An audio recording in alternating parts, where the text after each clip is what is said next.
Tantor Audio, a division of Recorded Books, presents The Dying Light by Joy Ellis. Narrated by Matthew Lloyd Davis. Chapter 1. Matt Ballard allowed a smile of satisfaction to spread across his face. He turned to his partner. Liz Haynes was smiling too. "We did it. Our first case solved and paid for." Liz squeezed his leg. "We really cracked it, didn't we?" It had been a gamble, but in the end turning private had been the only course the two of them could take.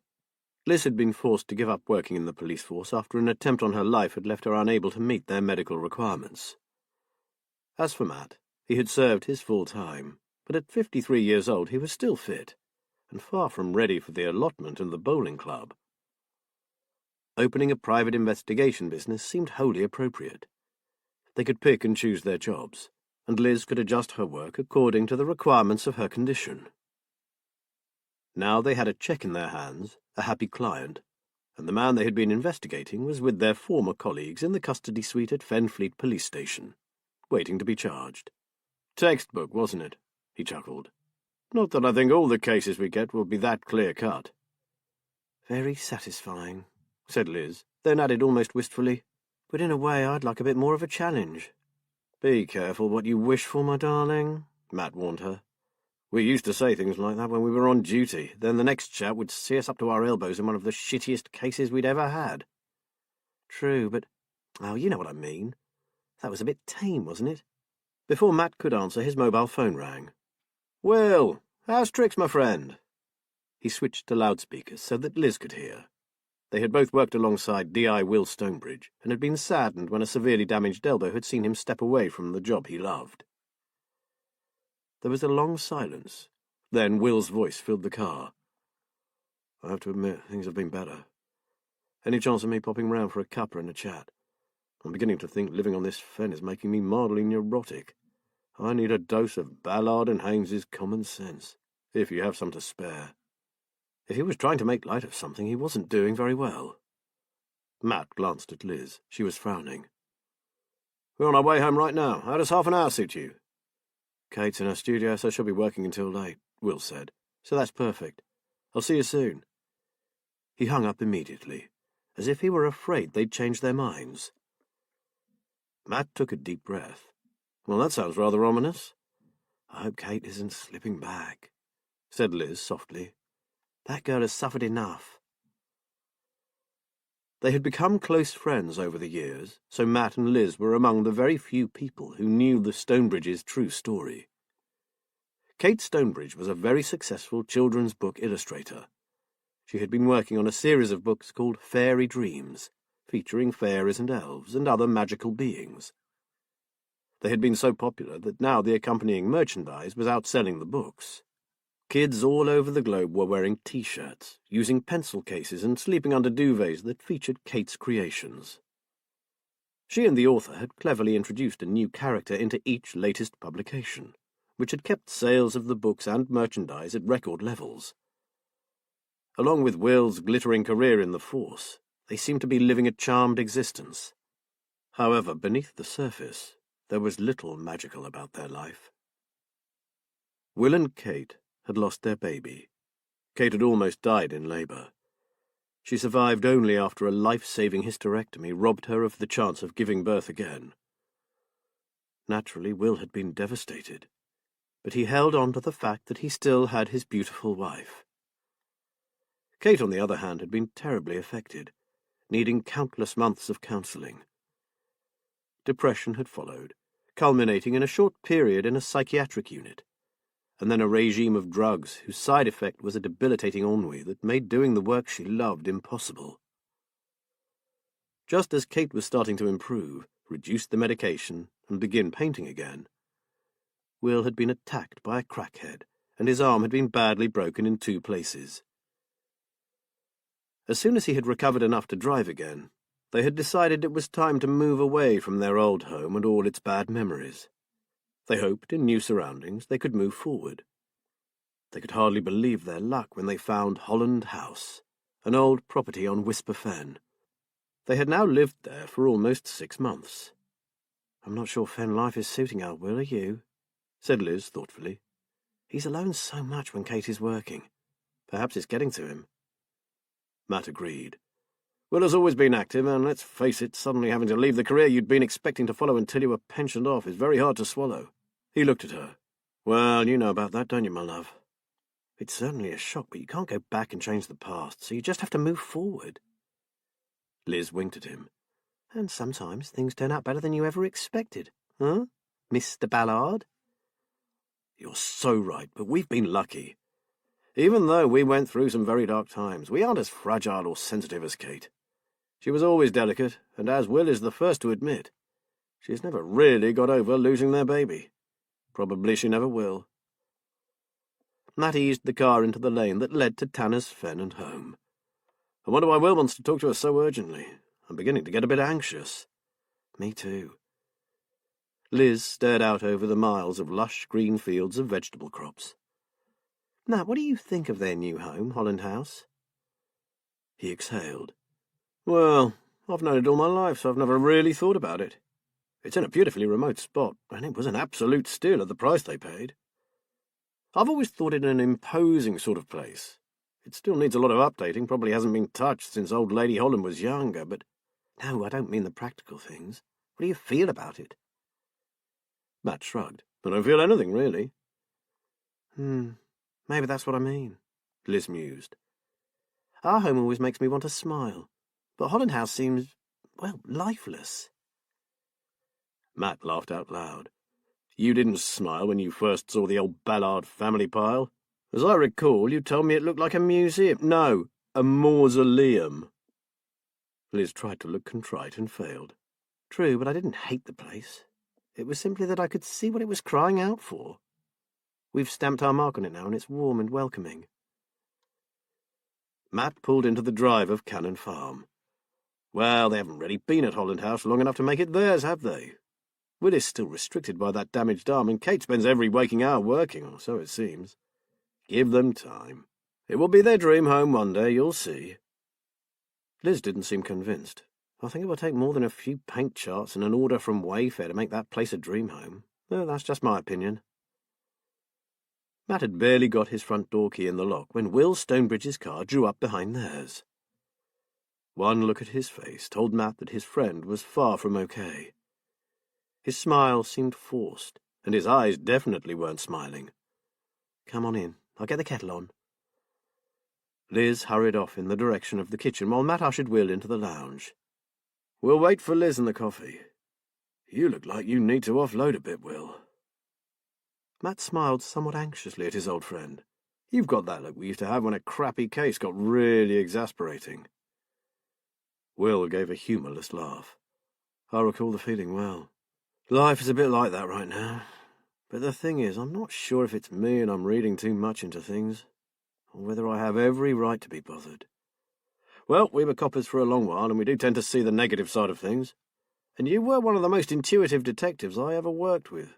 So if there is a rat, you will definitely have smelt it. A while ago I would have agreed with you. But since I had to give up the job and we moved here, I just don't feel like that man anymore. Why don't you talk to Liz, Will? After all, she went through exactly the same thing. She too was retired out of the job she loved. She might be able to help, and if nothing else, she's a damn good listener. Oh, I'm not going to lay all this on her. She's got her health problems to contend with. And the two of you are happier than I've ever known you to be. Take no notice, I'm probably just feeling sorry for myself. Anyhow, it's got nothing to do with what I want to talk to you about. Will lowered his voice. I'm starting to realise that I don't think I ever came to terms with how ill Kate became after losing the baby, and the effect it still has on her. She's so vulnerable, Matt, and so mercurial. She changes in the blink of an eye. Matt nodded. That couldn't be easy to cope with. He was about to respond when Liz arrived, carrying a tray of coffee and chocolate biscuits. I thought this sounded serious enough to hit the hobnobs. She placed the tray on the coffee table and flopped into a chair. Will chuckled. For a fleeting moment, Matt caught a glimpse of the old Will. Matt handed his friend a steaming mug. Okay, Will, what's bugging you? Deliberately, Will set the mug down on the coffee table. Actually, I want to hire your professional services. Matt sat up straight. What, as investigators? Why? Something is not right on Whisper Fen, and I'm a bit too close to start digging around myself. Added to which Kate is on a deadline and working all hours, which means I'm running the home, shopping, feeding us, and trying to work on the house at the same time. I'm run ragged. He raised his hands. Oh, I'm not complaining, honestly. What Kate is doing is amazing, and I fully support her. But I don't have the time or the inclination to embark on an unofficial investigation. Absent-mindedly nibbling on a biscuit, Liz had her gaze fixed on Will. So, what do you think is going on? She asked. Will took out a small notebook from his inside jacket pocket. Several small, seemingly unconnected incidents. It's possible that they mean nothing and I've blown them all out of proportion, but listen to this. He looked down at his notes. Whisper Fen is only a few miles from Tanner's Fen, and having lived here all your life, you might know a couple of the people concerned. Have you heard of a woman called Amelia Swain? Matt nodded. The German lady lives quite close to you. Husband died quite a while ago. Nice woman, as I recall. I had some dealings with her husband way back after his business was broken into. Oh, good, that could make life easier. Well, recently, someone has been aiming a series of malicious acts at her. I only found this out last week. She has put them down to prejudice, but I don't believe that for 1 second. Will sipped his coffee. The thing is, she doesn't want to bother anyone, and she certainly won't make an official complaint. So I wondered if we could engineer an accidental meeting with you both, so you can get her to talk about it. What kind of malicious acts? Asked Liz, offering the biscuits to Will. For starters, someone killed her cat. He pulled a face. Disgusting. Then someone snapped the lock off her shed and trashed everything inside, and... He paused, frowning. And I think there is something else, but she clammed up on me. Well, you certainly don't need to hire us, Will. Matt looked at Liz and raised an eyebrow. We'll see what we can find out, but as your friends. Liz nodded vigorously. Of course. And we've just concluded the case we were working on, so we can pitch in immediately. Tell me, how do you propose to set up this accidental meeting? She'll be going to the farmer's market in Fenfleet tomorrow. Her old car is packed up, so she'll take the bus from Whisper Corner. If you were to bump into her and give her a lift home? I know the bus times, and she never misses market day, so you're sure to find her there. Sound okay to you? Yep, said Liz. And if she already knows Matt, that should work well. We'll tell her we were on our way to see you. I'm happy with that, Matt said. So what else is bothering you? A man named Gerald Grove. Ever heard of him? Matt frowned. The name doesn't ring a bell. How about you, Liz? She shook her head. Nothing. I've seen him before, I know I have. It must have been to do with work. Will's expression darkened, and I don't like him. Ah, we might need a little more than that, Matt said. I don't recall anything he actually did. He just gives me the creeps. He lives a quarter of a mile away from here in a lonely, ramshackle old place on the edge of the marsh. Will looked at them both. You guys know that feeling, don't you? The one that screams out, not to be trusted. They did. He turned up about 18 months ago, and he seems to spend an inordinate amount of time wandering alone along the sea bank and marsh paths. Which brings me to the other thing. Will frowned. The pain from my elbow and my arm sometimes keeps me awake at night, and I've taken to getting up, trying not to disturb Kate. Some nights I go for a walk. I've seen a vehicle heading down the marsh lanes. As you know, they go nowhere other than the marsh and the estuary. Or that old mill that's waiting for demolition. No one lives out there, so where is it going and why? Add to that the lights right out in the wash, in the area around the Fenfleet Deeps, and I'm getting pretty twitchy. He munched thoughtfully on a hobnob. Thing is, I've asked around, and it seems I'm the only one who has ever seen the vehicle or the lights. This is getting interesting, murmured Matt. Though it sounds as if the three are probably not connected. Maybe not. Will sat back. Look, I really am happy to pay you.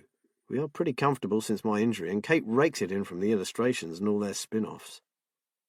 In fact, I'd feel much happier if you took it on as a proper job. Let's just make a few inquiries first, Matt said, uncomfortable with the idea of charging an old friend. Test the waters. See if there really is anything to investigate. And we'll take it from there. Maybe just expenses, if we need to lay out any cash. After all, they had embarked on their new career to keep themselves occupied, rather than to earn a living from it. Deal. If anyone can put my mind at rest, it's you two. Will sat back, evidently relieved, and they began to chat about inconsequential things. You'll have to come for lunch. You'll be amazed at my newfound culinary skills." Liz laughed. "Ah, yes, the king of the microwave. If it didn't finish cooking with a ping, then according to you it wasn't real food." All in the past. His smile faded a little. "When Kate was so ill, I had to take charge of feeding us, and she needed good food, not some reheated microwave dinner. It was a wake-up call. I must say I quite enjoy cooking now. So how about Thursday, the day after the market? Then you can fill me in on how you get on with Amelia. I'd say call in after you drop her off, but Kate's agent and author are coming down to pick up the draft images of Kate's new character, so we'll be pretty tied up." "Thursday will be lovely. It'll be nice to see Kate again," Liz said. Look, I have to warn you, she could be absolutely fine." He sighed. "It could be just us for lunch. If she's in the middle of working on something, she might not want to interrupt it. No disrespect to you, I promise. It's just the way she is at the moment. The deadlines don't help with her stress levels, and I'm inclined to let her do what she has to." "Of course." Matt beamed at his friend, secretly disturbed by what he had just heard. "If we see her, great, but no pressure, okay?" Will drained his coffee. "I suppose I'd better get back. I'm so pleased you can check all this out for me." He stood up and smiled at Liz. "And you were right about the hobnobs. We clearly did need them." He pointed to the half-empty plate. "I'll see you Thursday. Come at around 1.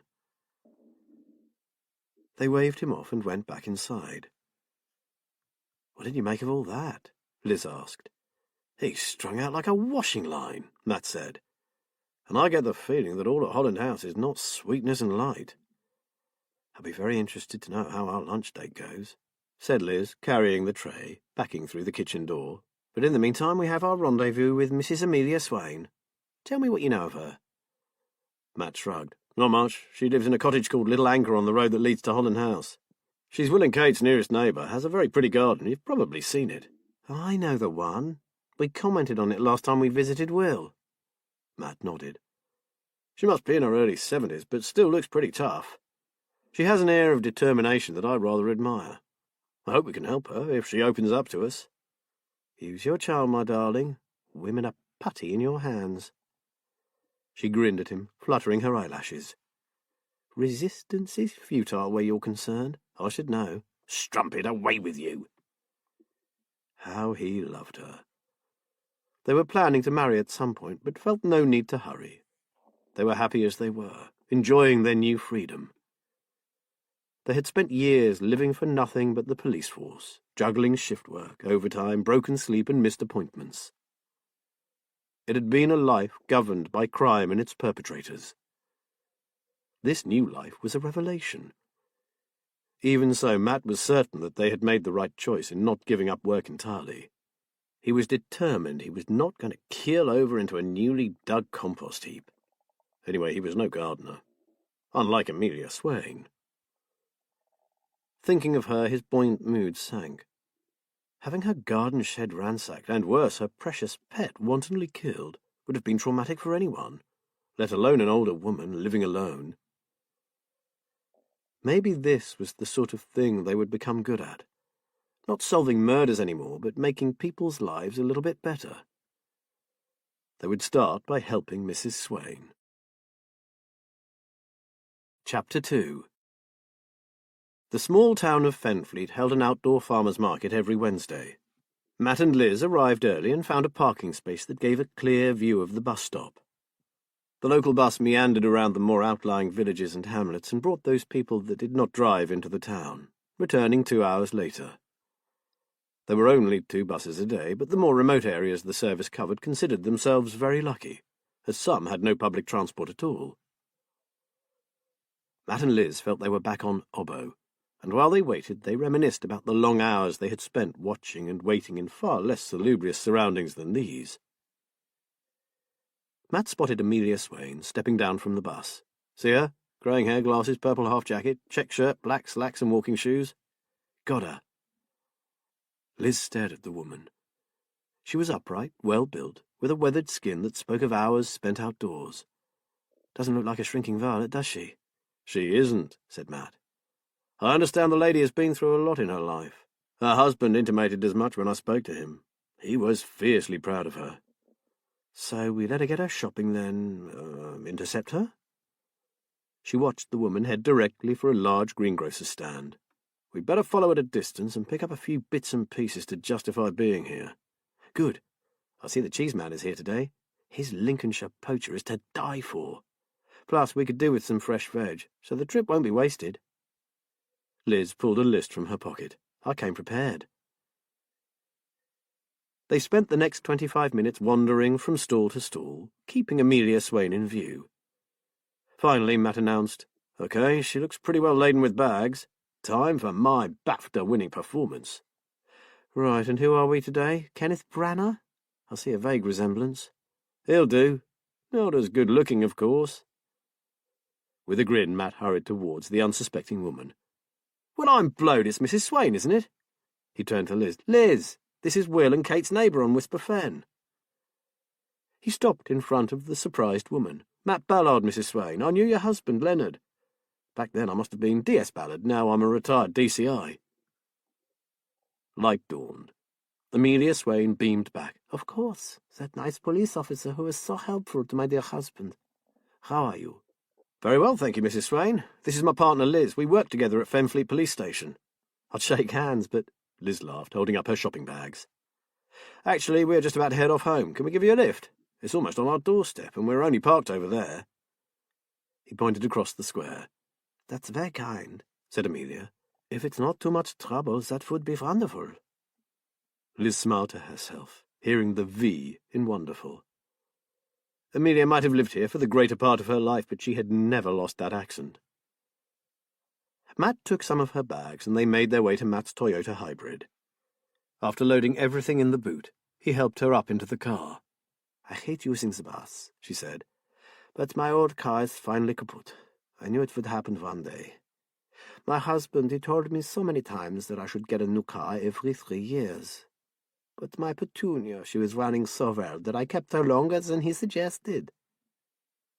Amelia shook her head. The passing of Petunia had obviously been a great personal loss. "How long did you have, Petunia, then, Mrs. Swain?" asked Liz. Let me see. We bought her in 1967, brand new, of course. One of the last they produced." After a quick calculation, Liz came to the conclusion that Petunia had had an incredible run for her money. She had to have been well over 50. "What kind of car was she, Mrs. Swain?" asked Matt. "An Austin A40 Farina Mark II in Horizon Blue," Amelia declared proudly, then opened her capacious handbag and rooted around in it. "Of course, I shall get a replacement. You cannot exist out in the Fen villages without wheels. While I was at the market last Wednesday, I also ran into a couple of garages." She extracted 2 brochures and handed one to Liz. "I'm torn between that," she indicated the first, "and this one." Liz found herself staring at the spec sheet for a Lexus ES Saloon. She coughed to hold back a laugh. "Nice cars. My husband always had a Lexus. It was just me that liked my little bit of history. I sold his motor when he died. One old lady and 2 cars was a bit extravagant. Do you know anything about this one, Mr. Ballard?" They had pulled up at some lights, and he glanced across at the other brochure. It was for a Ford Mustang Fastback. "That one's a bit classy for me, I'm afraid. The only Fords we ever drove were police transit vans and a Focus traffic car." Amelia pushed the pamphlets back into her bag and sighed. "Perhaps I should buy, what are they called, a banger?" Liz smiled at her. "If you're used to nice cars and can afford one, why not have one?" A dark look passed over Amelia Swain's face. "I'm not sure now's the right time." She paused. "Mr. Ballard, Liz, you were both police officers, were you not? I can tell you this. Last week I found my cat dead.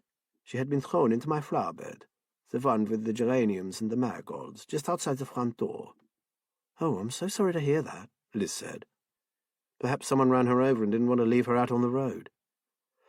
"Road accidents do not generally leave an animal with a cleanly slit throat, do they, Liz?" "Are you sure about that?" Liz said. Amelia Swain gave her a withering look. "And the week before that, my potting shed had the lock snapped off." "Was anything taken?" asked Matt. "Everything was thrown outside. trampled. A terrible mess, terrible. But I think that nothing was stolen. It was hard to say with all the chaos. Did you report these incidents, Mrs. Swain? Matt asked. What could anybody do about it? Nothing was taken and the cat is dead. Even your wonderful local constabulary cannot perform miracles, can they? Still, you should have told them, Liz said kindly. They could keep an eye on things for a while. I'm sure that they don't have the time or the manpower. There must be plenty worse things than that going on. Amelia was right. But a couple of private investigators might be interested in following it up. Any idea who it might be? I cannot begin to think. I know nearly everyone in Whisperfen and the surrounding villages. There are a few newcomers, but they seem good people. There is old Robert Lenton's son. He is not what my husband would have called quite right in the head, I think. But the poor soul has the mind of a child, and he loves animals. No, I cannot think of anyone. Do you know a man called Gerald Grove? Asked Matt, easing the big car onto the road leading to the villages. A rude and ill-mannered man, certainly. However, I think that he is too intelligent to ransack garden sheds and garrote domestic pets. Where's he from, do you know? Matt asked.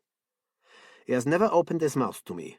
It was the postmistress in the village who told me he has some sort of degree or other, letters after his name. And he has a lot of publications sent to him, academic journals and the like. I've been told he looks like a tramp, said Matt. Do not be deceived by his looks, Mr. Ballard. There is a good brain beneath those greasy locks, believe me. Liz decided to chance a suggestion. Mrs. Swain, as Matt said, we are both retired and have time on our hands. We would be more than happy to keep a discreet eye on your lovely cottage for you.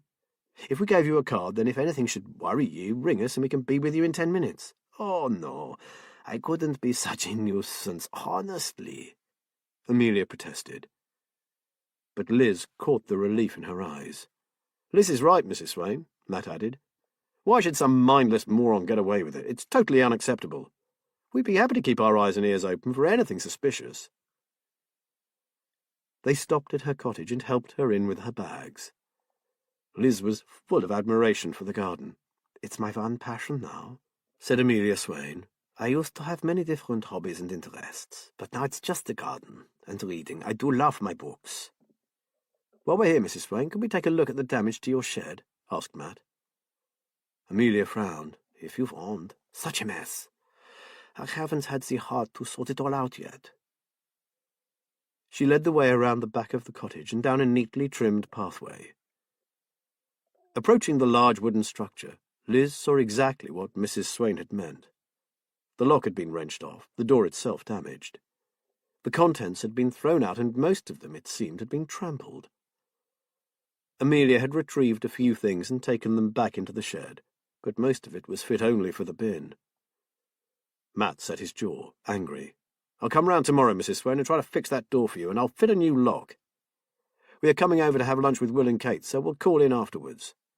He held up a hand. And no arguing. I'm no master carpenter, but I can sort that out for you. It's a very good thing you ran into me, Mr. Ballard, and you too, Liz. You are turning into my guardian angels. And it's Matt, please, Mrs. Swain. Then, please call me Amelia. They went back to the car, and Liz handed her their card. Don't take any notice of the private investigator label. We are offering to help simply because we care about what happens out here on the fens. After all, you are our closest friend's neighbour. Please promise to ring if you're concerned about anything at all. You might not want to call the police, but you can call us any time. After some hesitation, Amelia finally accepted the card, adding, But don't you waste your precious time looking out for me. I'm what my husband called a tough old bird. That was probably true, but Liz had seen the gratitude in her smile. Back in the car, Liz asked whether they should call at Will and Kate's place, as they were only 2 minutes away. Matt said no. If you recall, he said Kate's agent and the author of the books that she illustrates will be there today. They won't want us intruding. You're right, she said. I'd forgotten about that. Just seems a shame to be so close and not drop by. We haven't done that in quite a while, and I feel bad about it. When they first moved in, we used to see quite a lot of them. Matt turned the vehicle around, and they made their way back to Tanner's Fen, Liz gazing out of the window. It's a very different landscape here to where we live, even if it is only a few miles away. We're pretty remote, but this place is in another league altogether. Matt nodded. We are that bit further inland into farming country, and our part of the sea bank runs alongside the river. Whisper Fen leads directly onto the marsh, and then the Wash and the North Sea. My gran on my mother's side lived here. In fact, he pointed out of the driver's window. See those two small cottages in that tiny copse close to the marsh lane? Liz saw them. To her they looked sad, lonely, weather-beaten, and in desperate need of some TLC. Don't know who's there now, but she lived there for most of her life, he grunted. Deserved a medal in my book.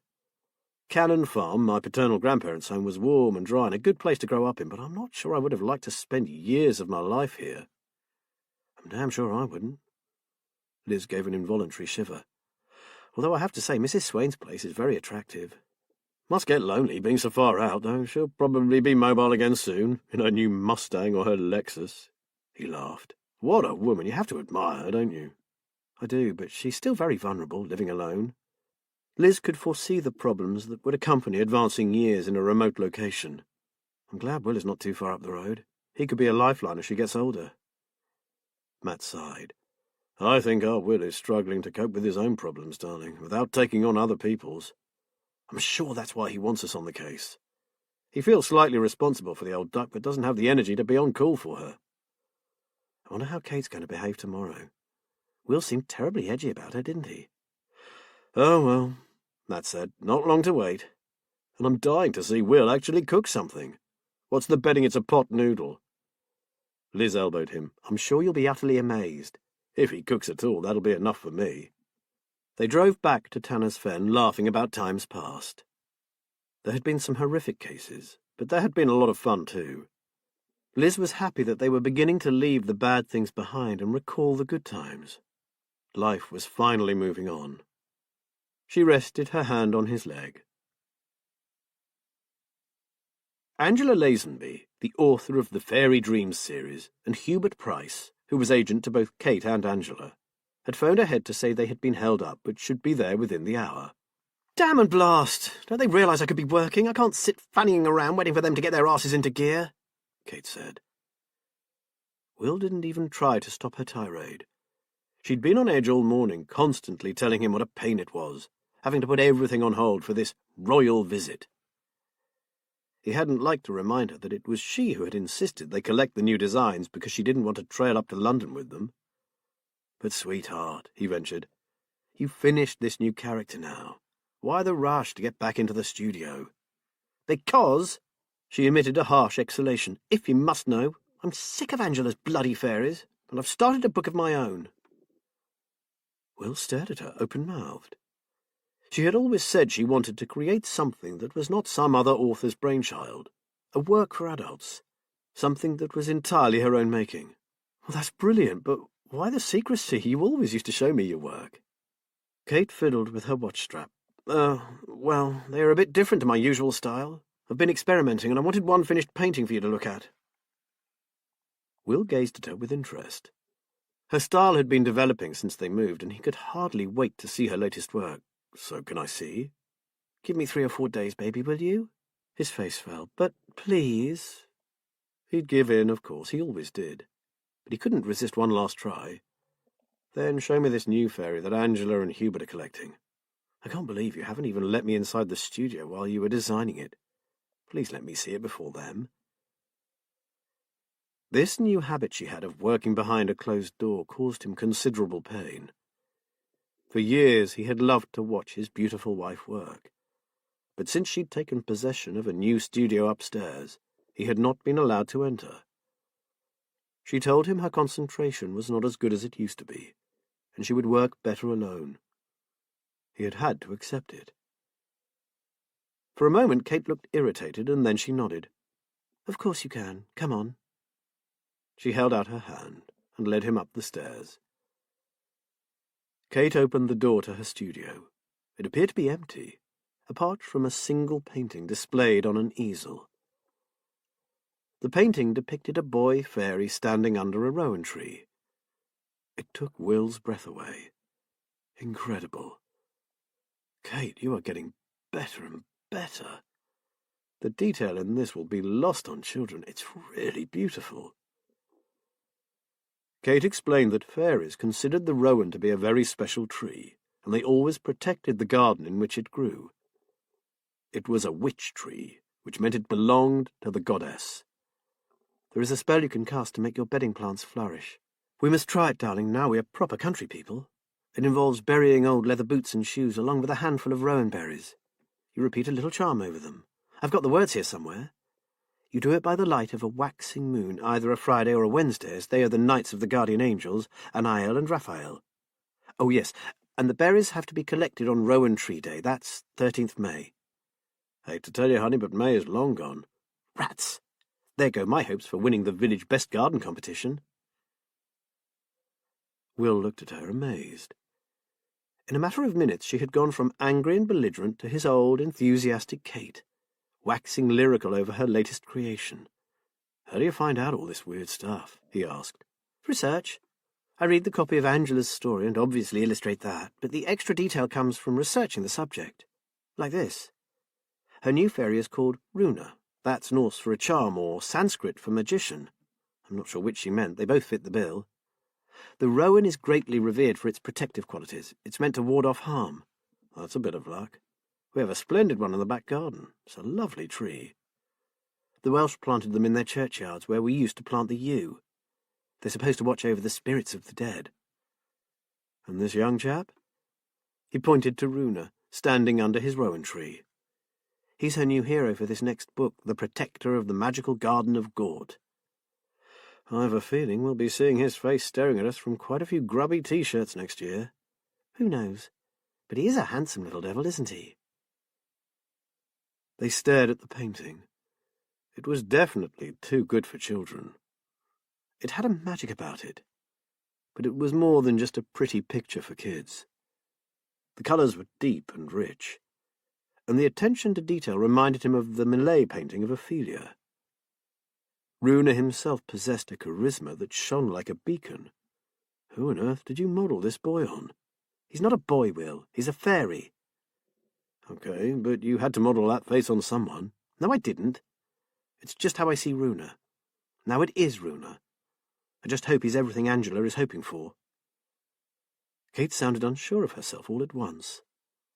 I'm certain he is, and a whole lot more besides. Angela will be thrilled when she sees this. It's your best yet. I'm glad you think so, but still, I really am tiring of Angela's fairies. It's this place. Having been here for a while, I now know that I can do much, much better.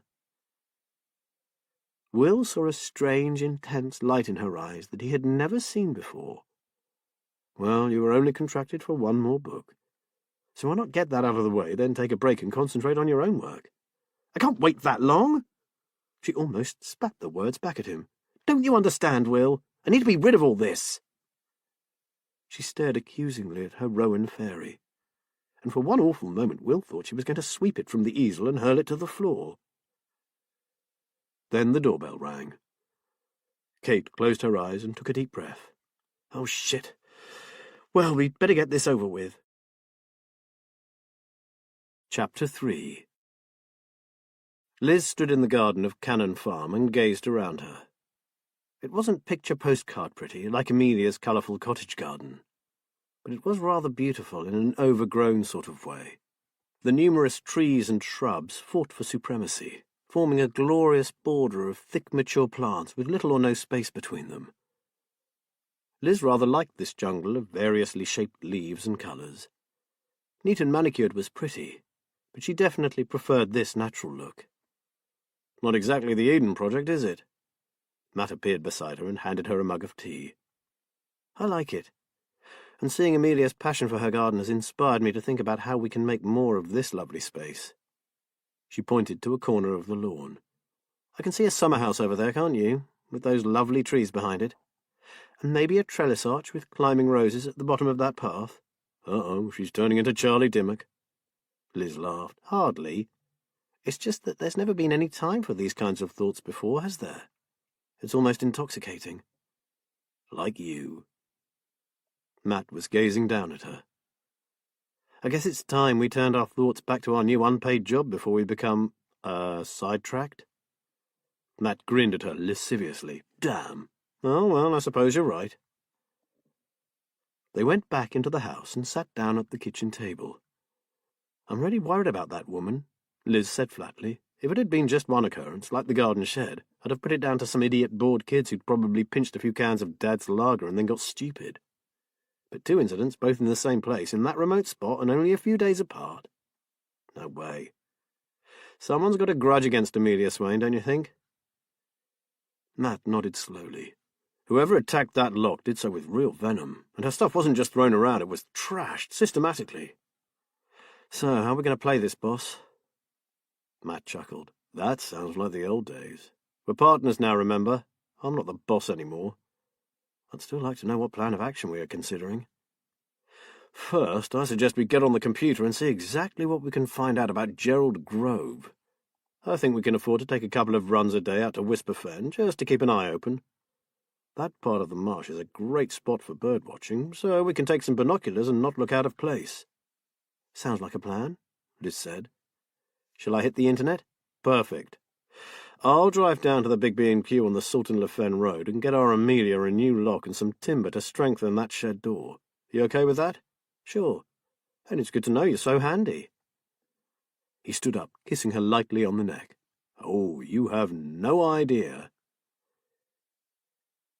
After Matt had gone, Liz went to her laptop and Googled Gerald Grove.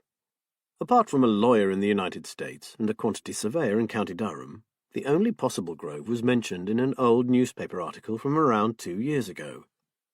It was from the West Country and referred to someone of that name appearing in court over a breach of the peace. It gave no further details. Liz frowned. Could be him, but she would need to know more about him before she dug deeper. Amelia had said that according to her friend the postmistress, he was educated, possibly an academic. Liz wondered what his subject was. Why would an academic want to live in a tumble-down cottage on the marsh? Maybe he needed seclusion to write some paper or professional article. But why was Will so certain that he'd come across him before, and in his professional capacity? Liz groaned. She was used to accessing the police databases, legally tapping into a wealth of information. Now she was on her own. What had once been a simple request for information was going to be a whole lot more difficult now she was a civilian. What she could not do was ask her old colleagues for help. For a start, the Data Protection Act prevented the sharing of information with the general public. Years ago, a quiet word in a friend's ear could produce a wealth of information, but these days it was more than their job was worth. As registered PIs, she and Matt could legally access all public records, including criminal records and court documents. What they couldn't do was get hold of details of a person's phone, their financial, medical, or sealed court records. No, she'd have to do it the hard way. Get out and talk to people. And of course, she needed to see Grove for herself, to see his face. Matt would be about an hour, but as soon as he was back, she would suggest they go over to Whisper Fen and perhaps do a bit of surveillance. Liz pulled a notebook towards her and wrote the words, "Know your target," and underlined them. She then put down 4 bullet points. Speak to post office, re his academic interest. Try local pub. Check out his cottage and get full address. Try to get a look at him. It wasn't much, but it was a start. She closed the book and stood up. Working independently was going to be a steep learning curve for them, but she was sure that once they found their feet, they would turn out to be damned good private detectives. The late lunch had been a bit of a roller coaster as far as Will was concerned. He found himself constantly watching Kate and listening out for any sudden outbursts. Angela could be a bit of a handful at the best of times, and although Hubert always had Kate's best interests at heart, he was somewhat in awe of the larger-than-life author, and tended to defer to her demands rather too quickly. They managed to survive the cold buffet meal without any disasters, and, as Will had predicted, when Angela saw the painting of Runa, She was stunned by the mastery of Kate's work. The agent, Hubert Price, told Kate that he was certain the publishers would tell her to go ahead immediately with the full set of illustrations for the book. Before she left, the author confided in Will that she felt the move had inspired Kate to higher things. And then she stood in the warm midday sun, stared across the desolate marshes, and shivered. I can see where she would get her inspiration from. This is a wild place indeed. Look at all that sky. She turned away. But not for me, I'm afraid. I find this spot just a little too remote, too lonely. She seemed almost overcome with melancholy. Then she shook herself. I'm so sorry, William. I'm a bit susceptible to atmosphere, and you have quite a lot of it here, don't you? She laughed, but it was a hollow sound. Will was greatly relieved to see them depart, but Kate seemed almost elated. She poured them both a glass of wine, and they wandered out into the garden and sat on the bench in the afternoon sunshine. Will told Kate about Angela's reaction to their new location. Oh, I'm not surprised, darling. She is a great writer, but she loves the social whirl, the parties and the hubbub of the city. My wonderful marshes would send her into a depression after a couple of hours. She smiled mischievously. And there isn't an off-licence for 6 miles. That would never do. They giggled like children. I was rather glad to see Hubert take the car keys, considering how much wine Angela put away with lunch. Will laughed, enjoying this rare moment with an uncharacteristically relaxed Kate. So, my clever darling, another deadline ahead. I told you they'd love your illustrations. I've never seen Angela look so in awe. She seemed almost stunned by your interpretation of her character. Yes, it's great, isn't it? Kate nodded, looking suddenly pensive. But there is so much I want to do here. I feel a bit trapped by my work. Then finish this volume and take a break. Take some time out. If you feel like working, then concentrate on your own book. You have plenty of time before that final novel will be ready. Angela admitted that she hadn't even started it yet and was struggling to come up with fresh ideas. He spoke hesitantly. Just recently, the most innocent comments had been misconstrued, causing his moody wife to snap at him. Kate sipped her wine, watching the sunlight glint in the crystal glass. You're right. I'll buckle down and get this one put to bed as soon as possible. I've already done a whole load of preparatory sketches. I'm ahead of the game. Absent-mindedly, she reached across and laid her hand on his leg. Then I'll turn my attention to our home. I want it to be perfect, just as it used to be. Which reminds me, would you mind if I do a bit of research on the history of Holland House? In your spare time, I suppose? He tried not to show it, but he was somewhat surprised that with her deadline for the publisher, her own work, and her wish to revamp an entire house, she would even consider another time-consuming hobby. She smiled and looked out across the salt marsh. So, what do you want to know about the house? He asked after a while. Do you think it has a grim past? Murder, mystery, and mayhem? I sincerely doubt it. It's hardly Medmenham Abbey. Or Borley Rectory, for that matter. I'm interested, that's all. She turned and looked at him. It is our home. Surely you want to know all about it, don't you? I know that it's been in the Holland family since it was built. Old Mr. Holland's grandfather built it as a wedding present for his son and his new wife. And that's enough for me. Don't be boring, Will. You can investigate to your heart's content, my sweet. Just don't start reciting the Holland family tree. I don't want to know who begat who, thank you. In any case, it'd just go in one ear and out the other. That's fine, she murmured, gazing out over Whisper Fen. This is my project. She turned and looked up at Holland House, as if she and this construction of bricks and mortar had an understanding between them. Will wondered when she had last looked at him like that, and experienced a pang of what could only be described as jealousy. Matt and Liz returned from a very profitable sortie to the tiny village of Whisper Fen. Amelia wasn't alone in being friendly with Gladys Conway, the local postmistress. Matt, too, was on first-name terms with her, and they learned a lot about Gerald Grove. They went over what they had learned while preparing supper. So now we know why he spends so much time wandering around the marsh. He's a lepidopterist, an expert on moths and butterflies. Matt lowered 2 pieces of fillet steak into a pan, which soon began to sizzle. And he's studying this area as a hotspot for rare specimens. Liz was rinsing salad leaves under the tap. Maybe Will is wrong about recognizing him from before. He might be a bit of a ragbag, but I can't see him falling foul of the law over a few old moths, can you? Oh, well, Matt shrugged. You know as well as I do that he could still have a murky past or be hiding dirty secrets, even if he is a scholar. True. And it is also true that no one has had a good word to say about him.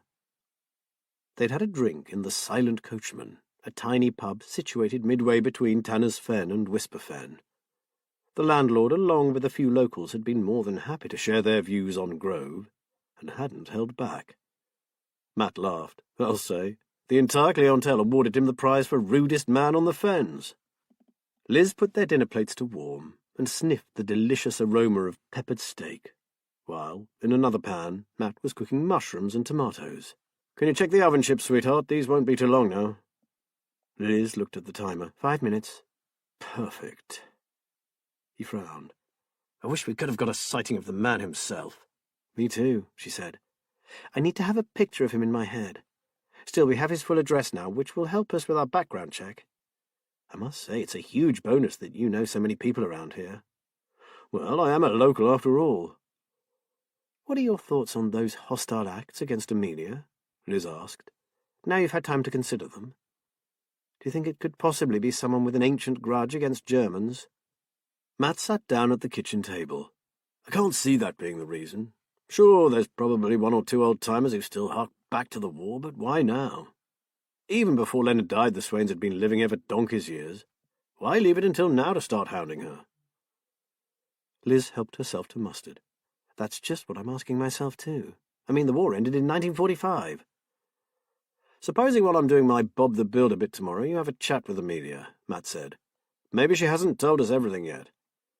And if you recall, Will thought that maybe something else was bothering her. See what you can find out. That's my plan. Leave it to me, boss. Meanwhile, I'm still intrigued about what's going on in Holland House. I hate to see our Will looking so edgy. It's not like him at all. Matt stopped eating. To me, he looked just like he did after they lost their little girl, and when Kate was undergoing treatment. I don't ever want to see them going down that route again. They ate on in silence. Kate had spent the last part of the afternoon up in her studio, but came down for a late supper. When that was finished, they went outside to their vantage point in the garden and sat looking across the salt marsh. The sky was still a soft blue, dotted here and there with islands of grey and peach. On the horizon, a dark band of night cloud moved slowly across the sky, like a flagship heralding the close of day. This is the best time of all, whispered Kate, and started to hum a haunting tune. Will recognized it as one he often heard coming from her studio late at night while she worked. Will put his arm around her and held her tightly. Rather apt, don't you think? In a soft, surprisingly melodious voice, he sang the familiar lyrics. They told of 2 people, comfortable in each other's company, looking forward to spending the rest of their lives together, no matter what life threw at them. He stopped, unsure of the next words. Kate took up the song until he silenced her with a kiss. No more. I seem to think the next bit is sad. Isn't it about something parting them? That's never going to happen. Never, she echoed. As a moving-in present, Matt and Liz had given them a wonderful old watercolour depicting a cottage and a mill at sunset on the edge of the marsh. The title was Dying Light, and it hung in pride of place above the fireplace in the lounge. Gazing at the evening sky, Will was reminded of the painting. They touched their glasses together. Will, Kate asked, do you really like it here? Her question surprised him. Yes, of course I do. Why? Do I give the impression of not liking it? No, she said softly. It's just that I love it so much I'd hate for us to move on again. My darling, after all the hard work we've been putting in, they'll have to carry me out in a wooden box before I uproot from here. Angela worried me rather. All that talk of too much solitude. I hoped that she hadn't put you off the house." Will laughed. Nothing Angela Lazenby could say about it would influence me in the slightest. She took his hand. "And you don't miss the force too badly?" "You haven't given me a chance. I work harder now than I ever did at the Nick. And it seems you have a lot more in mind."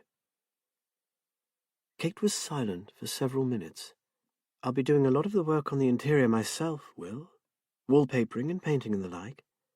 It has to be—" She seemed to drift off into her own thoughts for a moment. "Exactly right." He held back his quip about her lack of faith in his workmanship and returned to her question about leaving the force. "As to my early retirement, no. I really truly enjoy spending all my days with the one I love. All those scroats and drunks. I can't say I miss them at all, thank you." He was lying, and she probably knew it, but it sounded as if he meant it. The mention of scroats brought him round to Gerald Grove. Kate spent hours wandering the sea bank, as did that unsavoury character. "Kate, there's a man who walks the marsh a lot. He's called Grove. Should you see him, please steer clear. He's not the nicest man in the world." "Oh, you mean Gerald? He's no trouble." Will took a breath and held it. "You know him?" "I've spoken to him a few times. He's studying the wildlife in the area, mainly butterflies and insects. He's quite interesting." This didn't sound anything like the man Amelia had mentioned. She had described him as unbelievably rude, an opinion endorsed by Amelia's friend in the post office. So why was Grove chatting pleasantly with his wife? "He really bothers me, sweetheart. I'd appreciate it if you kept your distance." Kate pulled a face, but promised to give him a wide berth in future, adding that in any case he did smell rather. Will reminded himself to mention it to Matt and Liz. Somewhere around 2 in the morning, Will awoke to see the dark shadow of his wife slipping silently out of the bedroom. Moments later he saw the light go on in her studio and heard her sorting through her painting materials. He was tempted to go in, ask her if she would like a hot drink or something, but fearing her reaction, decided to let her be. He moved over to her side of the bed and breathed in her special flowery smell. He'd never been able to tell what it was. A mixture of flowers, sea breezes, and washing that had been hung out to dry. It was uniquely hers. He began to drift off to sleep, trying, as he had so many times before, to name the flower that she reminded him of. Lily of the valley? Roses or sweet peas? Was it lilacs? He woke up at first light, as Kate slipped in beside him, and immediately fell into a deep slumber. Chapter 4. On arriving at Holland House, Liz and Matt stood outside for a few moments, taking in the old building and the vista across the fen. Not having been here for a few months, they noticed at once how much work had been done outside.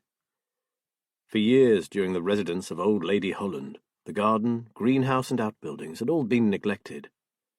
Now Will was doing a heroic job, considering his injuries, in restoring them to their original order. "Hey, you two, how are you doing?" Will hurried out to join them. Matt noted that Kate wasn't with him. "We're fine, Will, thank you. Lovely day again." "You've done a really good job here," Liz said admiringly. "I hadn't realized you had a proper wishing well. It's beautiful." "Seems odd, but that's one of the reasons why this place was so reasonable." Will went over to it and laid a hand on the rim.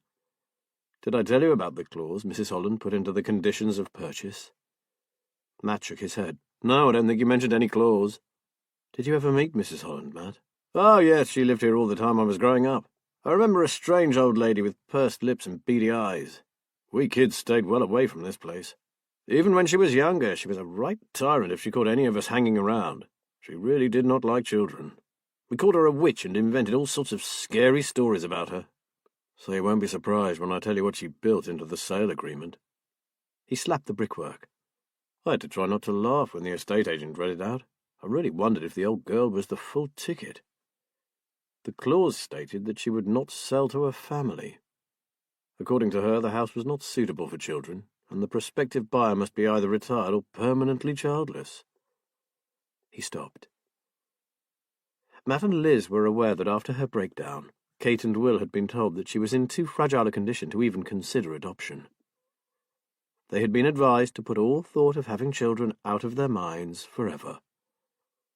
We signed and got a ridiculously good deal. Will spread out his arms.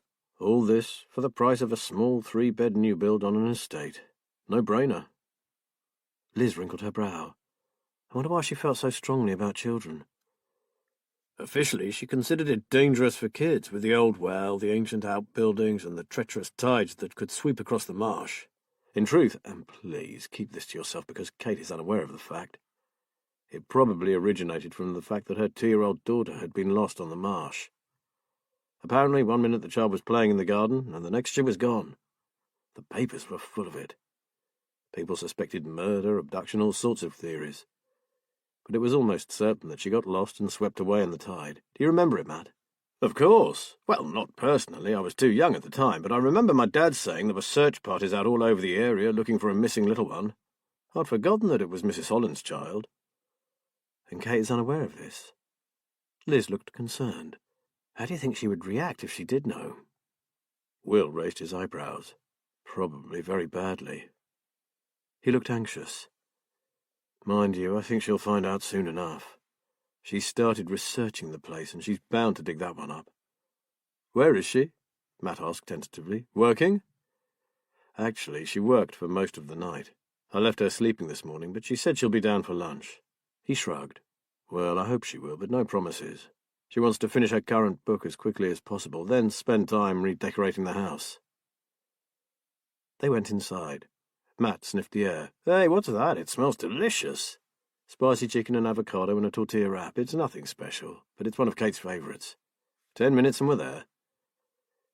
Matt felt Liz elbow him in the ribs. Knocks spots off a pot noodle.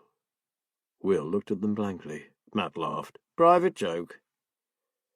Will poured Liz a glass of wine. I'll go and give Kate a call. I hope she hasn't gone back to sleep. While he was out of the room, Liz gave Matt a long look. He's making a big effort, but he's still edgy as hell. Matt nodded.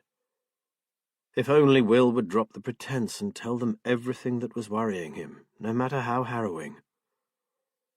A few minutes later, Kate came in. Matt was shocked at her appearance. In just 2 months, she had lost weight and looked almost gaunt. She was very pale, as if she lived in the dark. She gave them both a hug and said how good it was to see them again. But there was something not right about Kate Stonebridge. The food was as tasty as it smelt, and Matt took delight in ribbing his old friend about his metamorphosis into Jamie Oliver. Meanwhile, considering it was supposedly her favourite lunch, Kate ate almost nothing. Liz tried to draw her out about the illustrations she was working on, but Kate brushed her questions aside. All she wanted to talk about was Holland House and Whisper Fen. As soon as they had finished, Kate jumped up. Liz, could you come and give me some of your thoughts on wallpaper for the dining room? I've got heaps of pattern books, but it's not easy to find one that fits this house. Matt took advantage of their absence to tell Will about their meeting with Amelia Swain. We are calling in after we leave here to fix the lock on her shed. While I'm busy with that, Liz is going to try to find out what else is worrying her. He lowered his voice. We're well in with her, I think. I reckon she's relieved to have someone to talk to. Why don't you ring me later and I'll update you? Will said he would. Kate really loves this house, doesn't she? Matt said. Will nodded unenthusiastically. Is she okay, Will? Only she's lost a lot of weight since we saw her last. She's overdoing it, mate.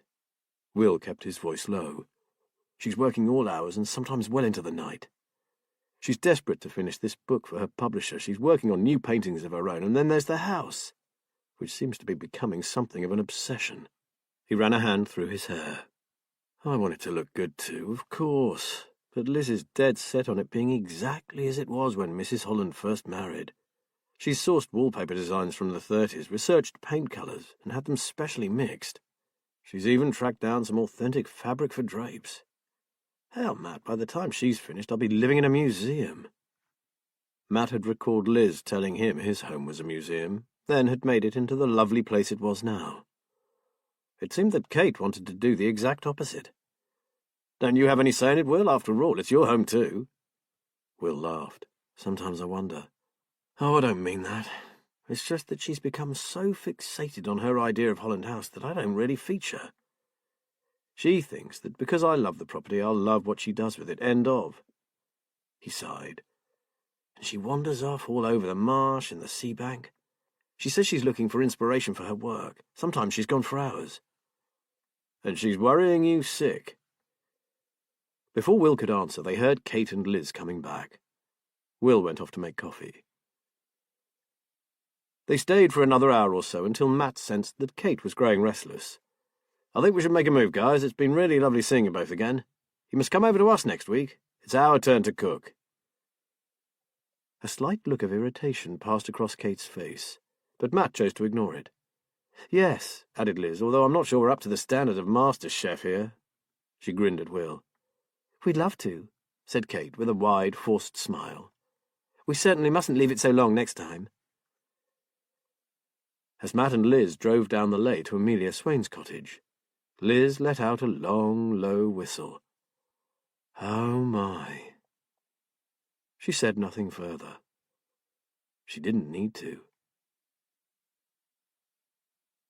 Will had just started clearing the dishes and stacking the dishwasher when he saw Kate sitting at the table with a large glass of wine, staring at a wallpaper sample. "I thought you didn't want a drink, honey," he said affably, "or I'd have poured you one." She stared at him coldly. "I changed my mind. There's no law against that, is there?" "Of course not," he said carefully. What's the matter, Kate? You really don't get it, do you? Why on earth did you invite them round? You know how much I have to do, but you make me waste all this time." Will was dumbstruck. "Oh, don't stand there with your mouth open, for heaven's sake.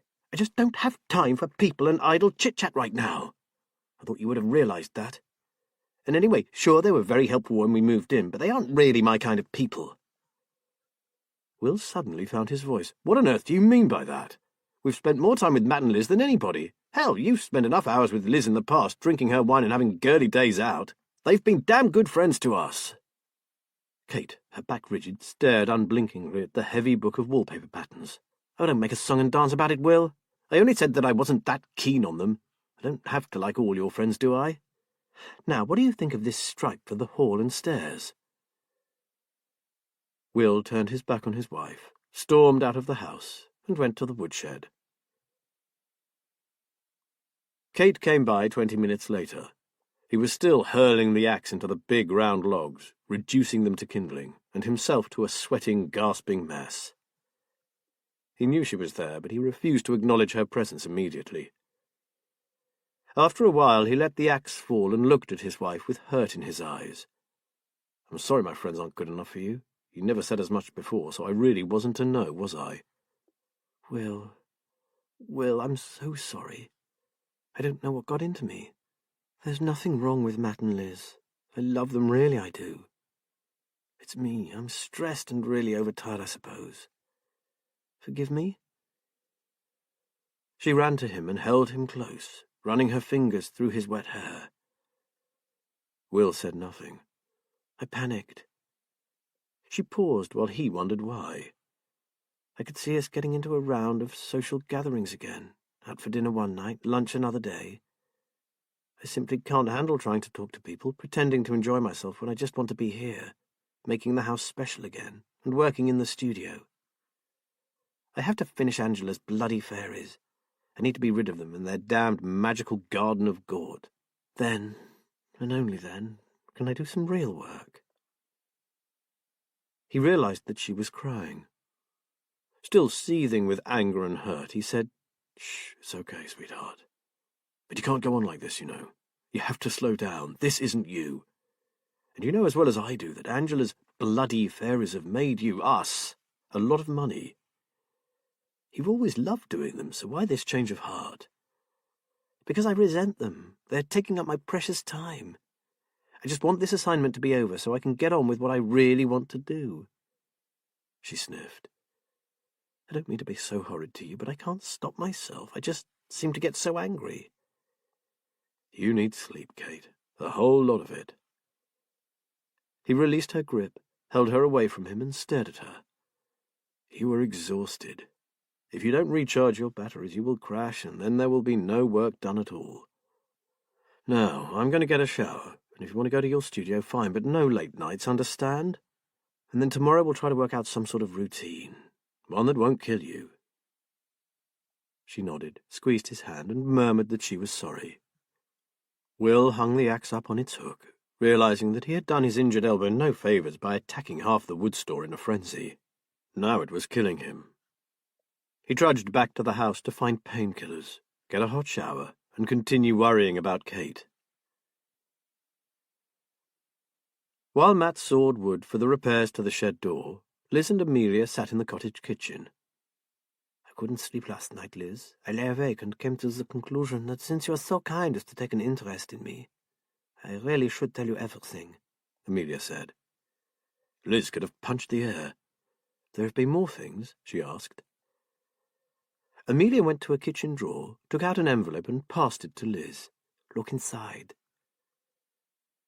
Liz opened the envelope and removed a single sheet of white paper. On it, in black marker pen, were the words, "You are not safe here."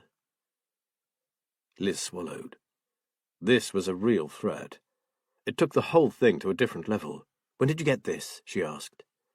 The day before I found my beautiful Heidi dead. Amelia hung her head.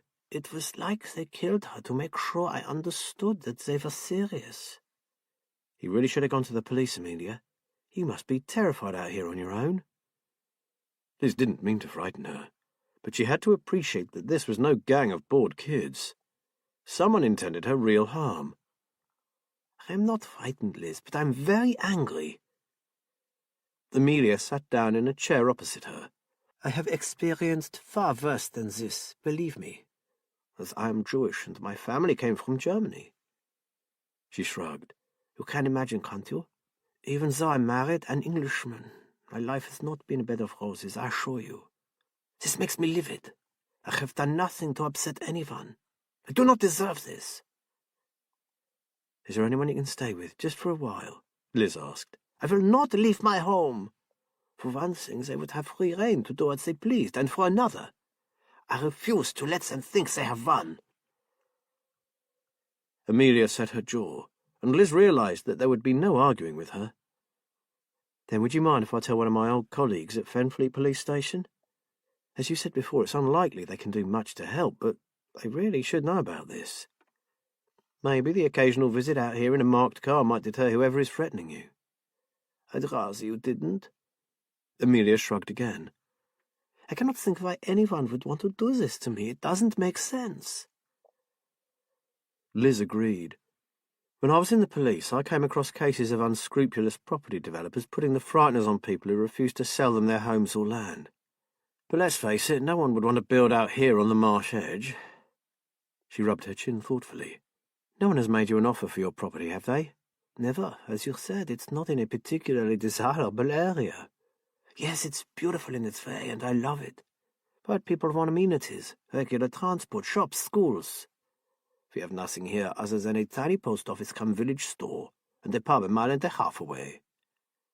Some people would love it for that very reason. Liz looked around. It's a beautiful home and a spectacular garden, Amelia, and there are people who really do want peace and quiet. I'd hate to have a school and pub next door to my home. But there have been no offers from anyone, I promise you. Amelia sighed. Now I'm wondering what they have in mind for their next little assault. Liz didn't want to start speculating. We'll show this to Matt as soon as he's finished doing a Tommy Walsh in the garden. She pointed to the note, the police officer in her observing that the envelope was plain and obviously hand-delivered, and was of the self-seal variety that did not require licking the flap down. May we keep it, Amelia? With my blessing, it will be a relief to have it out of my home. Amelia straightened up. Now I think it's time your lovely partner had some tea. She went to the fridge for milk and added, Actually, I do have to go away quite soon. I have a yearly meeting with my accountant who is based in London. We are old friends, so I generally go up on a Friday night, stay over, and travel back the following Monday morning. The thing is, I'm picking up my new car on Thursday, and I dread leaving it here unprotected while I am away. Then why not leave it with us? We're only a few miles away. Liz volunteered. What car did you choose, Amelia? A Volvo V60 Estate. It was love at first sight, and it's not as ostentatious as the Lexus or one of those super Mustangs. Liz's concern escalated. A brand new car would be a bloody great magnet for anyone wanting to cause Amelia distress. Then you really must bring it to Tanner's Fen, and while you are here, lock the garage every night without fail. Oh, I will. My timing isn't exactly flawless, is it? Amelia said ruefully. But living here, I have to have a reliable vehicle. Maybe that banger would not have been such a bad idea after all. A sparkling new Volvo and a person with mischief on their mind didn't mix too well in Liz's book. Of course you must. Meanwhile, we really do need to find out who is doing this and stop them, Amelia, so if you see either of us or our car hanging around, don't concern yourself. We'll be keeping a close eye on you from now on.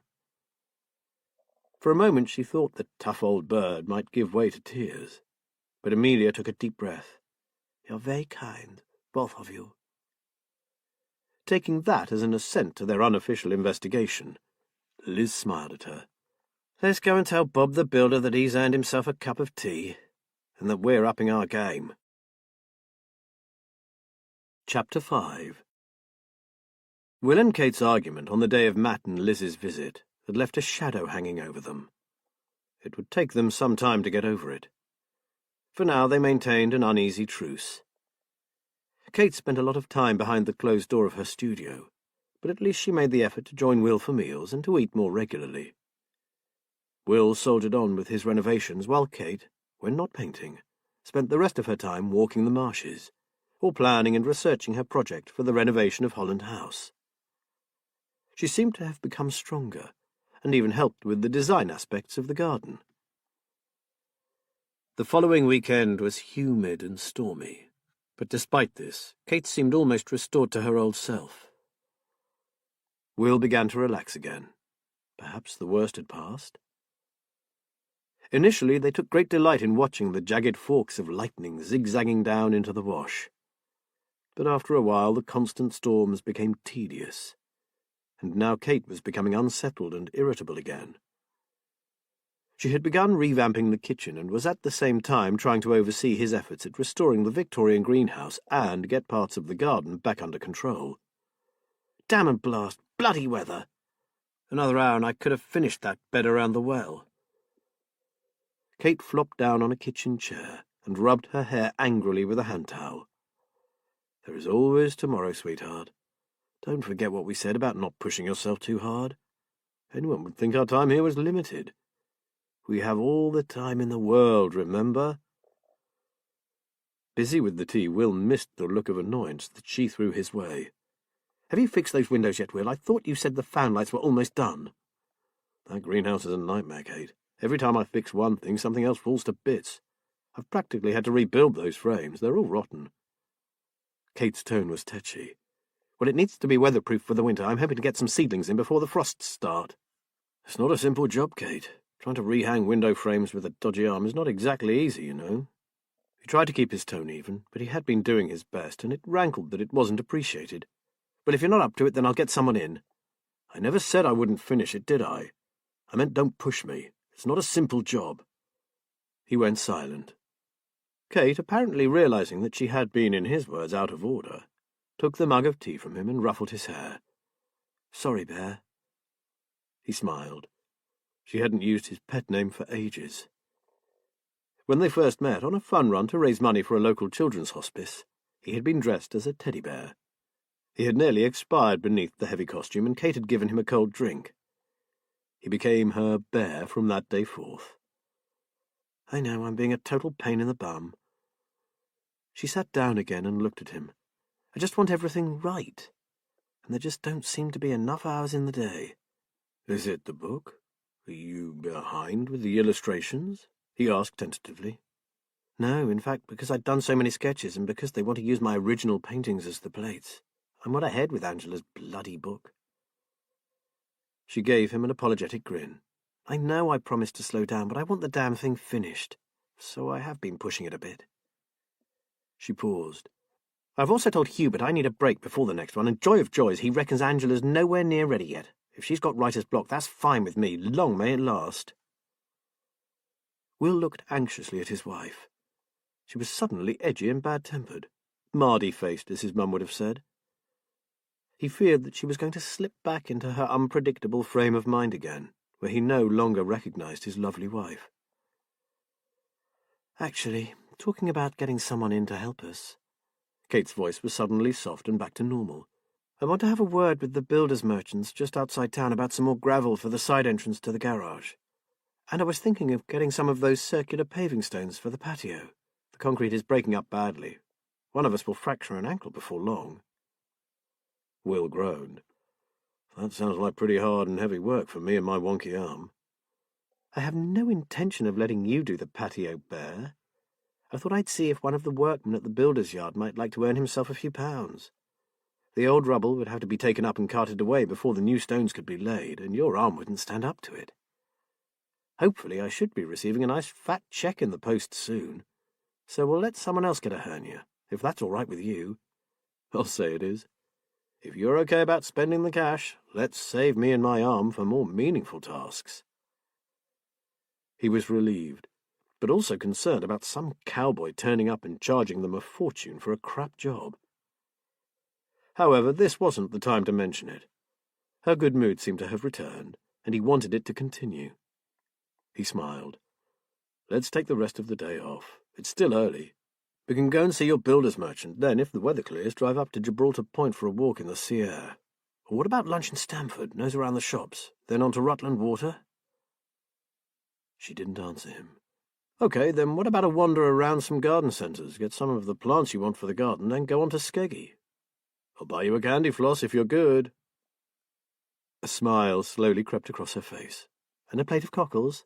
Deal." The day out did them both good, and by nightfall they were relaxed and happy. Kate seemed to have left behind her mission to be rid of Angela's fairies, and had got some of her projects into a better perspective. She had spoken to someone at the builder's yard who had said he would call the following morning.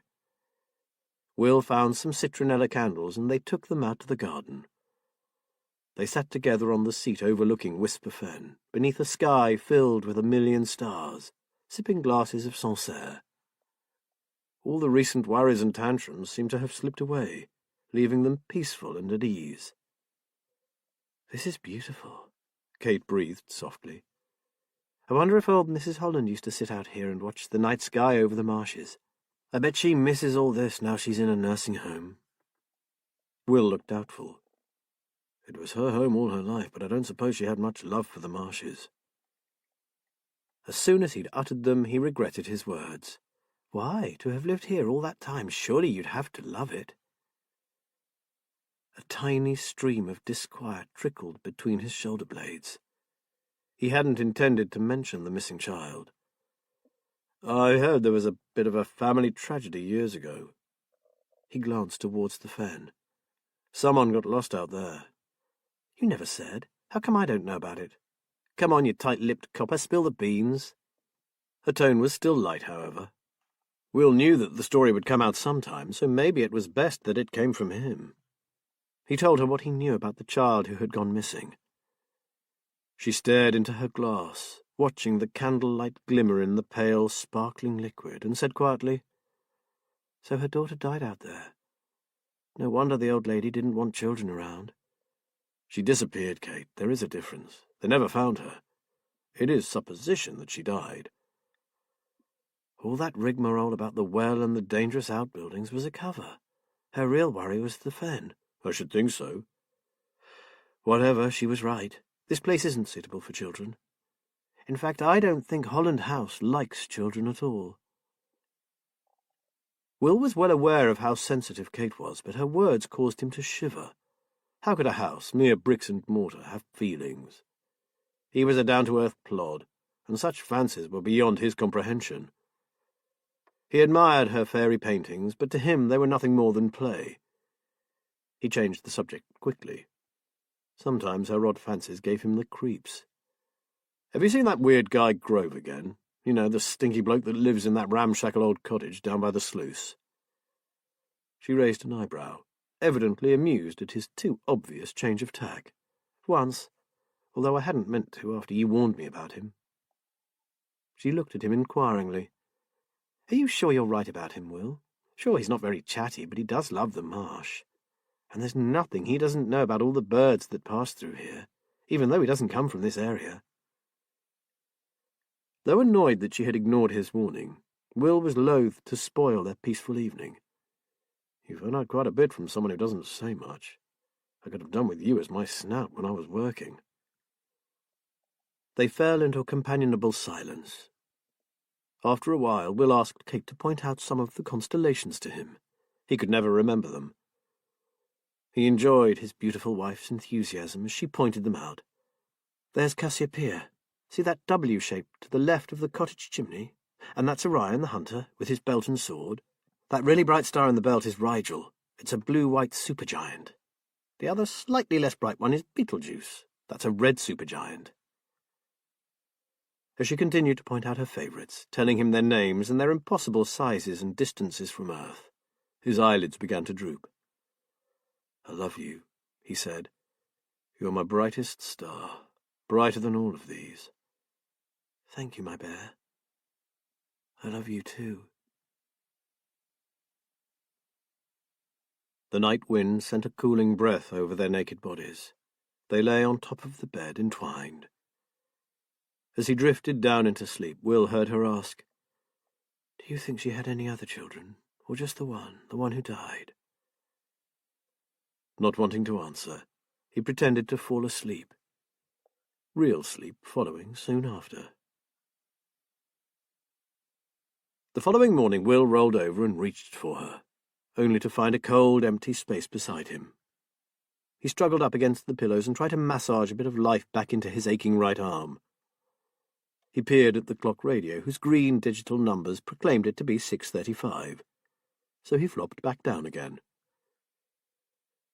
For the whole of the previous week, Kate had adhered to their new regime. They enjoyed a morning snuggle at around 7 o'clock. Then they made tea and drank it in bed, planning the day ahead before they got up and showered. Today, though, she was back in her studio, and more than likely trying to make up for lost time. Out in the garden, Will had been working for an hour or so when he heard the growl of an engine. He put down his hammer and saw an old, battered white lorry pull up a few yards from their drive. His eyes narrowed. Everything about the vehicle shouted cowboy. It might just as well have been a covered wagon. Will was relieved not to have gone out this morning. This was not the first time he had had to save his wife from being ripped off. He set off down the garden, but Kate was already coming out of the front door. So glad you made it, she exclaimed happily. She turned to Will and called out, This is Barry, darling. The young man extended a hand and bestowed a friendly smile on Will. Pleased to meet you, sir. Nice house you have here. Your wife said you've not been here long. His accent declared him to be a Fens man, and he had a surprisingly pleasant voice. Yes, we lived in Fenfleet before, Will said. They went around to the back of the house. So, Barry, what do you think of our dilapidated patio, then? He asked. Shouldn't be too difficult to get it up, sir. It's pretty crumbly to start with. We get a skip in to take away the hardcore, but use a bit of it for the base of the new patio. That'd keep the cost down. He looked at Kate. Yesterday you said you wanted the job done ASAP, Mrs. Stonebridge. Well, we really are booked up for at least the next 2 months. Kate's face fell. But, he continued, if the estimate is acceptable and you wouldn't mind a lot of noise pretty early in the morning, we could start tomorrow. Thing is, I'd booked a couple of extra chaps for a big landscaping contract over Wainfleet way. But there's a 2-week hold-up on it, so rather than put them off... Excellent, we don't mind at all, do we, darling? She left no room for Will to reply. Kate was in full flow. That's perfect. Well, we'll let you get on with the estimate. When you need to send it to us, could you just tell us so as to save time? Will took her gently by the arm and led her towards the house. Barry will want to check the price of materials, sweetheart. Let's leave him to it and not rush him, shall we? The young man nodded and began taking measurements. Back in the house, Kate was buzzing with excitement. Wow, what luck that they have a cancellation. Babe, Will said, they probably always have a cancellation. It's how they work. Cynic. I'm just pleased that they can start so soon. You haven't even seen the quote yet. Perhaps we should get more than one. Don't get ahead of yourself. He had hardly got the words out when Kate turned on him. I want that work done, and I want it done soon. If the estimate is even halfway fair, I'm going to let them start tomorrow morning.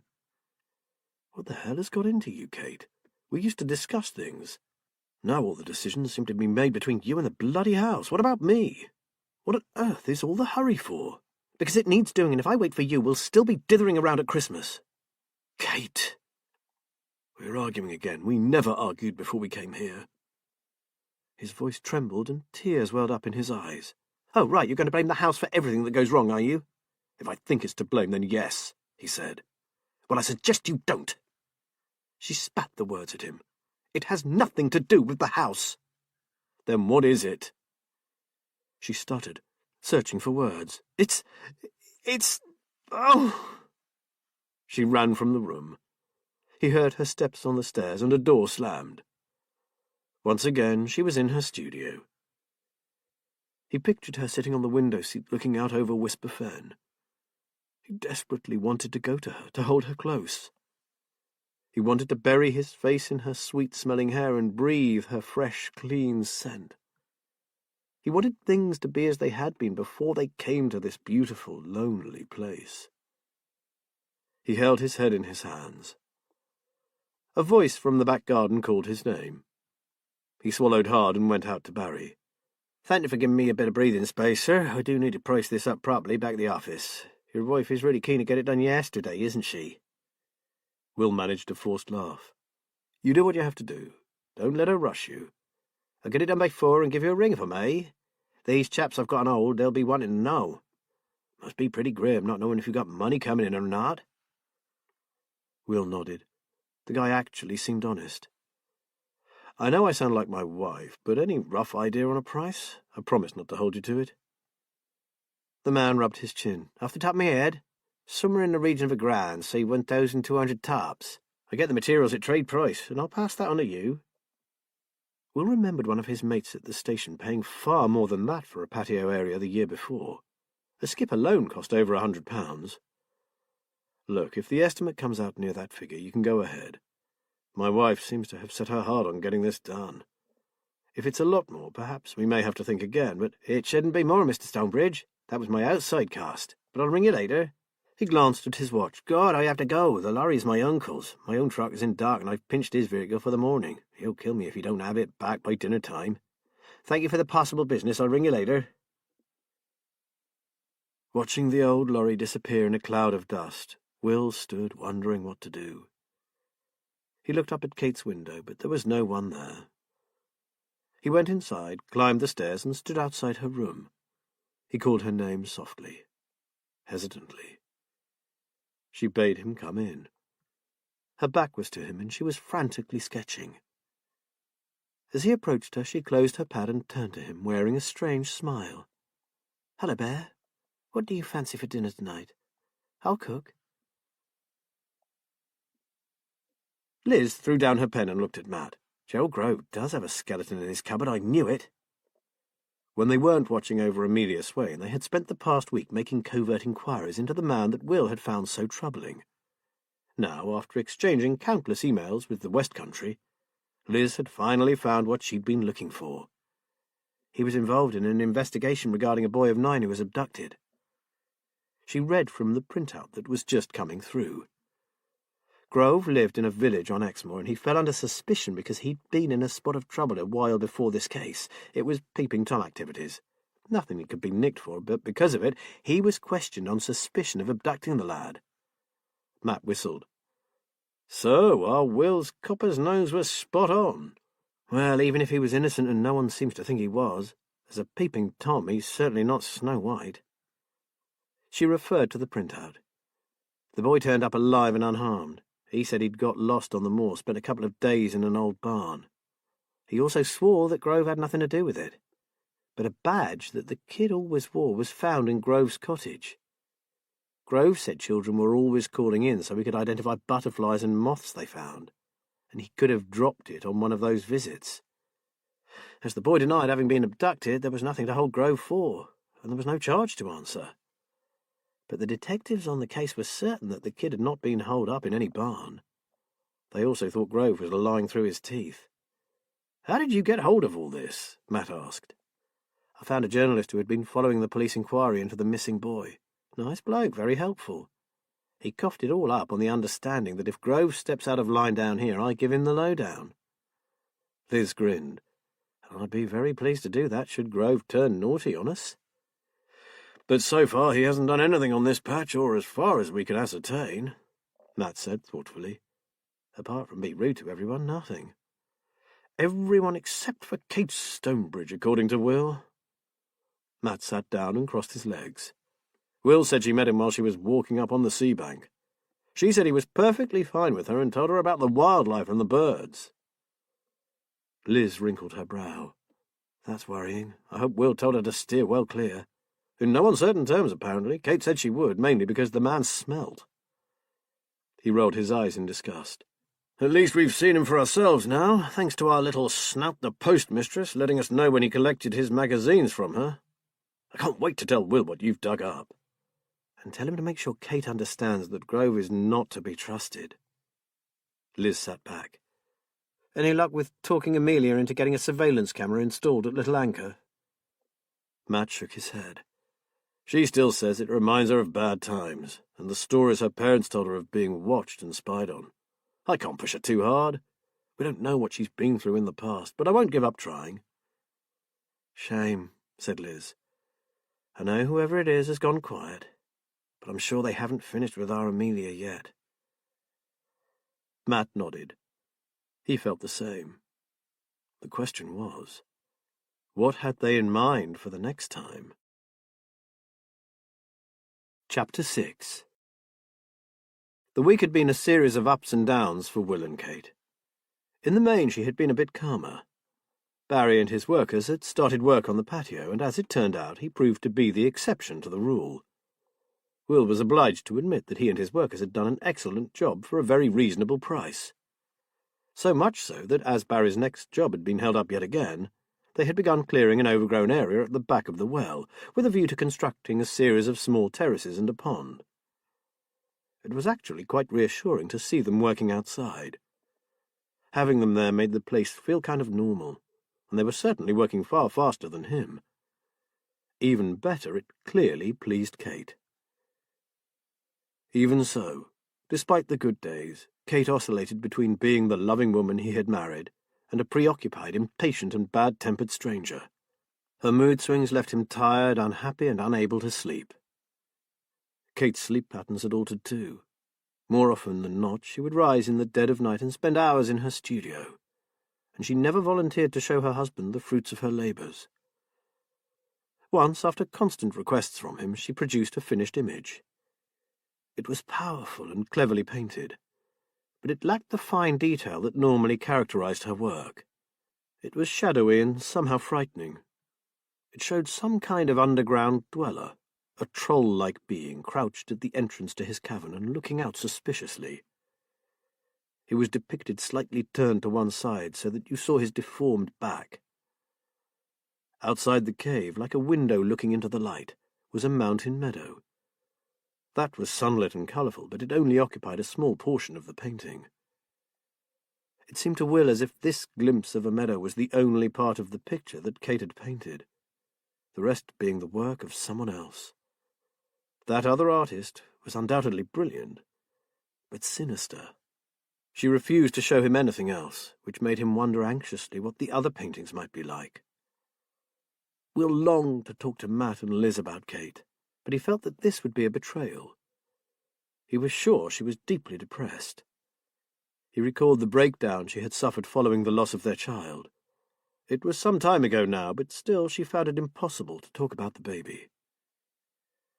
Little Emma Stonebridge had lived for one day. Kate had hemorrhaged so badly after the birth that they thought they would lose her too.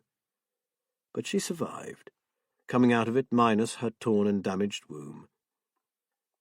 The shock of losing Emma before she could even hold her, and then discovering that she could bear no more children, had pushed her one heartbreak too far. It had been a long road back for them both.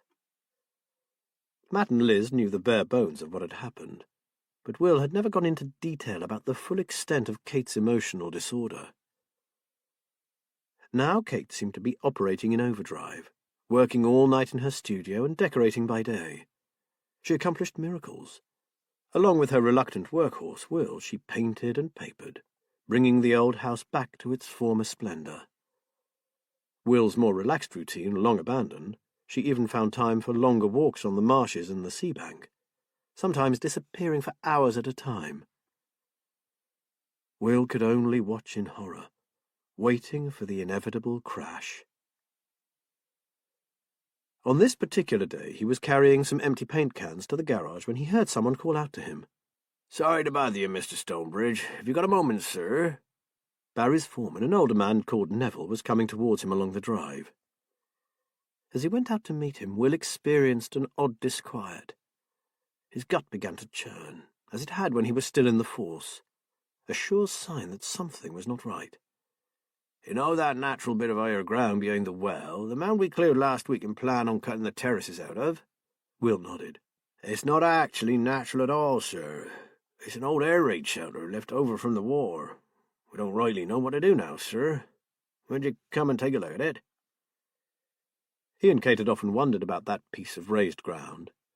Lincolnshire gardens were predominantly flat. In the end, they had decided that it must just be old topsoil, piled up and ready for a job that never got done. Weeds and brambles had covered it completely. "Well, I'm damned."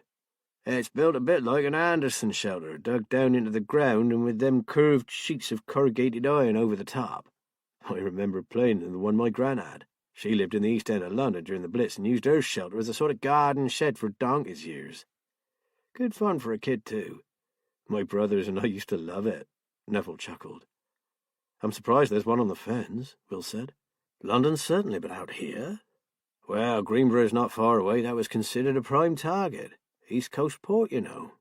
And this is Bomber County, Mr. Stonebridge. The Lancasters flew out of here every night on their missions. Didn't your dad tell you about 'em?" But Will's dad had died when he and his younger sister Eva were kids. Neville, well up on his local history, went on to tell Will about the thousands of evacuees who had poured into the rural villages after war was declared.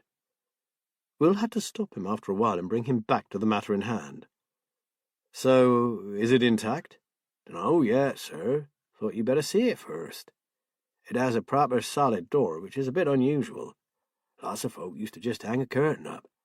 Doors meant no air and would have made it pretty uncomfortable. Our young Steve is still digging down to get it free." A young man with a selection of colourful tattoos and a shovel was moving great heaps of rich soil away from the old, damp wood. Sweat glistened off a ferocious-looking tiger and dripped across the heart-encircled Mandy. "Nearly there." He raked away some loose earth and threw his spade down with a gasp.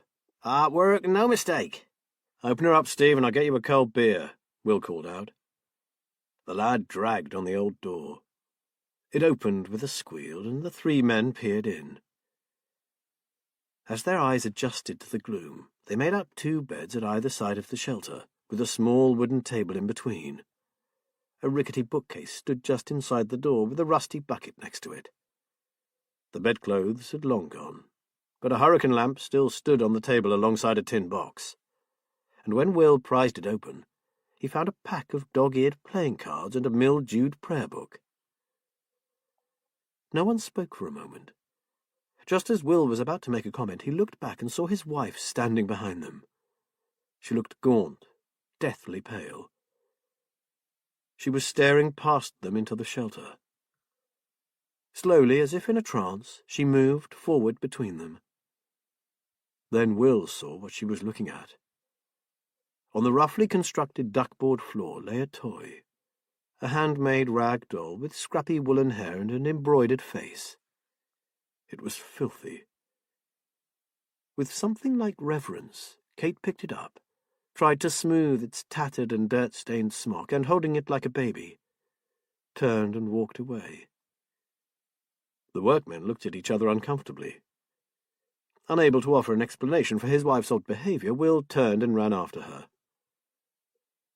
She had gone to her studio, of course, and he dared not follow her in.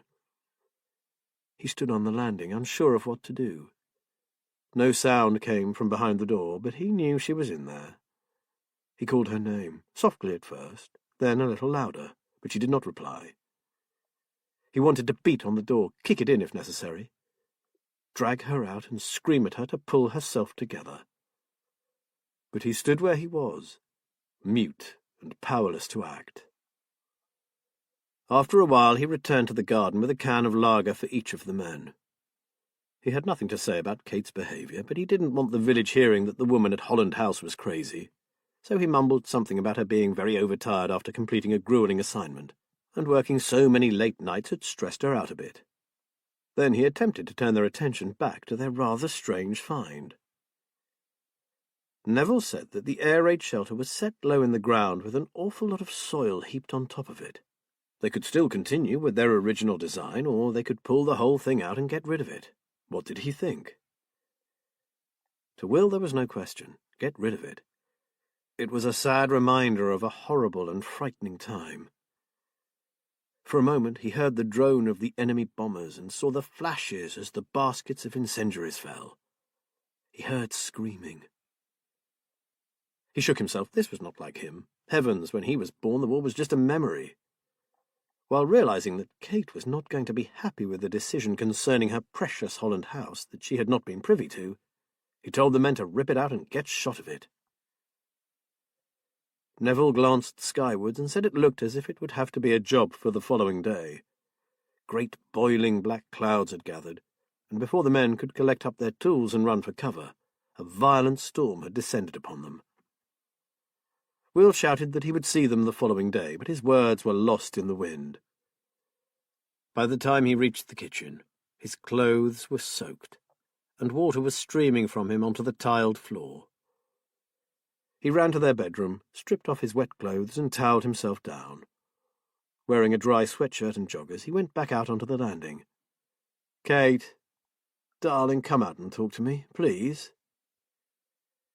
The silence ate into him. He wanted to scream, to break something, but instead he slipped slowly down the wall until he was sitting outside her door. "Kate, I'm staying here until you come out. If it takes a week, fine, I'll still be here." Some 10 minutes later he heard footsteps moving towards the door. He listened to the bolt being drawn back. His wife came out. She stared down at him, frowning. "You look pretty silly sitting there, Will. Let's go and have some tea, shall we?" She began to walk away from him. "And there will be no talk of getting rid of the shelter. It stays, understand? Now, tea or coffee?" The shelter stayed. Will looked down from the bedroom window where he was busy fitting a sash cord. He couldn't forget those glassy, unblinking eyes and the expression on his wife's face when she had said, "Understand?" He shuddered whenever it came back to him.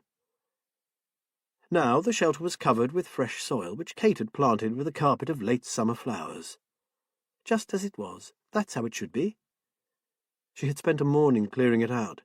She'd brushed dirt from the floor, rust from the metalwork, rubbed down the old woodwork and oiled the creaking hinges. She had refused his help on the grounds that if he were prepared to destroy it in the first place, he had no reason to assist her in its restoration. He had been in touch with Matt and Liz during the days since the discovery of the shelter. He sensed that they knew something was terribly wrong, but he hadn't had the heart to talk to them. On one occasion they had called in to tell him that he had been right about Gerald Grove, and Kate had made a brief appearance. They had barely been able to disguise their shock. Yesterday he had gone to their new GP on the pretext of needing stronger painkillers. He had gone fully intending to ask the doctor for help with his troubled wife.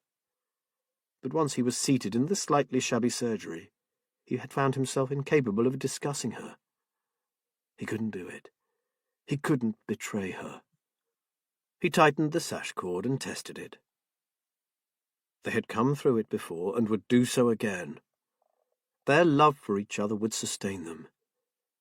He had recently discovered that the nicer he was to the house, the more he did, even the smallest of chores, the better Kate's mood became.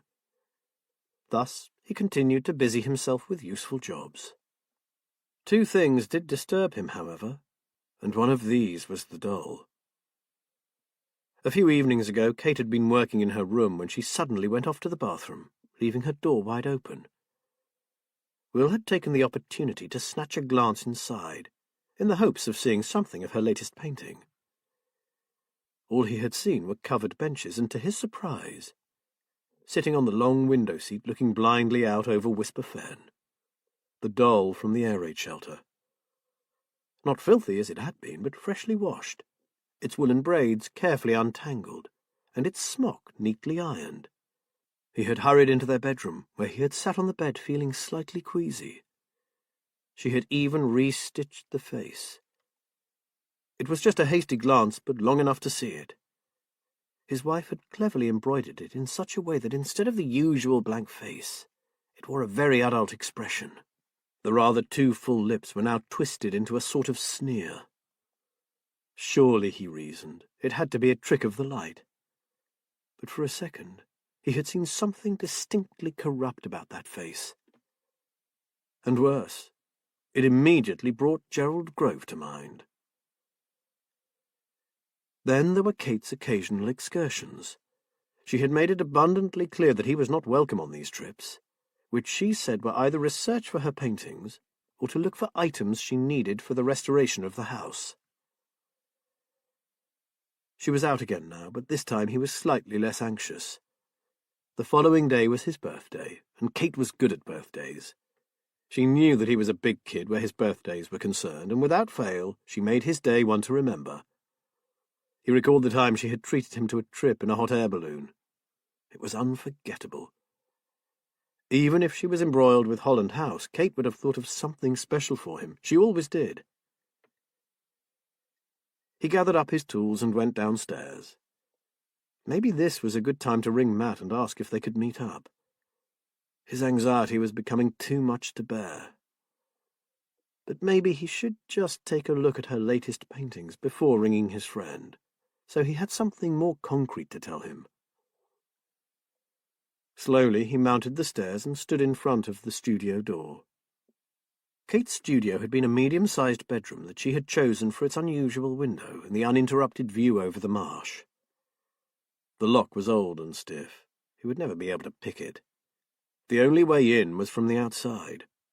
He knew the long floor-to-ceiling window did not open, but there was a smaller window next to it with a sill. He had noticed earlier that it was on the latch. Looking up, he remembered promising to clean the windows this week.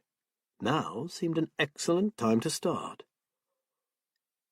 From his vantage point at the top of the ladder, he looked out at Whisper Fen. Here and there the sun, reflected off the dark waters of the lagoons, produced stars that flashed and sparkled. A line of seabirds flew into the marsh on silent wings. How beautiful their new home was. If it weren't for Kate's obsession with the place, it would indeed be a perfect place to live. With a sigh, he turned his back on the view and began to clean the window. Once that was done, he pulled the side window open and stepped in over the sill, keeping his gaze away from the doll. Kate's studio looked, as it always did, tidy and orderly. Her brushes were all clean and arranged in pots according to size. Fresh pads, books, and boards were stacked neatly under the benches, and her workbench was clear. But there were a tremendous number of finished canvases stacked with their faces turned towards the wall. Glancing back out of the window, Will pulled round the first one to face him. He gasped. It was horrible. Staring back at him was a dark form, indistinct except for a pair of pale, hollow eyes with yellow irises. It seemed to be leaving a cellar by way of some steep and rotting stairs. Will swallowed hard. Beneath its arm, tucked in close and almost hidden in its pitchy vestments, it carried a child. All that could be seen of it was a white arm and hand, chubby fingers grasping a teddy bear, and a slight glint from a lock of golden hair that fell over the partially concealed shoulder. Where did this nightmare of a painting come from? Will thought of Kate's fairy pictures, so full of light, vivid with life and colour. Now this monstrosity, oozing decay and evil intent. What was going on in her mind? With a beating heart and full of trepidation, he began to take out the others. They were all similar to that first one, and each featured a dead child. He ran back to the window and climbed out. As he placed a shaking foot onto the first rung of his ladder, he caught sight of the doll. The face, even in the sunlight, wore a sneer, as if it watched him in secret amusement. That look chilled Will to the marrow. He hurriedly descended the ladder and sat down heavily on the seat that overlooked the fen. The scene had lost its magic. All at once it had a sinister quality. His wife had told him that she could think better out in the desolate marsh. Well, now he knew what those thoughts were about, and he shuddered. He had just half risen to go and ring Matt and Liz when he saw Kate's car swing round the bend in the lane. Wondering how he was going to face her, he realized that she had stopped the car in the tiny lay-by where the rough path out to the sluice and the far end of Tyler's Lane branched off. Someone got out of the passenger seat, and to his horror the unmistakable figure of Gerald Grove slammed the door and made its way out onto Whisper Fen. Will's fear and concern for Kate turned to anger. He had warned her to stay away from Grove, and now she was giving him lifts. It was the final straw. Seething, he strode towards the car, but his anger melted when he saw her get out. She looked as ghostly as one of her pictures. For the first time, he noticed that she had lost so much weight that her clothes no longer fitted her. She looked at him through dark-rimmed eyes and said forlornly that her trip had not gone well, and please would he make her a cup of tea. So, without saying a word about her passenger, he took her bags and went inside to boil a kettle. Kate sat with her fingers wrapped round her mug of tea, tears slowly running down her face. He put his arm around her, and she looked up at him pathetically. "There was another child, you know. Another Holland child died here." His initial reaction was to shout, shake her out of this nonsense. Instead, he drew his chair closer and calmly asked her to tell him about it. "She fell into the well. She used to sit on the wooden cover, which was perfectly strong, so no one ever considered it a dangerous thing to do. Well, one day it gave way under her, or so everyone believed.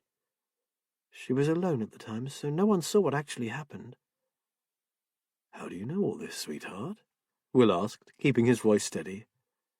"I went to see Mrs. Holland today in the nursing home. I had to. I had to know more about Whisper Fen.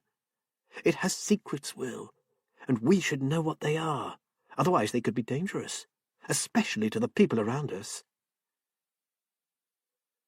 It had never crossed Will's mind that Kate would visit the old woman. "How do you mean, Kate? What danger?"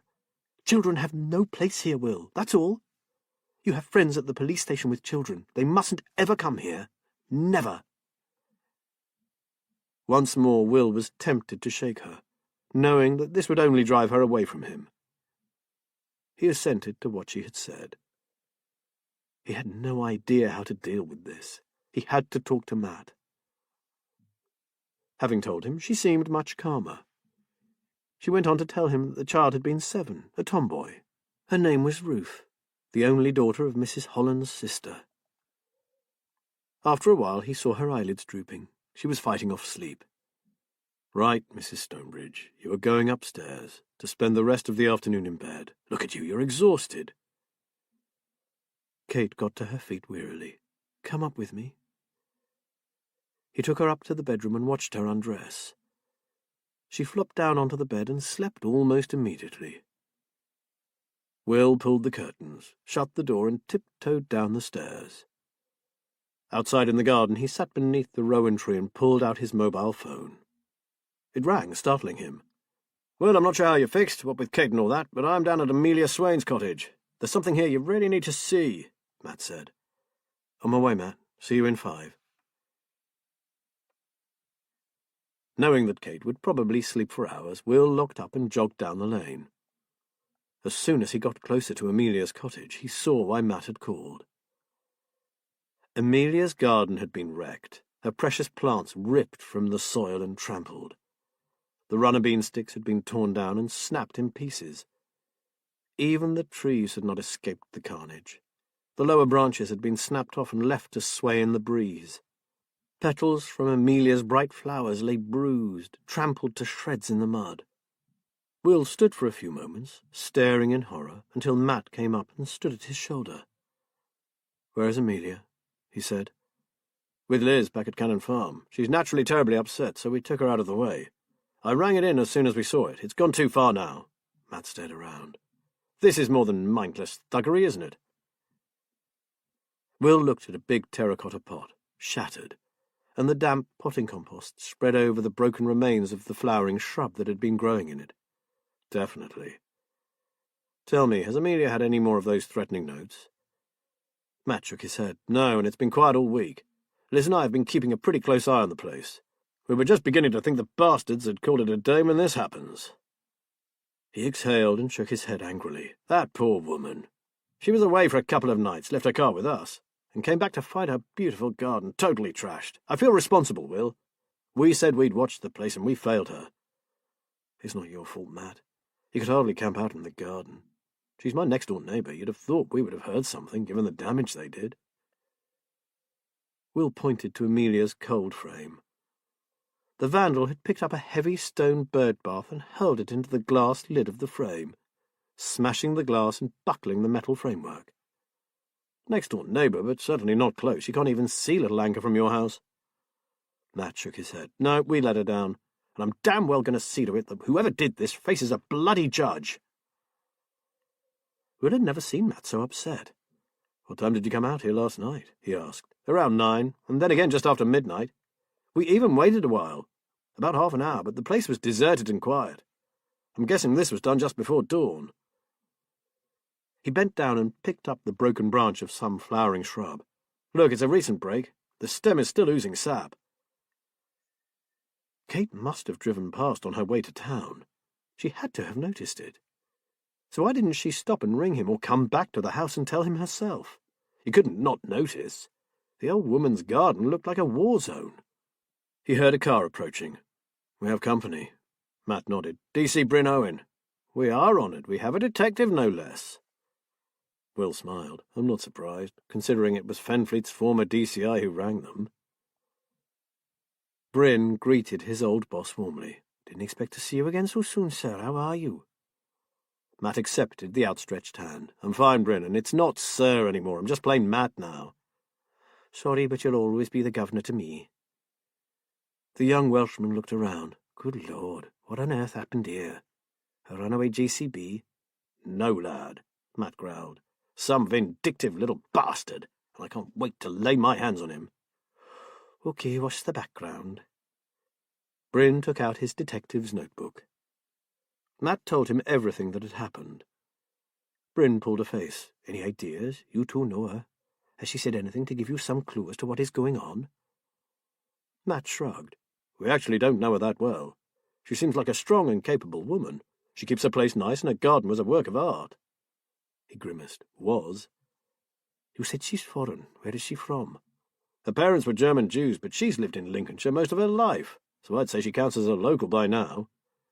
She hasn't spoken much about her parents or her childhood. I had some dealings with her late husband when his business was broken into, and he intimated that her father was on our side during the war." Bryn absent-mindedly picked up the overturned bird table. "Doesn't sound as if it's an anti-German thing, then. The war's been over a long time now. Mind you, I do know that the Nottingham police have been having a bit of trouble recently with some really nasty fascist group targeting people with Jewish connections. It's unlikely, but I'd hate to think they had a cell in our area. In any case, I think it would be a good idea if she went to stay with someone for a while. This has been done with considerable venom. If they could slit the cat's throat." Bryn pulled a face. "That's gross." "I totally agree, but even though she's upset right now, getting her to move out could be tricky," Will ventured. "And another thing," added Matt. "She owns a brand-new Volvo, less than a week old." "Oh, shit, sir.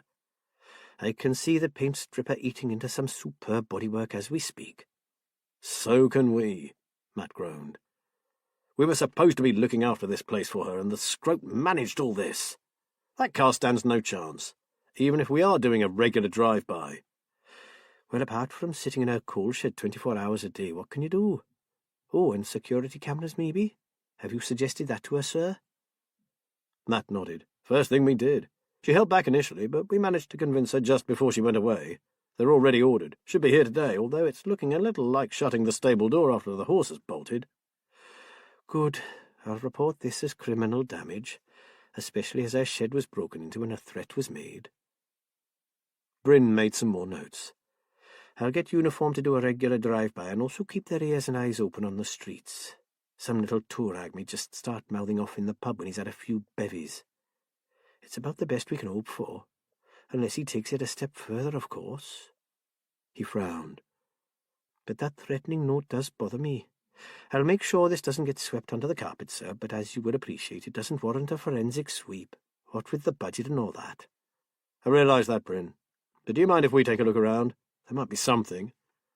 Someone has expended a terrific amount of energy doing all this. He could have dropped something or left some nice clear footprints. Liz and I are treating this as a private investigation, not that we'll be charging Mrs. Swain. Be my guest, sir. I'd even leave you some evidence bags, just in case. And if you are as successful with this as you were with your first private case, we'll be slamming a door on him in no time. The young police detective's smile faded, and he suddenly looked sad. If I had my way, I'd do more for the poor old soul. These bastards want the book thrown at them, terrorizing an old lady like this. He kicked at a broken flower pot and swore. Anyway, you must get back. I'll do all I can. Nice to see you again, boss, and you too, sir. Giving Will a little salute, he went back to his car to fetch the bags. As soon as he had gone, Will and Matt took a careful look around. For half an hour they searched unsuccessfully for anything that might give them a clue as to who the vandal was. The only thing that Will found was a tiny scrap of creamy white linen. Matt found the broken tip of an old scythe, but that could well have already been in the ground. They bagged it and the cloth, although he did not believe either would be of any help. I reckon we're wasting our time, said Matt after a while. I guess I'd better get back and fill Liz in on what Bryn said and try to convince your neighbour that the time has come to take a little break away from Whisper Fen. Will reached out and touched Matt's arm. Before you go, have you got a few minutes? I really need to talk to you. Matt looked at him shrewdly. Of course, mate. I'll just ring Liz and put her in the picture, then I'm all yours. Will felt an overwhelming desire to cry. Chapter 7. Matt had never seen Will look so distraught. They walked back to Holland House so that Will could check on Kate. She was still asleep, so they went out onto the new patio and sat down. Will seemed at a loss as to how to begin, but then the words tumbled out in a torrent. Matt had a hard job to make sense of it all. The Will he knew was a tough, level-headed DI, down to earth and practical. The man sitting opposite him was almost a stranger. From what Will was saying, Matt made out that Kate was subject to violent mood swings, going from the gentle person that he loved to a vitriolic horror, and then back again in the space of a single conversation. He told of the strange, disturbing paintings she was making, and her obsession with the house and its morbid history. Finally, the flood came to an end, and Will stared at Matt with a glazed, exhausted expression. My God, man, you have to get her professional help. You can't go on like this. It's killing you, Matt said. No doctors.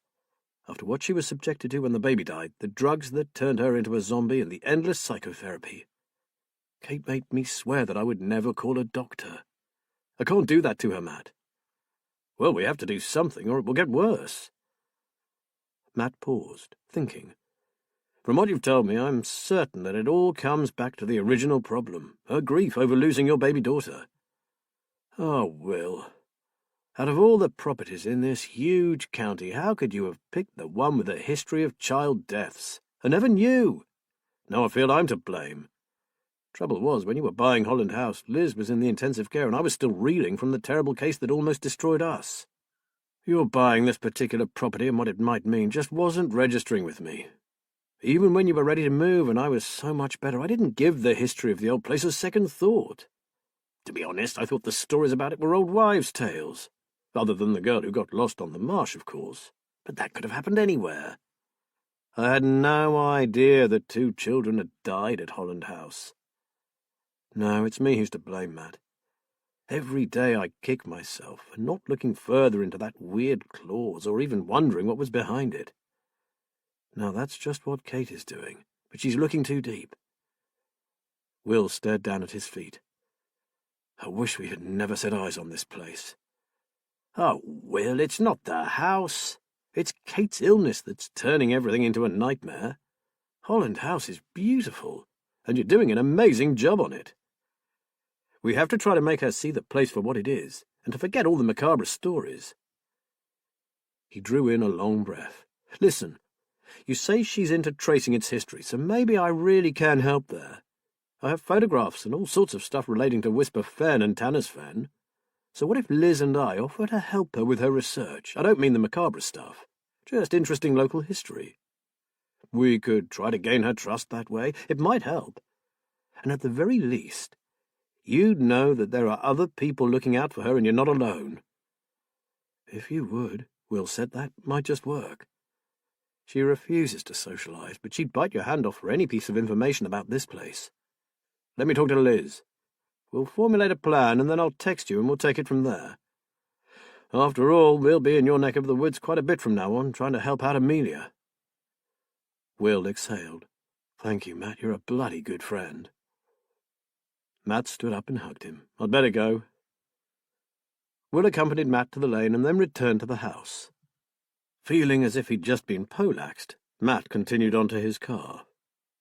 Before getting in, he stood for a while looking out over the marsh. In the distance he could make out Gerald Grove's cottage, a black silhouette against the huge sky. Though it was a warm day, a trace of smoke filtered up from the chimney. The damp out there must be appalling if Grove needed a fire. Tyler's Lane ended at the cottage, as near as you could get to the wash without being inundated when the notorious autumn tide swept over the marsh. He pictured that man hunkered down in his shack and shivered. As he stared, he saw a point of light out on the fen. Odd, it wasn't even dark yet. So that was the light Will had seen. He recalled some of the old-timers' stories about a local phenomenon called the hobby lantern, a will-o'-the-wisp that drew unsuspecting travellers to their doom on the lonely marsh. He shook his head, more like bloody poachers. Someone up to no good anyhow. He got into his car and, with a last look at Amelia's decimated Eden, drove back to Cannon Farm. Liz was relieved to finally see Matt's car draw up. She had tried hard to persuade Amelia to go and stay with a friend for a few days, but Amelia had dug her heels in. She was going nowhere. Now she was over the initial shock of finding her garden trashed. Anger had taken over, followed by a determination to get to work and salvage what she could from the destruction. One look at Matt's face told Liz that all was not well, but she decided not to ask any questions until they were alone. She made tea and they sat around the kitchen table. First, Matt told Amelia what the police had said, along with their advice to move out for a while. He got the same answer as Liz. Amelia was staying put. When they had finished their tea, she declared it was time to go and face the carnage. I can get a few hours tidying up in before dusk. I think it will be therapeutic. Oh, and I need to call in to my friend from the post office, too. It's our evening for a sherry and a gossip, and I don't want her to hear about my garden from anyone else. She stood up. And I will call you if I'm concerned about anything, I promise. I'll come with you, said Matt. No, I've troubled you enough. I'll be fine, I promise. And as you say, I can always call you. Day or night, Amelia. We can be there in no time. Just make sure you lock up and keep that lovely car in the garage, Matt said rather sternly. At least it's a solid building. He couldn't knock that down in a hurry. Amelia laughed. Well, that's not surprising, is it? You remember what my husband did for a living? Matt looked puzzled for a moment, then smiled. Ah, yes, of course. Construction of purpose-built outbuildings and garages. No one would break into that, I assure you, said Amelia proudly. He was a craftsman. Liz accompanied her to the door. I can't tell you how sorry I am about what happened, she said. We still feel responsible and that we let you down. You couldn't be there all the time, Liz. Whoever is doing this is clever. They'd have picked their moment carefully. And I'm certain that they knew I was going away, although I have no idea how. She squeezed Liz's arm. It wasn't your fault, my dear. So please, think no more about it. We know a very good gardener, Amelia. I'm sure he wouldn't be averse to a few extra hours' work, just to help you with the heavy stuff. I can ring him if you like. I might take you up on that, but first I'll see what needs doing. I'm going to tackle it as if it was the aftermath of a natural disaster. Then, once it's cleared, I will have a blank canvas to play with. It could be a new project for me. Amelia went out to her car. Liz stood and watched her drive away. Just as she told them, she was a tough old bird. Even Liz, a retired copper with a good few years under her belt, would have thought twice about staying in a house that was under attack. She hurried back indoors and found Matt still sitting at the table. Okay, what's happened? Matt shook his head. I hardly know where to start. Like we used to say when we interviewed people, from the beginning. Matt began.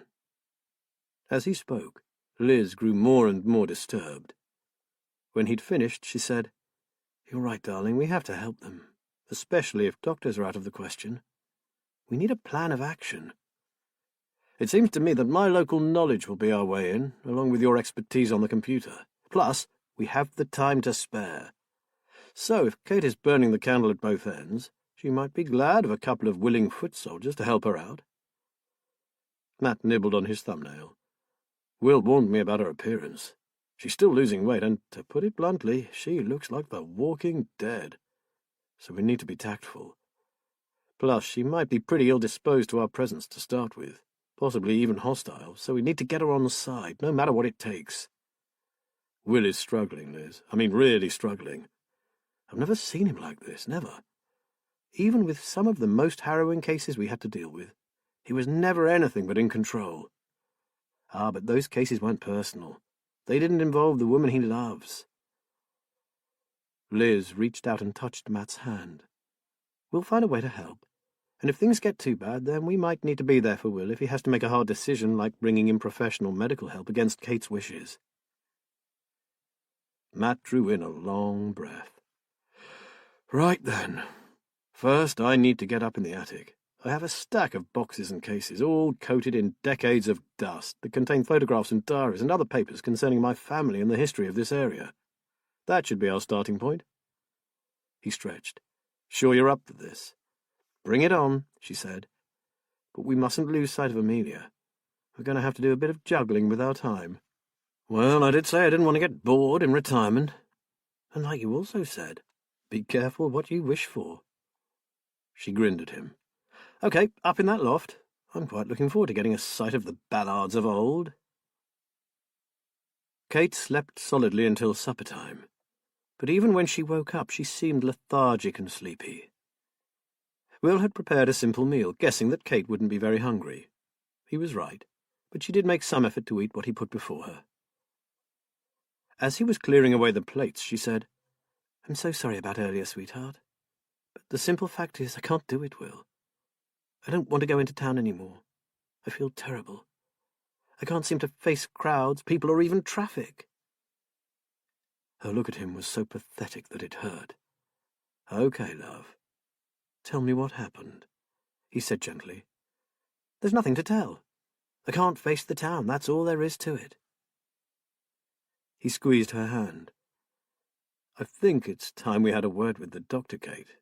Look at you. You're losing weight by the hour, you're pale, and now this. What do you think? She pulled her hand away. No doctors, Will. We've been there before, remember? He needed no reminding. I'm not talking about like before. I meant a quiet word with the GP. Perhaps you just need a tonic.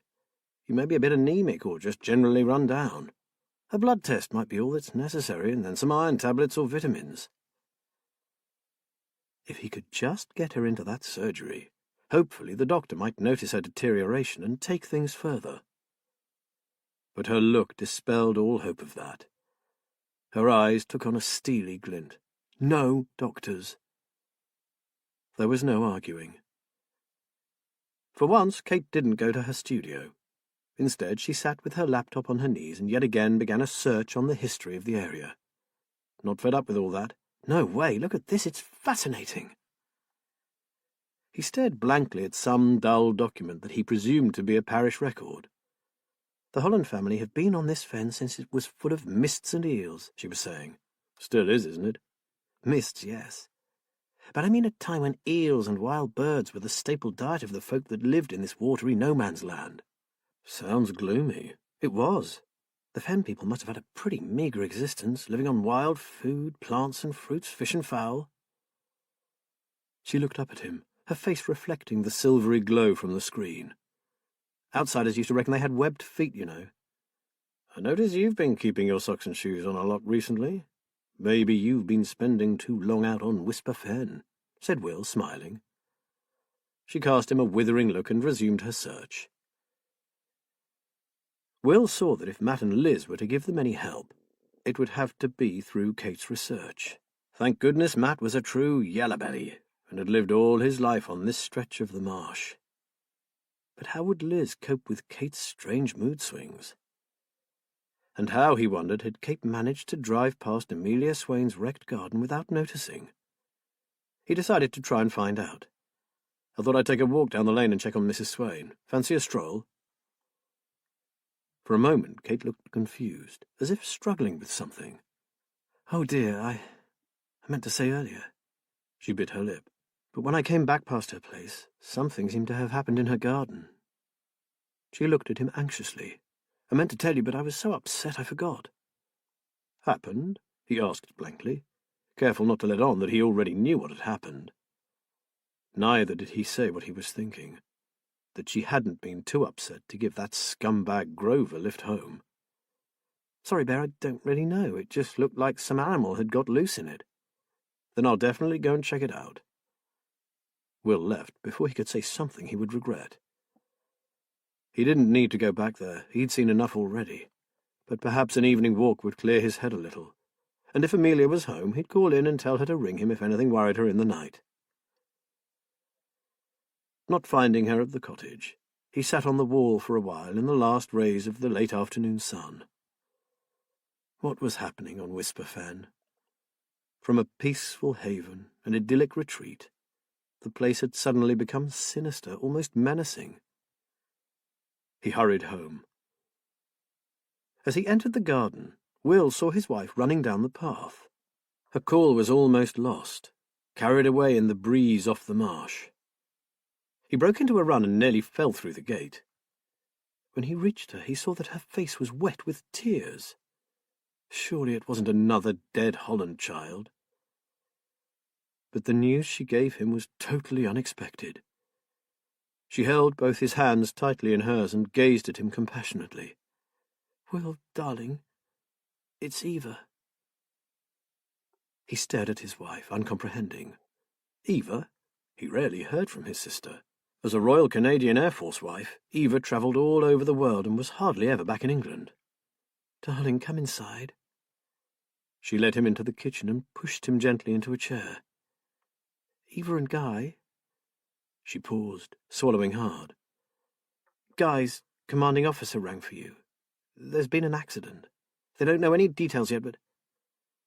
They're both dead, Will. As a police officer, Will had often been the bearer of tragic news. Almost invariably the recipient told him he must be mistaken. It's all a terrible mistake, was what people said, over and over. When? Where? He's going to ring you back, darling. I said you'd only be a minute or two. I'm sorry, I was so shocked I didn't ask the right questions, and you weren't here. Her tone was almost accusatory. Then she was holding him, hugging him to her like a baby. The phone rang, and he rose unsteadily to his feet. Thankfully, the man knew his job. He was sympathetic but factual, offering Will and his family every assistance. He would, of course, ring back as soon as he knew more himself. Keeping his voice steady, Will thanked the man. He was about to hang up when a thought struck him. Sophie! What about Sophie? Was she with them? The officer assured him that his 8-year-old niece was safe and well, being cared for by her best friend's family. Will exhaled noisily.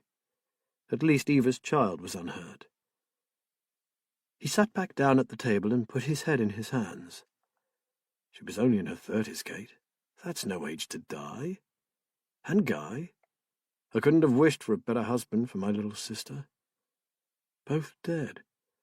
He said it seems that their vehicle came off the road. I didn't even know they were in Germany. Kate held him while he cried. As the sobs subsided, she told him she loved him, was there for him.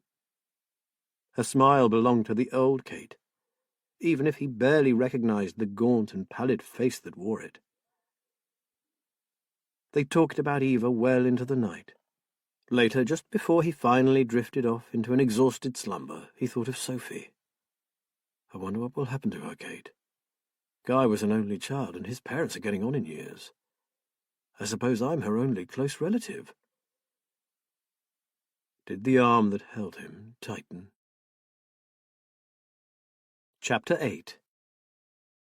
After a fitful sleep, Will finally got up at 5 and went to the kitchen for tea. He recalled bitterly that today was his birthday. Poor Kate. She had made the effort to go out and organize something to give him, and now her surprise would be ruined. Now the initial shock had worn off somewhat, he saw his sister's death in a clearer light. He loved her dearly, of course, but they had seen so little of each other. They were not close now, not as they had been as children. He poured a second cup of tea and took it up to his sleeping wife. He quietly put the mug on her bedside table and slipped back into bed beside her. She stirred and nestled into him. "Morning, my bear. Did you manage to sleep at all?" "A bit, babe. It's just difficult to take on board." "I can't believe it either. I spent half the night thinking about their wedding day. All those uniforms. Who would have thought?" She fell silent. Every time he thought of Eva, Will's mind was crowded with images from their childhood. Eva on her three-wheeler, him on a racing bike. Eva sitting on the garden wall, him balanced beside her on one foot. Eva as a bridesmaid, smiling out from beneath the wreath of flowers in her gleaming chestnut hair. He scowling, uncomfortable and stiff in the best suit he hated. "If you had to sum up Eva in a single word, what would that be?" Kate mumbled, half asleep. "I think I would choose vibrant. Yes, vibrant." Kate was right. Eva dressed in colours that no one else ventured to wear. She went out to dinners in dresses like butterfly wings, drawing the admiring glances of everyone in the room. Even her wedding dress was a bright Aegean blue. Will sighed, turning his thoughts to more practical matters. Where would the funeral be? Probably Canada. When? Flowers, he must organize flowers. His brilliant little sister would have to have something bright. And then there was Sophie. His thoughts were interrupted by Kate extricating herself from him and reaching for her tea. Did the Air Force people say when they'd be ringing again? No, he just said he would keep us informed. So probably later today. Not exactly the kind of news you want to hear on your birthday, is it? For a moment, Kate said nothing. He waited, fully expecting her to leap from the bed, run out and return with his present. Surprise! Instead, she turned towards him slowly, and a huge tear welled up in her eye and rolled down her cheek. "Oh, Will, how could I forget?" For the first time in their relationship, he felt truly alone. Her tears were real enough, so he consoled her, meanwhile bitterly resenting her total preoccupation with the house. He couldn't help remembering his birthday of 10 years before. It was the last time Eva and Guy had been able to get to England for a short holiday. They had all gone to Lincoln for dinner in a top restaurant, and Kate had arranged for a birthday cake in the shape of a police car. There had been balloons, sparklers and party poppers, and the four of them had behaved like teenagers. Having sent his red-eyed wife off for a shower, he lay back against the pillows, finishing his tea and trying desperately to suppress his hurt. In the light of 2 tragic deaths, his pain seemed petty and selfish. He felt it all the same. He went down to prepare breakfast, still half expecting to see the card propped up against the toaster. Surprise, surprise. The following week gave Will little time to think about his forgotten special day, or Kate's problems. Indeed, apart from a strange remoteness, she too seemed to have been caught up in the change brought about by this unexpected death. She had promised to make up for her blunder, but it was too late. A high-ranking officer had called from Germany to inform Will of the circumstances surrounding the accident. It appeared that his sister and her husband had been returning from an evening function in a village near Heidelberg. They were temporarily attached to an airbase just outside Mannheim, and were on their way home. Since this was an official gathering, Sophie had stayed the night with her friend. Guy had been driving, and as he never drank, alcohol was not an issue. A freshly killed deer lay not far from the crash site. Examination showed animal blood and hairs on the car's front bumper, or what was left of it. The BMW had ploughed head-on into some trees, both of its occupants killed instantly. Endeavouring to be as tactful as he could, the officer told Will that by an odd fluke, the angle of the decline and the positioning of the trees, Eva's airbag had inflated but had broken her neck. Guy's airbag had been punctured by a massive, jagged branch entering the car. "There is no suspicion of foul play at all. Frankly, it was the best we could hope for, sir, considering the kind of accident. It would have been over in seconds. They would never have known what hit them." Will had seen enough RTAs to accept this. The bodies were being flown back to Saskatchewan, Guy and Eva's home, where a funeral would be held with full military honours. "I hope this is acceptable, sir. It is on record that they wish to be buried in the same plot. Naturally, we will fly you and your family out, sir. The date is not yet fixed. Captain Hogan's parents are in a pretty bad state, as you can appreciate. Meantime, sir, if there is anything the RCAF can do for you, please don't hesitate to ask." Will could think of nothing. What could they do?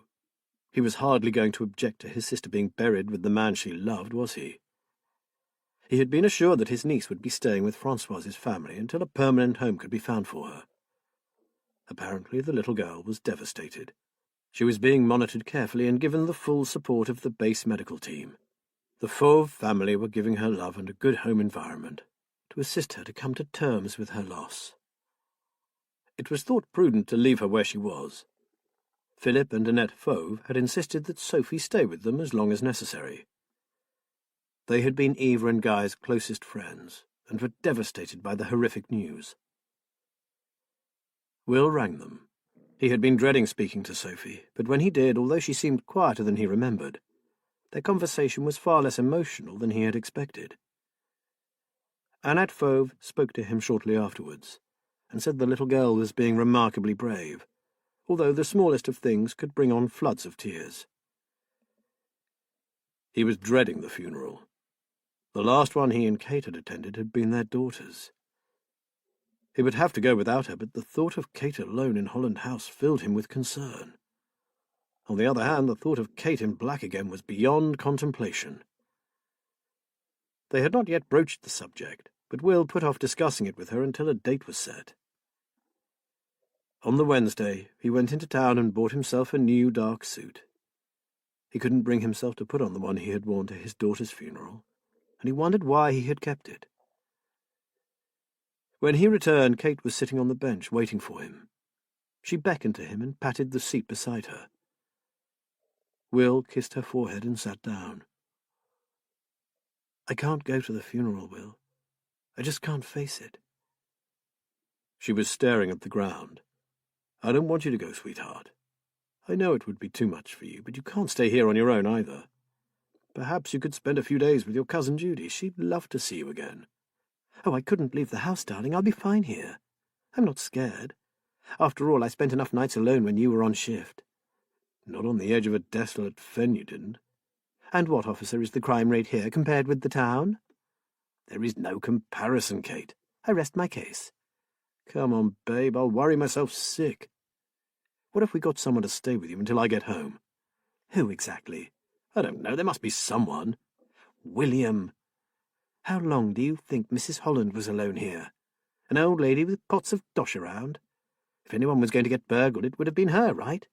And was she? No. If she could be happy here alone, then so can I." For a second he didn't care what she did. He was tired of all this. If she wanted a precious house to herself, then so be it. Then he thought of those awful paintings in her studio. He rubbed his tired eyes. At least he had a little more time. He hadn't yet been given a date for the funeral. Maybe they could reach a compromise by then. Maybe. That afternoon, Will drove out to Tanner's Fen. He had already rung Matt and Liz to tell them what had happened, and they had offered to do anything they could to help out. Now he wanted to see them in person. When he arrived, his friends were engrossed in sorting through the contents of an ancient, battered suitcase. The kitchen table was piled with yellowing documents and dozens of old photographs. "We've just found this case. It was stuck on top of a wardrobe," explained Matt. "We've been putting together an archive on this particular area of the Fens. I've been meaning to sort all this stuff for donkey's years, and Kate's research has given me the push I needed. It seems that I really do know quite a bit about Whisper Fen." Liz led Will through to the dining room, where he saw another table covered in papers, folders, and clear plastic envelopes, all labelled in black marker pen. "Hellfire!" Will exclaimed. "This looks like the case notes from a major investigation." He looked at some of the files of photos and was surprised to see one marked Holland House. The pictures were in black and white and sepia. Liz gave him a grin. "It's the only way we know how to work. Once a copper, always a copper, I suppose." She reached out and squeezed his arm. "How are you doing, Will? Are you coping all right?" He gave her a tired smile. "Oh, I'm okay, Liz, thank you. In a way, it's been made easier by the fact that I saw so little of Eva since she married. We had very different lives. Even so, it's hard to believe I'll never see her again." "And Kate?" What to say? He didn't know himself. Before he could answer, Matt joined them, carrying 3 mugs of tea. They sat at the table amidst the piles of documents. "Kate isn't going with me to the funeral." "Oh, thank heavens! That's a huge relief. We were worried about that." Matt took a deep breath. "Which brings us to the next thing we were going to say. You can always say no if you think it would be inappropriate, but considering the circumstances, I would be very happy to go with you for moral support, and Liz will keep an eye on Kate." Overcome with emotion, Will couldn't speak for a few moments. He had been dreading having to make the trip alone. "You would? Of course! Sometimes you need a mate close at hand," Matt smiled.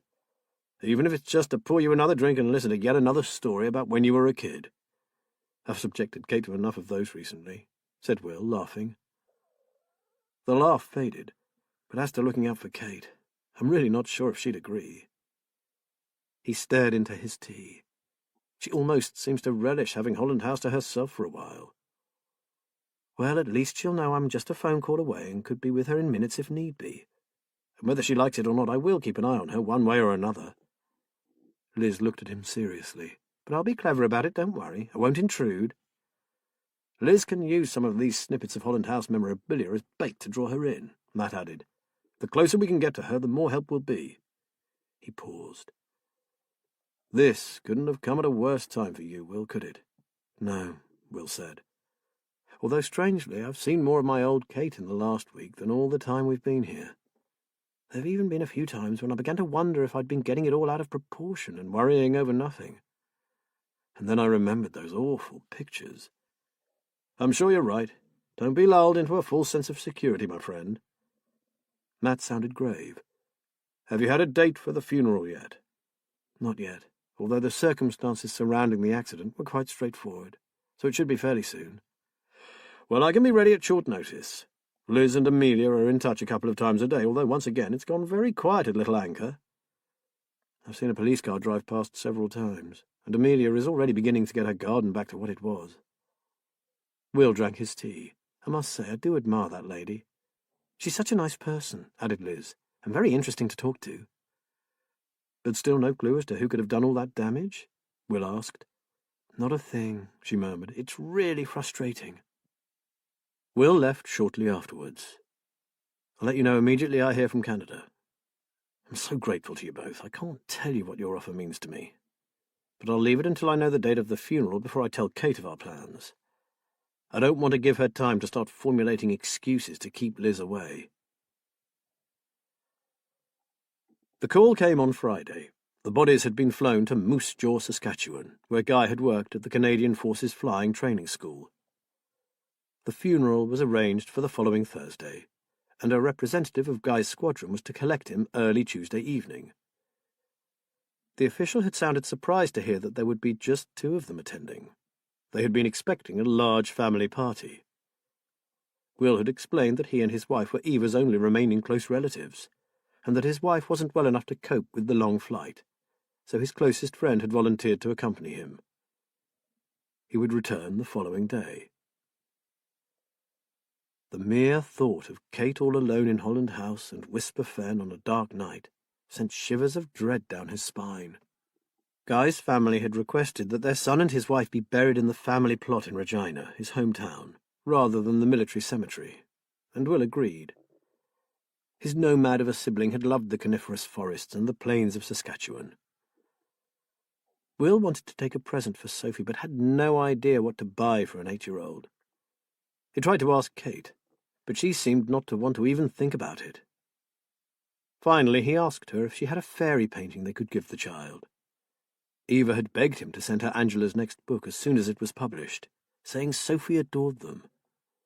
An original painting by her aunt would be a special gift that he was sure his niece would love. Kate had not been particularly interested in his idea. It took him a lot of coaxing until she was reluctantly persuaded to look through her old work. Eventually she produced a watercolour of one of Angela's early characters, a fairy called Snapdragon. You can have this if you like. It's a painting they didn't use in the book. It was perfect. The character's impish face grinned cheekily from between some tall, brightly coloured flowers. Seems a long time ago that I painted that. Indeed, when he compared it with the sinister and macabre work that she was making now, Snapdragon might have been painted by another artist altogether.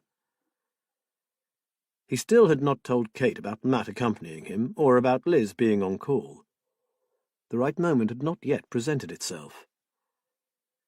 Trying to work out how best to go about telling her, he prowled around the kitchen, opening cupboard doors and peering hungrily into the fridge. Kate had forgotten about lunch again. No wonder the weight was falling off her. He called up the stairs, asking if she would like a sandwich, but she answered that she needed to finish something, and would grab a bite when she was through. He wondered what malevolent figure was emerging from her dexterous fingers, and began to wish he'd never sneaked to look at those awful paintings. As he swallowed the last mouthful of his lunch, she came into the kitchen and stood before him, holding up a painting. "Well, what do you think?" After a moment's hesitation, he raised his eyes and beheld not some vile goblin, but a magical landscape. Imaginary flowers surrounded a waterfall, all rendered in glorious colours. Mythical birds with vivid plumage flew among the blossom, and in a pool at the base of the waterfall, a gathering of water sprites frolicked in sunlight. What on earth was she up to? "You keep saying I don't show you my latest stuff, so here it is. Opinion, please." But when he looked closer, Will realized what she had done. The picture had seemed vaguely familiar, and it was. She had resurrected an old painting, adding more flowers and birds in the sprites. It was years old, and she must have thought he'd have forgotten it by now. But Will remembered them all. Not one single brushstroke had ever escaped his attention. What should he say? He stalled for time, taking it to the window and holding it under the light. She was going to extraordinary lengths to keep her new work hidden from him. He decided to go along with the charade. "Great, babe, I love it. But what about the new powerful approach you told me you were using for your own book? This is more your original style." He detected a flicker of panic, or was it anger? "Oh, that, I've put it on hold for a while." Okay, 2 could play at that game. He smiled at her and asked if he could come and watch her paint like he used to. She suddenly found something of great interest on the toe of her trainer. Without looking up, she produced her habitual excuse. "I'd love you to, Will, but my concentration is shot at the moment. I've no idea why, it's just the way I'm feeling right now. Give me a bit longer, can you?" She raised her eyes to his, beseeching. "Of course. It's just that I love to be near you. Well, you know that. I do know, Bear." Her eyes stayed on him. "And I love you. You know that too, don't you?" Will nodded. Despite everything, he had never doubted it. He held out his arms to her. The following morning, Will rose at dawn and slid out of bed, leaving Kate asleep. Donning a sweatshirt and jeans, he went downstairs and pulled on his walking boots. Out in the garden, the air carried the fresh chill that heralds an approaching change in the seasons. It was time he discovered for himself just what it was that continued to draw his lovely Kate out onto that desolate marsh. The ground leading up to the sea bank was soft underfoot. It had rained the night before, and the slender stems of the grass formed miniature arches to which clung countless droplets that shone like crystals. Mist hugged the trees, whose black trunks disappeared into an enveloping grey. Soon the trees gave way to scrubby, deformed shrubs, to be succeeded by coarse tussocks of reedy grass and sea lavender. Aware of the danger of the rising tide, which swept in fast over this part of the marsh, Will kept to the path. Eventually he sat on an old, broken gate and stared out over the flat, tide-washed landscape. It was a strange place, unlike any other he had seen. It seemed ancient, eons old, primeval. He shook himself. This fanciful mood wasn't like him. He tried to imagine what it would be like to be artistic, and could see how this wild stretch of coastline might cast a spell over a creative mind. What did Kate see? The black water in the lagoons, slithery beings that moved through the reed beds, the brooding atmosphere of the darksome marsh. But there were breathtaking cloud formations in the endless sky, tiny snow-white fen violets, and the song of the skylark that hovered far above. Not so long ago she had thrived on such small details, imbibed them, and then sprinkled their beauty into her paintings. Fairy dust. Will slid down off the decrepit old gate and slowly made his way home. So now he understood. He had felt what she must feel on her endless wanderings across the marsh. They had made a terrible mistake in moving to Whisper Fen. He kicked absent-mindedly at a dandelion head. He would be crossing the Atlantic, far away from Kate. Part of him was relieved. Perhaps, at some distance from her, he would be able to see their problems from a new perspective. Mostly, however, he was full of trepidation. His gaze moved to Holland House, standing alone on the edge of the marsh. From this far away, the big old house looked like a dream come true. Only the foundations were unstable, and nightmare creatures resided in the studio. He waited for a while, not wishing to return to what had become a place of dread. Some wading bird watched him suspiciously from a reed bed, and he noted the statuesque figure of a grey heron surveying him from the muddy mouth of an inlet. "Stupid birds. It's not me you should be wary of, it's this bloody place," he muttered. "Go and fish elsewhere. Somewhere healthy." Acquiescing, the great bird rose majestically, its enormous wings beating soundlessly in the morning mist. With a single cry it turned and flew inland, away from Holland House. As Will too would be flying. But what would he find on his return? Chapter 9. Will left it until the Monday morning to tell Kate that Matt would be accompanying him to Canada. He said it had been a last-minute offer. Kate had little to say about it, appearing far more interested in all the jobs she had lined up for herself in his absence. As the time for his departure grew closer, her moods were swinging like an out-of-control pendulum. It was weird. 1 minute she was her old loving self, telling him she would miss him terribly, and the next she was nagging him to get everything ready for all the jobs she was determined to do. Instead of calmly preparing for his sister's funeral, Will found himself moving heavy furniture into the centre of the lounge so that she could begin decorating, sweeping the chimney, and carrying unwanted items up into the loft.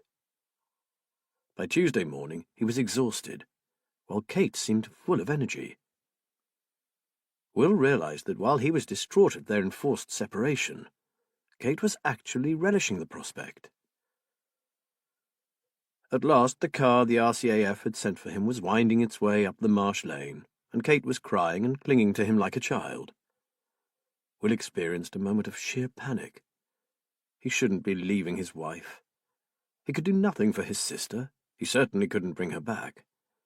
So why hadn't he remained where he was needed, with the living? But it was too late now. He kissed her gently, told her he would be back soon, and would phone often. As the car moved off down the lane, he looked back. Kate was standing in the porch, outlined by trailing leaves of clematis and a few late roses. She seemed to be part of the building itself, the pale spirit of Holland House. By the time they reached the end of the lane, he found he was crying. They collected Matt. As he and Liz said goodbye to each other, Will couldn't help comparing this farewell with his and Kate's. They were so close, so unreservedly in love. Will felt a pang of envy. With a young officer called Mitch as their escort, they soon arrived at the airstrip and the military plane took off. As the wheels retracted, Will's fear of what might happen to Kate almost overwhelmed him. But Matt turned the conversation to practical matters. He questioned Mitch about the plane, while Will tried hard to follow their conversation. Mitch described the CC-150 high-speed jet they were travelling in, and told them about Moose Jaw being home to the Snowbirds aerobatics team, and also the NATO flying training program that Guy Hogan had been attached to. While he talked, a young man approached carrying 3 trays laden with a delicious-looking supper. They passed the rest of the journey, eating, drinking, and dozing. Will found that the further he got from Whisper Fen, the clearer his mind became. He slept again, waking to find Mitch gently patting his arm. "Welcome to Canada, gentlemen." It was a long way to travel merely to say goodbye. The hotel was comfortable and functional, typical of those bland conference hotels that specialized in short stays for business travelers. Will and Matt had been given rooms next door to each other. The first thing Will did was to ring Kate. With the time difference, it was 7 in the morning on Whisper Fen. Her sleepy voice soothed his worries instantly. "Bear, you're safe?" "I'm safe, sweetheart. We're being treated like royalty. How are you? What was your first night like?" "Apart from worrying about you, fine. I worked until quite late." He drew a breath, immediately thinking of her recent artwork. But she went on, alleviating his concerns. "Not painting, though. I've started on the lounge. I thought something physical would occupy my mind better, stop me thinking about my husband. High up in the night sky over the Atlantic. I was stripping wallpaper until 2 in the morning. Hey, you, don't go overdoing it. I'll be back before you know it, and I'll help you." "I know, Will, but it's good for me. Therapeutic and all that." "Okay, but get some rest as well." They talked for a while until he said he was going to try to sleep. There was little to do as it was the middle of the night there, and might as well try to acclimatize himself to local time. They had their mobiles, but knowing the intermittent signal on the fens and Kate's propensity for forgetting where she left hers and forgetting to charge it, he gave her his room number and the hotel telephone number for emergencies, and promised to phone her again before she settled down for the night. He reminded her to ring Liz if she felt at all worried about anything, but she just laughed at him. "Stop being an old woman, Will. I love Holland House." There was a pause. "And the house loves me."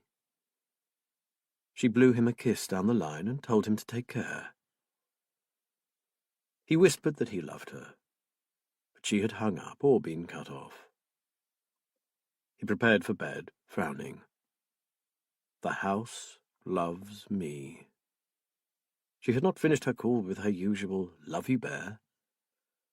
Will told himself he was becoming paranoid. She had blown him a kiss and told him to be careful. What more did he want? He rearranged his pillows and tried to get comfortable. He missed Kate so much. She was his world, his life. More so now that Eve had gone. All he had left was Kate.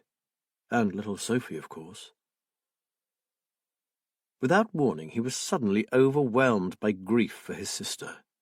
The realization that she would never again walk into a room wearing one of her brilliant dresses and turn heads all evening was just too much to bear. The world had lost a bright light, and it was a duller place now for her passing. Will cried into his pillow.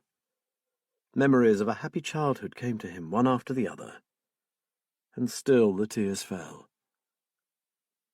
After a while he rallied, and he realized that all these raw emotions had been held back, suffocated by his constant 24-hour worrying over Kate. Now that he was away from her, he was free to grieve. He undressed and climbed into bed, fully expecting not to sleep a wink, but instead he drifted off almost immediately, surrounded by images of Guy and Eva's little daughter, Sophie. Matt talked to Liz for ages, loath to hang up despite the cost of the call. They had been together from the moment he retired, and he felt as if he had lost a limb suddenly. "I feel like I'm making up for lost time, don't you, Matty?" Liz asked. "We came rather late to the party, and I don't want to miss 1 minute with you." He told her he felt the same way. He couldn't wait to get back to her. "Have you seen Kate yet?" he asked. "Not yet. I rang and told her that I was here for her and would be happy to drop by at any time, but she was somewhat cool." She laughed. "Until I casually mentioned that we had some old pictures of Holland House that she might like to see.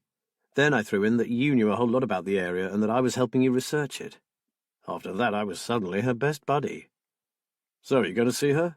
"Tomorrow after lunch. She says she's decorating, but she'll take a break for an hour or so at around 2. I'm going to tie it in with a visit to Amelia. Don't take on too much, my love. I know you're so much better, but you mustn't get overtired. Don't worry. We come first. I'll do all I can to help our whisper-fen neighbours, but not at the expense of my health." Liz told him that she loved him, and very reluctantly he hung up. The two men ate breakfast together. Matt offered to let Will go alone to meet his niece and her friend's family, but Will was having none of it. He was far from certain how he was going to cope with meeting Sophie again under these tragic circumstances, and he wanted Matt's calming presence. They set off for the Fauve home with Mitch as chauffeur. Will had no wish to meet his niece for the first time in years while standing by 2 gaping holes in a cemetery lawn. His heart was racing as they drew up outside Philip and Annette's big family home. He had rehearsed a million things to say to the little girl, but as they stepped out of the car, he forgot them all. Before he could collect himself, Sophie had run down the path and thrown herself into his arms. "Uncle Will, I'm so glad you've come," she said.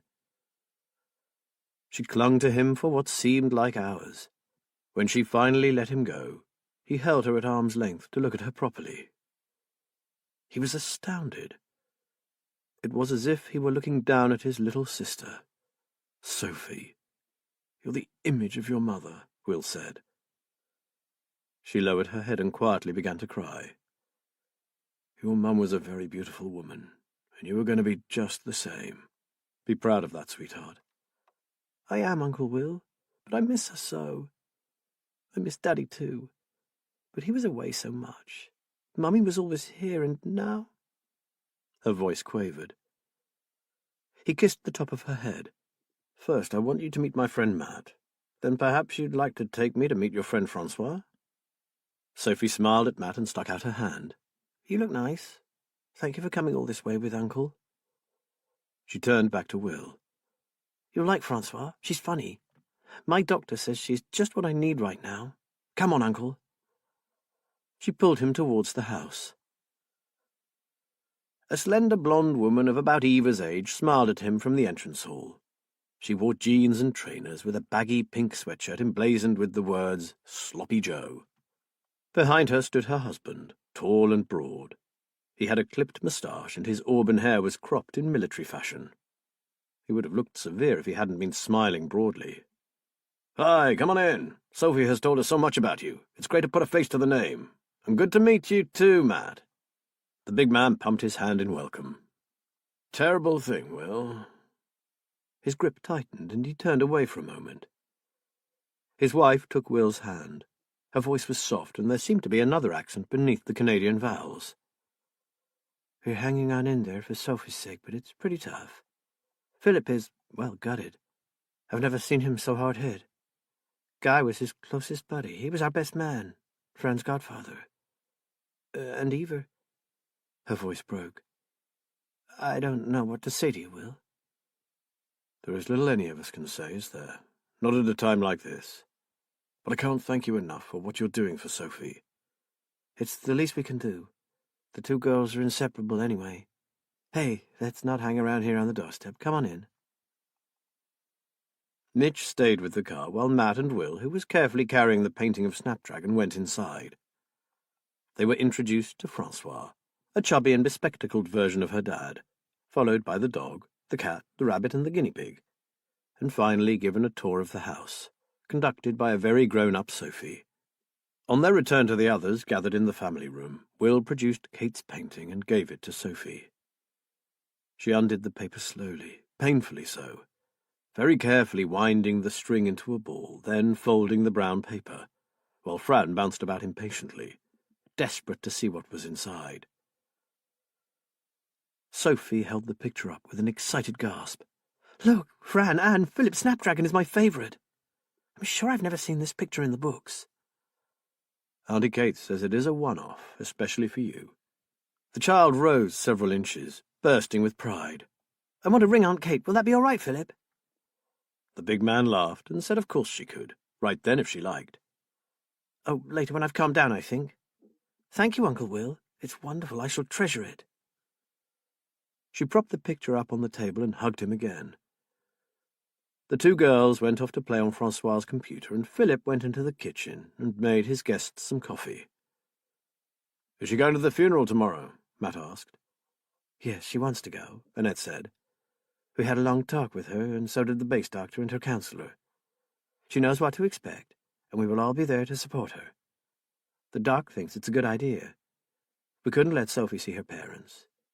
We went to the Chapel of Rest, and, well, Guy was... She swallowed. Pretty badly injured. Eva looked sort of asleep. Let's just say we thought it best she remembered them as they had been, full of life and happy. Will agreed. I saw my mother, and I wished I hadn't. Well, the doc says because of that she will need some kind of closure. So it's good that she wants to go to the burial. Kids are very resilient. He reckons that after tomorrow, and with plenty of support, Sophie will be able to get on with her life again. Will nodded. I suppose so, but it's a lot for a youngster to cope with. Losing one parent is bad enough. Eva and I lost our dad when she was really tiny. Luckily, our mum was a tower of strength, but not a day goes by that I don't think about him and wonder. He paused. So, what will happen after tomorrow? The Air Force chap who rang me in England said she should stay with you for a while longer, but is that okay? I mean, it's quite an undertaking, isn't it? We wanted to speak to you about this, Will. Philip looked at him directly. We wondered if you were wanting to take her back to live with you. Apart from her grandparents, who are in their 70s and both in poor health, you were her closest relative. Will said nothing. For a second all he could hear was Kate saying, Holland House doesn't like children. They must never come here. With an effort he pushed the memory away. There was a slight feeling of tension in the air. Annette was looking at him intently. Philip stared at the froth on his coffee. Will wondered how they would react to his reply. Glancing at Matt for reassurance, he said, I will be perfectly frank with you both. It would be very difficult for me to take Sophie. Personally, I would love to. But my wife is far from well at the moment, and, well, she is showing signs of getting worse, not better. It would be impossible to give Sophie the care and attention that she needs at this terrible time. There was a noticeable relaxation of the atmosphere in the room. Philip, speaking slowly, said, We sure are sorry to hear about Kate. That's really tough, and we both wish her well. But in that case, if it's all right with you, we'd like to continue to look after Sophie. There was a long pause, then he added, And depending on what the future brings, maybe consider something more permanent. We're talking about adoption. Would you have a problem with that, Will? For a moment he couldn't answer. It was a mammoth decision to make. Then he saw Kate, that almost ethereal, painfully thin and desperately sick woman that was his wife. He saw the mist off the marsh surrounding Holland House with its chilly, damp tendrils. Compare that to this warm and friendly family home where he sat. He could have wept all over again. He had no choice at all, did he? No option whatsoever. I'd have no problem with her staying with you. She deserves the best, and she will get that with you. I can see that. Indeed, Will's heart suddenly sang at the news. Sophie's fate had been eating into him since he had first heard about the accident. Annette went to her husband and kissed him. Matt smiled at Will and patted his arm. Philip, his voice choked with emotion, said, "I loved Guy like a brother, and I know he would have done the same for our Francois if it had happened that way." Sophie would be safe with these good people. Her future would be assured. For once he had to agree with his wife.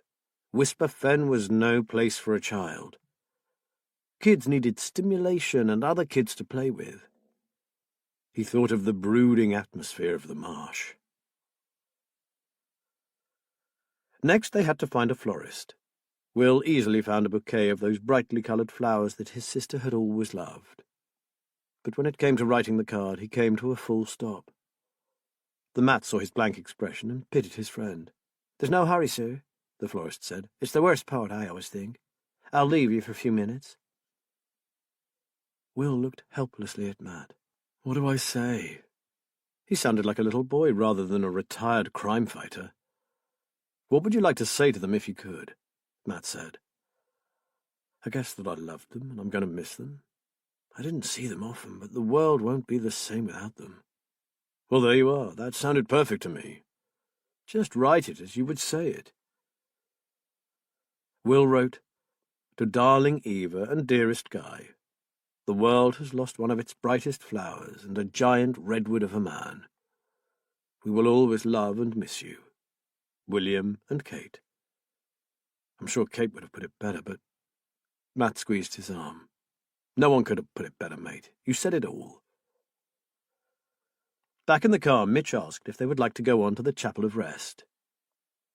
Will shook his head firmly. "No thanks, Mitch. I appreciate your offer, but I prefer to think of them like this." He took a photo from his wallet and handed it to Mitch, who passed it to Matt. It was a holiday snap sent from a vacation in the Bahamas, showing Guy and Eva sitting on the edge of a sparkling azure pool, laughing at their toddler daughter, who was splashing happily around in an inflatable baby floater. "Probably for the best, Will," said Mitch. "Good-looking couple, weren't they?" "Yep. Eva had all the looks in our family. Sadly, she had the brains as well. I got left with very little in either department." "Don't you believe him," said Matt. "This man was one of the smartest detectives I ever worked with." Mitch said he didn't doubt that. He then asked if he could give them a sightseeing tour instead.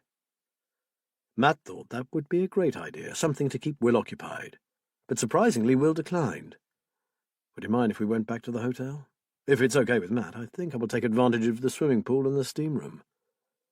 It's all been a bit traumatic, especially seeing Sophie. And I've still got tomorrow to get through." "No problem. I'll give you my mobile number. If you fancy a trip downtown this evening or just want some company, call me. My commanding officer has put me at your service 24/7. Will took the man's number and thanked him. "A drink or two later might be just the thing. If so, we'll give you a call." After the airman had left them, Will said, "You okay with this, Matt? I should have asked what you wanted to do." "The pool sounds perfect. I assume there's a shop on site where we can buy bathing trunks?" "Yes, I read it in the hotel info." Will looked apologetic. "I drag you all this way and don't even let you see the sights. Some friend I am." "Look, I'm fully aware that this is no jolly boys' outing, so don't beat yourself up. If you need to unwind, where better? Let's go check out that pool." After half an hour of swimming, Will was starting to feel some of the tension leave his muscles. Swimming always relaxed him. As a kid he had loved the water, and after his accident he had been encouraged back into the pool as a form of therapy. He would think of nothing but his breathing and the rhythmic strokes of his limbs. He guessed it was his form of meditation. "Shall we hit the sauna?" he suggested to Matt. Luckily it was empty. Will closed his eyes and exhaled. "Surreal, isn't it, Matt, all of this?" Matt sighed. "You can say that again. How are you doing, my friend? You looked really worried when Mitch asked you if you wanted to go to the Chapel of Rest." "I simply couldn't do it, mate. I made the mistake of seeing my mother at the funeral home, and I went crazy. I can still hear myself screaming. This is not my mother. What have you done with her? Where's my mother? It was awful. I swore then that I would never do it again. My memories of the dead when they were alive will suffice. He sat up. But it wasn't just that. I just felt so stressed, and I didn't understand why. I mean, my great worry was Sophie's future, and that couldn't have turned out better, could it? So why was I feeling so panicky? Because you want to get it right, for Eva's sake. You want to do what your sister would be happiest with, and your grief is getting in the way of clear thinking. And then there is Kate, of course. Will shook his head and gave another sigh. Yes, Kate. They sat for a while in silence. I keep seeing those awful paintings, and they scare me. People do use art therapy to express their darkest fears on canvas, Will, said Matt practically. Perhaps she's doing that. Perhaps it's a good thing. Perhaps it's a channel for all the bad stuff in her head. Maybe. And it's true that artists can have black periods. Come to think of it, some paint that way all the time. Matt looked confused. Art's not really my thing. Didn't crop up in police training. Will chuckled. Didn't in mine either. But Kate was always dragging me round the art galleries. I weren't under sufferance. But eventually I began to look a bit harder. I found some paintings fascinating, while others bored me rigid, and some were simply beyond my understanding. There was one artist called Hieronymus Bosch. I seem to recall he painted some pretty hellish creatures. Actually, I had a case once involving a major insurance fraud. The guy we were investigating was an art collector. The stuff he collected really gave me the creeps. I can see it now, and the case was years ago. He said it was inspired by the Holocaust, so you can imagine what they were like. Something similar happened to me, Will said. Kate was invited to go to New York with Angela on a promotional tour of Fairy Dreams. We were in this mammoth bookshop where Kate was looking for some art books she wanted. I found a book on this photographer who liked to work with dead bodies. His pictures turned my stomach. I put the book back before Kate could see it. The plate on the last page showed a dead baby. Imagine how Kate would have felt if she'd seen it. Matt wiped sweat from his eyes. Well, then, in light of all that, perhaps Kate's new work isn't so disturbing after all. Maybe, but they are so unlike her usual work. They're dreadful pictures, Matt. But I could see how well executed they were. Anyone who likes that sort of thing might think them works of genius. The sense of darkness and foreboding she conveyed was so powerful. It was just that it was my darling Kate that had made them. And they weren't the Kate I knew. I'm looking forward to hearing from Liz how she got on with Kate today. From what she told me, our plan might just be working. Matt grinned at him. Apparently Kate can't wait to hear how our research is going. I bet she can't, Will said. Holland House and Whisper Fen are all she thinks about. I wonder if Liz might be able to get her to show her some of her artwork. Shall I ask her to try? Matt suggested. You can try, but I'll bet you won't get far. Matt mopped his face again.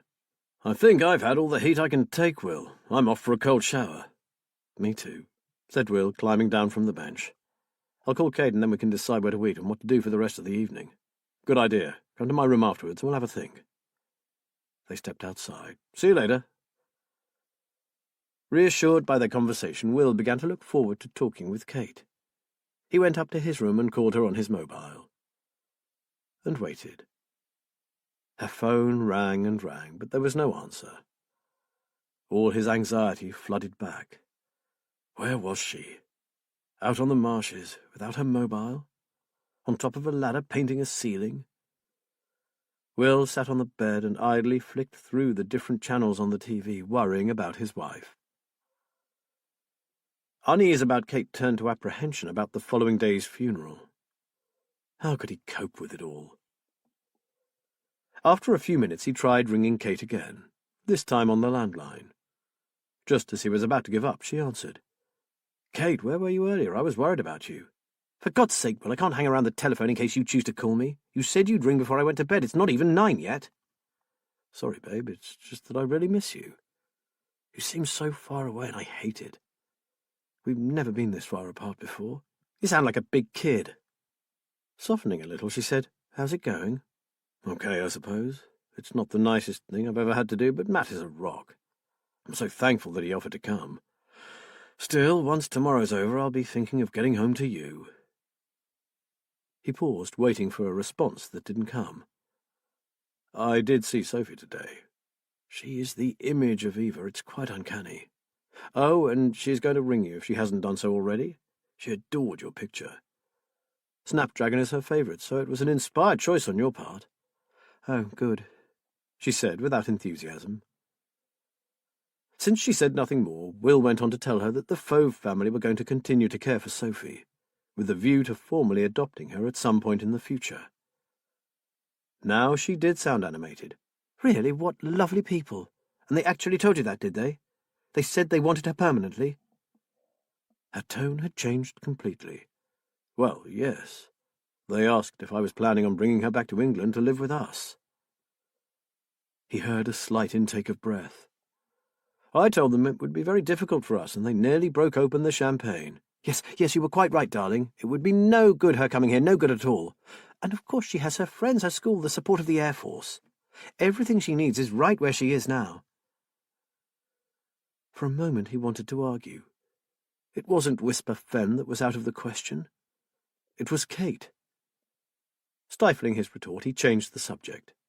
"So what have you been up to today?" Eagerly she listed the tasks that she had tackled already and those that were lined up for the next day. If she were missing him, Will thought, she was certainly showing no signs of it. She seemed to be thoroughly enjoying herself. Then she added, "Oh, and Liz called round. Do you know Matt has lived on this stretch of the fen all his life, and they're researching it? Isn't that exciting? She brought me some photos of Holland House in the 20s. They're awesome." After that, they seemed to run out of things to say to each other. Kate muttered a perfunctory "love you," and said she had better hang up before her paintbrush hardened. He said he would ring her after the funeral and that he loved and missed her. He put the phone down. The room felt oppressive. She had made it plain that she had been dreading him bringing his niece to England with him. And again, no "I love you, Bear." It was something she always said. The call had left him feeling sad, empty. Will stood up. Damn it! If Kate was enjoying herself, then so would he. He burst through the door to Matt's room. "Okay, buddy, let's ring Mitch and say we'll take him up on that offer of seeing the sights, and we'll have a bloody good dinner. I feel like a drink." Chapter 10. Matt walked back into his room, shut the door and exhaled noisily. He loosened his tie, wrenched it off and threw himself down on the bed. He had no idea what time it was in England, but he didn't care. He needed to talk to Liz. "Matty, is it all over? How did it go? Are you all right?" Liz said. "Sweetheart, I've been to quite a few funerals in my life, but that was one of the most distressing and most beautiful I've ever attended. Simply hundreds of people came to say farewell to the pilot and his wife." "And Will, how did he cope?" "Brilliantly, all things considered." Matt got up, went to the minibar and took out a small bottle of bourbon. "I think he held it together for Sophie's sake, and it'll probably hit him later." "I can't say I'm totally in agreement with young children going to funerals," said Liz softly. "It's so traumatic for them." "She was about as brave as a child could be." He took a swig of the bourbon. It was pretty heart-wrenching, especially when she laid a rose on each casket. "Glad I wasn't there, Matty. I'm sure I'd have cried my eyes out." "A lot of people did. I guess it was all those uniforms that made it so powerful, and there was a military band and a choir to add to the charged atmosphere." He gave a little chuckle. "On the lighter side, the chaplain painted such a glorious picture of life in heaven that I quite expected the entire congregation to agree one massive suicide pact and all march off to the promised land." "Stop it, Matt, that's awful." He chuckled. "Enough of funerals. How did your visit to Holland House go?" Liz didn't answer immediately, as if she was trying to find the right words. "Well, our Kate's a very confused woman. I don't know how Will lives with her the way she is right now. She's changed so much in such a short time. It's scary." "Simple, he loves her." "He must." Liz lowered her voice. "Matt, I'm no shrink. But I reckon Kate is suffering from some form of bipolar disorder. Her mood swings are unbelievable. She flips from almost comatose to manic in the blink of an eye. I spent an hour and a half with her earlier this afternoon. Not long, but long enough for me to know that Kate needs professional help. He promised her there'd be no doctors. Sometimes you have to go against what a loved one wants, especially in the case of a loved one. I can see something tragic happening if he sticks to his promise. But at least she spent some time with you, didn't she? Matt said. That's something. According to Will, she doesn't let anyone over the doorstep. Your photos were my passport inside. She loved them and said she can't wait to talk to you about the old place. And Mrs. Swain, any more from her? Matt asked. I helped her tidy up for a while after I left Kate. She's treating it like a new project. But seeing all that devastation must be hard for her to take. At least there've been no more incidents, and the police have been out here a couple of times. I saw both Swifty and PC Barney Woods this morning. Amelia's so utterly stoical. Talk about keep calm and carry on. Liz paused. Oh, and I do miss you, Matt Ballard. Ditto, Liz Haynes. I can't wait to get back to you. Any idea of when? None at all. We're at the mercy of the RCAF. Will is hoping it will be tomorrow, but I'll let you know as soon as I hear. He drank a little more bourbon. I guess I better go check on Will. I don't want it to hit him when I'm not around. He managed well, but he's not at his strongest right now. Give him my love, said Liz, but keep most of it for yourself. Matt hung up. He realized that he was smiling, but then Liz always did make him smile. Will was also phoning home, and once again Kate didn't answer her mobile. He texted her, and now he was trying the landline, but all he got was the answer phone. With a sigh, he took 2 bottles of whiskey from the minibar and poured them into a glass. He lay on the bed and thought about little Sophie. He didn't usually have much to say to children. They made him feel rather shy. Since the death of his own baby, Emma, he had had little to do with any youngsters, so it had come as a huge surprise to find that he had really warmed to Sophie. He found himself wishing things were different at home. Home. He picked up the phone and dialed again. This time Kate answered almost immediately. She said she had no signal on her mobile, and then she listened while he told her about the funeral and said she would be glad when the trip was over. She sounded sad. She said almost nothing about her decorating, and there were no more little gems from the history of Whisper Fen. Will put this down to the solemnity of the occasion. She asked him when he would be flying home, but Will couldn't say. I'll text you, but in case the signal's down again, put the answer phone on, babe. Then if I find out anything and it's night time over there, I can leave you my flight schedule. She agreed, which saddened him. Once she would have told him that she didn't care what time of the day or night it was, but only wanted to hear his voice. Are you okay, Kate? You sound a bit down. I'm fine. I expect it's all this talk about funerals. Not the most cheerful subject, is it? Well, I'm so sorry my sister died, Will wanted to say, but swallowed his sarcasm along with the bourbon. I'd better let you go. Will you ring me before you turn in for the night? There was a pause. Well, yes, of course, but I may be working tonight, so if I get carried away, you will have to forgive me. You know how I lose track of time if things are going well. Please try, sweetheart. It's been one hell of a day, and I could do with a transatlantic hug. I'll try, I promise. I love you, my bear, and I'm glad today is over. Me too. Will shook his head. Well, he might as well make the most of his time away from the marsh. They were going to Philip and Annette's this evening for supper.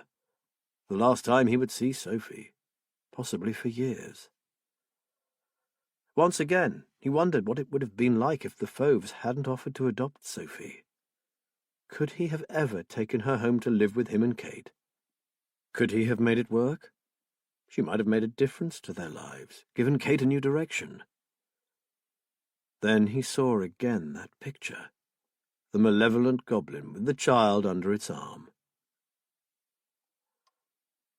Will, tired and drained, had to turn down Philip's offer to sample some of the local beers. He made up his mind to bring Kate to Canada for a holiday as soon as she was better.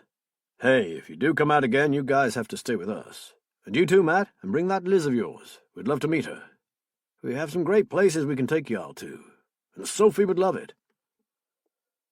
Sophie clung to Will all evening, until she was too tired to stay awake.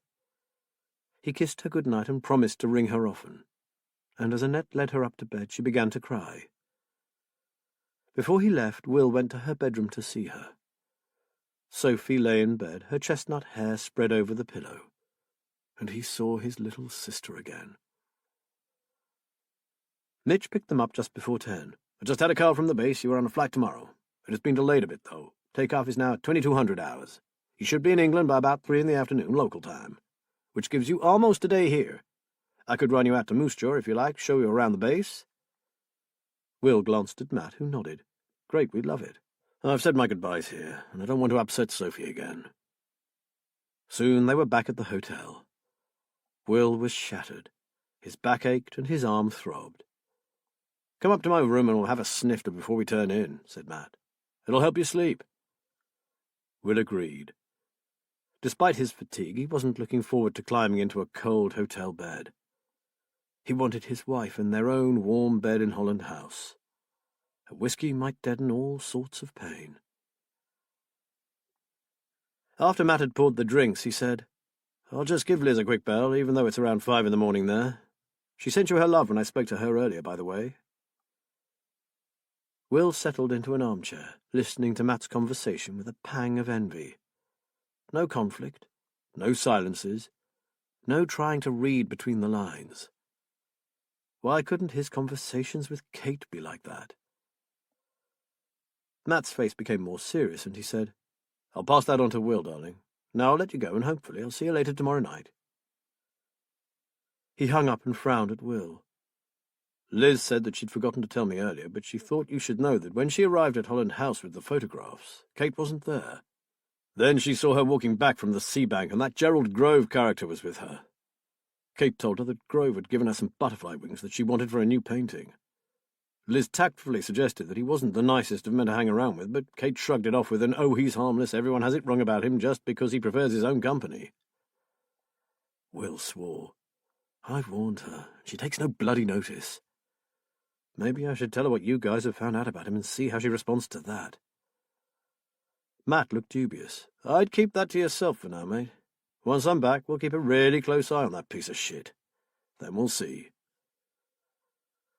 An hour or so later, Will went back to his room. He checked his phone, but there had been no messages or missed calls. He decided to ring her.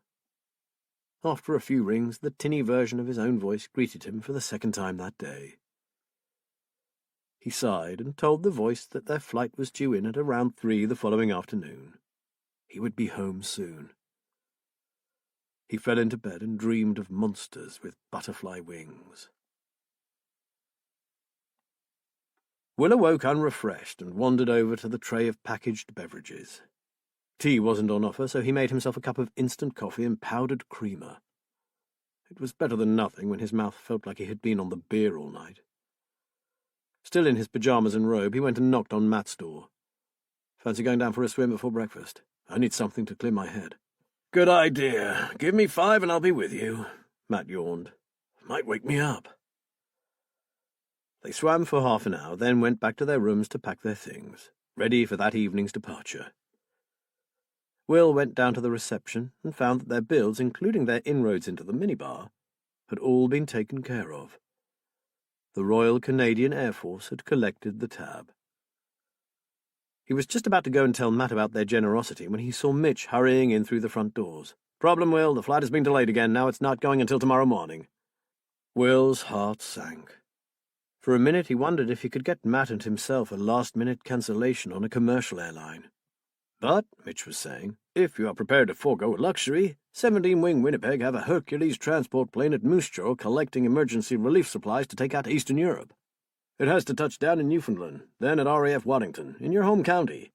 You're welcome to wait for the executive jet, but if you're prepared to rough it, the transporter will get you home today. It leaves in 2 hours. It isn't quite what we had planned for you, but you're looking real concerned. I can get you there if you want." There was no decision to make. He couldn't leave Kate alone on Whisper Fen for yet another night. "We're already packed, Mitch. I'll go and alert Matt, then we're good to go." Will gave Kate a quick ring to tell her of their change of plan. Not only was there no answer, but she had switched the answer phone off. He cursed inwardly, but decided that it made little difference. He would just be home earlier than he had thought. Within half an hour they were driving towards Moose Jaw. As they got closer, Will remembered about the hotel bill. "Hey, Mitch, when I went to pay my bill, the hotel said that you guys had taken care of it. I wasn't expecting that. Is it usual?" Mitch pulled a face. "Well, it's not exactly us guys, but one man in particular." Will was intrigued. "No one has actually said that I can't tell you, but even so, perhaps you would keep this to yourselves?" Mitch said. Will nodded. "There was an accident on the base last year. The wife and child of one of our commanding officers were involved. Captain Hogan got them both out of their burning vehicle. He saved their lives, Will. He was regarded very, very highly by the squadron. You're part of Guy's family. So the Major pulled a few strings to afford you every hospitality." "I never knew. He even never mentioned it," Will said. "That's the way he was, Will. He reckoned anyone would have done the same, but I don't think so, and neither does the Major." Will whistled softly and looked at Matt. Then that would have been the officer who read the eulogy. "I hadn't quite understood what he was saying about outstanding bravery. Now I know." "Yep, that was him, Major Ted Chipman," said Mitch. "It was a pity that neither of Guy's parents were there to hear that service. They would have been so proud," added Matt. "It would have been too much for them. They're in very poor health. His mother is in a nursing home, and his father is crippled with arthritis. No way could they have coped with it. I thought it was a miracle that little Sophie stood up to it so well. Poor kid." "She's a tough little cookie, all right," said Will with a fond smile. "I would have loved to take her back with me, but she is so happy with the Fove family, and they desperately want to adopt her." Mitch nodded. "So I hear, but she is still your flesh and blood, Will.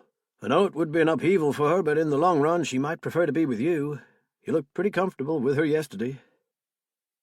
What have I agreed to? Will thought. The kid was his sister's child, for heaven's sake. He should have taken her, for Eva's sake. "Hey, I'm sorry, I apologize. It's none of my business. Captain Fove is a terrific chap, and you've obviously talked it through with them.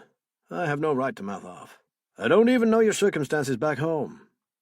Dead right, thought Will. Mitch had reminded him of exactly what his circumstances were. He sensed Matt tense beside him. "It's all right. We have all agreed that there should be a trial period for Sophie and the Foves, to see how she settles in. But I assure you there is much more going for her here in Canada than an injured ex-copper can offer her in a backwater in the fens." No one spoke for the rest of the journey.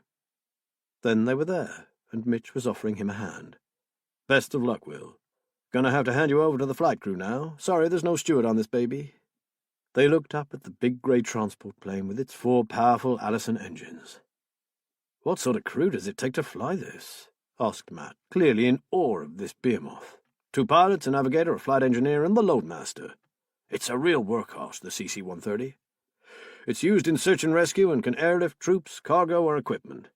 It can even be reconfigured to carry fuel. It can carry 92 passengers, but you two are the only ones until you reach Goose Bay, Newfoundland.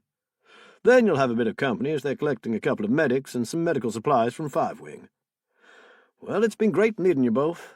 Just sorry for your loss." Beneath the plane, a tall, skinny man was hurriedly beckoning to them. "Good luck." Mitch saluted them, and then waved as they climbed aboard the Hercules for their less-than-first-class flight home. Chapter 11. Matt and Will finally set foot on English soil again, each mighty glad to have joined the police rather than the Air Force. It was a journey they would have preferred to forget, although Will said he had a feeling that his back was probably not going to let him do so for some weeks to come. There had been hold-ups and unforeseen problems at Newfoundland that had delayed them for hours. But at least they were now home. RAF Waddington was only a short distance from Lincoln, and Matt said he would happily blow some money on getting a cab back home. Will agreed and was just about to ask for the use of a phone when a rather rotund officer approached him, his hand outstretched. "Hello there. Mr. Stonebridge, isn't it? Interesting trip, huh? Bet you wish you'd waited for the exec jet," the man said. Will took the proffered hand. "It would have been nice, but to be honest, we are just happy to be home, thank you. Everyone has been very kind to us. Yes, they are a good bunch, the Canadians. Now, I'm just off to Fenfleet myself. Can I give you a lift? You are going that way, aren't you?" Will looked at Matt and grinned. "If it's not too much trouble, we'd really appreciate that. Thank you very much indeed." Soon they were turning into the lane leading to Holland House. Matt waved to Will and told him that he would call around after breakfast the following day. They would start immediately on Kate's research into Holland House and the marsh. When he arrived, Liz was standing in the doorway, waving happily to him. Matt thanked the officer and lifted his bags from the boot. Cannon Farm had never looked so good, and he suddenly realized that some of Will's tension had rubbed off on him. Matt's home was his haven, where he found peace and happiness. Will's was full of conflict and unease. At the sight of Liz hurrying down the path towards him, all the stress of the last few days evaporated. Matt dropped his cases and took her in his arms, kissing her long and hard. Liz was smiling broadly at him. "You're really early. I was thrilled when I got your text. That's marvellous. Oh, Matty, I've missed you so much. Come on inside and tell me all about it." Matt dumped his things in the hallway and followed her through to the kitchen. The kettle was already on with 2 mugs waiting beside it. "Oh, God!" he exclaimed. "A proper cup of tea! I've missed that almost as much as I've missed you." "I hope not," Liz smiled. "I did say almost. And you know how I love my tea." His smile faded. "Oh, Liz, it's been a nightmare. I hadn't realized how much Will is suffering and just how disturbed Kate has become since they moved." They sat down and held hands across the table. "I too was shocked when I saw her. I didn't know what to do or say. It was like she was a different person to that lovely girl we used to spend so much time with." Liz bit her bottom lip. "I wanted to offer to help, but it was as if I didn't know her." She sighed. "You'll see for yourself when you see her." "Liz," Matt said seriously, "I want 2 things now I'm home." "Yes?" "I want that bloody cup of tea that you threatened me with." He gave her a wicked grin. "And I want you." She licked her lips lasciviously and stood up. "Then I'd better get a move on with the tea, hadn't I?" Will stopped at the gate and looked back over the marsh. He had never wanted to see Whisper Fen so much in all his life. The last few days had been a surreal nightmare. Now all he wanted was his home and his wife. He wondered what kind of reception he was about to get, the returning warrior or an indifferent, "Oh, you're back." He got neither. The house was empty. He called her name, but there was no reply. He had forgotten the time difference and wasn't sure if it was morning or afternoon. A glance at the kitchen clock told him it was only a little after 10. Wherever she was, she couldn't have read his text, or she'd be here, surely. He dragged his cases up the stairs and put them on the spare bed. More than anything, he wanted a shower and a change of clothes. He made quite sure that Kate was not working in her studio and hadn't heard him, and went to see how far she had got with decorating the lounge. The furniture was still covered with dust sheets, but work was well under way. She had finished the ceiling and painted the coving and all the woodwork. The old wallpaper had been stripped away, and the walls above the wooden dado rail had been painted in a warm shade of terracotta. One wall was completed, with the bottom part papered in a heavy and slightly ornate striped pattern in deep burgundy, dark terracotta, ivory and gold. Will had not particularly liked the design, but was forced to say it looked wonderfully rich on the walls of the old room. He smiled to himself. Kate had been right, as always, with her colour choices. Sick and exhausted, he needed a shower, or maybe a bath. Everything else could wait. He went back upstairs. He had thought Kate must be walking the marshes, but he saw that her car had gone. Maybe she had mustered the courage to go into the town, or at least the supermarket. He opted for the bath and was soon luxuriating in one of Kate's bath foams. It smelt of lavender, and the hot water soothed him. The sound of someone opening the front door made him realize that he had dozed off. "Kate, up here, sweetheart, I'm in the bath." There was the sound of hurried footsteps, and then a door closing. His brow furrowed for a moment, and he was about to get out when he heard her call out that she would be with him in a minute. Then, after considerably longer than a minute, she was with him, giving him a wet hug and a kiss. "I didn't expect you until much later." "I did text you." He bit his lip. He didn't want a row. "Long story. I came home in less than style, but I'm here. That's all that matters." She took the sponge and the soap from him and began to wash his back. "It's all over now, Bear. Are you glad you made the journey?" He hated the casual way she spoke. It had been his only sister's funeral, for heaven's sake. He'd hardly had a choice. Once again he stopped himself. "Of course I'm glad I went. Although it was murder being away from you. We don't do a part, do we?" She was slower to answer than he would have liked. "No, of course we don't. I saw how much work you've done on the lounge. It looks wonderful. Not bad, is it?" He lay back in the warm water and looked up at her. She was drawn and grey, quite haggard. His initial delight at seeing her burst silently, like the bubbles from the bath foam. He sat up, splashing water over the edge of the tub, and took her hands in his. "Kate, how much sleep have you had since I left?" "Oh, don't start, Will." She pulled her hands away and dried them on his bath towel. "Come on," he persisted. "Tell me. Have you been working day and night?" She looked at him in a slightly bemused fashion. I'm not really sure. I finished when I felt like it. I wasn't clock-watching, so maybe I did work really late once or twice." "And have you eaten?" "What is this, the bloody interrogation room? You've been home 5 minutes and listened to you." "You look terrible, that's why. I'm upset. Have you looked in a mirror recently? The weight is dropping off you. I'm worried, Kate, really worried. You can't blame me for caring about you." He stood up and wrapped the towel around himself, while she stood by the door, looking utterly miserable. He took her by the shoulders and gently drew her closer. He felt her resist for a second, and then she allowed herself to be embraced. "I love you, Kate, and it tears me apart to see you like this.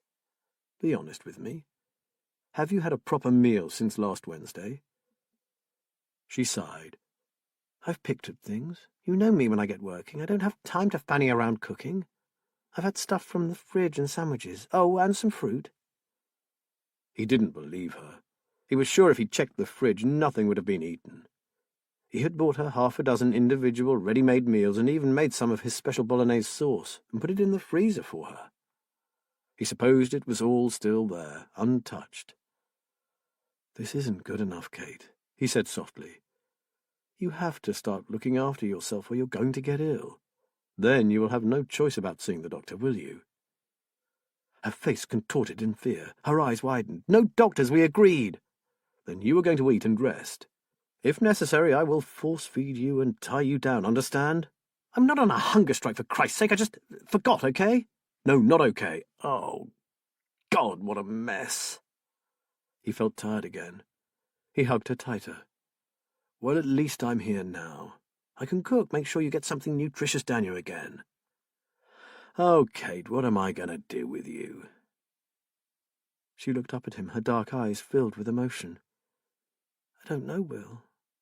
I really don't. Will you please make an effort? Now I'm back. Will you try?" She pulled away from him. "I haven't done any shopping, I'm afraid."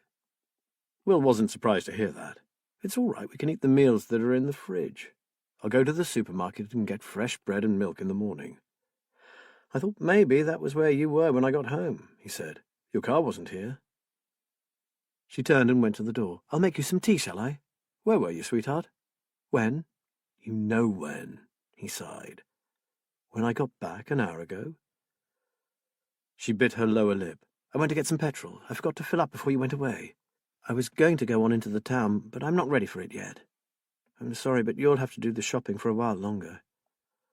"I'll shop for as long as you like, just as long as you don't give up on yourself. You have to keep trying, Kate, okay?" Kate gave him a wan smile and nodded. "I'll make that tea."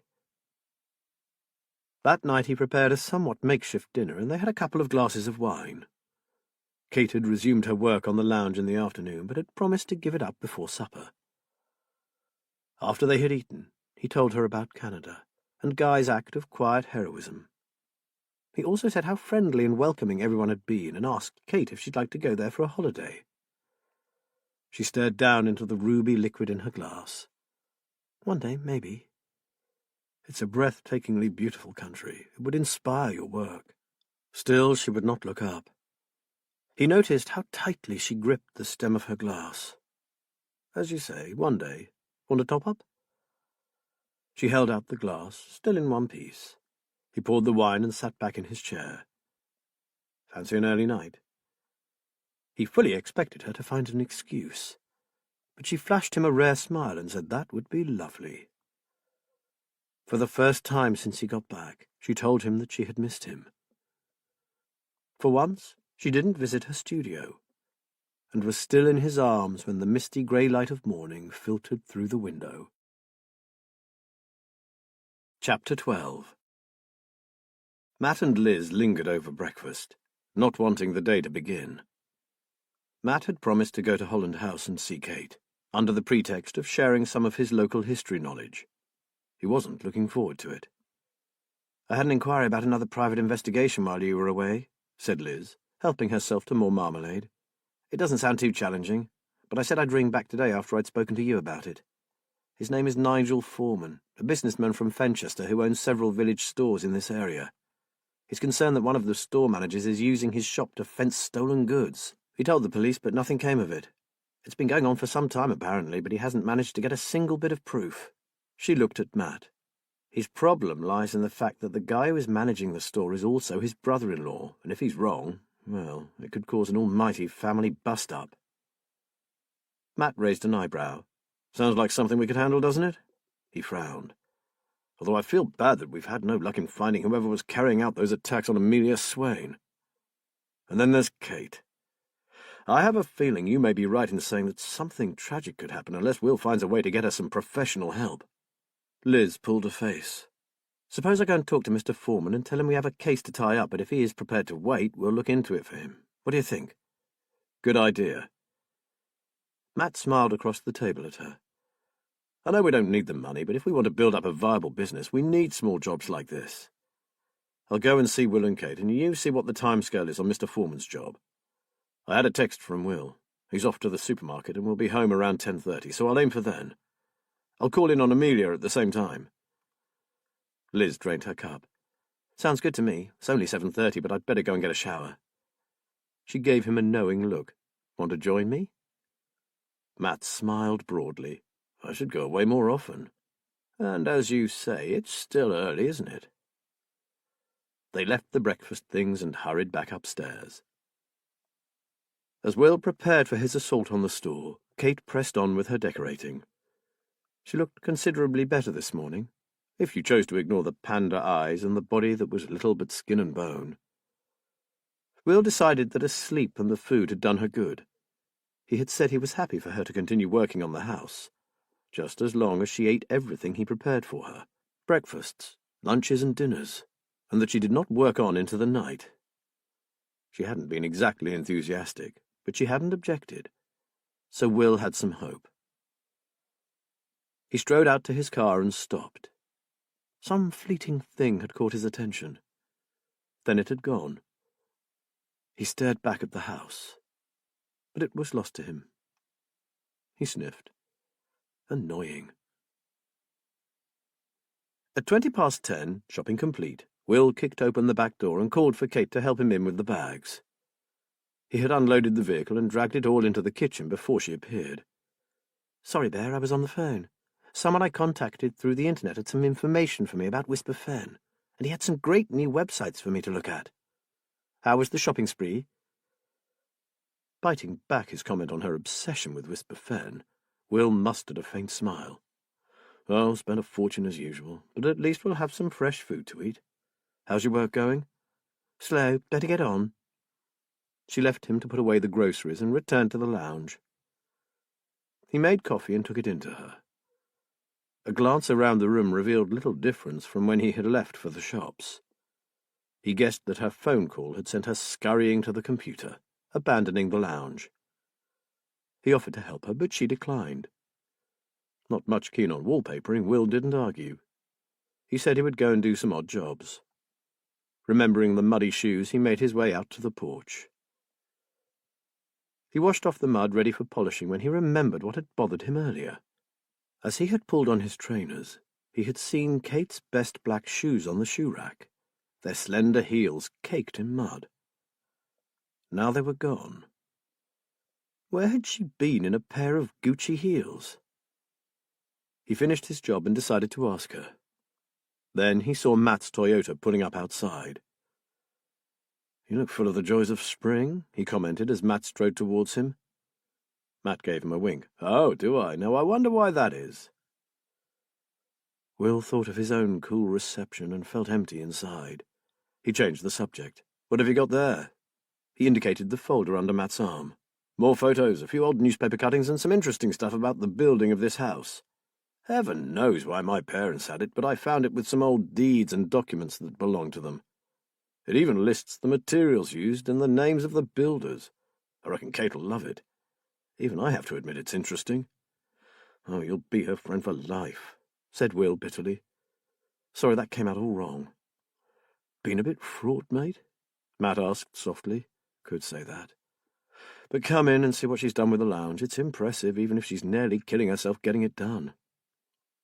He led the way into the house. "I'll leave you two to it while I make some tea, okay?" Matt nodded. "Just give me enough time to do a bit of evaluating. I'm wearing my police hat today, and I'm going to use some of my old investigative skills." "As long as she doesn't suspect anything." Matt smiled. "Rest easy. I'm just a fellow enthusiast, full of eagerness to impart what I know about the marsh here." He lowered his voice. "The good bits anyway, nothing too macabre, I promise." "Okay, well, I need to go and check my emails. I'll bring you a mug of tea later." Matt went into the lounge. Will listened to him making all the right noises before going into the small room off the hall that they used as a study.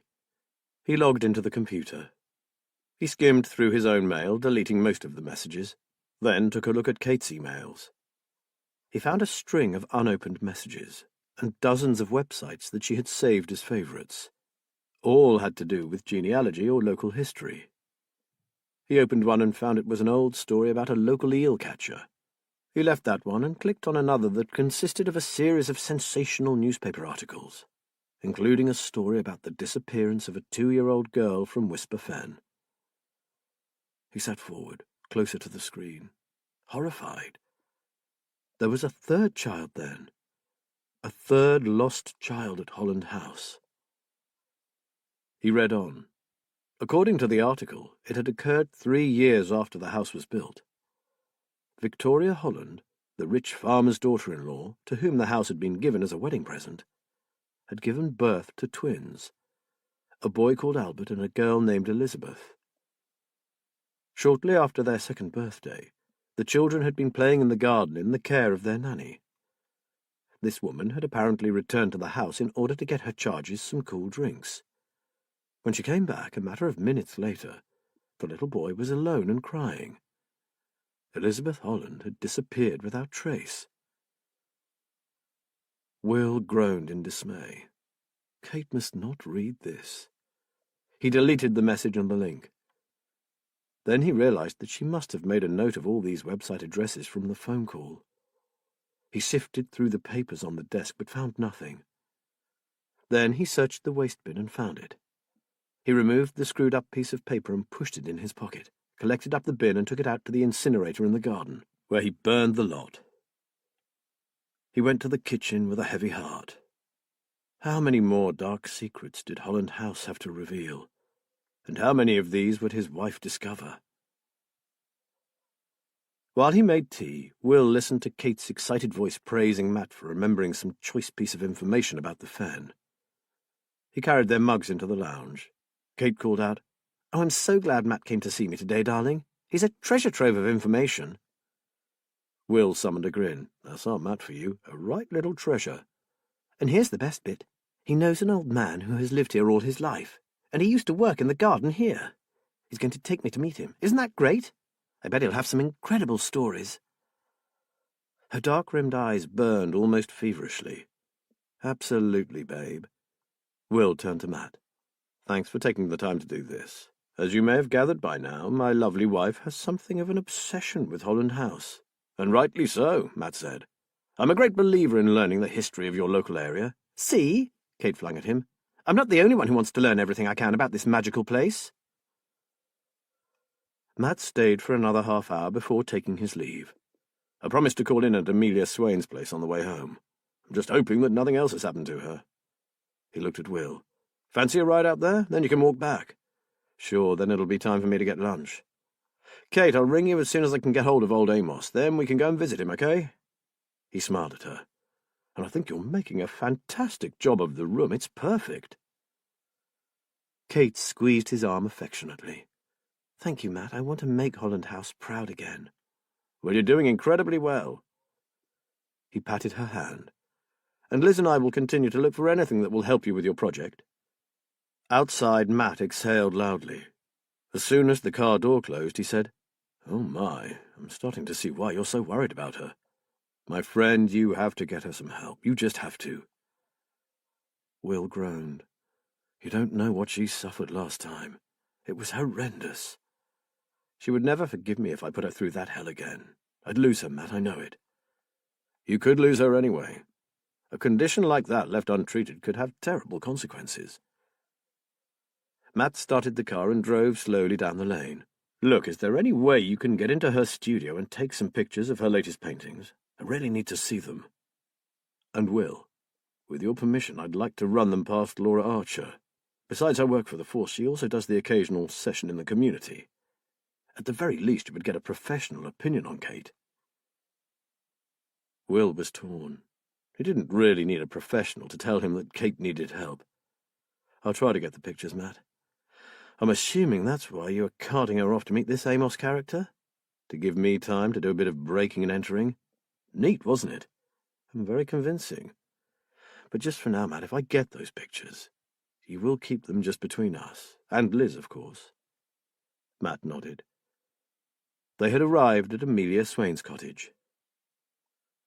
Will started to get out of the car. He stopped. Jesus, look at that. Amelia's front door, the lime-washed walls of the cottage itself, and her gate, were daubed with black swastikas. Oh, shit! The poor woman. Will and Matt ran up to the cottage. No one answered their knock, and when they looked through the garage window, they saw that her car had gone. Will wondered if she had already seen the desecration and had gone to the police, or whether this latest bout of vandalism was to be yet another unwelcome surprise for the old lady. They stood in silence, surveying the grim graffiti. Matt's phone rang. Liz? Matty, I've got Mrs. Swain here. She sounded upset. I know what you're going to say. Will and I are at the cottage now. Have you called the police? He asked. Just done it. They're sending a crew out. Will you wait for them, Matt? Of course. Matt shook his head. Hell, Liz, I was only a few meters up the bloody road. How is Amelia? Distraught. As you can imagine, this has hit her hard. When you are through there, can you come home and then escort her back to Little Anchor? She's going to pack a few things, and will stay with one of her late husband's relatives in Louth. Best thing. And tell her yes, I'll bring her back as soon as the police have finished out here. He ended the call. Will photographed some of the graffiti on his phone. Then he rang Kate.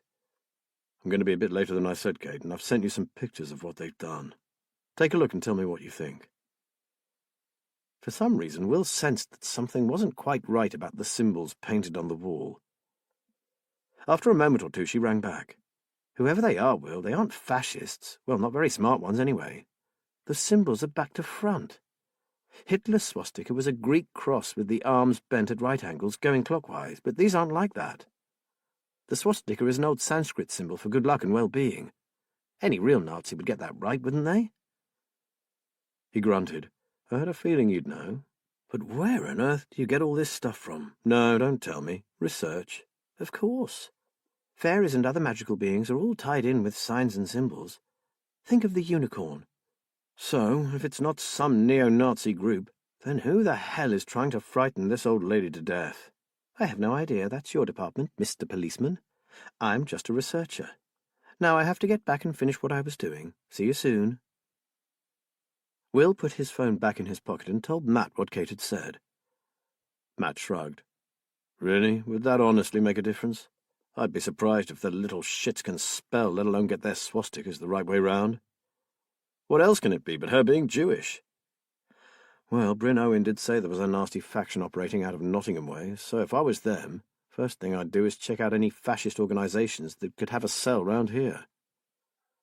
It was the correct route to take, but Will couldn't shake the feeling that all this was about something very different indeed. But what? Matt paced around the garden. Poor woman. She's made such an effort to sort out the last lot of damage, now this. It's so damned unfair. I'd like to knock 6 bells out of whoever did this. Will said, I know her going away makes sense, especially for her safety. But I hope that isn't what someone is relying on. Yeah, I get your point, Matt said. I must ask her if there's anything of particular value in that cottage. Something that would be easier to take if she were out of the way. I thought she was getting cameras installed. They would help with this sort of vandalism, said Will. Apparently, the company she chose have gone bust. Unless I'm wrong, Liz sourced another one for her, and they should be setting something up later this week. Matt sighed. Bit late. But if what you suggest is true, then they could still be useful. He stared down the lane. Look, if you want to get back to Kate, I'll wait for the police. Then I'll get home and do what I can to sort out Amelia. As there was little he could do here, Will agreed. He'd promised Kate regular meals, and he had yet to prepare lunch. Okay, but ring me later, won't you? I'll start taking regular walks down here, several times a day and maybe once late at night. I swear there's an ulterior motive for all this, and we're just not getting it. Damn right we're not getting it. Bloody hell, Will, we're a couple of the Fenland Constabulary's finest, a DI and a DCI, and this piece of shit is running rings round us. Damn it, Will, that hurts. Chapter 13. It was mid-afternoon by the time Matt and Amelia arrived back at Little Anchor. He was surprised to see Will coming towards them down the lane. I just wanted to say how sorry I am, Mrs. Swain, said Will, and to offer to try and sort this, artwork out for you. She gave him a weak smile. That's very kind, Mr. Stonebridge, but we've already found a company who specialize in getting rid of this sort of blasphemy. She threw a disdainful look at her once beautiful cottage. They wreck my beautiful garden, then they pollute the very bricks and mortar of my home. I'm speechless. They accompanied her inside and watched while she pulled clothes from an old oak wardrobe, ready to pack. I cannot stay and look at that filth. It will never come off. And even if it does, my home has been indelibly stained. Who is doing this, Mr. Ballard, Mr. Stonebridge? My God, you have no idea how much my family hated the Nazis. My dear father worked for British intelligence, for God's sake.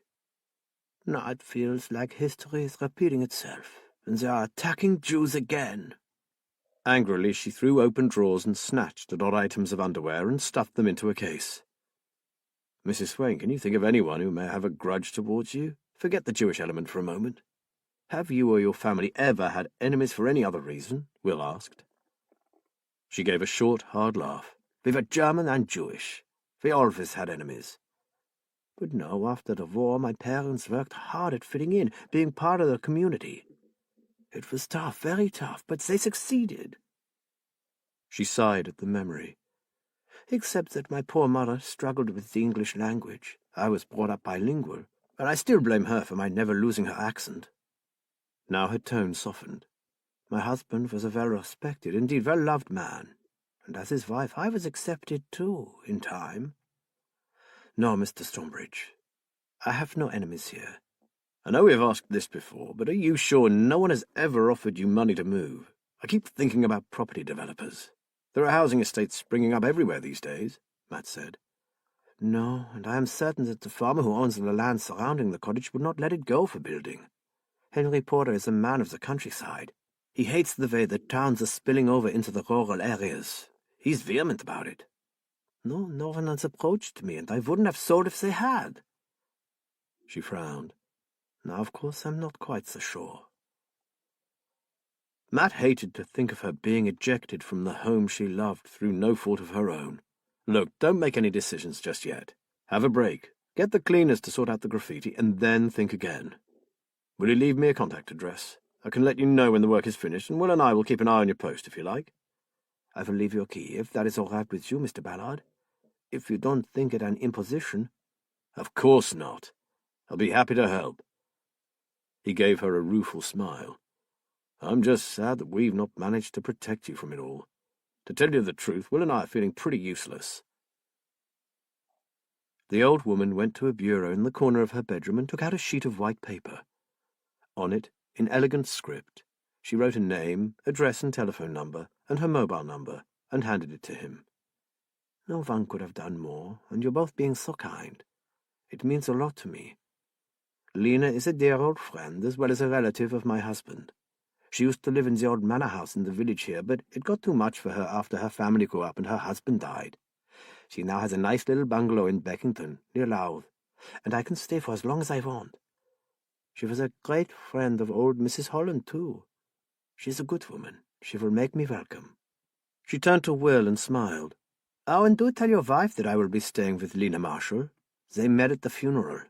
Mrs. Stonebridge was quite taken with her, Lena having spent such a lot of time at Holland House in the past. Will froze, then stuttered, Funeral? Yes, Mrs. Holland's funeral. It was very good of your wife to attend, when she clearly isn't very well herself. There were precious few who did, I can tell you. I know it was rather early in the morning, but even so, the crematorium chapel was almost empty. Just myself, Lena, a couple of representatives from the home, and your good wife. Matt watched as Will struggled to cover his confusion.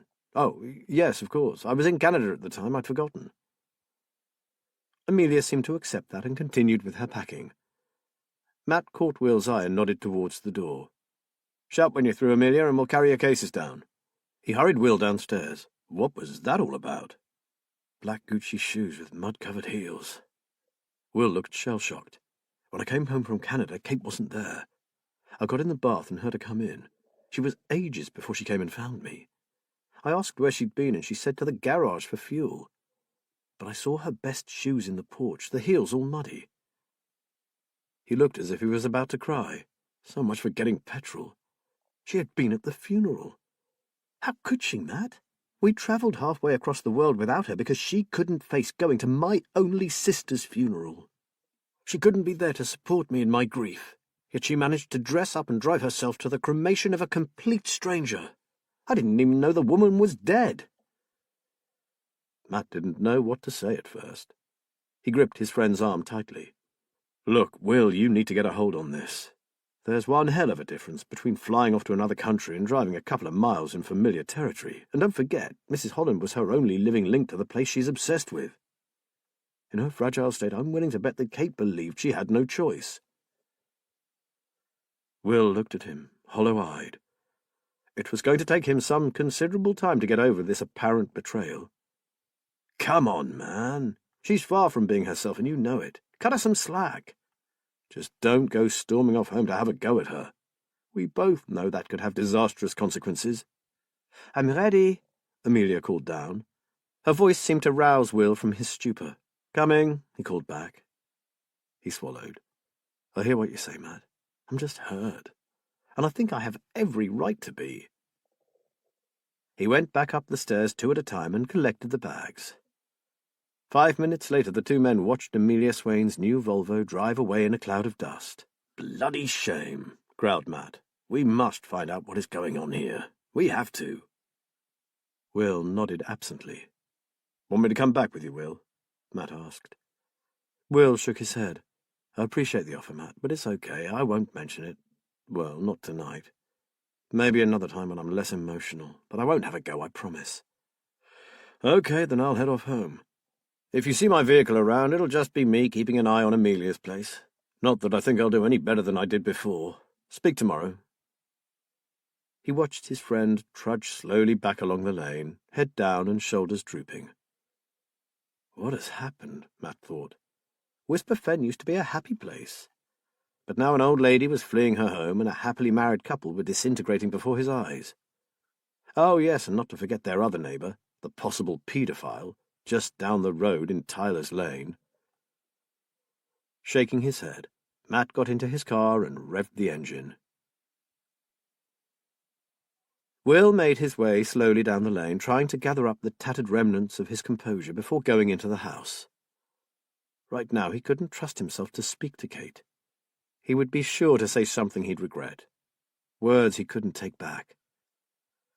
He sat on a wooden feeding trough and stared out across the salt marsh. He had to remember that he was not dealing with a rational person, to remind himself that Kate was ill, and that was why she was behaving as she was. Most of all, despite her betrayal, he knew she still loved him. He felt drained, empty and confused, and lonely. Then he thought of Matt and Liz. Matt was right. He should say nothing to Kate about what she'd done. After all, she had suffered a similar illness in the past and come through it. With his help and love, she would do it again. His phone rang. It was Matt. "I've been thinking, Will, and I had to ring. It can only be 5 minutes up the road. I know, but listen. You know how much Kate is obsessed with the house. I swear she simply couldn't stop herself from going to the Holland woman's funeral. To her mind, she had no choice. It had nothing to do with not wanting to go to Canada with you. Just think. She really couldn't have stood at a graveside, not after little Emma. It would have destroyed her. The Holland funeral was quite different. She saw it as a responsibility that she couldn't neglect. She was compelled to go. You do see where I'm coming from, don't you?" Will exhaled. Yes. Yes, I think I do. So keep what you know to yourself, okay? Will felt a rush of affection for Matt Ballard. He was truly lucky to have such a caring friend. "I'll do as you say, Matt, and we'll talk tomorrow. Oh, and thank you. I could have really blown it this evening. Hang on in there, my friend." Will spent the rest of the way back to the house rehearsing what he would say to Kate. He had never been a good actor. Eventually, he decided to blame any change in his behavior on the pain in his arm. He opened the door to a silent house. Maybe she was in her studio again. Then she came in from the garden and gave him a hug and a peck on the cheek. "How is Mrs. Swain? You were gone ages. I was worried about you." He choked back his sarcastic retort and managed to grin. "She's gone to stay with a friend. Matt has her key, and we said we'd forward her mail. She's understandably cut up. In fact, she's thinking of moving away." "Oh, no, that's terrible. The poor thing. It's not fair." She brushed a strand of hair from her face, and he noticed how prominent her cheekbones were. He hadn't expected her to show so much sympathy for Amelia's plight, and it took him aback slightly. Recently, she hadn't seemed to care much about anyone or anything other than the house. Will tried to keep his voice level. "I'm sure she'll see things differently if we can nail the bastards who are doing this." "We?" "Sorry, I meant the police, and Matt and Liz." She touched his face gently. "Do you miss it very much?" He swallowed. Her mood swings were very hard to cope with. He didn't know who he was talking to anymore or how to respond. He was tired of having to constantly try not to upset her. Well, you know, sometimes, I guess. But there is plenty to do here, isn't there? She looked miserably down at her trainers, and then into his eyes. "You are having to do everything, aren't you, my bear? You are carrying me at present, and it's not fair on you. I promise that as soon as this book is finished, I'll pull my weight again. I really will." He wondered vaguely why, after an encouraging start, all his good nourishing meals seemed to have made no difference to her. He ran his fingers through her hair. How dry it was. Only a short while ago her hair had been rich and shiny, full and thick. She was turning into a black and white negative, all colour drained from her.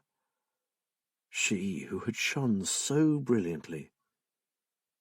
He held her to him and kissed her. "I love you, babe. I'll do it for as long as it takes." She kissed him back. "I love you too." He began to berate himself for his anger over the way she had sneaked off to attend that woman's funeral. If she was sick, she needed his support, not his condemnation. Perhaps it would not be so difficult to act normally after all. "I want you to see something, Will. Come up to the studio." He started. She wanted him to see her work. He followed her upstairs. The studio was unusually tidy. Only the doll leering at him from the windowsill jarred. He looked away. "I have been forced to accept that if I really want to spend time on the house and my own work, I have to get Angela's illustrations out of the way, so—" She removed the paper covering from her work table. "I admit that I was working all hours, but I've produced these." She stood back. Will approached the table, looked down and gasped. "This is for the new book? You've done all these? That's amazing." The table was covered with finished illustrations, every one of them delicate, intricate. They must have taken hours to complete. Looking closer, he noticed that they seemed darker, slightly more malevolent than the ones she had done for previous books. He wondered if this was intentional because of the storyline, or whether her depression was creeping into her work. They are incredible, darling. This new character is quite powerful, isn't she? She turned out just as I hoped. And seeing that Angela's next book is the last, I thought I'd ramp it up a bit. Give her magical garden of Gort a bit of an edge. Well, you certainly did that, thought Will. I just have the main plate to finish now, and then it's done. She went to her easel and took the cover from her work in progress. Again, Will gasped. What's her name? She's amazing. Kate laughed, and he heard the old Kate in it. She's called Aliena. I think Angela drew the inspiration for her from Helen of Troy. She was supposed to be the most beautiful woman in the known world. Wow, well, she's that all right. Aliena was indeed beautiful, but he detected the slightest hint of cruelty around her lips. Will stood back and couldn't help taking a quick glance around just to see where her collection of alternative paintings was stacked. He spotted them at the back of the room, all shrouded in dust sheets. Now he knew where to find them when he returned to take his clandestine shots for Laura. You can see why I was so tired, Kate was saying, but all for a good reason. 2 more sessions on Aliena here, and I can kiss the bloody fairies goodbye for a while, and do what I want to. And eat and sleep and build yourself up again, he added. I think your work is breathtaking. He hugged her. I'm so proud of you, Kate. Did he feel her flinch slightly, or was it his imagination? He really must not analyze her every movement or expression. He should just enjoy having the old Kate back for a while, because it wouldn't last. Chapter 14. Matt paced the kitchen, fuming at their inability to protect one little old lady from vandals and threats. It has to be someone who wants that cottage, but why? There's nothing special about it. There's an empty cottage 2 houses before Little Anchor. It's the same size and of similar design. If they wanted somewhere close to the marsh, why not have that? It's going for a song, apparently. Finally, he sank down onto a kitchen chair and stared at Liz. Sorry, rant over. She gave him an understanding smile. Now it's my turn. I went to see Mr. Foreman about the job that he would like us to undertake. And although I know you are eaten up with worry about Will and Kate, as well as Amelia Swain, I think we should accept. He opened his mouth to object, but she held up her hand. Before you say anything, Matty, listen to this. I took the address of the village store in question and drove past on my way home. I parked up opposite and sat there for a while, just to get a feel for the village and his clientele, and I saw someone I recognised going in. Remember Clem Cutler? Do I ever? What a toe-rag he was, Matt exclaimed. Well, he was there, in and out in minutes. I already have a slim suspicion of what could be going on, and if I'm right, I think I could get Mr. Foreman the proof, or at least the information he needs to act on, very quickly indeed. Matt sucked in air. I see. My only worry is Whisper Fen. Things seem to be getting worse out there, and I could easily get sidetracked. I wouldn't want to let a client down. I've told him we're pretty tied up, but I'm happy to make a few low-key inquiries. So as long as he doesn't need results yesterday. So far, he's just delighted that we'll look at it for him. Liz leaned closer. But that isn't all, Matty. I noticed something else. In a corner of the pub car park, where I was sitting observing the store, I saw a man talking heatedly to a shadowy figure inside a battered blue Ford Fiesta. It was Gerald Grove, Matty. Now he was really interested. I tried to get a look at the driver of the car, but I could only make out a shoulder and a close-cropped head. I'd have had to get out of the car to see the reg plate, unfortunately, but I did see Grove back away from the Ford, remove something from his inside pocket, and pass it in through the open window. Then he buggered off. So did the Ford Fiesta. And from where I was sitting, I couldn't see much of the vehicle other than the make and colour. Drugs? Asked Matt. I don't think so. It was more like a large envelope than a proper package. Something crooked, though. Oh, it stank, Matty. He was furtive, like a rat, glancing this way and that. Luckily, he didn't clock me. She shrugged. I have no idea what it meant, but it certainly proves that Will hasn't lost his ability to sniff out a wrong 'un. I never doubted that for a moment, said Matt. So are you okay if I do a little sleuthing, and possibly pick up some small remuneration while you were being psychotherapist to Kate? I'm not being dismissive of her plight, believe me. But it's you she will respond to now you are home, not me. And I'm sure Will appreciates your support. Matt nodded. Sure, and if things calm down, I can chip in and help. Don't forget, Will originally wanted us to check out Grove, and that's just what you're doing, even if it was unintentional. Great. How about a glass of wine while I prepare the dinner, and we'll work out how to proceed. Matt put her wine on the table. Would you mind if I did a night shift on Obbo down at Little Anchor? I've been thinking that if someone has been monitoring Amelia's comings and goings, they might have seen her drive off with luggage. Or they might allow the dust to settle and return when they think everyone's forgotten about them, added Liz, cutting up vegetables. True, but for some reason I think they'll strike quickly. There has to be something they want in that cottage, even if Amelia herself doesn't know what it is. Well, we all know never to ignore our intuitions. But how about if we do shifts, rather than you doing a whole night? I could go down at dusk, and then you take over at around 1 or 2? She looked at him. Shall I get the flask out? I never do Obbo without a brew. I don't want you overdoing it, my darling, Matt said. I'm okay, Matty. I know my limitations, and I'm certainly good for a few hours' observation. Where do you suggest we park up? Let's ring Will and ask if we can use his drive as a base, then walk back to Little Anchor and set up camp in her garden. She has a tiny summer house that they forgot to trash when they wrecked the garden. That would offer some protection and give a good view of the lane and the front of the house. Matt took a sip of wine. Shall I ask him? Oh, and I'll tell him about your sighting of Grove. Sounds good to me. Go for it. While Liz pan-fried some salmon fillets and cherry tomatoes, Matt called Will. He's offered to do a couple of hours as well, so that none of us gets bored or overtired, considering we aren't exactly used to it anymore. He said if we cover until 4 in the morning, he'll wait there until around 7. It'll be just like the old days, won't it? She said and frowned. Some of the old days had almost killed them both. She saw from Matt's expression that he was thinking the same. She smiled. I'll rephrase that. It'll be nothing like the old days.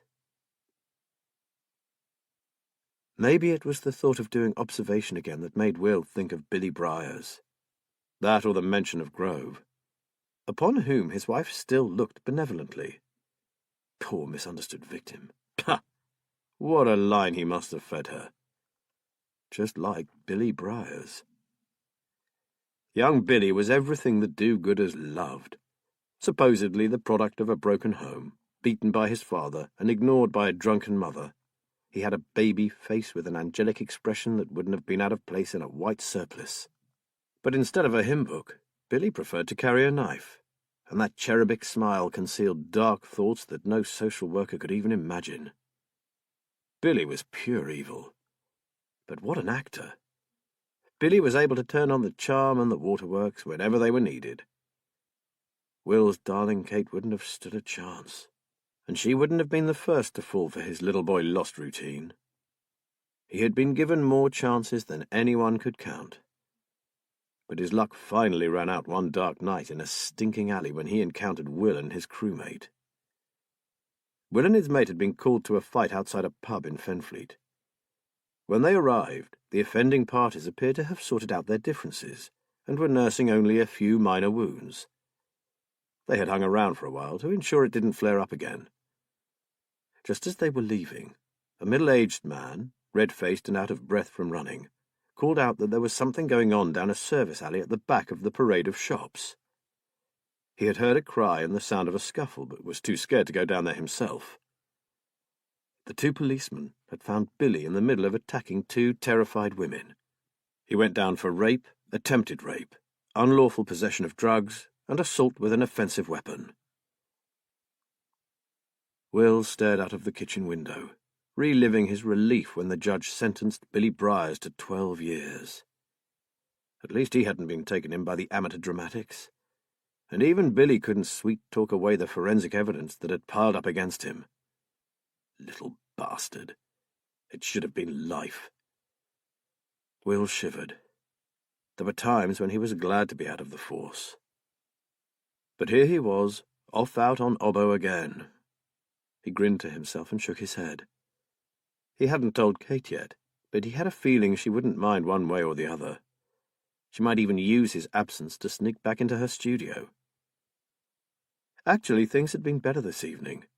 Kate's mood had remained quite stable. When it was like this, he dared to hope that maybe they were weathering the storm, and soon he'd have his Kate back again. His mind wandered to Sophie. She had phoned him the day before, and they had talked for nearly an hour. He couldn't believe how easily he chatted with the child.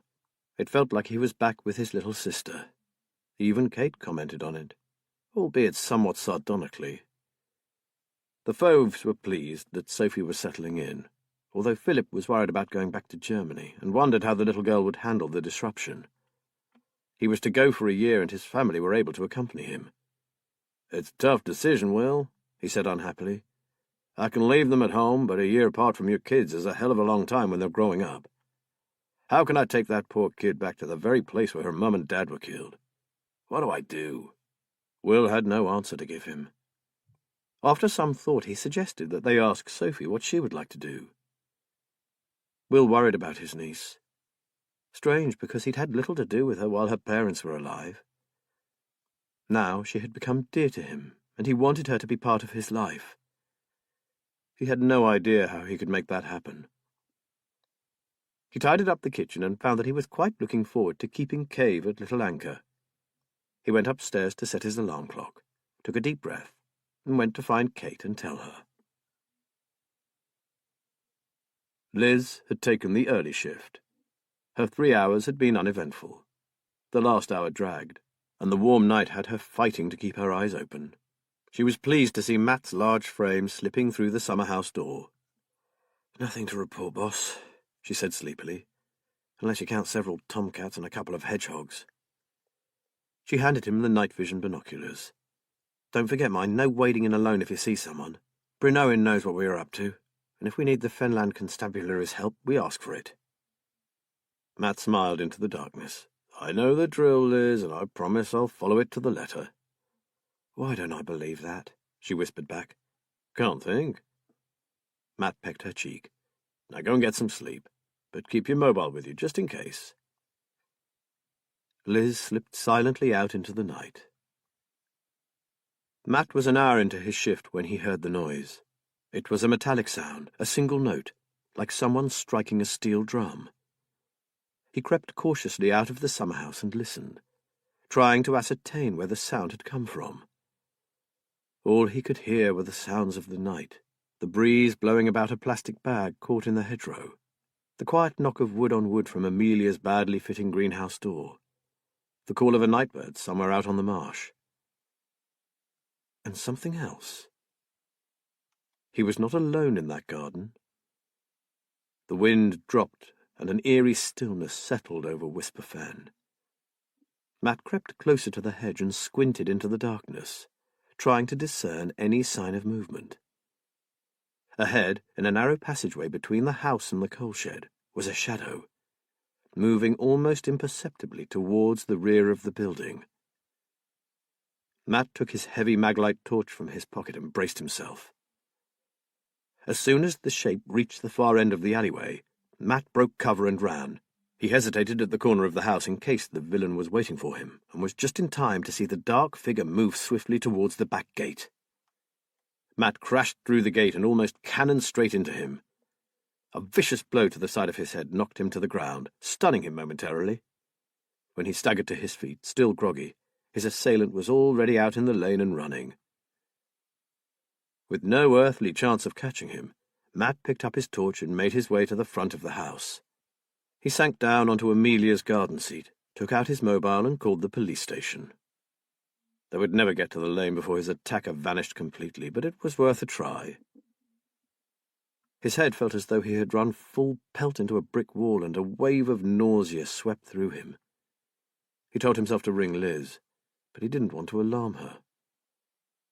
While he waited for the sickness to pass, he tried to recall if he had noticed anything about the person who had hit him. Finally, he rang home. Liz answered almost at once. "Matty, are you okay? Have you seen something?" He told her briefly what had occurred, and that he was waiting for the police. "Matt Ballard! If I wasn't so worried about you, you'd get the bollocking of your life." "I took a tumble, that's all, sweetheart. Out of practice, I guess, but I'm fine." He lied. Meanwhile, his head throbbed as if he had the granddaddy of all hangovers. "I'm on my way. I'll wait with you and then I'll drive you home. We can pick up your car later." He was still feeling nauseous when he saw the flashing blue lights of a squad car making its way along the road from the village. Matt stood up, dizziness forcing him to hang onto the arm of the bench for a moment before he made his way gingerly towards the two uniformed officers getting out of the car. He was pleased to see PC Jack Swifty Fleet, who was accompanied by a new young female PC. She smiled at him. "So, you're the famous DCI Ballard. Pleased to meet you, sir. PC Debbie Hume. Swifty here never stops talking about you." Matt managed a feeble smile. "I don't think I'm quite living up to my reputation tonight. I've been keeping an eye on Mrs. Swain's house for her, but so far I've achieved nothing but a thumping great crack on the head for my trouble." The policewoman looked concerned. "I don't need to tell you that you should get that head looked at, sir, do I?" "That's exactly what I would tell a victim, but I'm fine, honestly, and besides, I know what they'd say. Standard head injury instructions, sleepiness, vomiting, visual disturbances and all that. No, I'm okay, really, just shaken up. And I didn't black out completely." "Concussion can cause you to fall unconscious for just a few seconds, you know. You don't have to have been out for hours. You really should have 24 hours in hospital under observation. Look at you, sir. You're still dizzy, aren't you?" "I'm okay, really," Matt insisted. And she held up her hands. "Well, as you know, we can't make you go to hospital, but if you have someone at home, get them to keep an eye on you, won't you? Now, why don't you sit down and tell us exactly what happened?" Swifty Fleet went to check the passage in the back of the house and came back to report that he had found a discarded petrol can and a torn-up sheet close to the coal shed door. "Unless the old dear has taken a setting fire to her bed linen rather than washing it, I'd say that you have just saved her from having her house burned down. What the hell is going on here? That poor woman will be forced to leave for good if things continue as they are." "Did you get a look at him, sir?" asked Swifty. "No, I only saw his general build as he ran away. Very slim and quite short, about 5'7", I'd guess. Wore dark clothes. Looked like jeans and some kind of zipped-up jacket. You know, one of those light nylon sports jobs. Oh, and a beanie hat pulled down to his eyebrows." He stopped at the sound of an approaching vehicle. "That'll be Liz come to collect me." An anxious-looking Liz hurried towards them. Swifty smiled at her. "Sarge, good to see you." He pulled a face. "Pity it had to be like this. Our Matt has had a nasty bang on the head, and he refuses to go and get it checked out." Matt rolled his eyes. "Thanks, Swifty. Now I'll have Liz nagging me as well as you two. Can we just finish the interrogation so I can go home to bed?" With an exasperated glance at Liz, Swifty continued. "Age?" "No idea. I'd say youngish, but he could have been a wiry type. Certainly ran like the wind." Matt paused. "He must be a local because he veered off into the marsh, and not on a footpath either. It had to be someone who knows the area really well." "Or a total idiot who doesn't realize how dangerous it is out there," said Debbie. Matt had to agree. But when he recalled the way the man had dashed off, it was as if he knew exactly where he was going. "We'll take a run down to Gerald Grove's place and ask him if he's seen or heard anything. Not that he'd tell us if he had. I reckon the bloke's long gone." Swifty lifted his cap and scratched his head. "Still, we have the petrol can. I couldn't see anything else round the back, but we might see something in the daylight. Why don't you get off home now, sir? We'll talk to you again tomorrow. You can make a statement then, and don't worry. We'll go over this place with a fine-tooth comb in the morning. I'll need to notify Mrs. Swain. Oh, and ring Will. He was coming down to take over from me just before dawn." "We can ring Mrs. Swain, sir." "I'd rather Liz or I talk to her first, Swifty. I've got the number of where she's staying back at home. I'll give it to you when I make my statement." "Of course, sir. And I've already contacted Will," added Liz, "on my way here." "And, sir," Jack Fleet said, regarding him anxiously, "back off now, please. I know you're trying to help the old lady, but attempted arson and assault are in a slightly different league to daub in someone's house with graffiti and a spot of extreme gardening. You've already had a clout for your troubles." This was no time for a discussion, so Matt raised his hands. "You're right. And I'm sensing that Liz here is keen for me to get home. Do you want me to come to the station tomorrow?" Debbie Hume shook her head. "We'll be back here at first light, so we can call in on you. Any particular time suit you?" "Whenever you want, we'll be there." As Matt turned to walk away, Debbie Hume took his arm. "Sorry, sir, you still look pretty groggy to me. You can change your mind about going to the hospital if you want." "Liz will drive me home and I'll get to bed." He smiled. "But thank you for your concern." He climbed into Liz's car, his already aching head reverberating with unanswered questions. Something was lurking in the corner of his mind, and it was ringing alarm bells. "Home, James. And could we leave that bollocking until I've had a few hours' sleep?" Matt asked. "Well, just this once. It's more than you deserve, though. Pull another stunt like that again and all hell will break loose, I promise you," Liz said. "Sorry, Liz," he mumbled.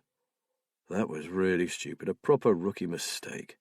I deserved a bang on the head for being such a plank." "Well, I'm not going to argue with that," Liz said, "although if I'm honest, I'd have probably done the same. I'm just pig sick the bastard got away. Jesus, he could have burnt the place down." Back at Cannon Farm, Liz sent him straight to bed. He lay with his head throbbing mercilessly. At midnight he awoke feeling sick, but it passed, and he drifted back to sleep. At just after 7 o'clock, he awoke and sat up, but giddiness forced him to sink back onto the pillows. After a while he tried again, this time considerably more slowly. The throbbing in his head had reduced to a steady thud.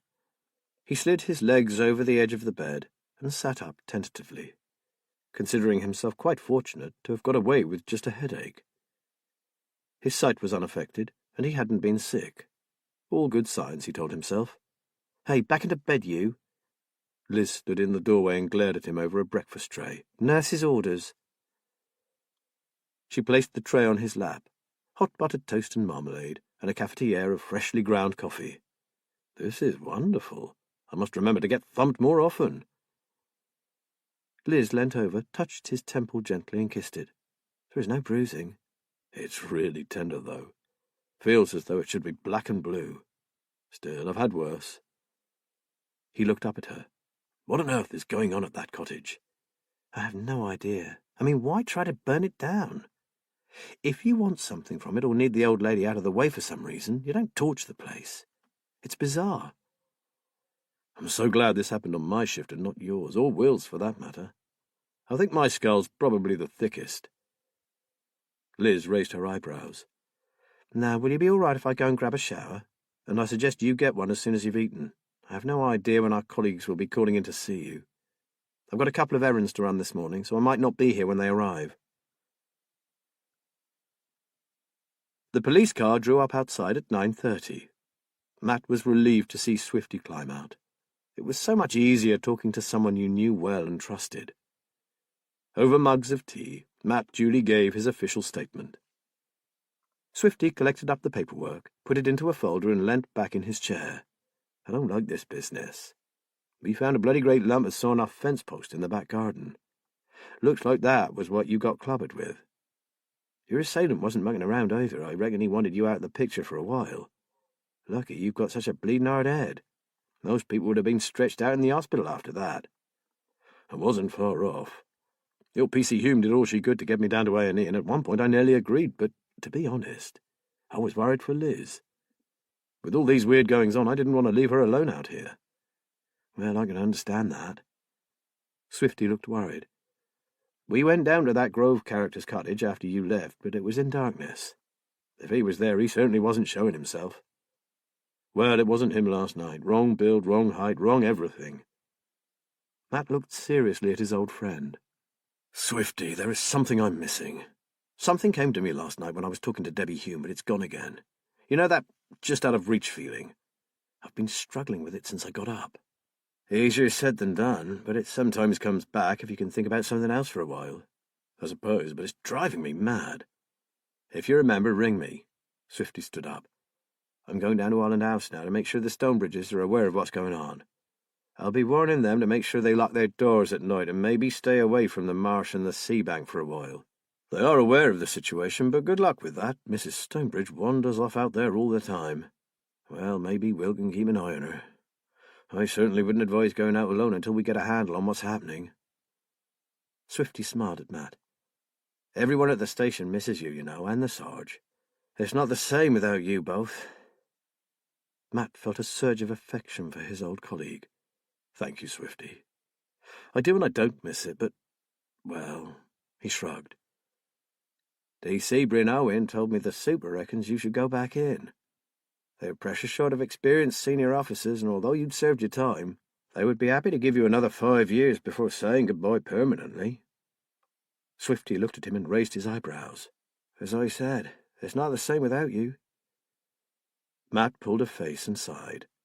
"Oh, Swifty, those 2 lost cases took me to the brink. You were there, you saw what happened. I've had enough, really." "Time heals. Well, I've delivered the message. Just so that you know, the door isn't closed to you." He straightened up. "Must go. I'll keep you posted, and I'll update Bryn Owen as soon as I get back to base. See you soon." Matt was moved by what Jack Fleet had said, although he was glad Liz hadn't been there to hear it. If he were honest, after a flying start, he now wasn't sure that being a PI was right for him. He was so used to the way the force worked that going solo was proving frustrating. But Liz was committed to making their new venture work, and he couldn't burst her bubble. She had fought long and hard to get herself back from the bad place she had been in, and he couldn't let her down now. And he hadn't lied to Swifty. His last case had almost finished him. Why on earth would he choose to go back into that hotbed of pressure, that violence, when he had finally found peace and quiet, and a life with the woman he loved? "Matthew Ballard, there are times when I seriously doubt your sanity," he muttered. It had to be frustration that was making him think this way. He was getting nowhere while some arsehole ran rings around him. It was time to up his game. Chapter 15. Will was alone in Holland House. Kate, who had been wallpapering since breakfast, declared she needed some fresh air, and was going up on the sea bank for a while. As usual, she declined his offer to accompany her. He reminded her about the unknown assailant who had poleaxed Matt and asked her, for the sake of her safety, to keep close to Holland House. To his surprise, she agreed. He was about to add a warning about Gerald Grove, but thought better of it. He watched her walk away until she was just a tiny figure on the sea bank. It wasn't until he trained his binoculars on her that he saw that she was carrying the doll. He lowered the glasses. Why on earth was she taking that thing with her? He had noticed that lately it was no longer confined to Kate's studio, but turned up in different places around the house. His phone rang. It was Matt. "How's the head this morning?" Will asked. Matt grunted. "Still reminding me what a stupid arsehole I was. Thanks for asking." "Sorry," Will laughed. "But don't be too hard on yourself. It could have been any of us." "I keep reminding myself that at least it wasn't Liz or Mrs. Swain." He paused. "Or you, mate. You've got enough on your plate at present. How are things today?" "Delicate. I've never really appreciated the expression walking on eggshells until now. Look, I thought I'd pop over this morning with some more photos and stuff for Kate. I won't let on that I'm coming, so act surprised, if you're okay with that." "Of course." Will was certainly okay with it. Having Matt around lifted the pressure off him, even if just for a short time. "She's up on the sea bank right now. I can see her from here. Not the best place for her, but I imagine you had little say in the matter." "None at all, although at least she agreed to stay in sight of Holland House. I think I'm learning how to use the place to my own advantage." "Sensible," said Matt. "Will, can I throw something at you to consider? Well, 2 things, actually. One is Little Anchor. Do you think what's going on there could be connected to Holland House in some way? I was thinking earlier about the property a few houses down, the one that's for sale. It's almost identical to Amelia's place, so if you needed somewhere close to the marsh, why not just buy that one? So you're thinking that the particular importance of Little Anchor is its proximity to here? It's a shot in the dark, but it's possible." Matt grunted. "Not that I know what the heck it could mean." "Food for thought, mate." Will ruminated for a moment. "So, what's number 2? Does your Kate know Laura Archer? Did their paths ever cross while you were working? Does she know that she's the force psychologist?" Will considered the questions carefully. "Well, I know they've never met. I never had a lot to do with Laura. And to be honest, as soon as Kate was painting again, she was so tied up with her own work that I rarely talked about mine. I can't swear that I never referred to Laura in passing, but I very much doubt it. For reasons you will fully understand, I was wary of even mentioning anything to do with doctors or psychologists. I rather hope that was the case, Will. What are you thinking? I've spoken to Laura, as I said I would, about the paintings. With your permission, I'd like to tell her the full story and get her professional opinion. It wouldn't go any further, I promise. Matt took a breath. She's offered to come over to Tanner's Fen late this afternoon for an informal chat and take a look at the area. It's not a place she's familiar with. So, just in case her name cropped up in Kate's hearing, I thought I'd say she's an old work friend of Liz's. How do you feel about that? I'm not sure, to be honest, said Will quickly. Kate is damned canny, and she's suspicious of everything. It would have to be completely without her knowledge. Laura must never come here, not even take a look at where we live, because if Kate ever met Laura, she'd suss her out immediately. Then life here wouldn't be worth living. We'll make sure Kate never gets to hear of it. The problem is that while she won't entertain professional help, you are left in the dark as to how to help her. Laura and her mentor, Professor Sam Page, are bloody good at their job, Will. They put my Liz back on the straight and narrow after having been so badly damaged in her last case, and I trust them with my life. If Laura can give us some basic advice as to how to treat Kate, it would help you to help her. Will felt a rush of affection for his friend. He really cared. Okay, mate, but please, say no more. Leave it to me and I'll see you shortly. Will ended the call and trained the binoculars on the lone figure now walking slowly back towards the house. He swallowed.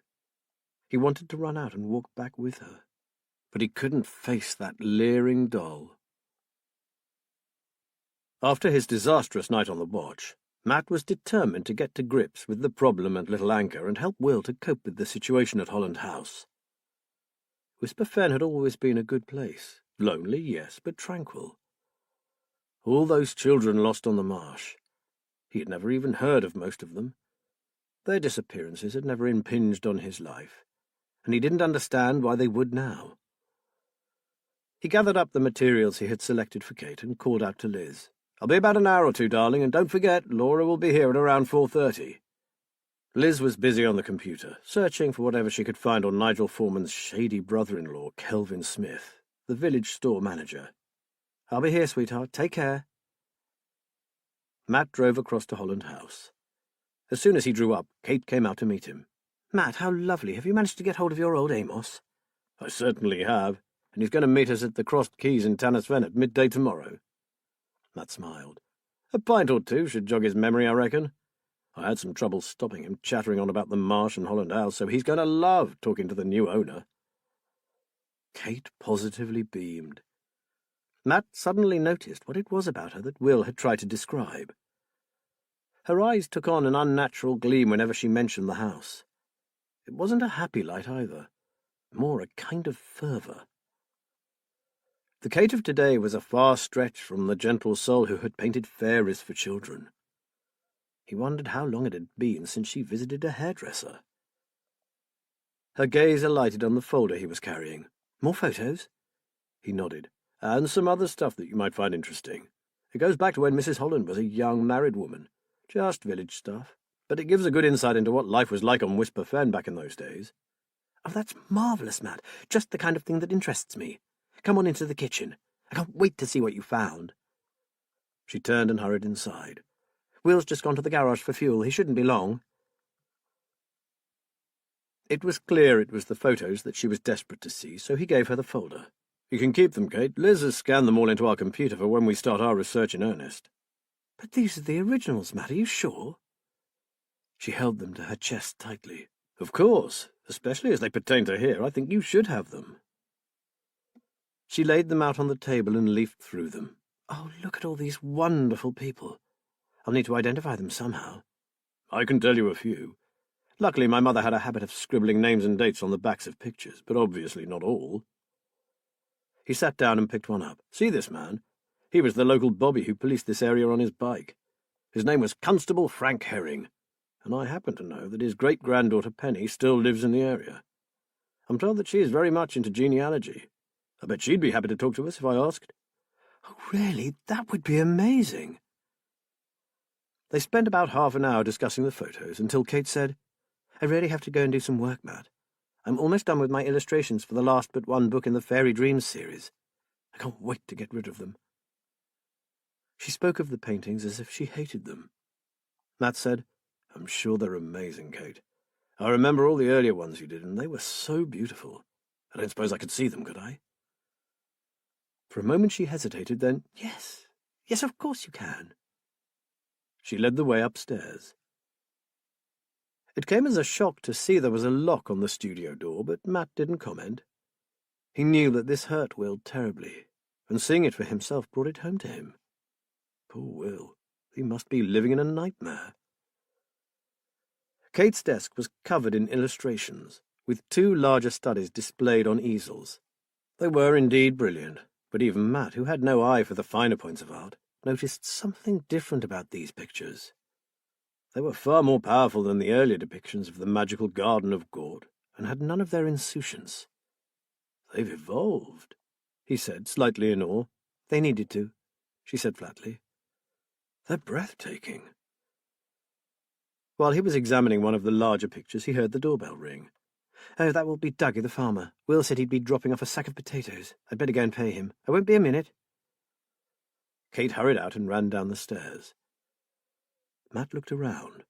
Where were those other pictures, the ones that Will had told him about? He knew he had little time. Then he saw a series of larger paintings stacked at the back of the studio and covered in dust sheets. He sprinted across and lifted the sheet from the first one, and gasped. Will had been right.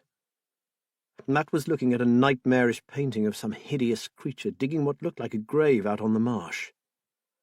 Next to it, lying on the muddy ground, was a bundle wrapped in filthy, dark material. Lantern light just managed to catch a tiny child's foot sticking out from the folds of the covering. It was brilliantly executed, yet horribly disturbing. He replaced the sheet exactly as it had been and was back at Kate's table just in time to hear her mount the stairs. A few seconds later she came in. Sorry about that, Matt. Have you had a chance to look at them? Oh, yes, thought Matt, and I've seen far too much. They're quite incredible, Kate. You're a very talented artist. He had no idea how he managed to keep his voice steady. All he wanted to do was run from that room and out into the fresh air. As they made their way back down the stairs, Matt was struck by the realization that it wasn't Holland House that was affecting the sensitive Kate with its sinister history. It was the other way round.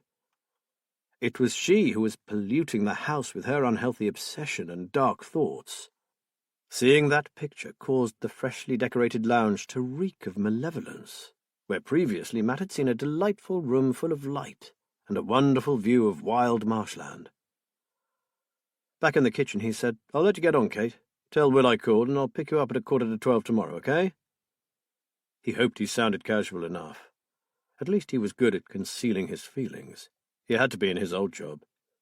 He even waved cheerily as he pulled away, until, out of sight of the house, he floored the accelerator. Laura Archer arrived punctually at 4:30, to be greeted by a warm hug from Liz. Laura and her friend Sam Page had helped Liz enormously when she was recovering from her traumatic last case, and she owed them a lot. It was the first time Laura had visited Tanner's Fen, and she gazed around in approval. What an idyllic spot! It's so peaceful. Liz thought of Kate Stonebridge's equally beautiful situation. But there was no peace there. Matt had returned from his visit to Holland House in shock. He'd had his first insight into Kate's state of mind, and it had shaken him. They went inside and Liz offered their guest some tea. Matt's just tidying himself up. He won't be long. He's been stacking logs in the store ready for next winter. As Liz was bringing the tea, Matt arrived. His first words were, Am I glad to see you? That sounded pretty emphatic, Laura said. And the dam burst. In a torrent of words, Liz and Matt told her about Kate and the strange way she was behaving, and their concerns for Will. Laura listened intently. After a lengthy silence, Laura set down her mug. I can see that your friend is in dire need of proper help. You tell me that she refuses to ask for that help, and her husband is not prepared to go against her wishes. That means we need to try and find another way to mitigate her escalating mania and hopefully break the pattern. It will be very difficult. If she is as you describe, it's unlikely that we'll succeed without the aid of medication. Is there any way that I could meet her? We can try, Laura, but Will is against it at present. He's afraid Kate will realize that you're a doctor. Matt sighed. The poor guy risks losing her whatever he decides to do. He's walking a tightrope, with no safety net beneath him. Not quite, said Laura with a gentle smile. That's exactly what you are at present. Imagine having to face all this alone with no friend to listen to you. I'm afraid of what might happen, Laura, Matt said after a while. As I see it, she's heading for a complete breakdown. And if that happens, he will blame himself. Let the music unwind the tension of the day, making space for the next chapter to arrive with clarity.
Is there any chance she might recover without any treatment? Asked Liz. Laura tilted her head to one side. She's clearly a fighter. She came back from a similar situation once before, so she could do it again. The move to Holland House must have been quite traumatic for her, especially when she found out about the children that died there after losing her own baby not so long before. I suppose her compulsive behaviour might resolve itself if her life gets back on a more even keel. Whisper Fen isn't exactly a peaceful place right now. Matt told Laura about the attacks on Amelia's cottage and the presence of an unsavoury character living not far from Holland House. Laura pulled a face. No, it doesn't make for a relaxing atmosphere. Matt leaned forward. I only saw one of her paintings, Laura, but it was extremely disturbing. Tomorrow I'm taking Kate to visit an old-timer who worked at Holland House many years ago. While we are out, Will is planning to get into her studio and photograph all the paintings. I'll forward them to you. I think you need to see them. She nodded. I know. I've told Sam about this case, and he'd also like to see them. His help will be invaluable. From what you've told me, it's my belief that Kate's condition is due to unresolved grief over the death of her baby. What advice should we give to Will? Asked Matt. The best thing he can do at the moment is try and keep her calm. He shouldn't try to contradict her, whatever she says. That's easier said than done with those mood swings. But even if he is screaming inside, he needs to try to keep the peace. What we don't want is something upsetting her even further. He has to try to keep things ticking over quietly, which means no nasty surprises. No nasty surprises, echoed Matt. It seems to me that it's Kate who's dishing those out. In truth, what Kate Stonebridge needs is expert help. Laura paused. It might come to that, despite everyone's best efforts. Though Liz didn't say so, she wondered if that might be for the best. But what would it take to make it happen?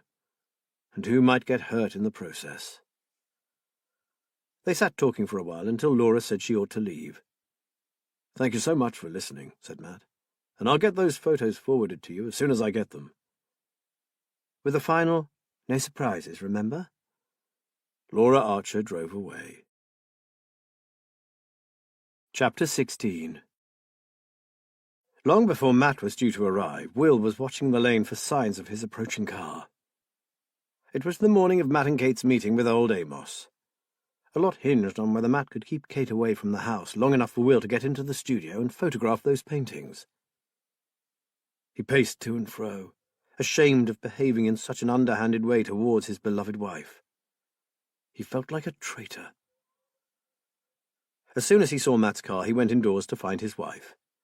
Kate was upstairs in their bedroom, standing in front of the long mirror and smoothing down her jeans, which she'd tied with a leather belt to keep them from falling down. With her hair scraped back in a ponytail, she looked thinner than ever. "Ready, sweetheart?" Will said. "Matt's here." She looked like a frightened teenager. "I haven't been out for a while, have I? Still, it's got to happen sometime, I suppose. Let's hope old Amos keeps my mind occupied. Are you sure you won't come along?" He hugged her and found she was trembling. "Oh, sweetheart, you'll be quite safe with Matt. He's really keen to introduce you to the old guy, and you know me, I'll be bored stiff within 5 minutes. More like 2, actually." "Exactly. Tanner's Fen village is only a couple of miles up the road. You'll be fine. It'll be good for you.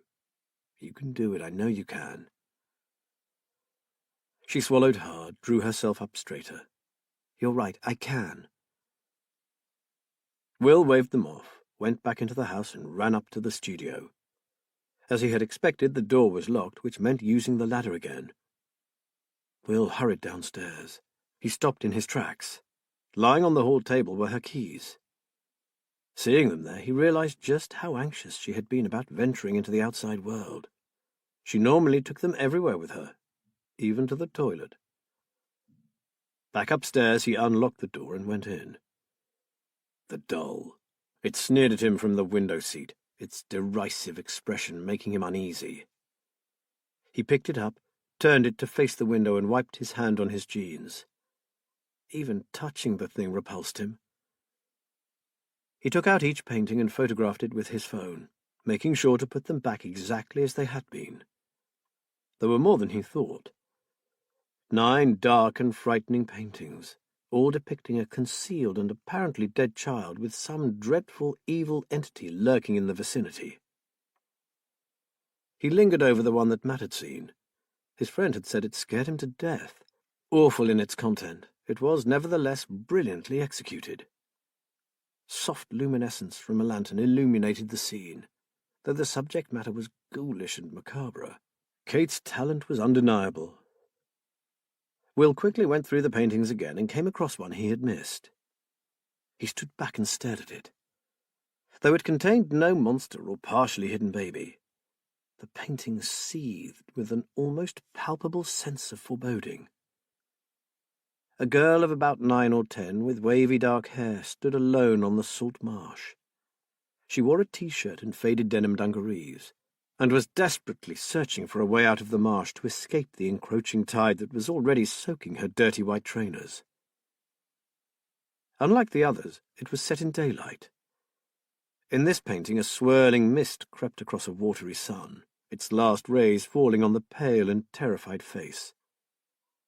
To Will it was the most frightening of them all. He had no idea how long he stood gazing at it, probably only a few minutes, but it felt like an eternity.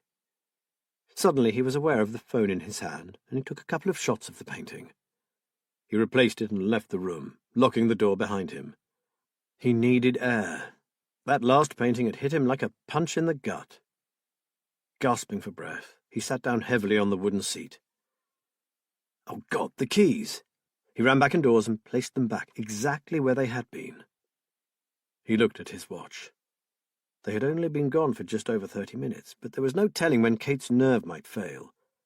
They could be back at any moment, and he needed to be found doing an outside job, nowhere near the hall table and those forgotten keys.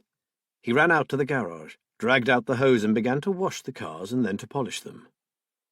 As the minutes ticked by and there was still no sign of his wife and Matt, he started to relax a bit and began to hoover out her boot. He had moved to the interior of the car and was almost through when his stomach tightened. Something was wrong. He left the cars and walked around the house, pausing at the seat that overlooked Whisper Fen. It wasn't the keys. He had replaced them all right. So what on earth was it? He heard the distant sound of an engine. Whatever it was, Kate would be home in a matter of minutes. It was too late to fix it now.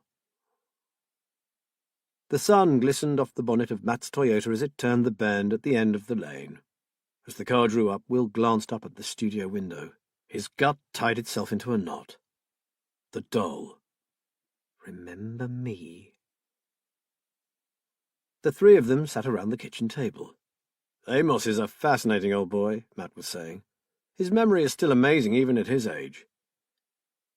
That jeering face still haunting him, Will struggled to look pleased and relaxed.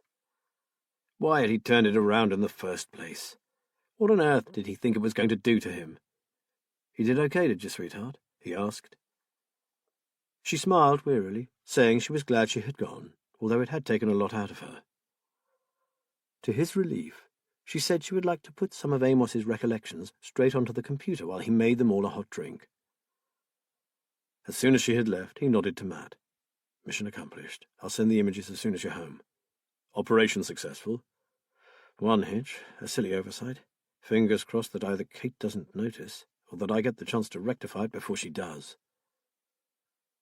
While the kettle boiled noisily, he told his friend about his mistake. Matt looked perturbed. "She showed me that doll when I was in her studio. She thinks it's beautiful, by the way. Oh, it's disgusting. I agree. But Kate is totally enamored of it, calls it Elizabeth." Will was silent. Elizabeth was the name of the stolen Holland child, the one he had tried to keep from Kate. Had she found out about her, or was it just a coincidence? The copper in Will was deeply suspicious of coincidences. He made tea, and Matt took Kate hers, joining her at the computer. "I'll go back with you any time you like, Kate. Perhaps we'll stay for a bit longer next time, huh? Amos really is a fount of local knowledge and gossip, isn't he?" Will joined them and watched Kate's eyes soften. "He's wonderful. It'll be easier for me next time, I'm sure. I'm sorry if I seemed a bit on edge, Matt. I think the pressure of work, the deadlines and such have just worn me down. Add to that the move and the effort I'm putting in to get the house as I wanted, and I'm quite exhausted. I might even be becoming a tad agoraphobic." Will listened. It hurt him to hear her speak in the singular about all the effort being put into the house. Where did he come in? "Thanks for your help with my research, Matt. I really do appreciate it," she added. "My pleasure, Kate, and Liz's too. We're enjoying it. We'll pass on anything we find. And Liz told me to tell you that should you need anything following up, to let her know. She has much more free time than you." Kate smiled and yawned. "Thank her for me. I might take her up on it soon." Matt finished his drink and smiled warmly at Kate. "Better go. Your Williams hive of industry outsiders reminded me that I promised to clean Liz's car for her today. Don't get up. I'll see myself out, and I'm thrilled that we had such a successful outing." Kate smiled at Matt, thanked him again for his help, and returned to her frantic typing. Will followed him out, closed the door behind him, and walked with him to the car. "There are 10 of them, Matt, all pretty ghastly, but there is one in particular that struck me. I won't say which, but I think you'll know the one I mean when you see them." Matt nodded thoughtfully. "Look, as soon as I hear back from Laura, I'm going to suggest that you and I have a quiet drink together in the local pub. At least we'll be able to talk without going through all this cloak and dagger rigmarole. And do let me know if she mentions the doll. And if she accuses you of going in there, deny it totally. If you are convincing enough, she'll probably doubt herself. Just brush it away as irrelevant, and whatever you do, don't make a fuss." "Okay, but I'm not exactly the best liar in the world." Will gave him a rueful grin. "Then become one, mate. You know how it's done. You've arrested enough of them in your time." On his way back to the house, Will couldn't resist glancing up at her studio window. The doll was gone. Chapter 17. The pub was busy, but Will had managed to secure them a corner table tucked away beside the fireplace. It was almost a week since Will had broken into Kate's studio, and he and Matt had finally managed to get away to sample the local ales. Will had made it sound as if a couple of the lads from the station would also be there, a sort of boys' night out. Not that it really mattered what he said. Kate had been snappy and uncommunicative, and he was finding it difficult to get anything out of her other than monosyllables. He could only guess that she knew of his incursion into her territory. He stared glumly into his beer. "She hasn't actually asked me outright. In a way, I wish she would. At least it'd be out in the open then. Anyway, after you brought her back from meeting Amos, and I saw the doll had been moved from the window where I'd left it, I went upstairs and found Kate in her studio with the door open. And the bloody thing was nowhere to be seen. That is, until I went into our bedroom for something, and there it was, sitting on the bed. I asked her to put it back in her studio, but she gave me the most withering look and told me it was to stay where it was. I remembered what you said about keeping everything as calm as possible, so it's still there. I have managed to get her to put it on a chair beside the bed, so at least I don't have the hideous thing staring at me all night. I know it's tough, mate, but try to keep it in perspective. Matt grimaced. It's just an old doll. I know. Will shook his head. The thing is, it's come to represent the part of Kate that I hate, the part that frightens me. It's a part you don't understand. That's why it frightens you. Will looked up. Did Laura give you any hope? Did she think Kate would ever be... He paused. Well, normal again? She said we have to hope so. Initially, she recommended medication along with therapy.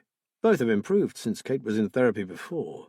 But when she understood that neither of you wanted to go down that route, she conceded that Kate might just be able to pull through, since she had done before.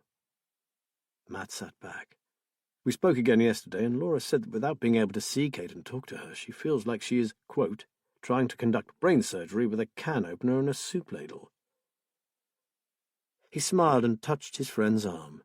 Don't look so worried, mate. No one's giving up on Kate. It's just not easy when you can't use all the usual methods. Will nodded slowly. I used to have a mate who was a paramedic. One day when he was off duty, he came across an RTA. He was in the middle of nowhere with no ambulance, no equipment or drugs, and no uniform to hide behind. He said that all at once he felt inadequate and helpless. It's a bit like that, isn't it? Matt took a long swallow of his beer and sighed appreciatively. Right, pin back your ears, and I'll tell you what Laura and Sam Page made of those paintings. Will leaned forward. They agreed that the death of your daughter is at the root of Kate's problems. Add to that the macabre history of Holland House. He looked at Will. Me and Liz are trying to steer her towards the more positive historical accounts. You can rest assured that I'm sifting out anything that even hints at murder, madness, and missing children. I realize that, Matt, and she does trust you. Even this last week, while she has been terse and bad-tempered with me, she's still full of praise for you. But she continues to ferret out the Holland family skeletons on the web, and the stories of other people hereabouts. Not much we can do about that, is there? But right now, back to the paintings. Matt took another slug of his beer. You know, when I think of her earlier work and its light, its atmosphere of sunshine and fun, I could weep. This new work of hers is the stuff of nightmares. Will shook his head. Well, Sam reckons that is exactly what they are, her nightmares. And Kate's horrors aren't confined to the night. They are with her all the time. Did you notice that in all but the last one, that of the young girl in the dungarees, the children are covered up and partially concealed? Yes, I did. What do they think that means? That she cannot face them. She cannot face her problem. She has hidden them so that she doesn't have to look at them. They are there, but they don't have faces. Matt pulled out a sheet of paper from his jacket pocket. I made some notes. Listen. In the case of the fiend digging the grave, she is trying to bury the problem. The monster climbing the stairs with the child bundled under its arm is her trying to take the problem away without looking at it. The child hiding in the shadows from the darker figure with the evil eyes doesn't quite exist, which means Kate doesn't have to acknowledge it.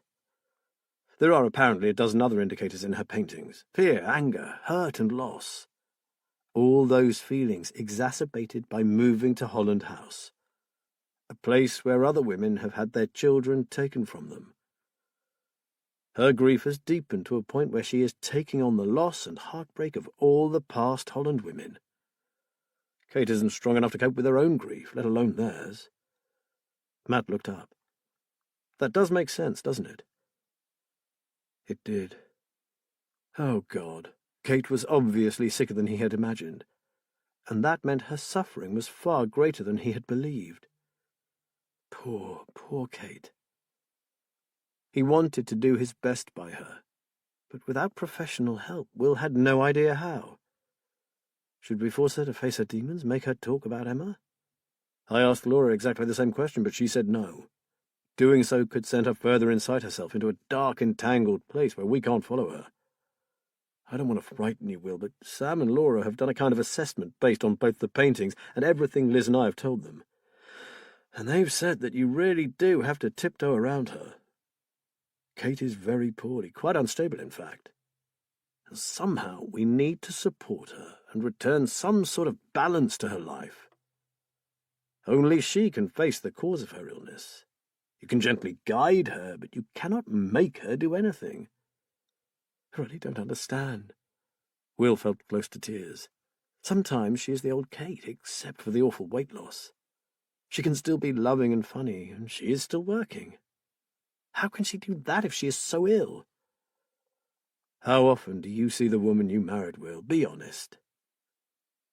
The tears began to well.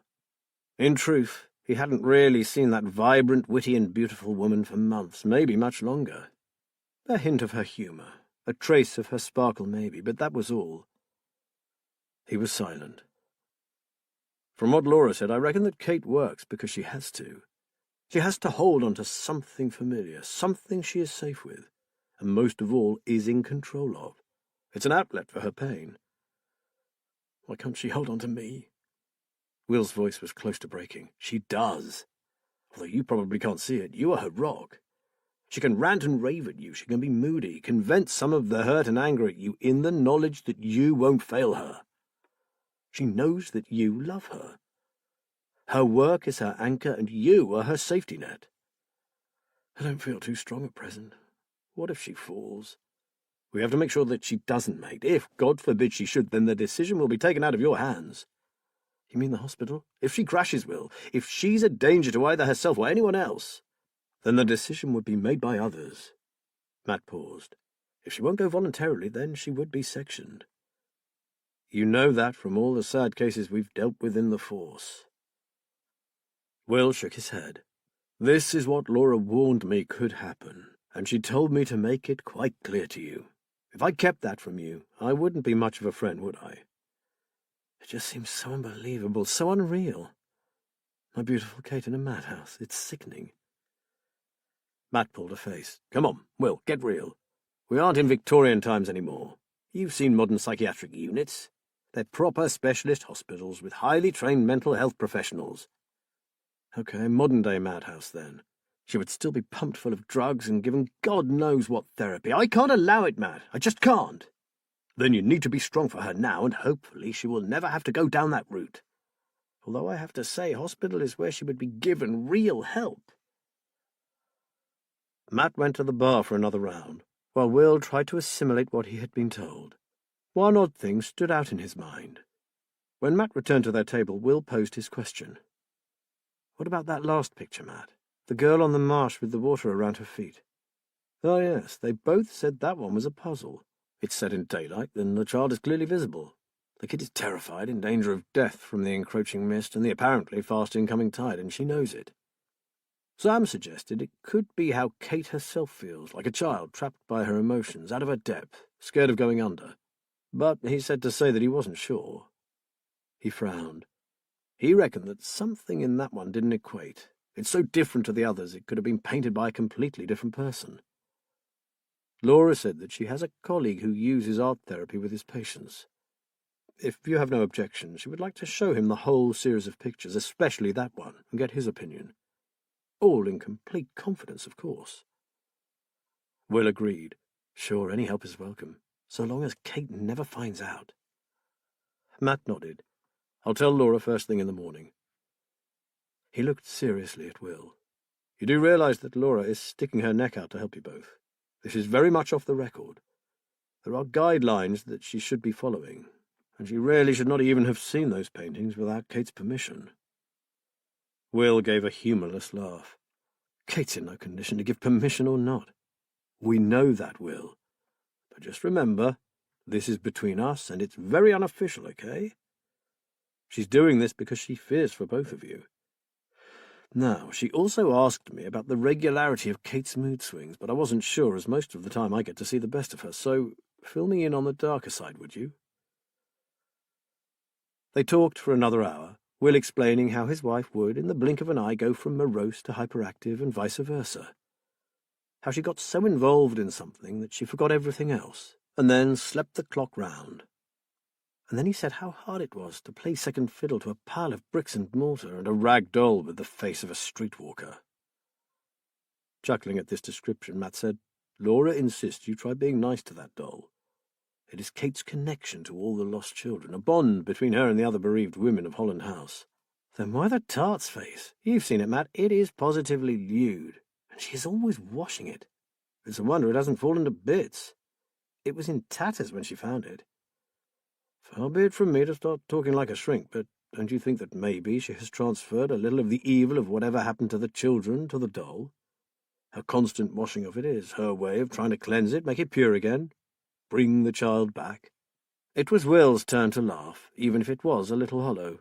He've clearly spent far too long talking to psychologist Professor Ballard. "Whatever, being nice about the thing won't be easy. Not the way it looks at me." Matt smiled. "Declare an amnesty, mate. Kate will love you for it. Speaking of which, I should get back to her. She might not even have noticed that I've gone, but I worry about her. I can't begin to thank you for all you're doing for us. I'm sure I'd have given up by now if it weren't for you."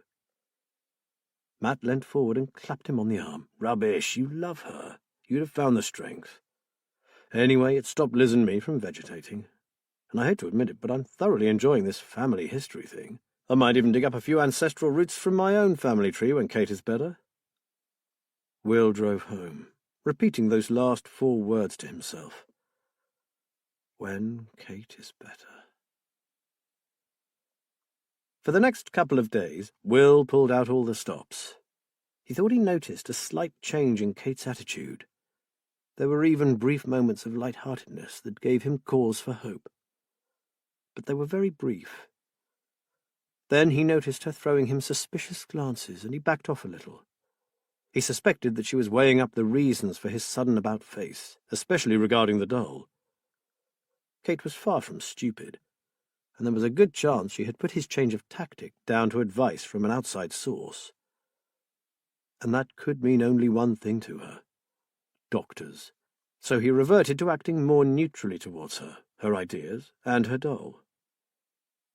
Today she was in a strange mood. The night before she had packed up all her work ready to send off to her agent. She had also photographed them all and sent the images electronically. The book was finally complete. She had told Will that she had never been so glad to be rid of something, and had told Hubert that she needed a proper break before embarking on Angela's final volume. Apparently he had emailed her back saying that Angela was still struggling with this last book, and it would be a while before there was any more news on that front. Kate had then gone online and booked a courier. She had put it in the hall, ready for collection, muttering about good riddance to bad rubbish. This morning, instead of being elated that the millstone had been removed from her neck, she seemed oddly disconnected from everything around her. Will's old concerns flooded back. He stood at their bedroom window, staring out at Kate. She was up on the sea bank again, standing perfectly still and looking out across the muddy terrain.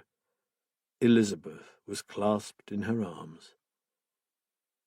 He looked away. He needed a distraction. He couldn't keep watching her like this. Maybe he'd take a stroll down to Amelia's cottage and do a quick walk round.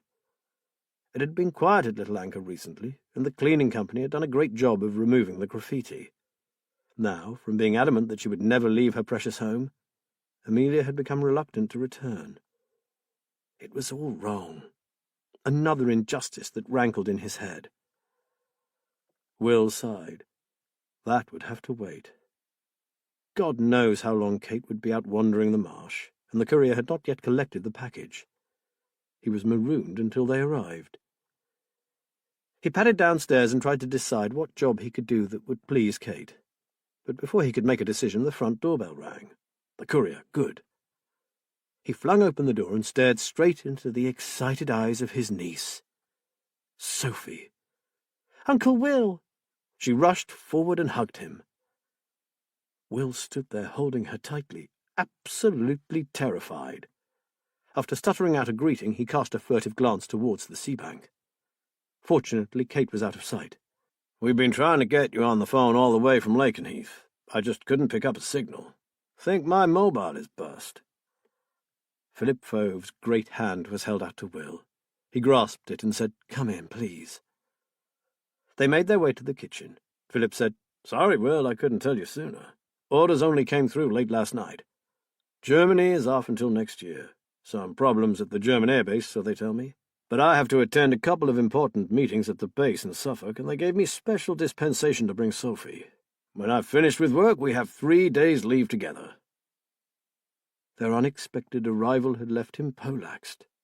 A pulse was throbbing in his neck, and all he could think of were Laura Archer's words.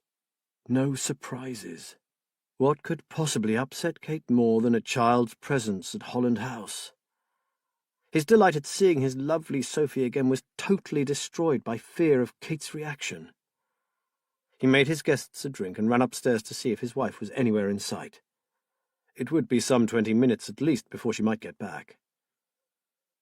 Back in the kitchen, he hugged the little girl and told her how thrilled he was to see her, meanwhile flashing Philip a worried and apologetic glance. He wasted no time, but began to explain the situation. "Kate is very ill, Philip, and as much as I'd love you to stay with us here, it's just not possible. I'm so very sorry. Hey, no sweat, Will. I remembered what you said about Kate, so we've booked into that big motel on the roundabout just outside of town. I know this all seems very strange, but Fran's having a minor up this week. Nothing serious. But Annette's going to be pretty tied up looking after her, so, since I have to be here, we grabbed the chance to let Sophie see a bit of her mum's home country. We knew you might be busy, but if we could just see something of you when I get back from my meetings, that would be great. Okay?" That was a start. Will felt relieved. At least the child wouldn't be staying at Holland House. He would have to go out to spend time with them. Kate would surely go along with that. Maybe even be pleased to be alone for a while. He wondered if he should allow her to come home and find them there, or make sure he'd told her of their visit before she met them. He was pretty sure that whatever he chose to do would be wrong, but Philip took the decision out of his hands. "And I'm sorry to say that this is a flying visit, too. I have to get up to RAF Waddington by 2 o'clock to meet with some of my superiors prior to our conference. We'll stay over at the motel tonight and return to Suffolk tomorrow morning. The conferences will be through by Friday, then I'm taking Sophie to London for a day before coming back here on Sunday. We can then spend a couple of days with you in this neck of the woods, if you can spare the time." He lowered his voice.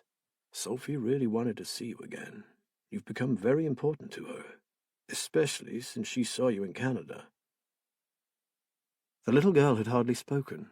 She had taken Will's hand and hadn't let go all the time they were talking. He smiled fondly at her. "You bet, I can't wait."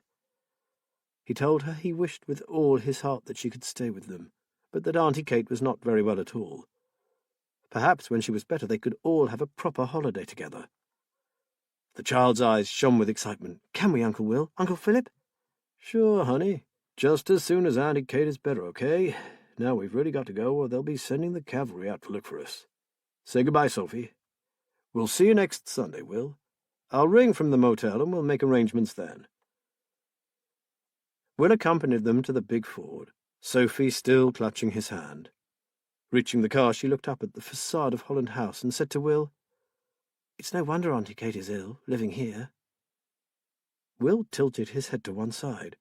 "What do you mean, sweetheart?" She looked at Will and then climbed into the car. "Auntie Kate draws those wonderful pictures for children, doesn't she, like my snapdragon? Which means she must love kids." She looked at the house again, and it seemed to Will that she was looking directly at the long window of Kate's studio. "I thought you'd be living somewhere as magical as the Garden of Gort, but you don't. It must be horrible living in a place like this. And I sure can't imagine any child liking it here." Will stood rooted to the spot.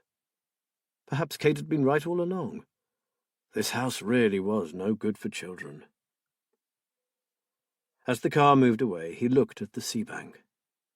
With her shoulders hunched and her hands pushed deep in her pockets, Kate was slowly making her way back towards the house. He kept his eyes fastened on her until she was almost at the garden gate. He was frightened, no longer in control, and more than anything, he hated Holland House. If nothing else, he knew that they had made a terrible mistake in coming to live on Whisper Fen. It had taken Sophie to finally open his eyes. The place was unhealthy, cloaked in a miasma of despair. As she drew nearer, he saw his wife's sunken cheeks. Worst of all, the place was killing her. Laura's warning that matters might eventually be taken out of his hands suddenly didn't seem so improbable. Stepping in through the gate, his wife said, "Who the hell was that in the big car?" He told her about Philip and Sophie's surprise visit. "And you didn't know they were coming?" Her tone was accusatory. "Of course I didn't. Philip's orders came through too late to ring us, then he couldn't get a signal." It sounded a little lame, even to him. "So, you were telling me that he has come to attend some high-powered conference without any notice or preparation?" "The officer who was to attend was taken ill. Philip took his place. He's had to go straight to Waddington to be briefed." "And he just happened to have the kid with him? You may think I'm stupid, Will, but next time you concoct a story, make it believable, will you?" He bit the inside of his cheek hard, forcing back the angry retort. He didn't know whether he was more furious at her for accusing him of lying, or because she had referred to Sophie as the kid. "Believe what you want, Kate." He couldn't keep the harshness from his tone. "But I'm as surprised as you. They're coming back this way next Sunday, staying at the Fenmore Lodge, and I hope you will be able to drag yourself away from your precious house for 5 minutes to meet them." Kate glowered at him in silence. He heard Matt's voice whisper in his ear, "No surprises, mate. Tiptoe on fairy feet." He swallowed. "Look, Kate, they only want to see us for a bit. They won't be staying here, and it'll be just 2 days before they go back to Canada. Please come and meet them at the hotel, just for a short while to say hello to Sophie. Then, if you don't mind, I'll spend a bit of time with them, show them around. They aren't coming here." It was not a question, but Will treated it like one. "No, they're not coming here. I know how you feel about the house, sweetheart. I wouldn't let Sophie stay here, would I?" Kate stared at him suspiciously. "Come on, sweetheart, what do you say?" "They can't come here, Will." He began to worry. In a moment, her features had changed from angry to fearful. Her eyes had widened, and her breathing was fast. "Kate, aren't you listening? They're not coming, all right? I promise you." Wild-eyed, she almost screamed. "You don't understand. She shouldn't have come in the first place. She should never have come here." He lost it. "For the last time, I didn't know they were coming, but I'll make damn sure they don't come back." Her fury abated as swiftly as it had erupted. Kate took a slow step towards him. She studied him coolly, her face taking on a strange, almost compassionate expression. "You really don't understand, do you, Will, darling?" She paused. "Because it's too late now." "Too late for what?" His head had begun to ache. "For Sophie." "Whatever are you saying, Kate? What do you mean?" How much more of this could he take? With a sigh, she turned from him and walked towards the house. He stood and looked at her for a moment, and then came to himself. He ran to her and grabbed her arm. "Kate, don't walk away from me. What the hell do you mean by too late for Sophie?" She gazed down at his hand, and then up into his confused face. "You know."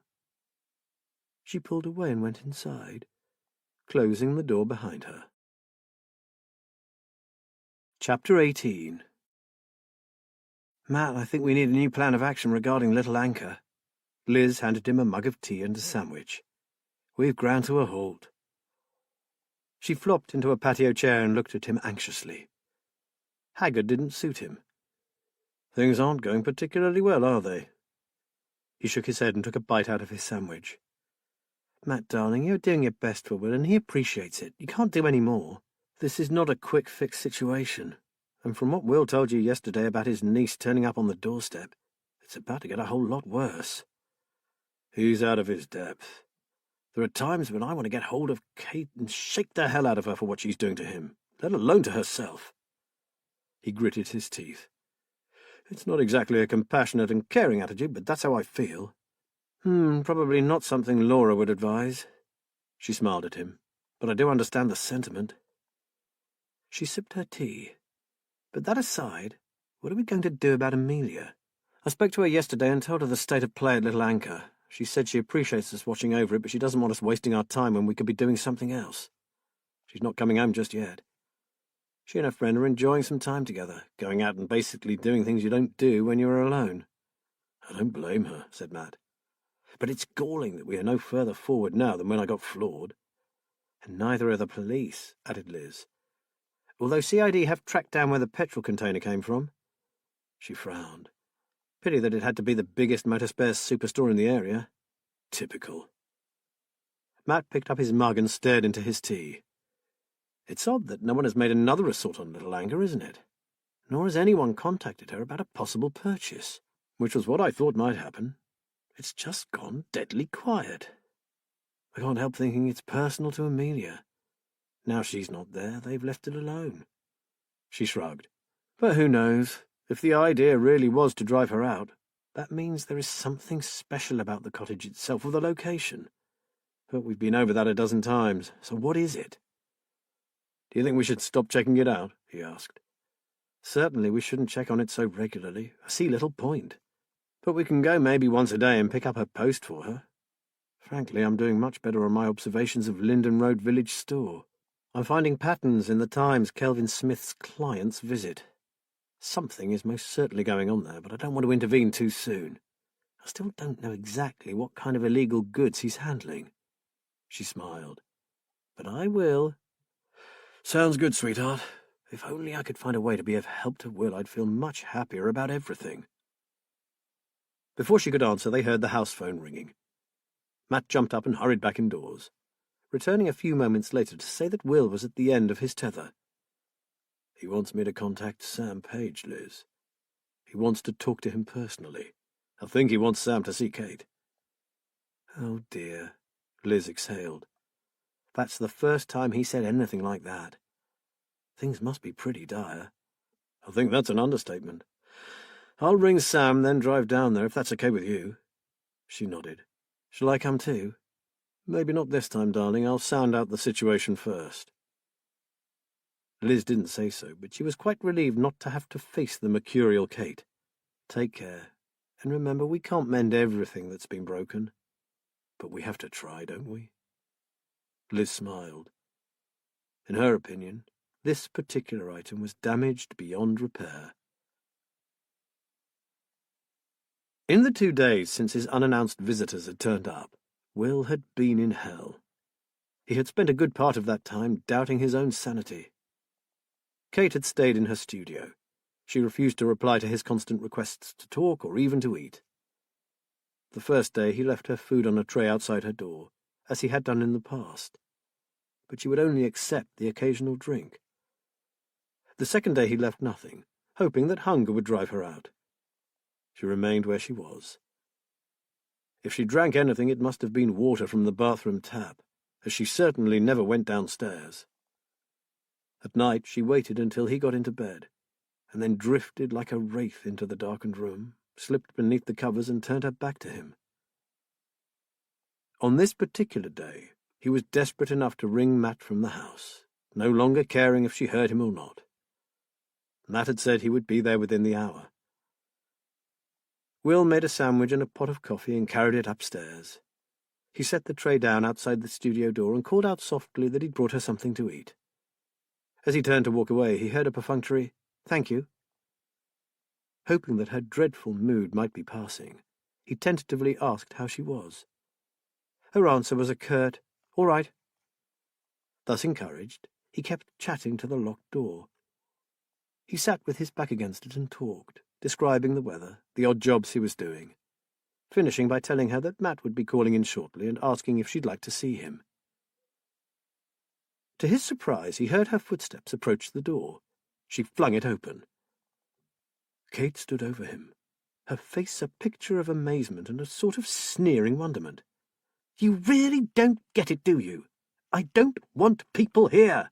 No one. And I don't want you sitting outside my door whining on about nothing when I'm trying to work." He scrambled to his feet and turned to face her. "I'm sorry if caring about you and worrying because you're not eating constitutes whining. And as for Matt, he's our friend. He's bending over backwards to help you right now. Why would you not want to see him?" "Oh, yes, good old Matt. He's here for me, all right. I'm not blind, you know. I can see through this deception, Will. Just like I saw through your feeble attempt to inveigle your niece into our lives. Well, it's not going to happen. Will turned and walked down the stairs. He had had enough, and if he didn't get away from her, he would most likely say something that couldn't be unsaid. It was no good telling himself that it was her illness. His patience was at an end. He went outside and sat on the seat to wait for Matt. He stared out over the fen, unaware that he was pulling his wedding ring on and off his finger. He was not dealing with this situation very well at all.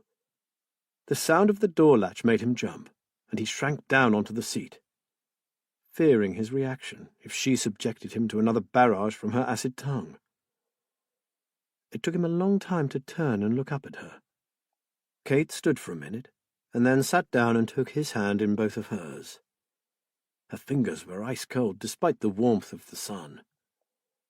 He slipped his hand from hers, took off his jacket and draped it around her bony shoulders, gently lifting her dark hair over the collar. He noticed her sour smell. She hadn't washed since that odd conversation about Sophie. This was so unlike Kate that Will could have cried. "What is happening to me?" She sounded like a small, frightened child, and the eyes she turned to him were huge and dark. He held her to him and rocked her back and forth. A tear made its slow way down her ashen cheek, and she began to sob. Will had no idea how long they sat like that. Kate seemed unaware of Matt's arrival, or that she was being led indoors. Will carried her upstairs, laid her carefully on the bed, and drew the curtains.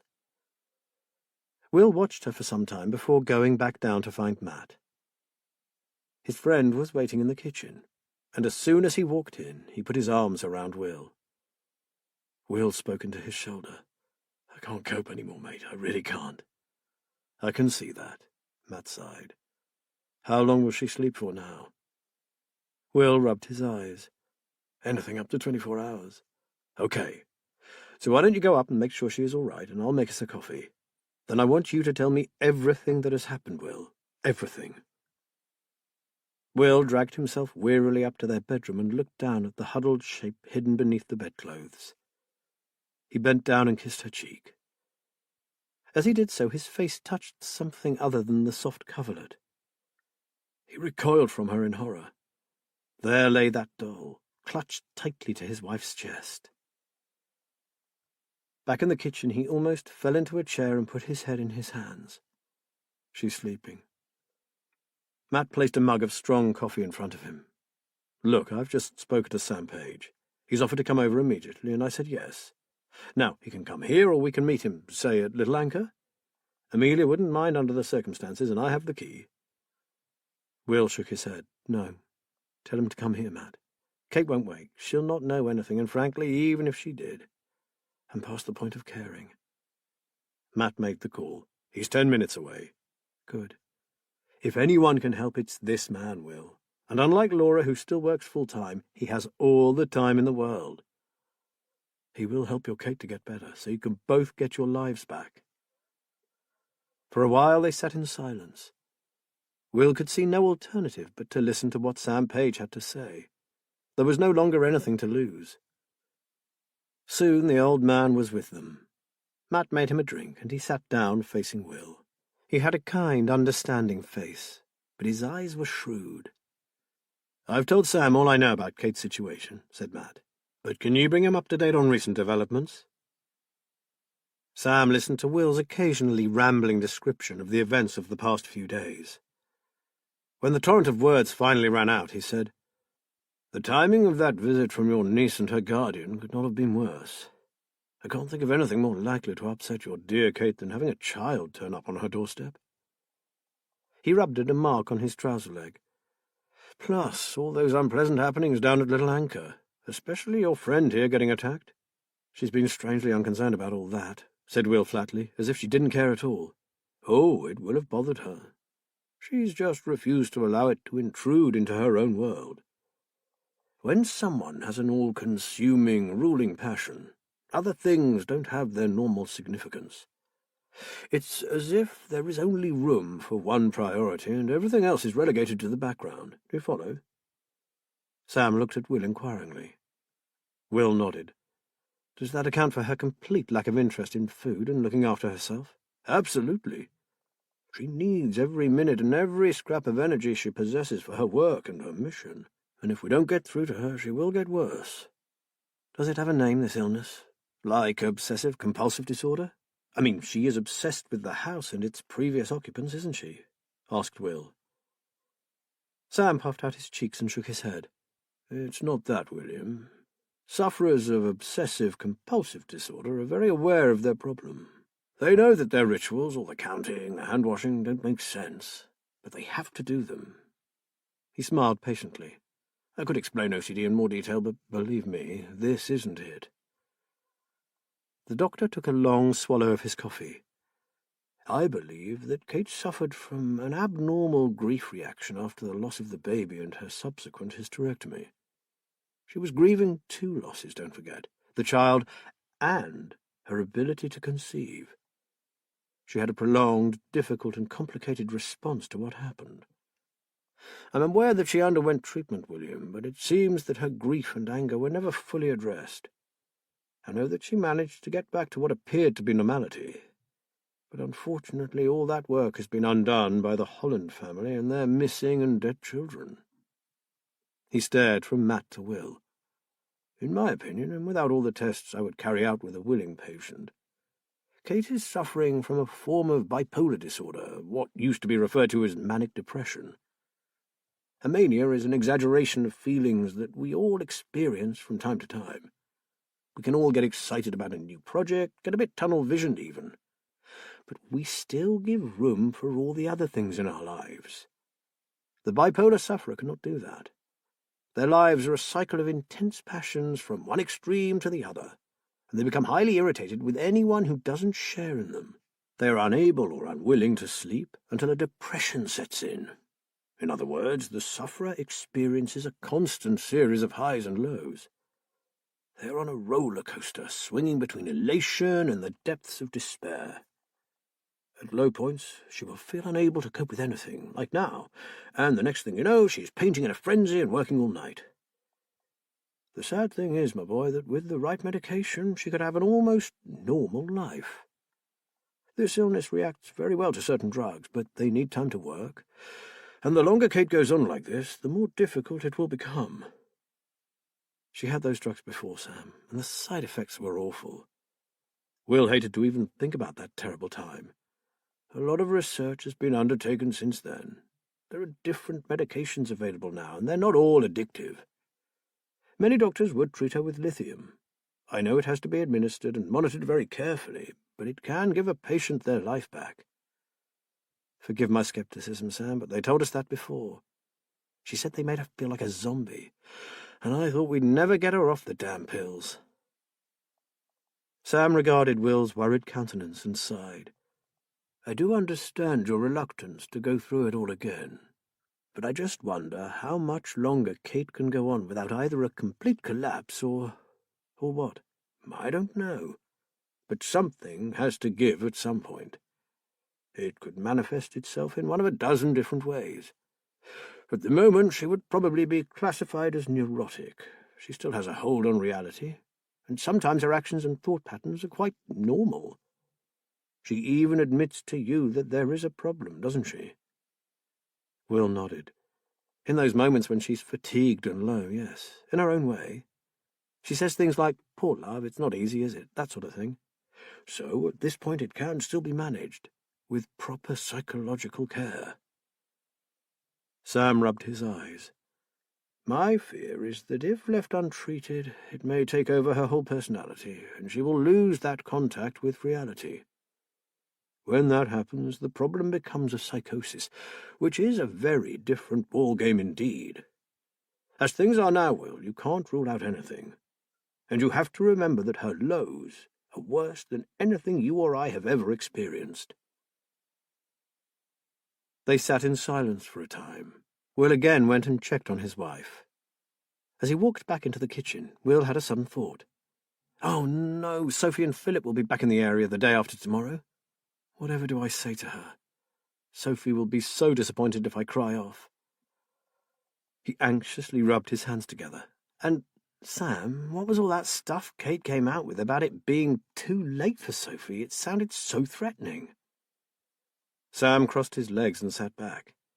She has this fixation about the house being a danger to children. It's simply that.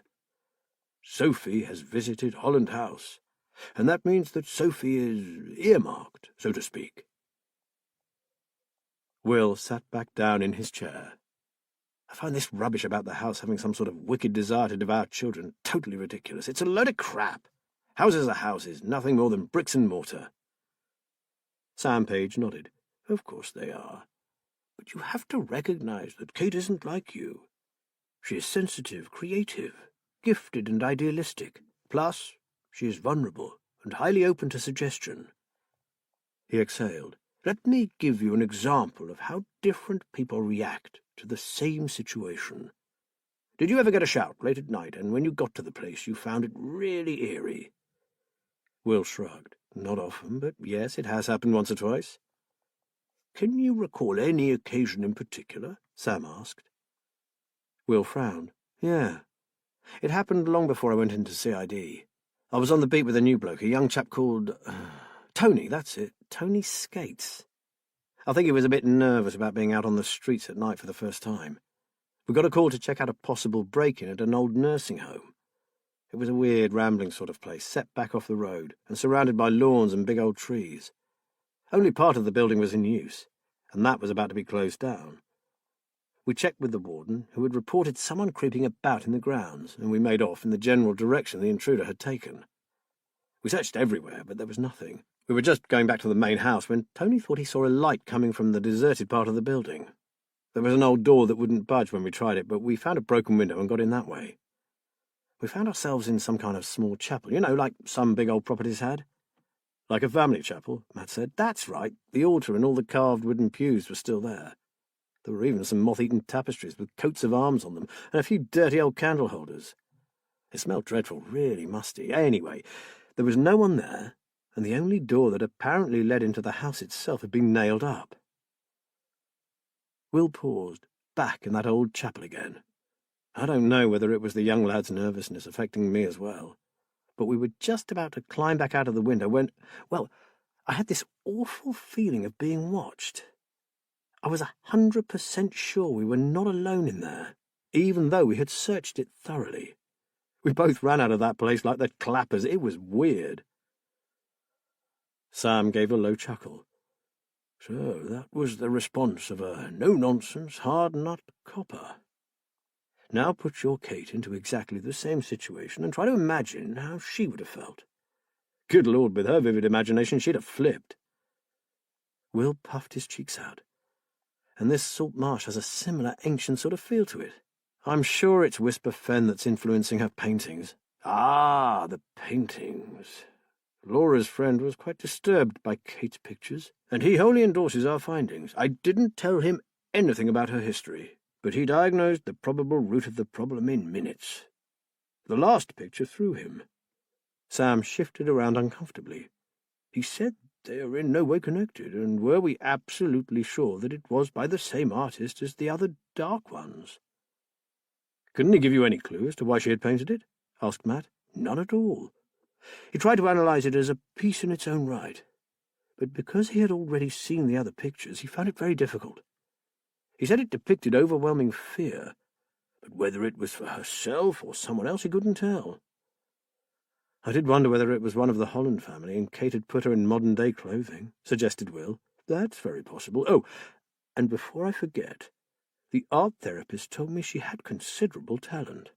He said he rarely had a chance to examine such gifted work in his line of business. Her work is brilliant. It's just so sad that they're all about her nightmares, Will said. It could be her saving, my boy. All the time she's painting, she is expressing her fears in the way she knows best. If she can't actually talk about it, at least it's not all being bottled up inside her. So what now? I still cannot bring myself to turn her over to a hospital. I have to give it one more try. Very well, but I strongly urge you not to let things go any further. If she gets any worse, you will have to do something about it. You have her safety and her sanity to consider. He paused, seeming to choose his words carefully. "It is not unheard of for patients with Kate's problems to harm themselves. I know you mean well, but just be aware that she could be a danger to herself." Will was silent.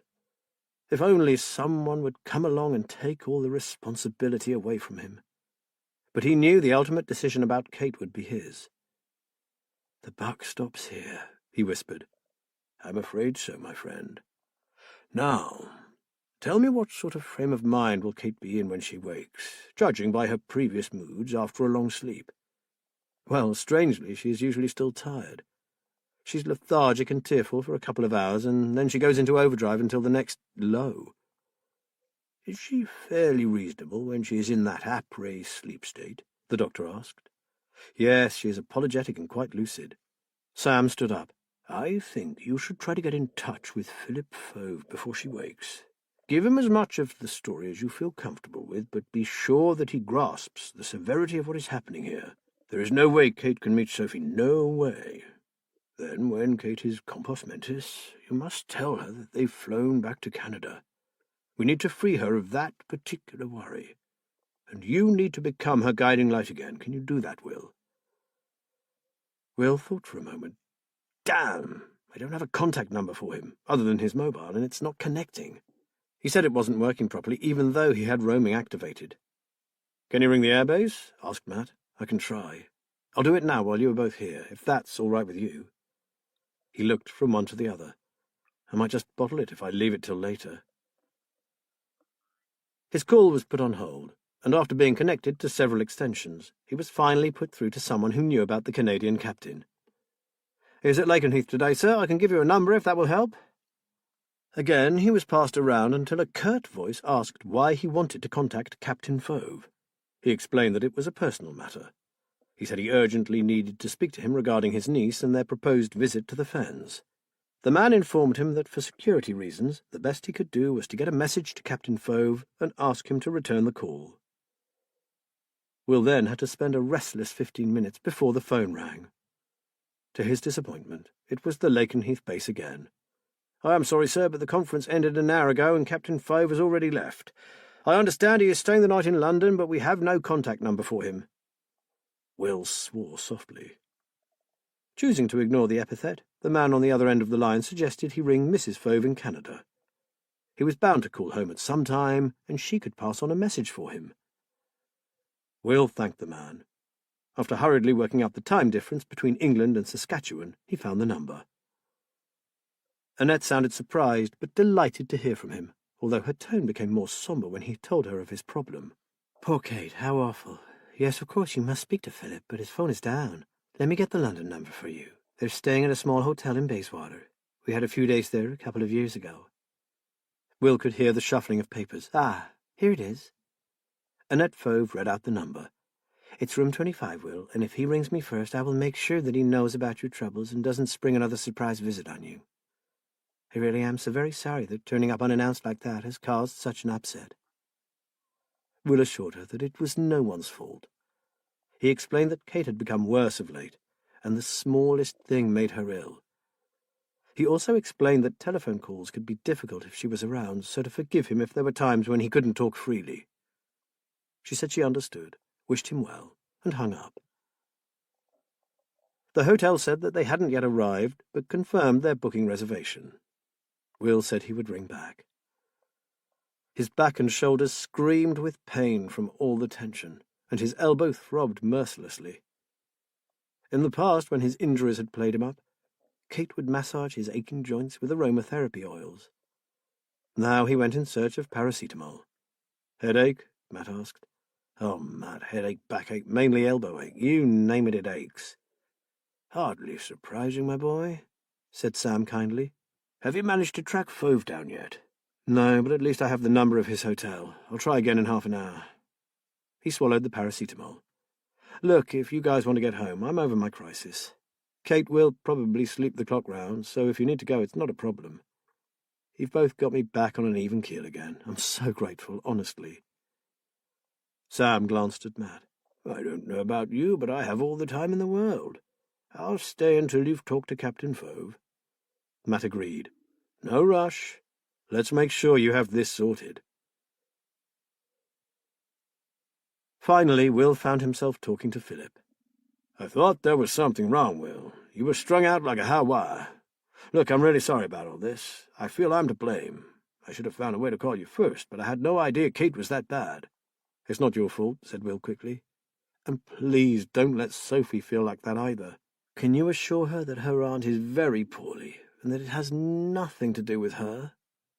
He was desperate not to let his niece feel that he'd rejected her, on top of losing her parents. Philip promised he would tell her as much as he could. Do you think we will see it all? I really don't know, Philip. Her moods fluctuate so suddenly. I would hate to break another promise to Sophie. Say, tell you what. We'll stay on here another night, then come up to the Fens a day later than planned, on the Sunday night. That way we'll be around for all of Monday. If you can get to see us, it would be great, but if not, no sweat. The motel has a pool, and Sophie swims like a fish, so we can chill out there before our journey home. What time do you leave? 2100 hours from Moddington. It's in your neck of the woods and less than 30 miles from the Air Force Base. I'll do my best to see you, Philip, but I can't make any promises. I'm living from crisis to crisis at present. Look, you take care of your wife. After all, it was a bit of a long shot meeting up anyway, and... Philip paused. And young Sophie didn't like Holland House one bit, you know. She keeps on about it, doesn't know how you guys can live there. Funny how an ordinary old house can freak a kid out. Will was of the opinion that Holland House was anything but ordinary, but refrained from saying so. Philip lowered his voice. I think I can hear her getting out of the tub. I'll sit her down and explain things to her. But hey, it sure was lucky that you decided not to bring her back with you. You would have had Sophie to deal with as well as Kate. You mean she is really that troubled by Whisper Fen? Sure thing, Will. She had an awful dream about it the night after we saw you. Woke up sweating and crying. It upset me, too. She looked so terrified. She said she had been trying to save some birds' eggs from getting washed away on the marsh when the tide started to come in. She tried to get back to the house, but it kept moving away from her. She said the water was over her shoes and she was calling for help. But all she could hear was the house laughing at her. It must have been pretty vivid, poor little kid. It took ages to get her off to sleep again. I expected her to have nightmares over her mum and dad, but not about some old building. Well, I'd better go and get showered myself. We have an early dinner booked. Take care, Will. And if there's anything Annette and I can do, just ask. Will thanked him and hung up. He kept seeing the terrified expression on the child's face in Kate's last picture. Was he becoming paranoid too? Or had Sophie unintentionally explained what the imaginary youngster had been doing on the marsh? He realized that Sam Page was looking at him with some concern. Will told him about Sophie's reaction to Holland House and about her dream. For a moment Sam said nothing. Then he asked Will what he remembered about the painting, especially the detail. He sat considering it for a while, then said that he had been so fascinated by the girl herself that he had not taken in the smaller details at all. So, you wouldn't have noticed the small nest at the child's feet. The tide had partly filled it with water, but it contained 3 birds' eggs. Will's mouth went dry. For a moment he was Constable Stonebridge again, back in that ruined chapel, and full of terror. Chapter 19. That evening, Matt and Liz sat at the kitchen table and discussed the meeting between Will and Sam Page. Their supper dishes forgotten, they were sipping a welcome glass of brandy. Matt had printed off the picture from the computer, and it lay on the table in front of them. To be honest, I wish Sam hadn't mentioned the birds' eggs, said Matt. I know it was a fact, but poor Will is so wrapped up in his wife's neuroses that I think he became a bit fanciful himself. I can understand why, said Liz, staring at the painting. It's a bit spooky that the child dreamed the same thing as in that scary picture. Not really, Matt sighed. Come on, D.S. Haynes. Look at this like a detective. It's perfectly understandable. And I took great pains to explain this to Will before I left. Hell, Liz, he looked haunted. He took a quick sip of his brandy. I'm sure you remember Kate's earlier work, all those cute fairies in the magic garden. Well, one of her big things was to incorporate nature. All her main character illustrations had flowers, trees, birds, small animals, butterflies, and things like spiders' webs and, you got it, nests with eggs in them. Sophie is a massive fan of the books.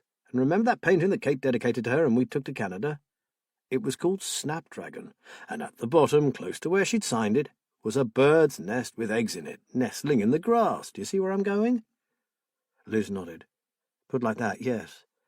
And Will told us at some point that Sophie was keen to know all about the fen and where he lived. He will no doubt have told her about the marsh and the tides. Liz exhaled. If the lass did dream about the marsh after she'd actually seen it for herself, her subconscious could well have taken all that on board, then embellished it with something from the fairy books. She sat back. Typical dream, then, and not so spooky after all. I just hope that Will remembers what I said and doesn't start making flaky connections. Matt frowned. All that creepy crap makes me so angry, especially about the marsh. Anywhere with water, tides, and remote areas can be dangerous, especially for children, unattended ones in particular. The frown deepened. History throws up hundreds of accidents on the East Coast, some of them fatal, but usually the result of misadventure or plain stupidity, not because an old house has put a sodding bloody curse on them. Liz grinned at him. I love you when you're angry, Matt Ballard. He smiled ruefully. Sorry, but codswallop like that gets my goat. Oh, and I hope you love me all of the time, not just when I'm angry. That goes without saying. But you are especially lovable when you're outraged. I don't think some of the villains we put away would agree with that, but those days are gone. So I suppose I'll just have to get used to being lovable. Matt looked at the picture of the terrified child and turned it face down. He'd had enough of all that for one night. So what happens now, Matt, with Kate? Liz sipped her drink. Well, I guess Will has taken a big step by actually meeting Sam face to face. But he wants one more chance to salvage the situation. Sam made it abundantly clear that he's walking a dangerous road by not getting her the help she needs, but he shrugged. We can't force the issue.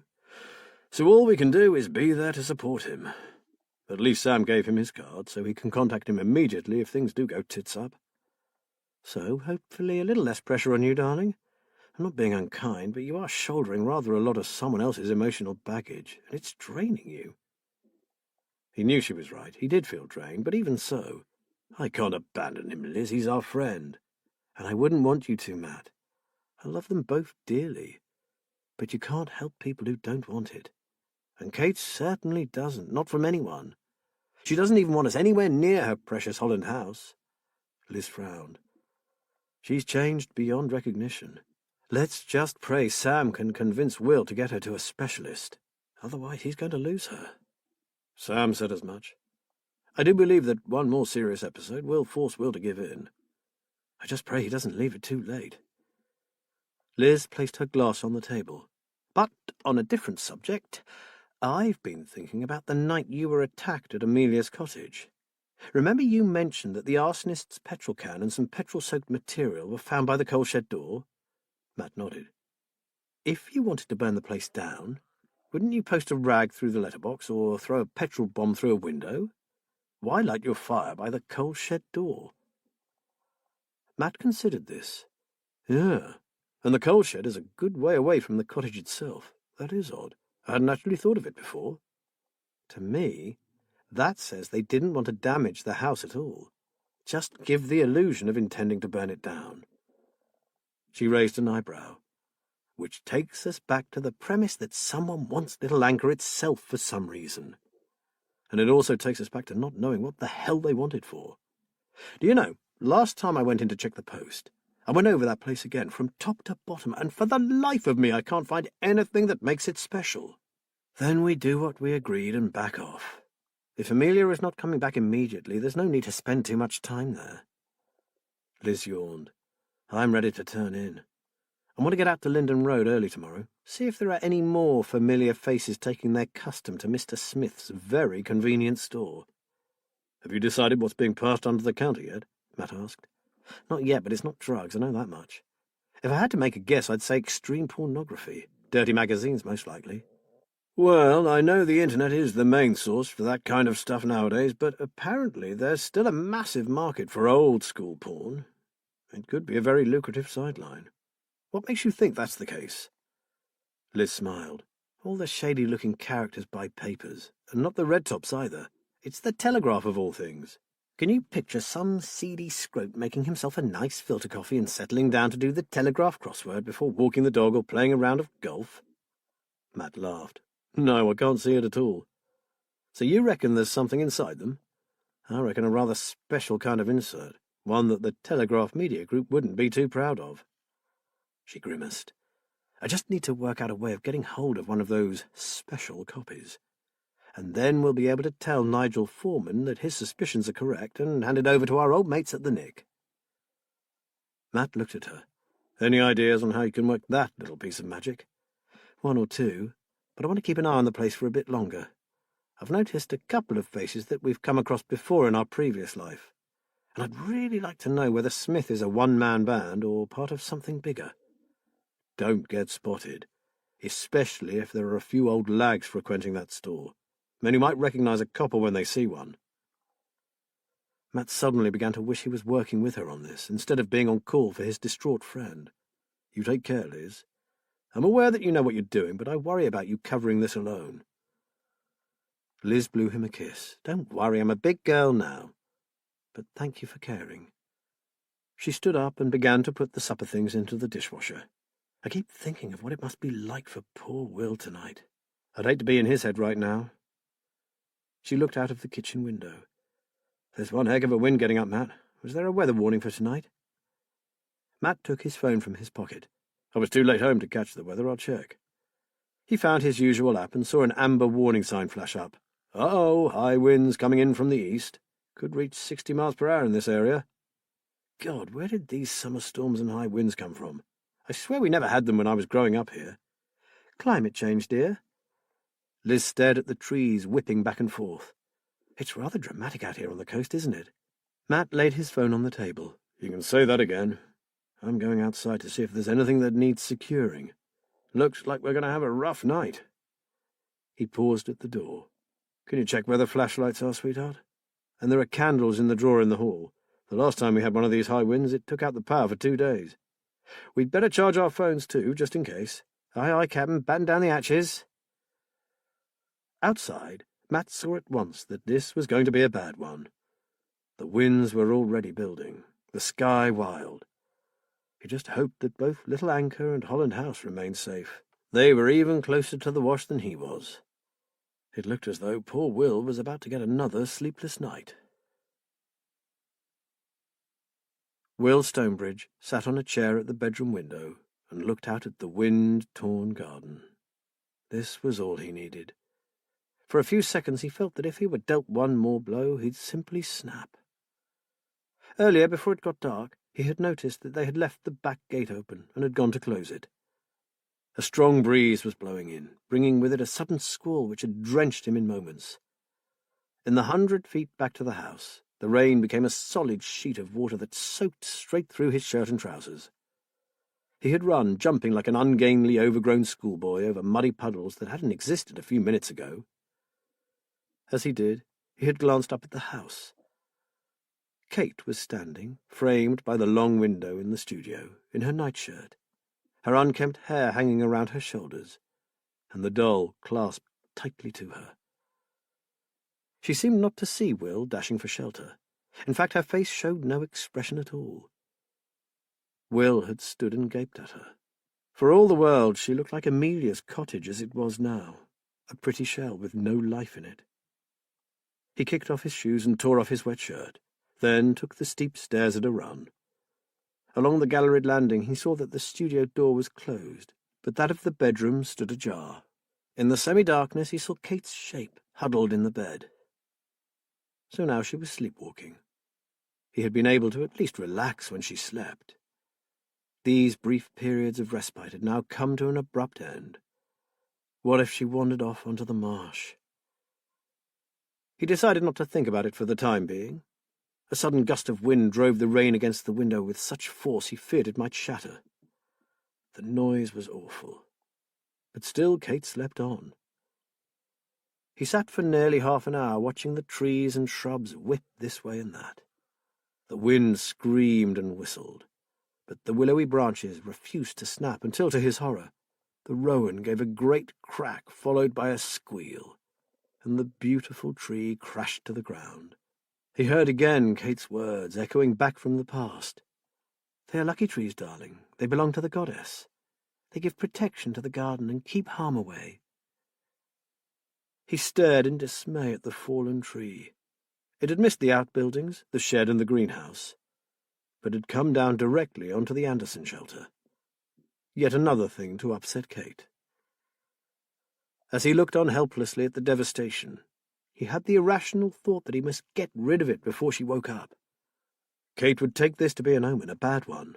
She believed all that old tosh about the rowan being the witch's tree, and as Sam Page had said, it was what she believed that was the problem.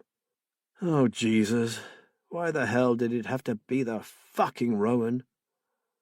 He felt a rush of pity for that small figure hunched beneath the bedclothes.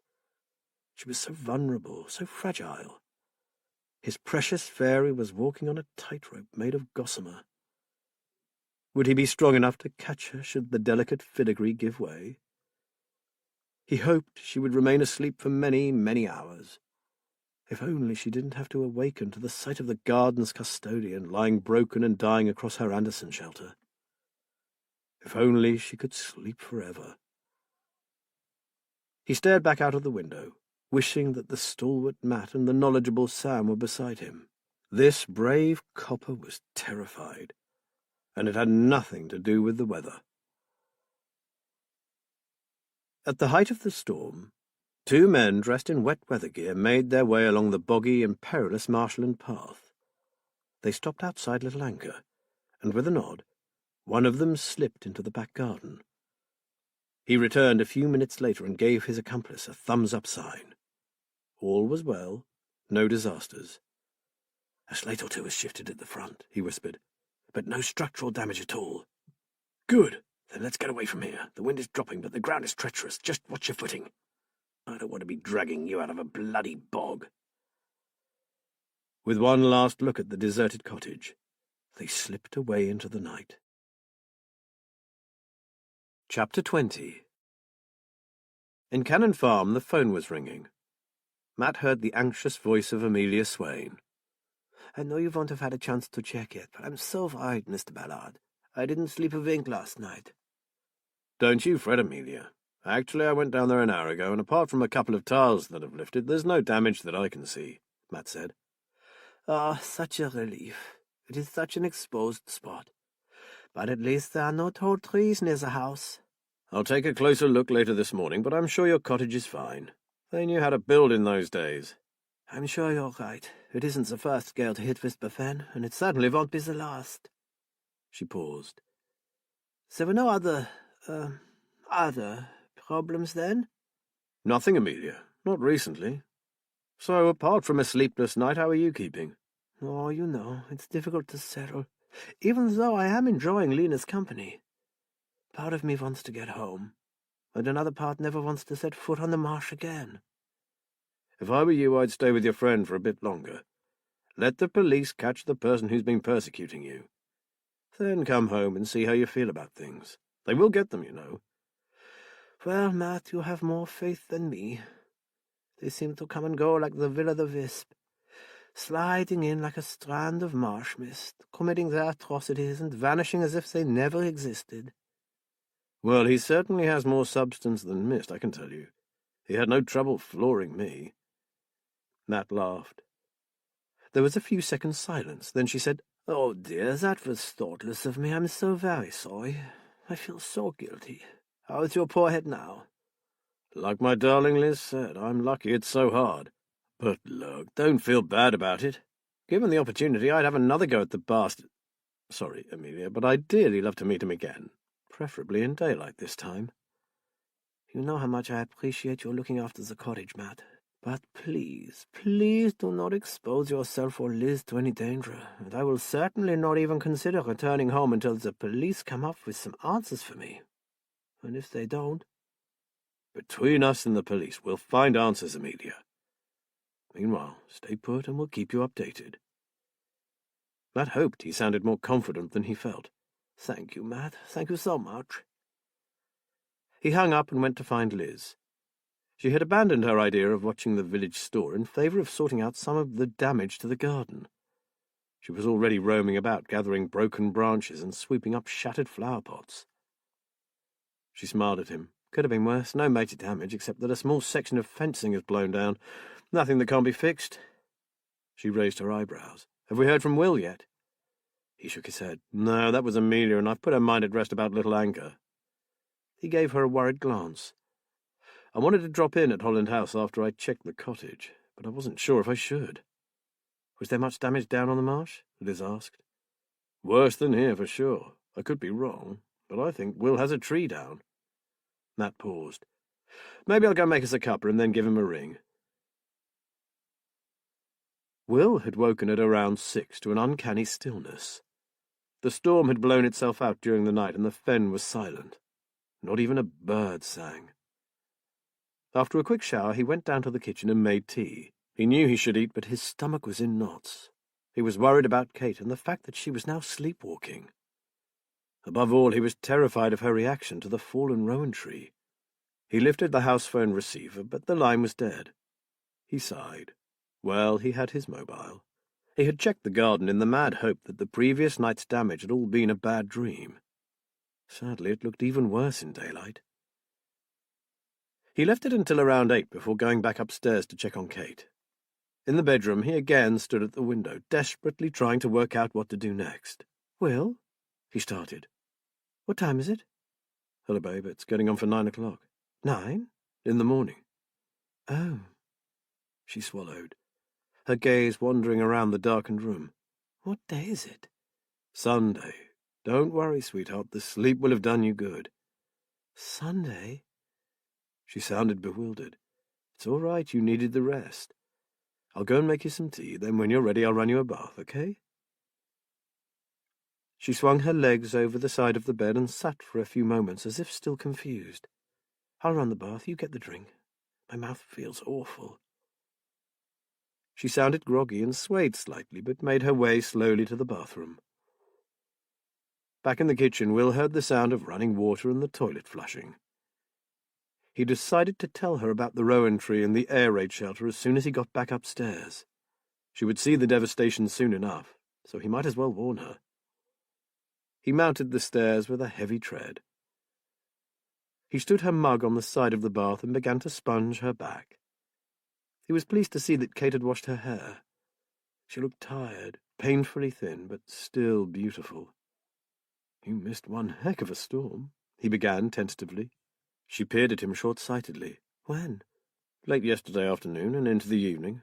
I don't think it calmed down until the early hours. He hesitated. It did a lot of damage, Kate. I'm going to ring Barry and get him to help me clear up. Sadly, the rowan has come down, and the phone lines too. She stiffened. I'll call Barry as soon as I can. Maybe he can get here soon, then we can sort everything out. I haven't checked everywhere yet, but I can't see any structural damage, thank heavens. And I ought to check on Mrs. Swain's place. He chattered on, conscious of how ridiculous he sounded. In stony silence, Kate sipped her tea, staring down into the foamy bathwater. Can I have my towel, please? She asked. Her tone was flat, harsh. She stood up and he draped the towel around her shoulders, but she snatched it from him and began to briskly rub herself down. She stepped from the bath and pushed past him into the bedroom. With the towel around her, Kate went and stood at the window. Watching from the doorway, Will saw a kaleidoscope of different expressions travel across her face. Horror succeeded by sorrow, quickly followed by anger, disbelief, and then she turned and faced him. Why didn't you wake me? Her tone was accusing. I couldn't. What do you mean you couldn't? You should have woken me. He shrugged helplessly. Her shoulders began to shake. Great tears rolled down her cheeks. This is awful, just awful. I know, darling. He went over and put his arm around her. I'm really sorry. I know how much that tree meant to you. She stepped away from him. You haven't the slightest conception of what it meant. You simply don't understand. She was shutting him out again.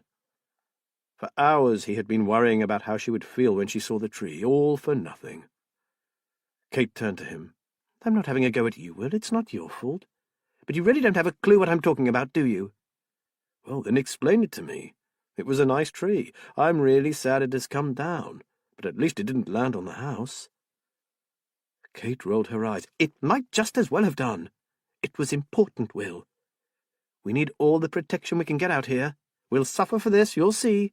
She pulled her towel tighter around her and turned away.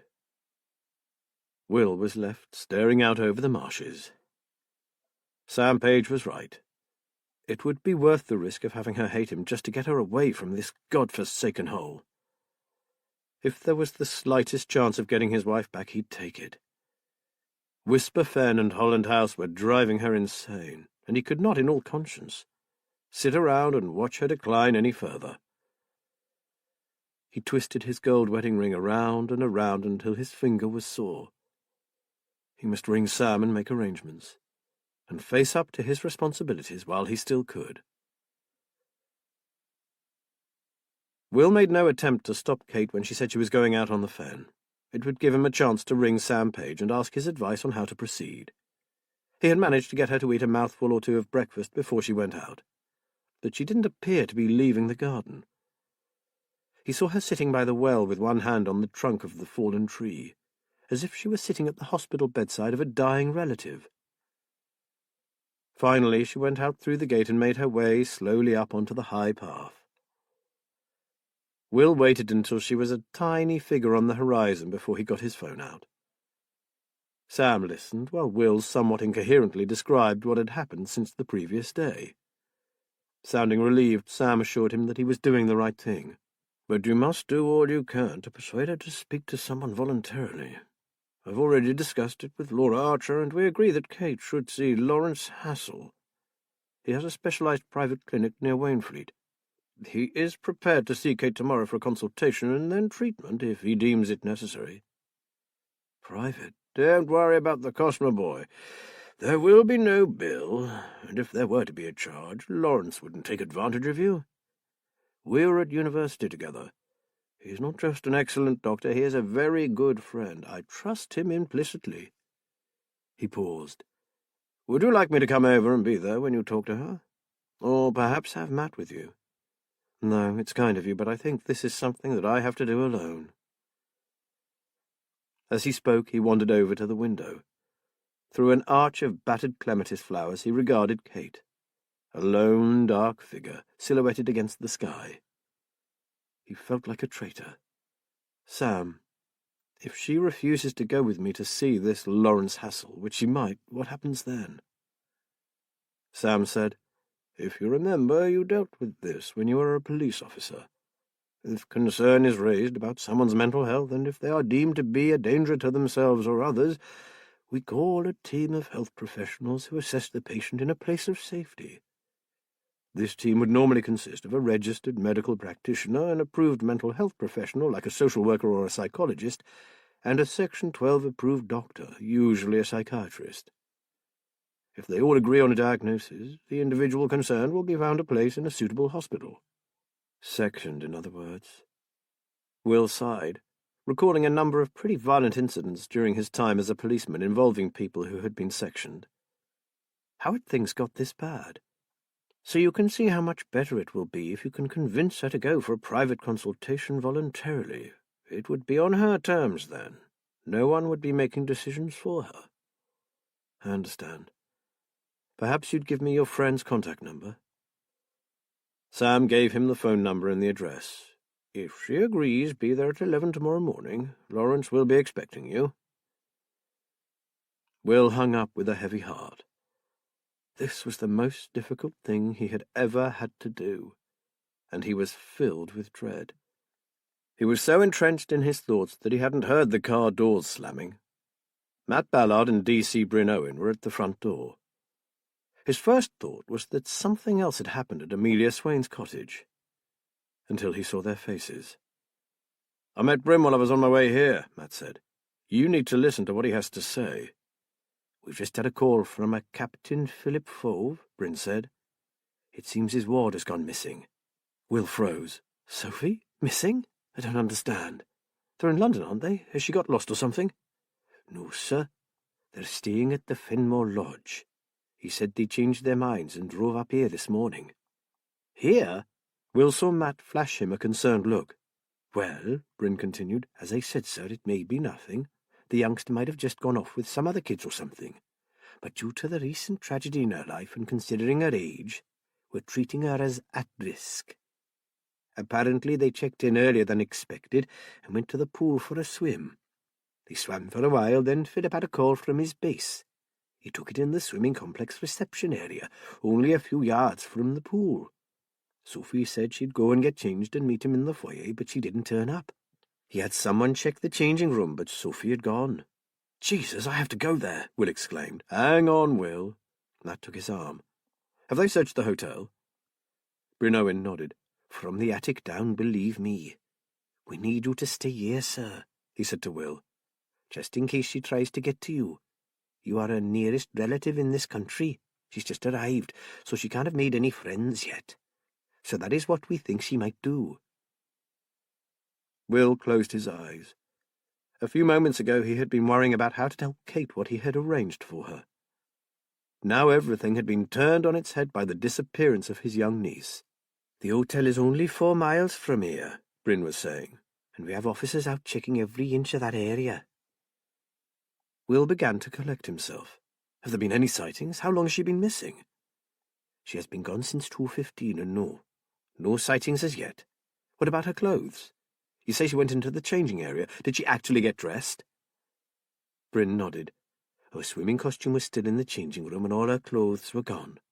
Could she have been abducted? There was an uncomfortable silence. Then the door opened wider. Kate was standing just inside, her mouth slightly open, her eyes wide and staring. "Abducted?" With surprising speed for such a big man, Matt ran forward and caught her just before she hit the floor. "I warned you, Will. I told you it was too late. How much more proof do you need?" She spat out the words, then closed her eyes and slumped into Matt's arms. Will hurried to her, lifted her limp wrist and checked her pulse. "Matt, get her into the lounge. Lay her on the couch. I'll get a duvet. We need to keep her warm. She's frozen and her heart rate is far too low." Will ran upstairs and returned with the duvet.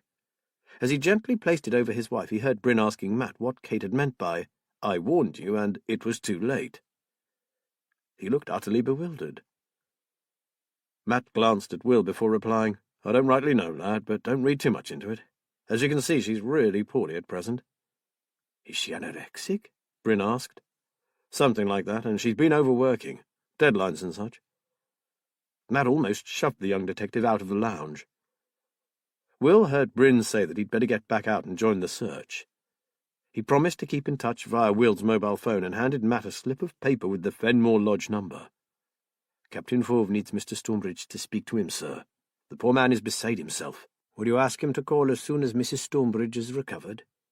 Matt accompanied him to the door. Will heard him say, "You couldn't have a word with the powers that be to get Will's phone working again, could you?" "Well, you know what they're like, sir. One word from us, and they find 20 other priorities to attend to first. But I'll ring them by all means and explain the situation." Matt thanked him and hurried back into the room. "How is she, mate?" "She's sleeping, and her pulse is better than it was." "She's freezing. You wouldn't make her a hot drink, would you, Matt? Lots of sugar." "I'm afraid to leave her."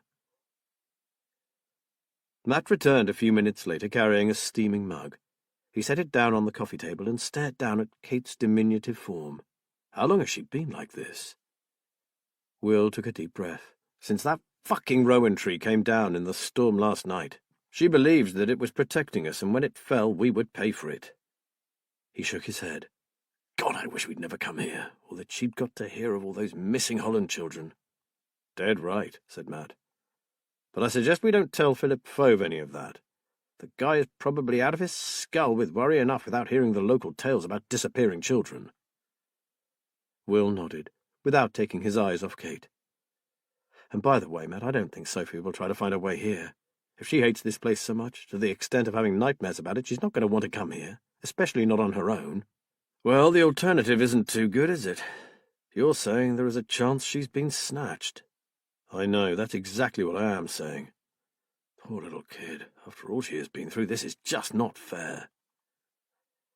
Matt had no answer. Having spent so many years in the force, both of them were only too aware that if Sophie wasn't found in the first 12 hours, the hunt for the missing child could easily become a murder inquiry. Matt returned to the kitchen and rang Liz, asking her to come over immediately. He then made Will and himself hot drinks and tried to gather his thoughts. There was a good chance that this latest blow could send Kate over the edge. And in a strange kind of way, that might be a blessing in disguise. Matt wasn't sure how much more Will could take without breaking down himself. He took the drinks into the lounge. Will was still sitting next to his wife, her hand in his. "I can't get my head around this." Will spoke so quietly that Matt could hardly hear him. "I had just found the courage to phone Sam and organize her some help. And now my Sophie has disappeared. It's beyond belief." "You've got an appointment for Kate to see someone?" This was good news indeed. Tomorrow at a clinic in Waynfleet. A doctor called Lawrence Hassel. He's a friend of Sam Page, but Matt interrupted. "I know what you're going to say, but take a look at that woman on your sofa. Kate has to be your first consideration. Half the police force are out looking for Sophie. Kate has only you, and hopefully this Lawrence Hassel, if you can get her to him." He looked Will straight in the eyes. "I'll hold the fort here while you're away and keep you posted on any updates. But for her sake, you have to get Kate some help. How can I leave Holland House while Sophie is out there somewhere, maybe taken by some pervert or—" "Slow down, Will." Matt gripped his friend's arm. "There are a dozen places she could be. Don't jump to conclusions."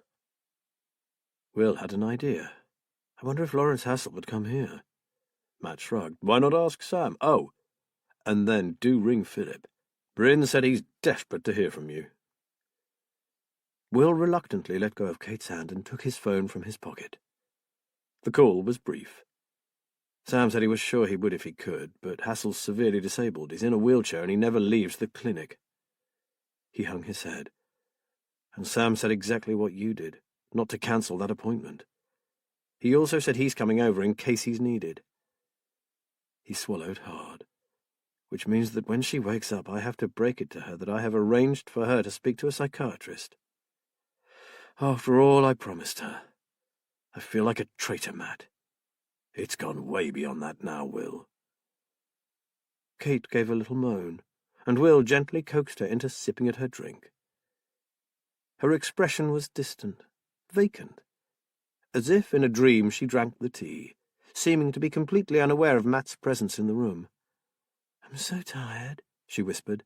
"I'll get you to bed, my darling." Will gathered her up in his arms. Matt could see from the way he carried her that she weighed next to nothing. As Will was putting Kate to bed, Liz arrived. Matt hugged her, muttering, "God, this is such a mess." He told her what had happened. Liz finally released herself from his arms. "Matty, that's dreadful. That poor little girl. And Kate?" He raised his hands. "God alone knows. The only good piece of news is that Will has an appointment tomorrow morning for her to see a specialist." "If she agrees to go," said Liz dubiously. "She'll go one way or the other." "You didn't see her, darling. She was—" "I get the picture, Matty." "At least Sam Page is on his way over. I'll feel a whole lot better knowing that a proper healthcare professional is with her. We are so out of our depth, and Will doesn't know which way is up anymore." Matt sighed. "Then stick with him." Liz squeezed his arm. "He's lucky to have such a good friend." "I feel like a fucking chocolate poker," he said. "What on earth do you say to a man whose wife is on the brink of losing her mind, and whose sister and brother-in-law just died, and now his little niece is lost and possibly abducted?" "Nothing, Matt. Just be there for him. That's what he needs now. He needs to know he's not alone." By nightfall, Will was distraught. He knew that at the hotel Philip Fauve was pacing the foyer, his eyes glued to the front doors. Local radio and television carried news flashes showing a photo of the pretty, dark-haired child, and the chief superintendent made an impassioned plea for anyone who knew anything to come forward. During the day, Will's kitchen had become a meeting point for the search parties that were scouring the marshes.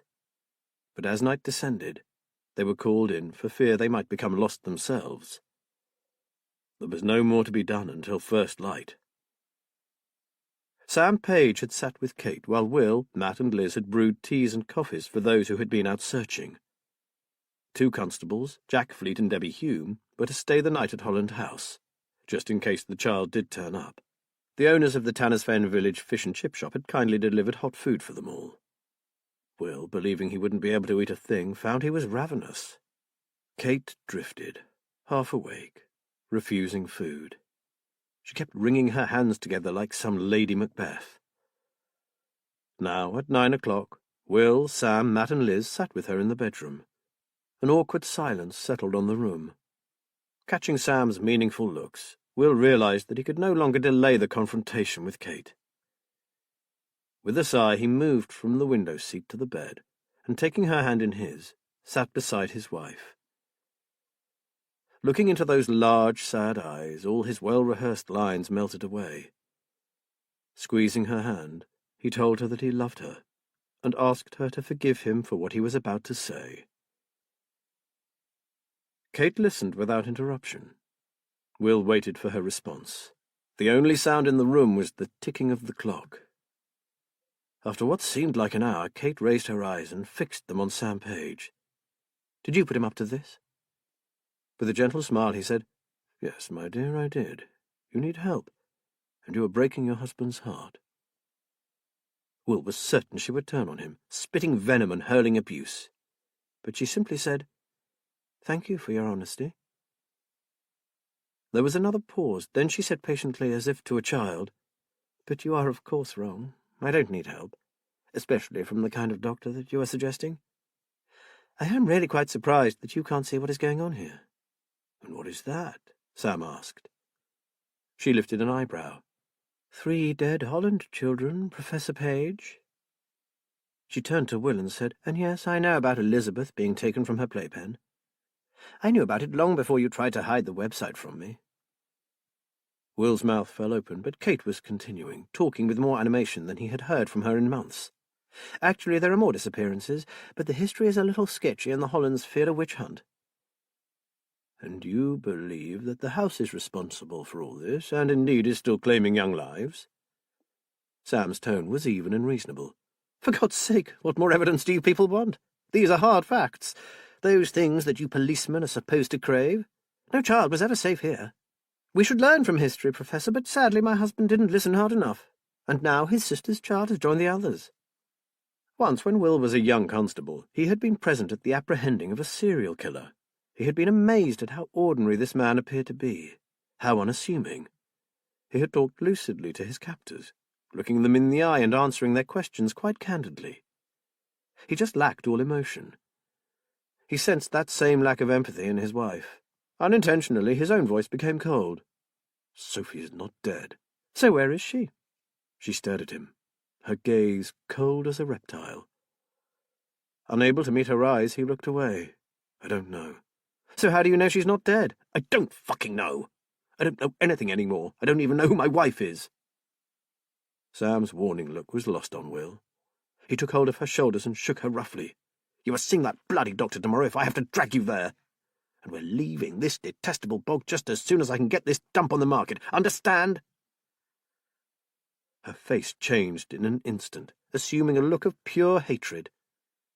A strong hand pulled him away from Kate. "That's enough, Will," said Matt softly. "Leave her now." Kate had fallen back on the bed, a flat, glassy expression replacing her earlier animation. She turned slowly to Will, and in an empty, expressionless tone said, "Whatever. I'll see your precious doctor if you want. It really doesn't matter one way or the other. If he's so bloody good, he'll realize I'm right. Then we'll see who looks the fool, won't we? But I'm not leaving here. I'll never leave here. You go if you want, but I'm staying. Understood?" Will ran from the room. He raced down the stairs and out of the house. Swifty and Debbie looked up in surprise as he dashed past them, out into the lane and into the reedy grass of the marsh. He screamed her name again and again. "Sophie! Sophie!" Somewhere out over the wild, moonlit landscape, an owl took up his call, an eerie cry that turned his blood to ice. Slowly, he lowered himself down onto the soft, spongy ground. His wife was right. Sophie was as dead as his little sister and her husband. Chapter 21. Will had not been prepared for Lawrence Hassel. He had thought they would be meeting with a professor, a typical dry academic devoid of any shred of humanity. He recalled a psychiatrist who had once been called to collect an escaped mental patient they had apprehended. He had a goatee beard, half-glasses, a tweed suit with a waistcoat, and a faint German accent, and wouldn't have looked out of place in the Vienna of the early 20th century.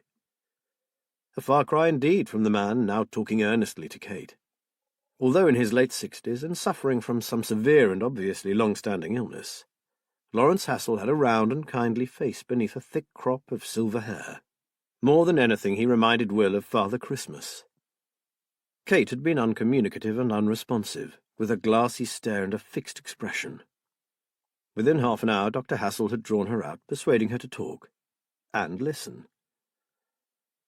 Will could have listened to the doctor's voice all day. After a while, the doctor asked Will if he would mind leaving. There were coffee and biscuits in the reception area, and perhaps he would wait there until Mrs. Stonebridge and he had finished. Sam was waiting for him. They sat in comfortable chairs and sipped coffee. "What do you think he will suggest, Sam?" "I'm certain that he will want to keep her here. Whether or not she will agree, I can't say. It would be for the best if she did. You are far from well yourself, and with that poor child still missing." There was now a full-scale hunt in progress. The police were sifting through dozens of reported sightings, some possibly helpful, others obviously hoaxes or from disturbed people. Will felt ashamed. He had helped no one by totally flipping the night before. Swifty and Debbie had dragged him off the fen, kicking and screaming like a madman. For a moment during her harangue about Sophie, his wife had become unrecognizable to him. It had been the final straw. A very large brandy had reduced him to tears, thereby restoring some normality. Sam, Matt, and Liz had stayed, consoling him until the early hours of the morning, and when he finally lay down next to his sleeping wife, he was drained, but his old self again. Sam's voice interrupted his thoughts. "You do realize that Kate would have to stay here voluntarily, don't you? He can't make her stay without sectioning her." "Oh, yes, you said yesterday. But I'm sure she won't want to spend even one night away from her precious house, do you?" "I agree, but Lawrence can be very persuasive. He has a way of suggesting something to a patient that makes them think it was their idea.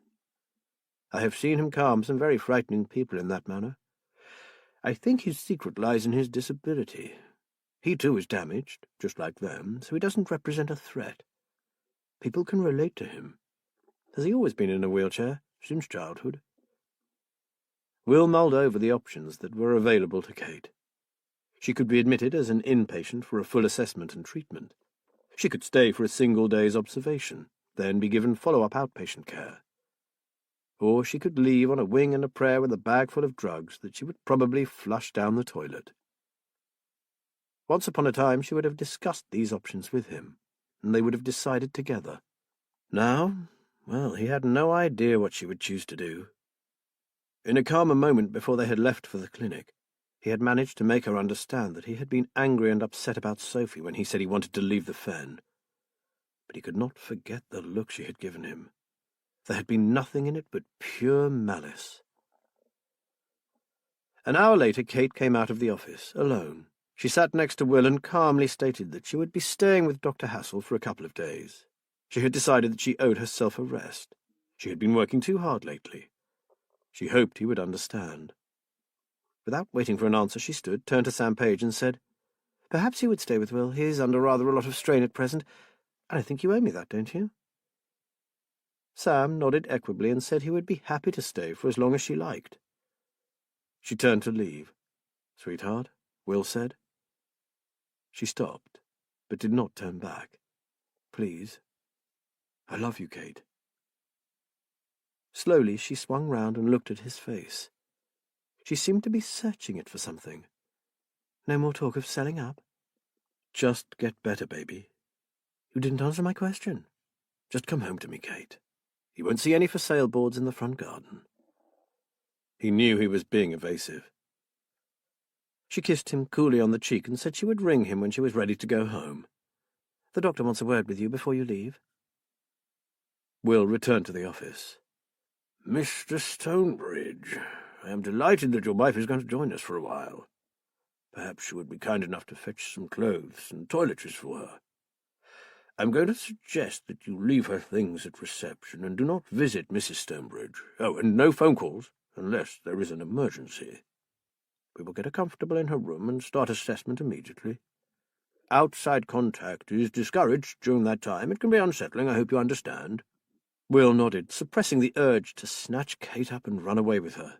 Please don't worry, the doctor continued. She'll be fine here, and I see no reason why she shouldn't be home very soon. I will prescribe a drug regime that is tailored to her specific problem. I assure you that I can help her, Mr. Stonebridge, and she seems willing for me to try. Good news, is it not? Will nodded, though he didn't trust Kate's sudden compliance one bit. Sam drove them back to Fenchester. Will was silent, his thoughts running all over the place. After some time, Sam glanced at him. It's for the best, old fellow. I know it's a dreadful thing to do, leaving someone you love in a clinic, but the care she will receive there is second to none. Lawrence is the best psychiatrist I know of, and I would be very surprised if Kate didn't respond to his treatment. Will drew in a deep breath. I feel much more relieved having listened to him. Now I'm worried about Sophie. The trouble is, Sam, I've seen so many cases like this. I keep thinking of Naomi Jones and little Josh Wilkins. Sam nodded gravely. I remember them. I was actually consulted in the Jones investigation. Did you work on both cases? Yes, I did. Poor little kids. I just cannot understand how these animals can do such terrible things to children. You know that the full details of what happened to the Wilkins boy were never released to the public. I recall that there were a lot of rumours doing the rounds, Sam said. I don't know what you heard, but they were probably all true. I was still a rookie copper then, and a P.C. James was on the case with me, a nice chap, real family man who had 3 youngsters himself. He left the force not long after it went to court. Too much for him, Sam said. Will nodded, totally. After the Wilkins case, every time he got a shout, he thought it was going to be another butchered child, poor sod. Do you have any thoughts about what might have happened to Sophie? Sam asked. They overtook a tractor towing a trailer piled high with freshly dug potatoes. Will stared at it, unseeing. For some reason, I can't look at things in the way I used to. Back then I was able to distance myself from a problem and look at it clearly. Kate's wild imaginings must have infected my thought processes. I'm constantly coming up with different theories, but they all seem slightly mad. It's no wonder you can't think straight. It's impossible to remain detached when it's your own family that's involved. And remember, you are still grieving for your sister. At least with Kate away for a while, you won't have one eye on the fen all day, trying to look out for her, or wonder what dark image she is creating behind that locked door. That's true. Except that now I'll be scanning that damned marsh for a sign of Sophie. After another silence, Sam said, Maybe Matt or I should take Kate's things back to the clinic for you. It's probably a good idea if you don't go back there just yet. Thanks, Sam, I won't argue. I appreciate your thoughtfulness. They fell once more into silence. As they turned into the track down to Holland House, Will noticed 2 police cars outside Gerald Grove's cottage at the bottom of Tyler's Lane. I wonder what is going on down there. We'll soon find out, Sam said. And look at that, the press, if I'm not mistaken. At the end of the lane, a group of men and women with cameras and microphones were standing around. They were met by a couple of uniforms and a small gaggle of people in anoraks and boots, obviously members of the search party. Any progress? Will asked. Not sure, Will. A windblown sergeant was standing on one leg endeavouring to get a piece of grit out of his boot. We had an anonymous call telling us to search old Berridge's place. Will frowned. We saw the cars there on the way in. Did the caller specifically say Berridge's place? That was what the cottage was called back in the old days. The officer shrugged. Think so? Then I would assume it was a local that called it in. Berridge has been dead and gone for years now. Newcomers or strangers wouldn't know it as that. Got a point there, Will. He definitely had a Lincolnshire accent. So, have they found anything, Sarge? The guy who lives there is a nasty character. Not quite the kind you want as a neighbour, I must say. Ah, we know all about Grove, Will. But it rather seems that he was out of the area when the lass was taken. Convenient. Sam interrupted. Look, William, perhaps we should talk to Matt and make arrangements to get Kate's things out to the clinic, if that's all right. Sorry, Sam, of course. And I expect these guys could do with some hot drinks. While Sam called Matt, Will went upstairs to find some things for Kate. While he was hunting through her belongings for clothes and toiletries, he remembered her only request. He had asked her if there was anything special she would like him to include, and she had said, "Bring Elizabeth. I want the doll." Reluctant to even touch the thing, he picked up the doll from Kate's bedside table. At least the revolting object would be out of the house. He almost threw it into the case and closed it quickly, managing in his haste to catch the dress in the teeth of the zip. Cursing, Will opened it again, trying hard not to look at that hideous face. He pulled the doll out and turned it face down, flattening the material to keep it from catching again. He was just about to zip it up for the second time when he noticed something about the dress. There was a jagged tear in the back of the skirt, and a piece of the material was missing. He caught his breath, the alarm bells ringing. He almost fell over his own feet in his haste to get to his side of the bed. He pulled out his drawer and rummaged through the contents. He found what he was looking for at the bottom: the 2 evidence bags from Amelia Swain's garden. He had meant to give them to Matt, in case the police thought they had relevance, but with all the angst with Kate he had forgotten. He ripped open the first one and stared at the small ivory-coloured scrap of linen. There was no need to even place it against the tear in the doll's dress. It was so obviously the same material. Will sat down heavily on the bed. He didn't understand. How had that shred of fabric got into Mrs. Swain's garden? Kate? A voice from the doorway caused him to look up in alarm. He must have looked pretty odd, this large man sitting on the edge of the bed with his mouth half open, doll in one hand and the tiny piece of material in the other. Sam Page stood over him. "Did you tear it, my boy? What a shame." Will put the doll back in the case and closed it, hoping that the doctor hadn't noticed the tremor in his hands. Taking the case, Sam went to the door. "Get some rest, lad. You look exhausted. We decided that Matt was more use here, so I'll go and drop this at the clinic." Will managed to smile. "Thanks for doing all this and for going. Yes, I will try and have a rest." With a nod, Sam left the room. Why hadn't he shown Sam what he'd discovered? He wasn't sure himself. He lay back on the bed and tried to make some sense of it. Could Kate have trashed Amelia's garden? And if she did, had she also killed the woman's cat and done those other things? What was he thinking? For heaven's sake, she had been at home with him when the graffiti artist had been doing his work, and the firebug. And by no stretch of the imagination could she have floored Matt with a chunk of wood. So what did it mean? He could only think that she had dropped it when she stopped to talk to the old lady, which she did occasionally. She may have been invited into the garden to admire some botanical specimen, or been given some of Amelia's strawberries. Will remembered seeing his wife wander the fens carrying the doll, so she could easily have walked down the lane with it. Probably the dress had snagged on a bramble or a rose-thorn. He lay pondering the mystery until he heard voices below. He pushed the scrap of material back in the evidence bag, returned the things to the drawer, and went downstairs. They drew a blank at Grove's cottage. He grudgingly let them in, but they found nothing. Must have been someone who didn't like the bloke and thought they'd stir things up a bit for him. And as that includes most people around here, I don't think we'll be spending too much time looking for our time-waster." Swifty looked at Matt and Will and shook his head.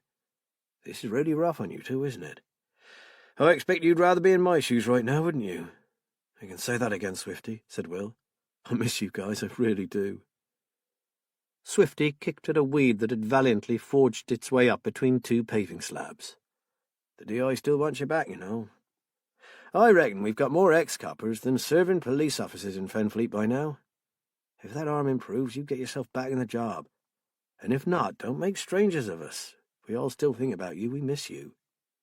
He directed a thumb to Matt. "And this one. We've been trying to get him to have second thoughts and all. You should both come back." Will patted Swifty's arm. "Thanks, mate. So nothing at Grove's place?" "No, nothing. God knows how the bloke can live in that run-down old shack. It's a wreck, no mod cons, so to speak, other than a telephone and electricity. I've never been inside, Will said. But you have, haven't you, Matt? Matt grimaced. It was pretty basic, all right. They did run electricity to it when old Isaac took sick. Up till then he'd used the old kitchen range to heat the place, plus an open fire in the sitting room and oil lamps and candles for light. You seem to know quite a lot about it, commented Swifty. My grandmother used to send me out there to buy samphire from him. She used it for pickling. I was always a bit scared of him, though I never let on. The first time I went there on my own, he had a hare on the kitchen table and was skinning it. I'd never seen anything like it before, and I couldn't take my eyes off it. Little did I know I would one day be attending post-mortems, and still feeling sick. Swifty laughed. Well, it's worse than basic now. I wouldn't be surprised if the next high tide carried it away into the wash. Still, we found nothing unusual except for a computer, which was a bit of a surprise given the rest of the place. He let Debbie have a quick shifty through his files, but it all seemed to be about insects and stuff. He told her that he hosts a website for other lepidopterists. They catalogue local stuff and post sightings of rare specimens. All seems to check out. My wife seems to think he's some kind of expert. I think she's right, Will. The place is stuffed with framed butterflies and moths. And the books, really advanced volumes. Not a beginner's guide to the countryside to be seen. I still think he's a slime ball, muttered Will. Me too. Anyway, better get back out there and... Well, I'm really sorry about your niece, Will. We're all doing our best to find her. Will's throat constricted. Unable to speak, he nodded at his old colleague. It felt odd to be on the other end of an investigation. Missing child's closest relative. He shivered. If he had been leading the investigation, he would be taking a very close look at the person holding that particular title. 4-year-old Josh Wilkins had been tortured and killed by his uncle, and the whole force knew that Naomi Jones had died at the hands of her father. They just couldn't find enough evidence to send him down. Not that it had mattered in the long run, because the bastard had topped himself, or so it appeared. Will was never totally convinced that he hadn't had a bit of help. No, he would much rather be the one carrying a warrant card than the anxiously waiting nearest and dearest.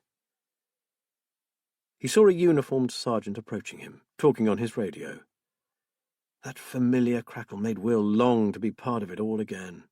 He had been too young to retire. He missed the buzz, the excitement. It would have been different if Kate had been well, or if Emma had lived. Then he could have enjoyed a new life with his family. Right now, all he wanted was to be part of the action, chasing the bad guys, and not alone. The super has asked me to thank you for letting us use Holland House as a meeting point, and for all the cups of tea you've given us. He paused, hesitated. It's now been more than 24 hours since Sophie went missing. You, of all people, know that doesn't bode well for her. We've cast the net further. The Nationals have been given her photograph, and all the TV channels are carrying the story. I expect you've already seen the press hanging around, and I'm pretty sure you'll be inundated with them before long. You know what things are like these days. The powers that be want quick results, and we saw no reason not to enlist the help of the media straight away. I hope that's not a problem to you. No. The more people you can reach out to, the more chance of finding someone who has seen her. Will was glad his wife wasn't there to see her precious garden trampled by policemen's boots. I've just heard from the station. A witness has come forward who thinks she may have seen Sophie. Will fastened his eyes on the burly sergeant. Yes, and? She's only a kid herself. But she says she saw a young girl walking alone down a footpath across a field a mile or so outside the village. Seems she described her clothing in some detail. Kids are very clothes-conscious, aren't they? When was this? Yesterday at about 2 o'clock. If she was on foot, it would be about right time-wise, from when she left the hotel. Will's heart sank. It was too long ago. Anything could have happened to the child since then. He ran his fingers through his hair. But if it was her, then it did seem like she was heading in the direction of Whisper Fen. Yet why come to the house that had scared her so badly? Nothing since then. No, we've been to every house, farm, barn, and derelict building for miles. No one has seen her, or anything suspicious. Someone has got her, Sergeant. We don't know that for sure, Will. We have to keep our hopes up. I wonder how many times I've said that. He smiled sadly at the officer. I was never brave enough to agree either. The man looked down at the ground. Kids have turned up after much longer than this, you know that. And a good percentage turn up dead, don't they? Will's phone buzzed in his trouser pocket. Before he answered, he told the man that the kitchen was unlocked and his troops should help themselves to hot drinks. Poor Fauve sounded ready to crack. "What the hell is happening, Will? I'm a prisoner here. I didn't move from this damned hotel in case she comes back. I only left her for a few minutes, Will. You do believe me, don't you? I'm so sorry." "We've been over this, Philip. It's not your fault, okay? No one is blaming you." "Well, I'm blaming me." "Then you are the only one, man. No one could have expected such a thing to happen. Think of all the people who go out and leave their children alone half the night, or all damn night for that matter." "It doesn't help, Will. I love that kid and I've let her down. If some bastard has got her, I'll tear his head off, so help me." "Oh, God, I'm sorry talking like this. I just wish Annette were here." Will felt for this man. Out of the kindness of his heart he had taken in his best friend's orphan child, and now this had happened. He must have felt that he had let everyone down, not just Sophie, but Eva and Guy as well, not to mention Will himself. "Did I tell you that they're sending her doctor out, the man who has been counselling her?" "No, Philip. When is he due?" "Tonight. Not sure what time exactly. They reckon that when she is found, she'll need a specialist to debrief her, and she'll respond better to someone she trusts." If she is found. We have a special police unit that would look after her. They're trained to work with children who have been abused. Listen, Philip, have you got someone with you? Have you been assigned a liaison officer? Yes, nice woman. The hotel people have set a room aside for the police to use. She's down there now, talking to some of her colleagues. I just needed to hear a friendly voice. He paused. How is Kate taking it all? Kate has gone into hospital for a few days' observation, Philip. She needs help, and more than I can give her, I'm afraid. I'm real sorry to hear that, Will, but sometimes you just have to throw up your hands and say, over to you. There is only so much you can do in the face of illness. I admire you for getting her the help that she needs. It can't have been easy, especially with all this going on at the same time. I'm gutted, Philip, just gutted. And here I am, wailing to you like a baby. Look, you take care, and if anything happens here, I'll call you immediately. Will promised to do the same. They wished each other well and rang off. Hearing the loud voices coming from the kitchen, Will decided to give it a wide berth and find himself something constructive to do. He went slowly upstairs and stopped outside Kate's studio. He had to get a look at her latest work. She would have taken the key, of course, but just in case he tried the door. To his amazement, it swung open. He stepped inside, feeling like a voyeur. He had been made to feel so unwelcome there of late that he kept looking over his shoulder in case he was being observed. On her workbench lay copies of the finished illustrations for the Fairy Dreams book, the ones the courier had collected. He leafed through them. They were good, but that eerie and slightly frightening atmosphere increased as he progressed through the series. He wondered what Angela would make of them.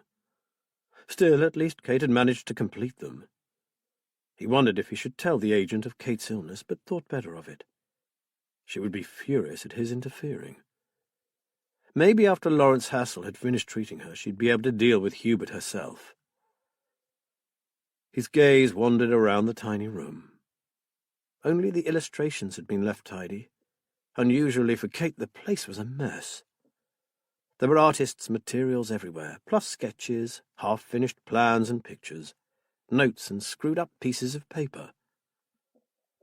He turned to the stack of paintings that he had photographed, but left them alone. Not those nightmarish illustrations. Not today, knowing that his dear little Sophie could be lying out on the fen, like the subject of one of her deranged aunt's creations. Again he was struck by the horrible coincidences, the unexplained connections between all the events at Whisper Fen. He recalled that last picture and Sophie's dream, followed by her disappearance. He had to see it again. He pulled it out and stared at it. A yellow post-it note was stuck to the top right-hand corner. I knew you wouldn't be able to stay out of my room, Will, so I didn't bother to lock it. And you have seen this before, haven't you, on one of your earlier visits? Ironic, don't you think? Or do you still believe that children are welcome here?" He stared at the frightened child. Perhaps he hadn't looked at it properly before, but the resemblance was clear enough now. Not to Sophie exactly, but to Eva, her mother. The look of fear had distorted the features, but the more he looked, the more it became obvious. Kate had modelled that child on his dead sister. He left the room feeling sick. Surely there was more to this than just grief over a lost baby. Emma had been his child too, and he had coped. So what had happened to Kate? He shut the door and stood on the landing. The answer was all around him. Holland House had happened. Its miserable history had seeped into his lovely wife's fragile mind and taken it over. He descended the stairs, step by step. As soon as Sophie was found, alive or... He couldn't bring himself to contemplate the alternative. He would ring the estate agents. He refused to see the rest of his life out in this dreary place.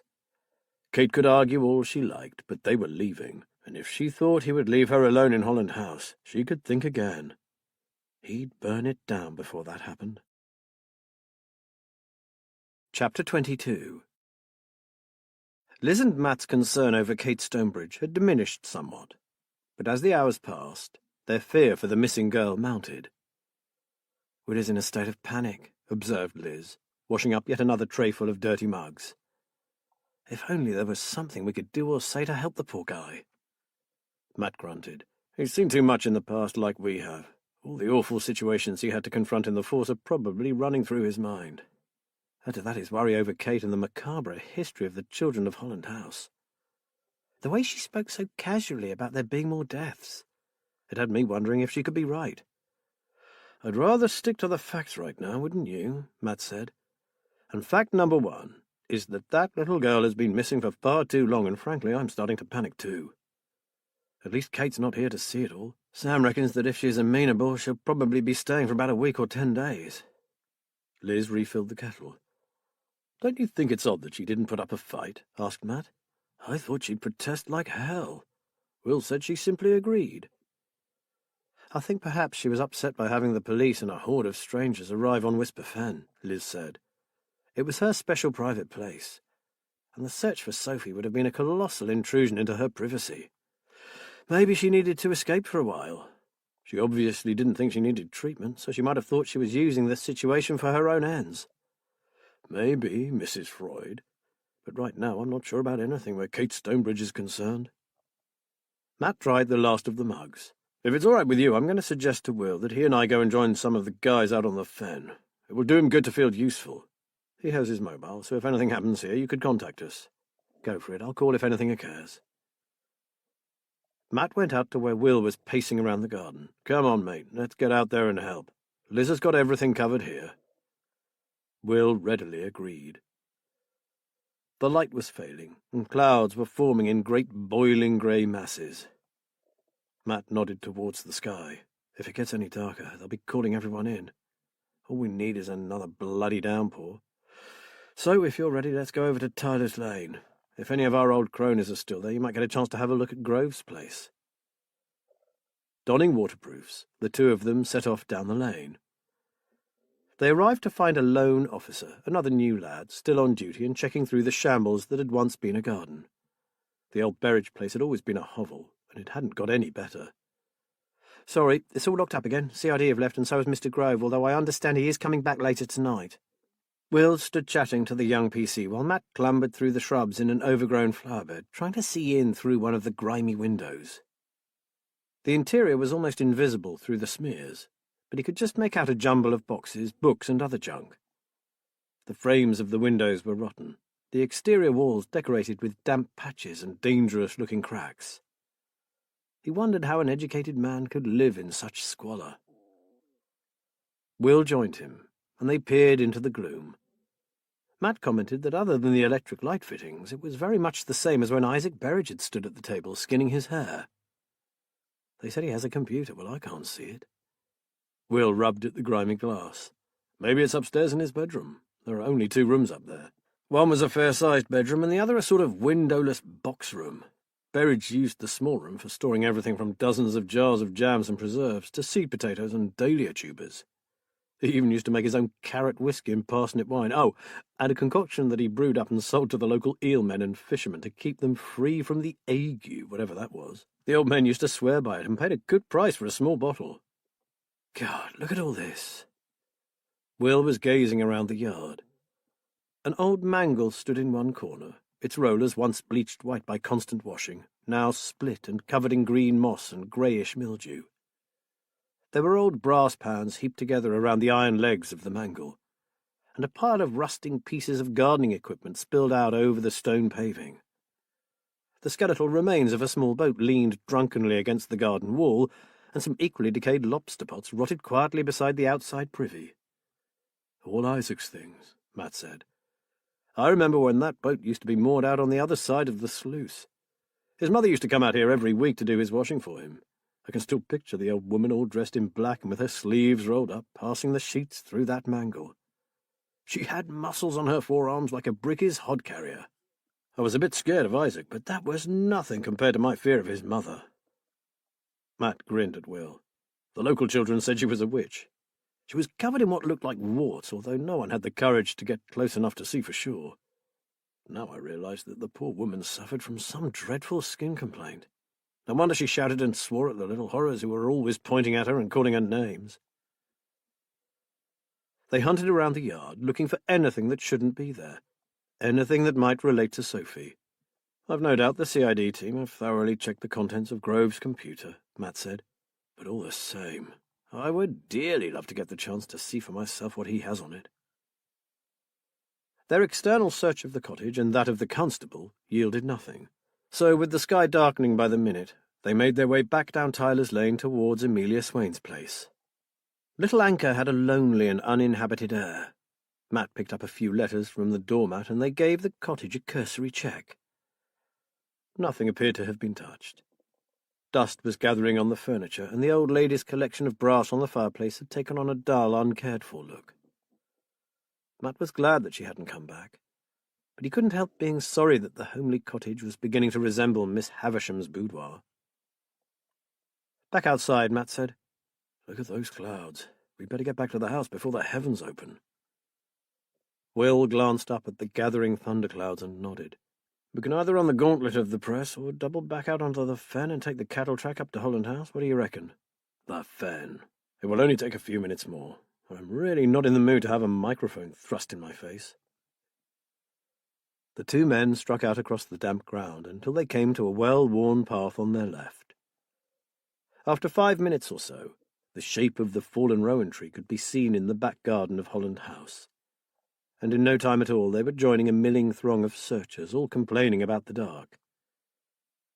Matt and Will made their way through the sea of Gore-Tex jackets to where the sergeant was scribbling furiously in his notebook. "Any news, Sarge?" called out Will. The man snapped his book shut. "Ah, Will, yes. Liz was just about to phone you. A few minutes ago we had another sighting, and it corroborates the little lass's story. A farmer was ploughing one of his fields when he saw a girl in a blue and white baseball jacket on the bridle path leading to the fen road. That's about half a mile from where the youngster saw her. He didn't think too much of seeing her alone, as he thought she had a dog with her. He now thinks it might have been one of the farm dogs. The timing is right, and we are now quite certain that she was heading here. She just never arrived, poor kid." "So, are you concentrating your search to this vicinity?" asked Matt. "This is the most significant sighting, but naturally we're still trying to cover every avenue. The super isn't keen in putting all our eggs in one basket." Matt felt confused. But how could she have found her way here? There are so many footpaths and bridle paths. I was born here, and I can't remember all of them. Surely a child who was new to this terrain wouldn't have the slightest clue about where she was going. The policeman nodded. "We've considered that point, Matt. We've sent one of the officers brought in from the Humberside area to see if she could find her way to Whisper Fen, just using signposts and asking directions. She had never set foot on the marsh before. She reckoned the child could have done it without even asking for help. All the fen walks and footpaths are really well signposted, and there is a big map of the surrounding area in the foyer of the hotel. Would you say Sophie was a bright girl, Will, capable of reading a map?" "Is a bright girl, Sergeant," Will said sharply. "Sorry, I wasn't implying anything." Matt threw Will a warning glance. No, it's me that should apologise, Will said. I'm getting pretty frayed around the edges. Yes, Sophie can map read. In fact, she enjoys it. Her father was sent all over the world, and my sister said Sophie always traced his routes on the map. Plus, she is in the Brownies. She told me that she was doing her orienteering and compass work badge, and she loved it. Sophie could have found her way to Whisper Fen with her eyes shut. It's why she wanted to come here that worries me. Surely, if you're her only living relative, the answer is obvious, the policeman said, puzzled. Will looked at the ground. She only came here once, but the Fen and Holland House in particular frightened her a great deal. The sergeant shrugged. You told us about that before. Well, it seems that the thought of seeing you again made her overcome her fears. We now have 2 almost certain sightings. A fine drizzle blew off the fen and coated Matt's cold face with a sheen of salty mist. It will soon be impossible to remain out there. He gazed out across the miserable, windswept expanse of marsh. Not just the weather, but the tide. I saw on the local news that we are expecting one of the highest tides of the year tonight. What gets swept out invariably gets returned to us. The sergeant's tone was grave. Do you think she just got caught by the incoming water, swept out into the wash? Matt asked. Can't be sure of anything on this coastline. It certainly could have happened that way. I've even known locals get caught out. The policeman paused, frowning. But I don't know, it just doesn't feel right. The Coast Guard and the Royal Air Force are out there and they've found nothing yet. No, my gut feeling tells me that there is more to this than a simple accident. Sorry, Will, I imagine that's probably not what you want to hear. Will glanced at Matt. We feel the same, don't we, Matt? Plus, we have a real lowlife living out here. Added to the strange goings-on at Little Anchor, the whole thing stinks. And don't forget the gruesome stories about Holland House, added Matt. They might be fables and old wives' tales, but they don't help. You can say that again, Will said. They're certainly real enough to Kate, real enough to warp her mind by the looks of it. Oh, Lord, my poor Kate. Matt put a reassuring arm around his friend's shoulder. Come on, Will, she's in good hands. Better than being here, that's for sure. Let's go inside for a bit and let these chaps get on with their work. They'll soon come and get you if there's any news, won't you, Sergeant? Of course. In fact, I'm expecting the boss and some of the top brass down here shortly, so I'd better make sure my finger is on the pulse, so to speak. Oh, and now that the search is to be concentrated here, I understand they are sending out some toilet facilities, arc lights and catering equipment. We really appreciate everything you've done for the men, but we'll be organising our own hot drinks and food from now on. You know, health and safety and all that. Matt smiled. Oh, yes, I remember. A Portaloo and a Land Rover and a tea urn? Most likely. He turned to Will. But could we still use your garden as a meeting point? Sure, and if the governor wants to use the kitchen as an office, she's welcome. I'll pass that on, sir. Naturally, they have an incident room set up at the station, but a warm, dry base out here may well be very appealing. Thank you. With a last look out over the fen, Matt and Will went indoors. Chapter 23. The phone rang just now, Liz called from the kitchen. I wasn't in time to get it. Will noticed the red light flashing on his answering machine. He lifted the receiver and heard the welcome buzz of the restored line. It was a small thing, but comforting, and made Kate seem a little less far away. Mobiles were great, but the fens were notoriously bad for coverage, and he had been constantly afraid of losing the signal or forgetting to charge the battery. They took off their jackets, and as they hung them up, Will noticed Mrs. Swain's letters sticking out of Matt's inside pocket. Don't forget those. Matt pulled them out and waved one at Will. It was a smart cream envelope with an official-looking logo. This looks important. Must be a solicitor from the name and address on the back. I hadn't planned on forwarding anything until things had calmed down here, but maybe I should give her a ring. If it's urgent, I'll have to deal with it. If not, it can wait. She'll understand. Will suddenly felt guilty about the old lady, especially since his discovery of that piece of material from the doll. It could be completely innocent, or he could be withholding evidence. I'll ring her, Matt. I really should tell her about Kate. Please do not concern yourself, Amelia said at once. You have enough to worry about. We've been watching the news. It is your little niece, is it not? The little girl that is missing? Her accent became more pronounced as her emotions took hold. The poor dear child. And Mrs. Stonebridge? How is she coping with this tragedy? Will did not have the heart to go over the whole story again, so he merely said, "She's gone away for a few days, Mrs. S. It's like Victoria Station here at the moment, all too much for her."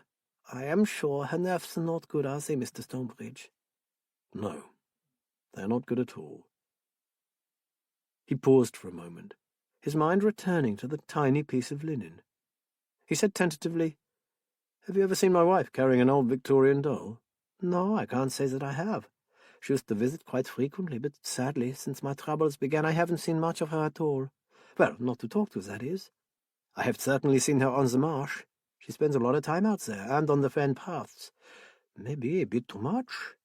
It's a lonely place, and if you have problems, I don't think you'll find healthy answers in all of that solitude.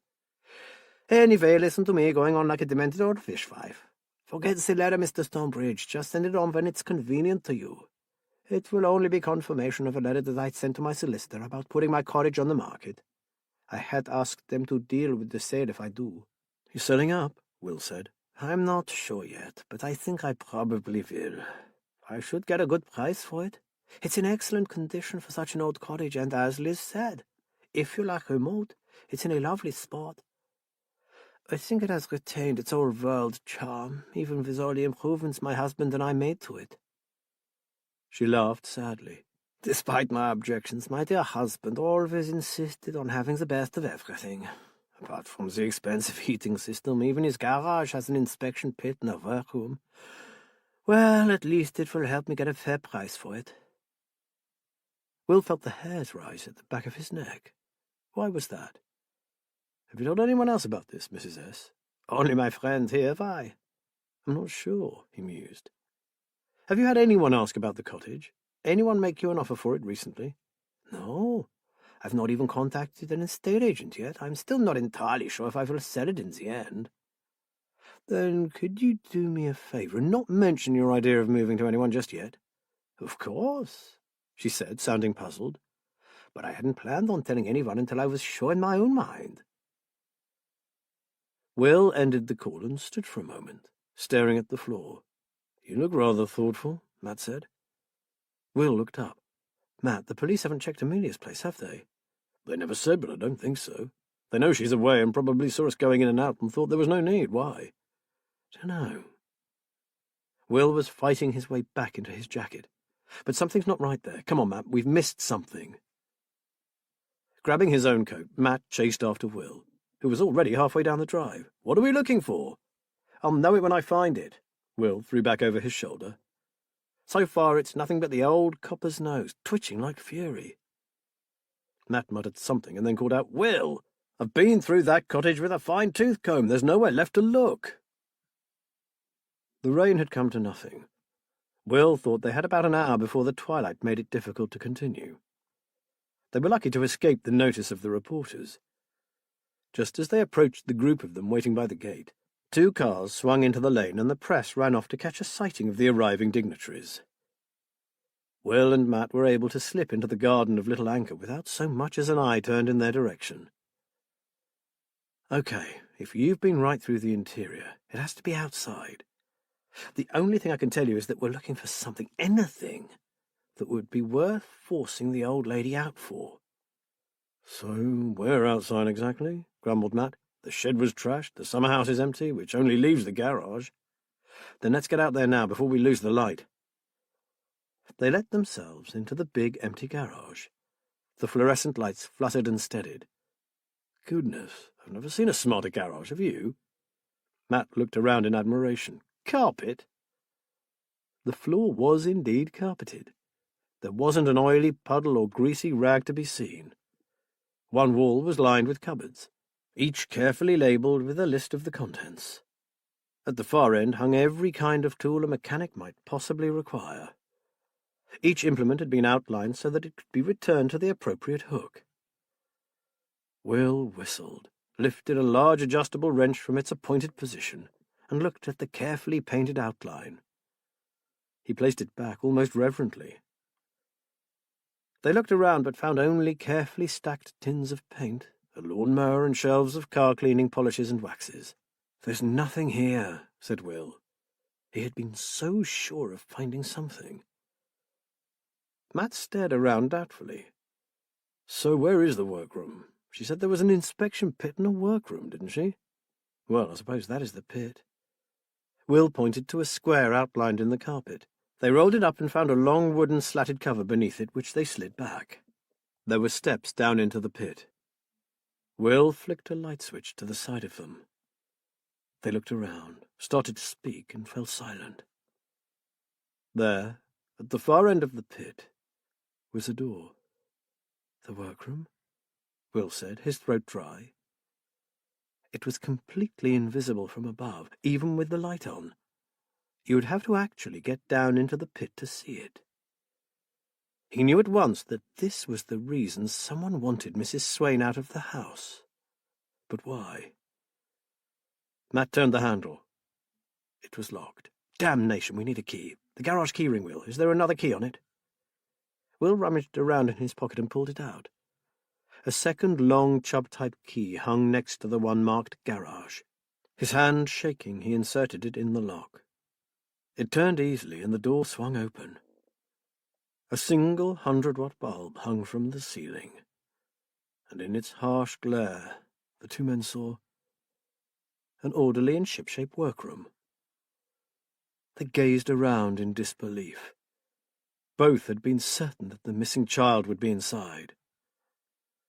With an oath, Will kicked out at a cupboard door. Then, with a cry, he slumped down to the floor and sat with his head in his hands.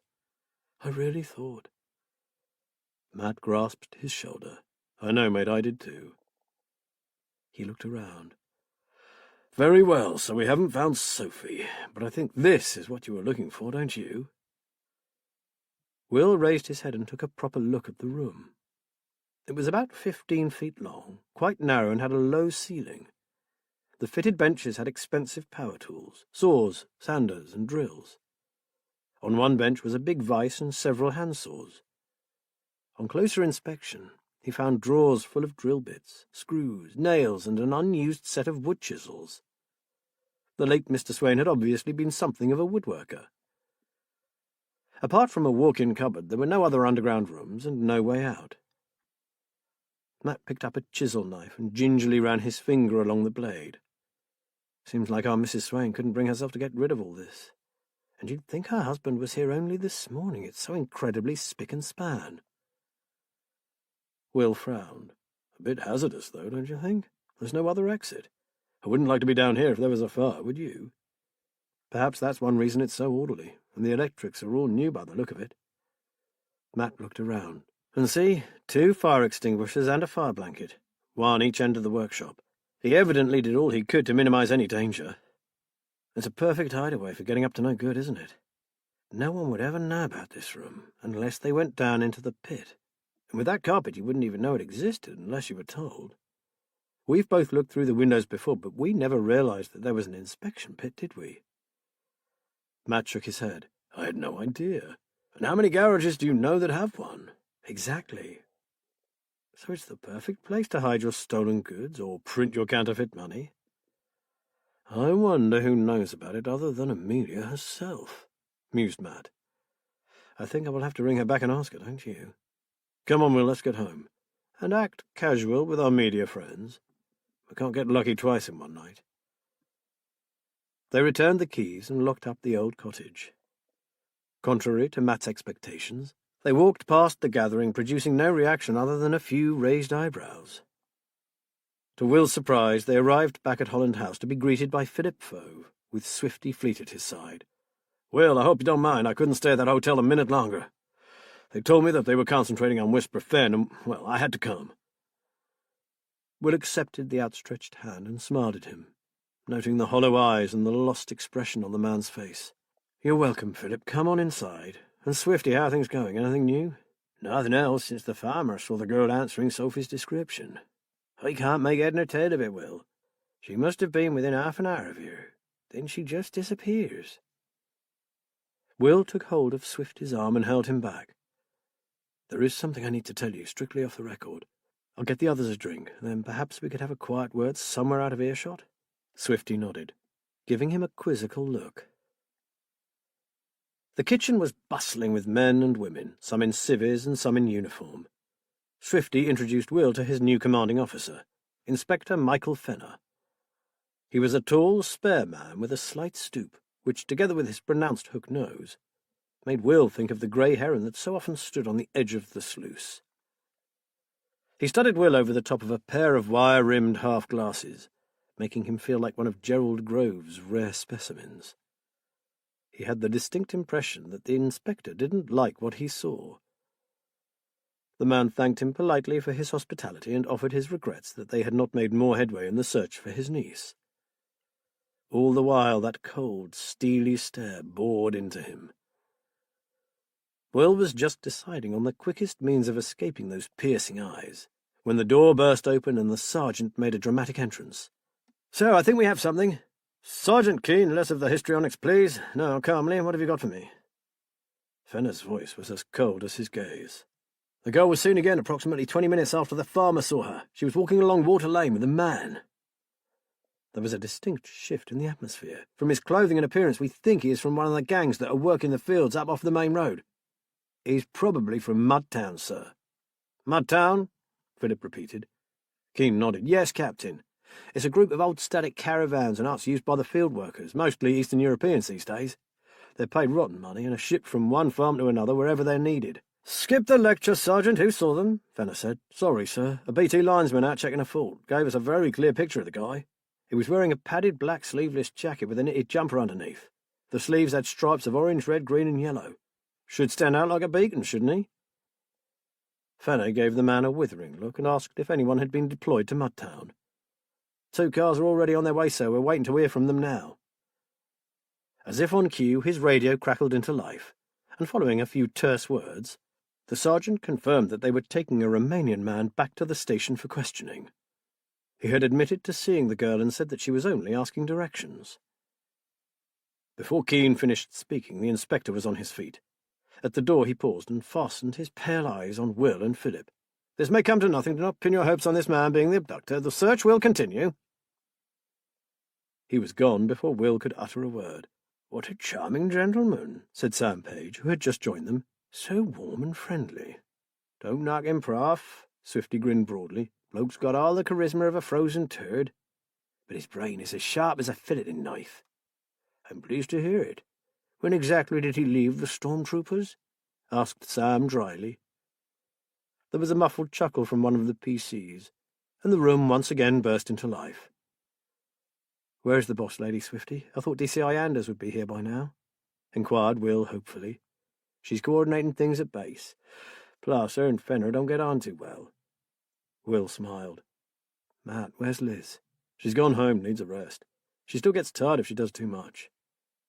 Matt looked at him. "How are you holding up, mate?" "Worried sick. I think I might ring the clinic just to see how Kate has settled in. Would you get everyone a drink, Matt?" Will went out to the hall and rang the clinic.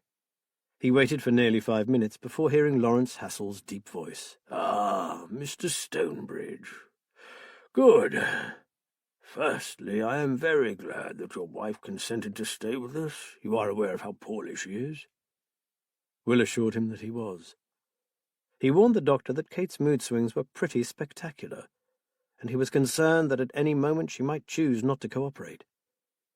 "I am treading very carefully.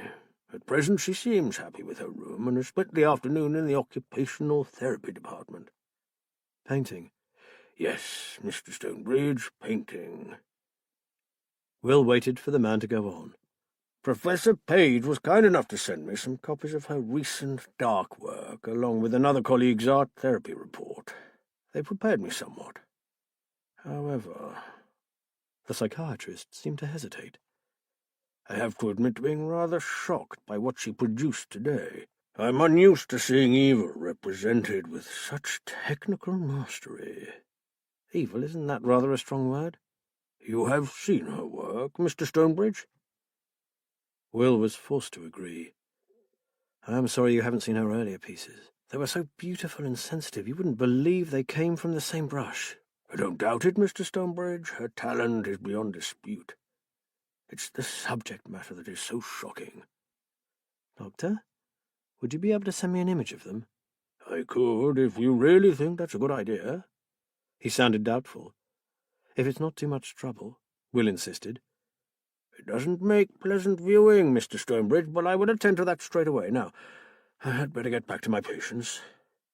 Thank you for your help, Doctor. I really am indebted to you. Let's see how it goes, shall we? It is very early days yet, but be assured I will do everything I can for her. Will gave him their email address, hung up and switched on the computer. Sam would no doubt be interested to see Kate's latest tour de force. Back in the lounge, his visitors were busy quietly discussing the latest turn of events. Before Will could tell him about Kate's new work, Sam asked if her studio was still locked. He would like to take another look at the dark work. Philip went upstairs with him, leaving Will with Matt and Swifty. Swifty began at once. All right, spill the beans. What's eating you two? Will told him about the room under the garage floor at Little Anchor, and that he believed it to be the reason for the attempts to drive the old lady from her home. He then described how he had come across the torn doll's dress and the scrap of material from it, and how he believed that his wife had been responsible for wrecking Amelia's garden. Come off it, Will. Matt sounded almost angry. Sure, she's been acting weird, but vandalism? That piece of material could have got there in any number of different ways. Matt, it was clean when I picked it up. If it had been there before the garden was destroyed, it would have been muddy, dirty. I'm certain it was Kate. Listen, Will, before you get your missus locked up, Swifty said, we're pretty sure we know who was behind it. That petrol can was purchased by a kid whose father is known to us. He paid cash, but the girl who sold it remembered his flashy trainers and the red and white Adidas t-shirt he was wearing. From her description of the lippy little git, we reckon it was one of the Hemmings boys. Her dad is a right nasty piece of work. Do anything if the price is right. Naturally, half of Fenfleet are willing to swear he was somewhere else on all the dates in question, but we've got his number now and we're watching him. 100 to 1 it's him, and I've nabbed him with a spray can once before, so now we just need to find out who he's working for. So forget what you just told me about Mrs. Stonebridge, okay, and I'll do the same. Let's get to the bottom of why someone wants the Swain cottage so badly, shall we? Relieved, Will nodded. He had needed to hear someone assure him that Kate couldn't be to blame. Thanks, Swifty. I feel better about it now. I guess I got everything out of perspective. No problem. Look, I have to get back out there and help with setting up the lights. I'm not far away if you need me, and if I hear any news, I'll be in here like a shot. Oh, yeah, and Gerald Grove will be back home tonight. We're going to be keeping a very close eye on that little shit. Knowing what he was involved in before, I find it very hard not to believe that he's behind all this in some way. We feel the same. Just thinking about him gets my back up. Will shuddered. Swifty picked up his cap and left. Why didn't you tell me about that piece of linen before? Asked Matt softly. I only realised that it matched when I put that bloody doll in Kate's bag. I'm sorry, mate. Initially, I didn't have the heart to talk about it at all. Then, with everything going on, I forgot until a few minutes ago. Heavy footsteps on the stairs announced the return of Philip and Sam. The doctor had brought one of Kate's paintings with him, and with great care propped it up on a side table. Then he dragged over a chair, picked up his brandy, and sat facing the picture. I've got the same problem as you, Matt. Something is bothering me, and I can't quite put my finger on it. Jesus, I hate that, said Matt. It's like the other day when I got clobbered. Something someone said seemed significant, but I couldn't remember for the life of me what it was. I actually remember tonight when we found that underground workshop. I was talking to that PC, Debbie, and she commented on what had gone on at Little Anchor. I said that the poor dear would never come back if things continued the way they were. And that was it. That was all it was. It had nothing to do with her being Jewish, nothing to do with neo-Nazis. She was simply being driven out because someone wanted her cottage for some criminal activity. I think the underground room kind of confirms it, don't you? Sam was staring hard at the picture. It was the one depicting a creature descending the stairs into a cellar, clutching a child wrapped up in a bundle. Do you recognize something? Asked Will. Philip, too, was staring at the illustration, horrified that such an abomination could have been created by the same person who had painted Sophie's birthday picture. Not the place. That's not it at all. But something is crying out to me, and I don't know what it is. Matt went and stood at his side. Do you know, Prof, I feel the same way when I look at that. I'm certain there's something there that I should be picking up on. He groaned. Here we go again. Blast it. Heavily, Will sat back down in the armchair. He took a sip of his brandy and watched the flames lick at the dry bark of a log. He recalled their first days at Holland House. Happy times with a Kate who was still childlike and enthusiastic.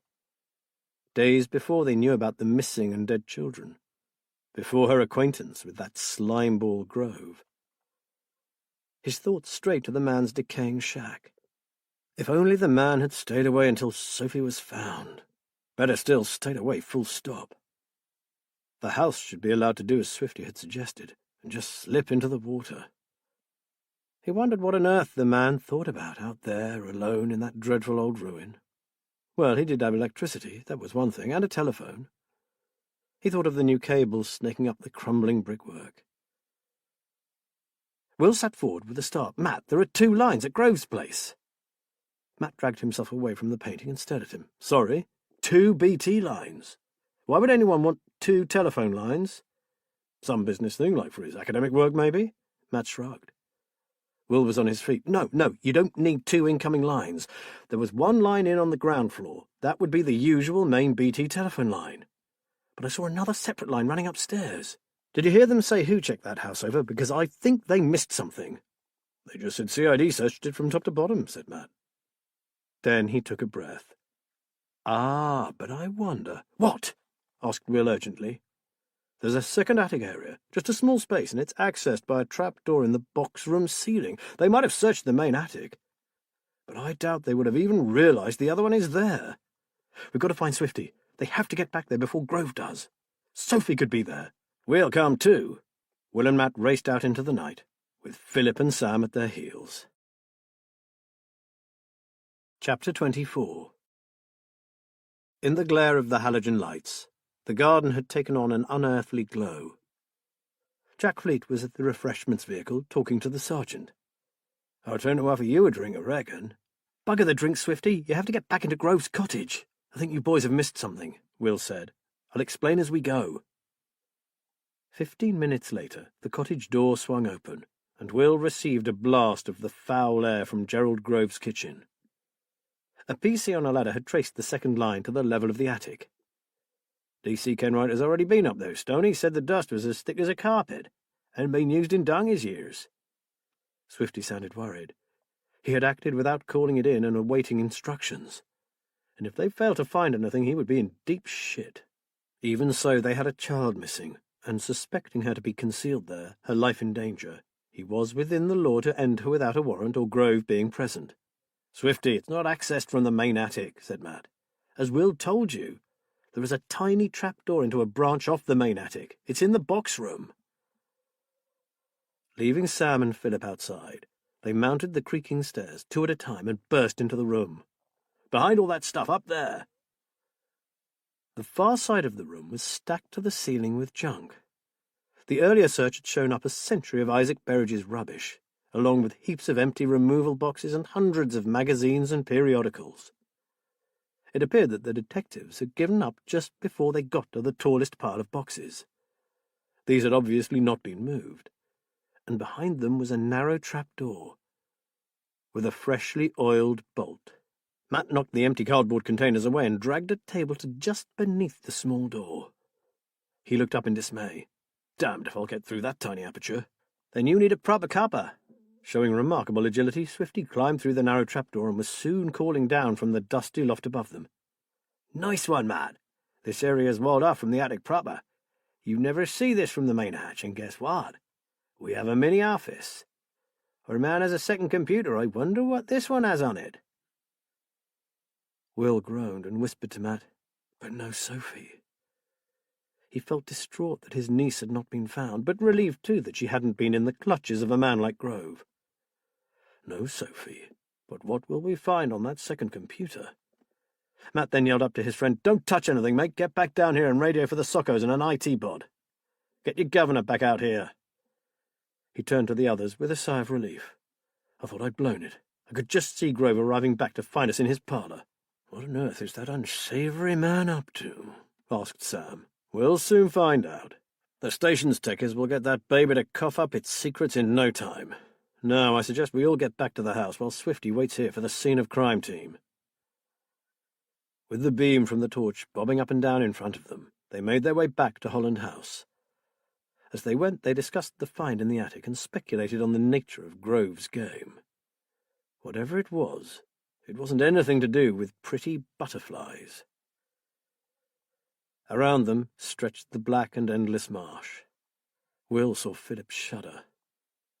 They must all be thinking of a frightened little girl in a long, dark night. A light flashed, bright and diamond-sharp, and was immediately swallowed up. A fishing boat coming in on the high tide, or maybe a freighter out in the Fenfleet deeps. Will waited for another spark, but saw nothing more. The clouds obscuring the stars moved away occasionally, and in the clear black sky a cluster of twinkling, brilliant crystal points of light emerged. Kate knew the name of every star. His heart gave a lurch, and while the others moved on, talking quietly, Will followed in silence, full of thoughts of his wife. "The press are up ahead, Will. Get ready to run the gauntlet," Matt called back. The line of cars, vans, trucks and reporters now extended from the road all the way down Tyler's Lane and the track to his home. In a tight group they marched through the throng, ignoring the calls and shouts, the flashing cameras and the microphones. They practically fell through the front door and slammed it shut behind them. "Hellfire, where's that brandy?" They collapsed onto the lounge chairs, swallowing their drinks gratefully. "Well?" The round head of the sergeant appeared in the half-open door. "Sorry to interrupt. DCI Anders wanted you to know that the Romanian seems to be in the clear. He said the girl had asked for directions to Whisper Fen. He walked along with her for about 5 minutes before directing her down the correct route to Tyler's Lane. He said she was wearing a baseball jacket with the number 13 on the back. She told him her name was Sophie and she wanted to pay a surprise visit to her uncle." Philip's hand flew to his mouth. "Then where is she?" Will was at breaking point. "Where the fuck is she?" "Sir, I'm just trying to keep you updated on what we know. I'm sorry it is so upsetting." The officer backed out of the room, closing the door quietly behind him. A dreadful hush descended on the room. Will sat by the fire, rocking backwards and forwards. Philip stared blindly into his glass. Sam resumed his seat in front of the picture, and a few moments later Matt joined him. The only noises to be heard were the clock ticking and the crackle of a log shifting in the grate. Sam Page said, "It's something to do with certain items she's included that just don't fit with the rest of the picture." Will and Philip went and looked over his shoulder. "That lamp, see, it's ornate, rather beautiful. What's it doing in such a filthy setting?" They squinted, and could just make out the dim outline of part of an old oil lamp that had fallen on its side on the dirty floor of the cellar. "That's it!" Matt's sudden exclamation made them all jump. "That lamp belonged to Isaac Berridge. It has a particular design on the stand. Look, an anchor with plaited ropes extending down to the base." He stared at each of them. "But it wasn't in the old cottage tonight. It was definitely not there. I'd have noticed it. It always sat on the kitchen windowsill. It was a very fine lamp for a poor fen man. My grandmother said he had been given it by a toff in exchange for 6 bottles of his homemade tonic." "So how on earth could Kate have painted it?" asked Will. "I have no idea," breathed Matt. Will said, "Matt, go and look at the other pictures again. There may be something else." As his friend turned to go, Philip held up his hand. "Wait. Will, didn't you say that the doctor was sending you a copy of a new painting?" They all hurried into the hall, and Will sat at his PC. After waiting a few minutes for the image to download, they were gazing at Kate's latest work. It was simply a dark room, but it seethed with menace. There was nothing obviously gruesome to be seen, no severed limbs, no decomposing body. But you knew that the huddled shape on the filthy floor was a child, that the huge shadow lurking just behind the half-open door was full of malice and evil intent. You could smell the fear. Matt gripped Will's arm. Without a word he pulled him back into the lounge and walked across to where his and Liz's "Welcome to your new home" gift hung in pride of place above the fireplace. Dying light. "I could be wrong, Will, but I think I know where Sophie is." They stared at the picture of the cottage and the ancient mill. "The mill?" asked Will. "But they searched there, Matt. I heard the crew reported in. They said it was dangerous, but they had managed to check it out thoroughly. Were they locals or men drafted in from other areas?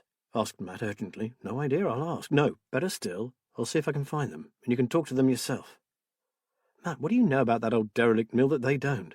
If they're locals, probably nothing, and I'll have been mistaken. If they're outsiders, a lot. I spent many an idle hour in there when I was a kid, avoiding having to play sport. There's a lot more to that old mill than meets the eye. And why do you think Sophie is there? Philip asked shakily. Well, if I wanted to conceal someone out here on the fen, I'd choose the mill.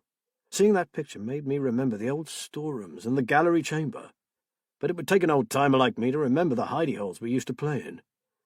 Forget the crew. Will said we have to get out there now.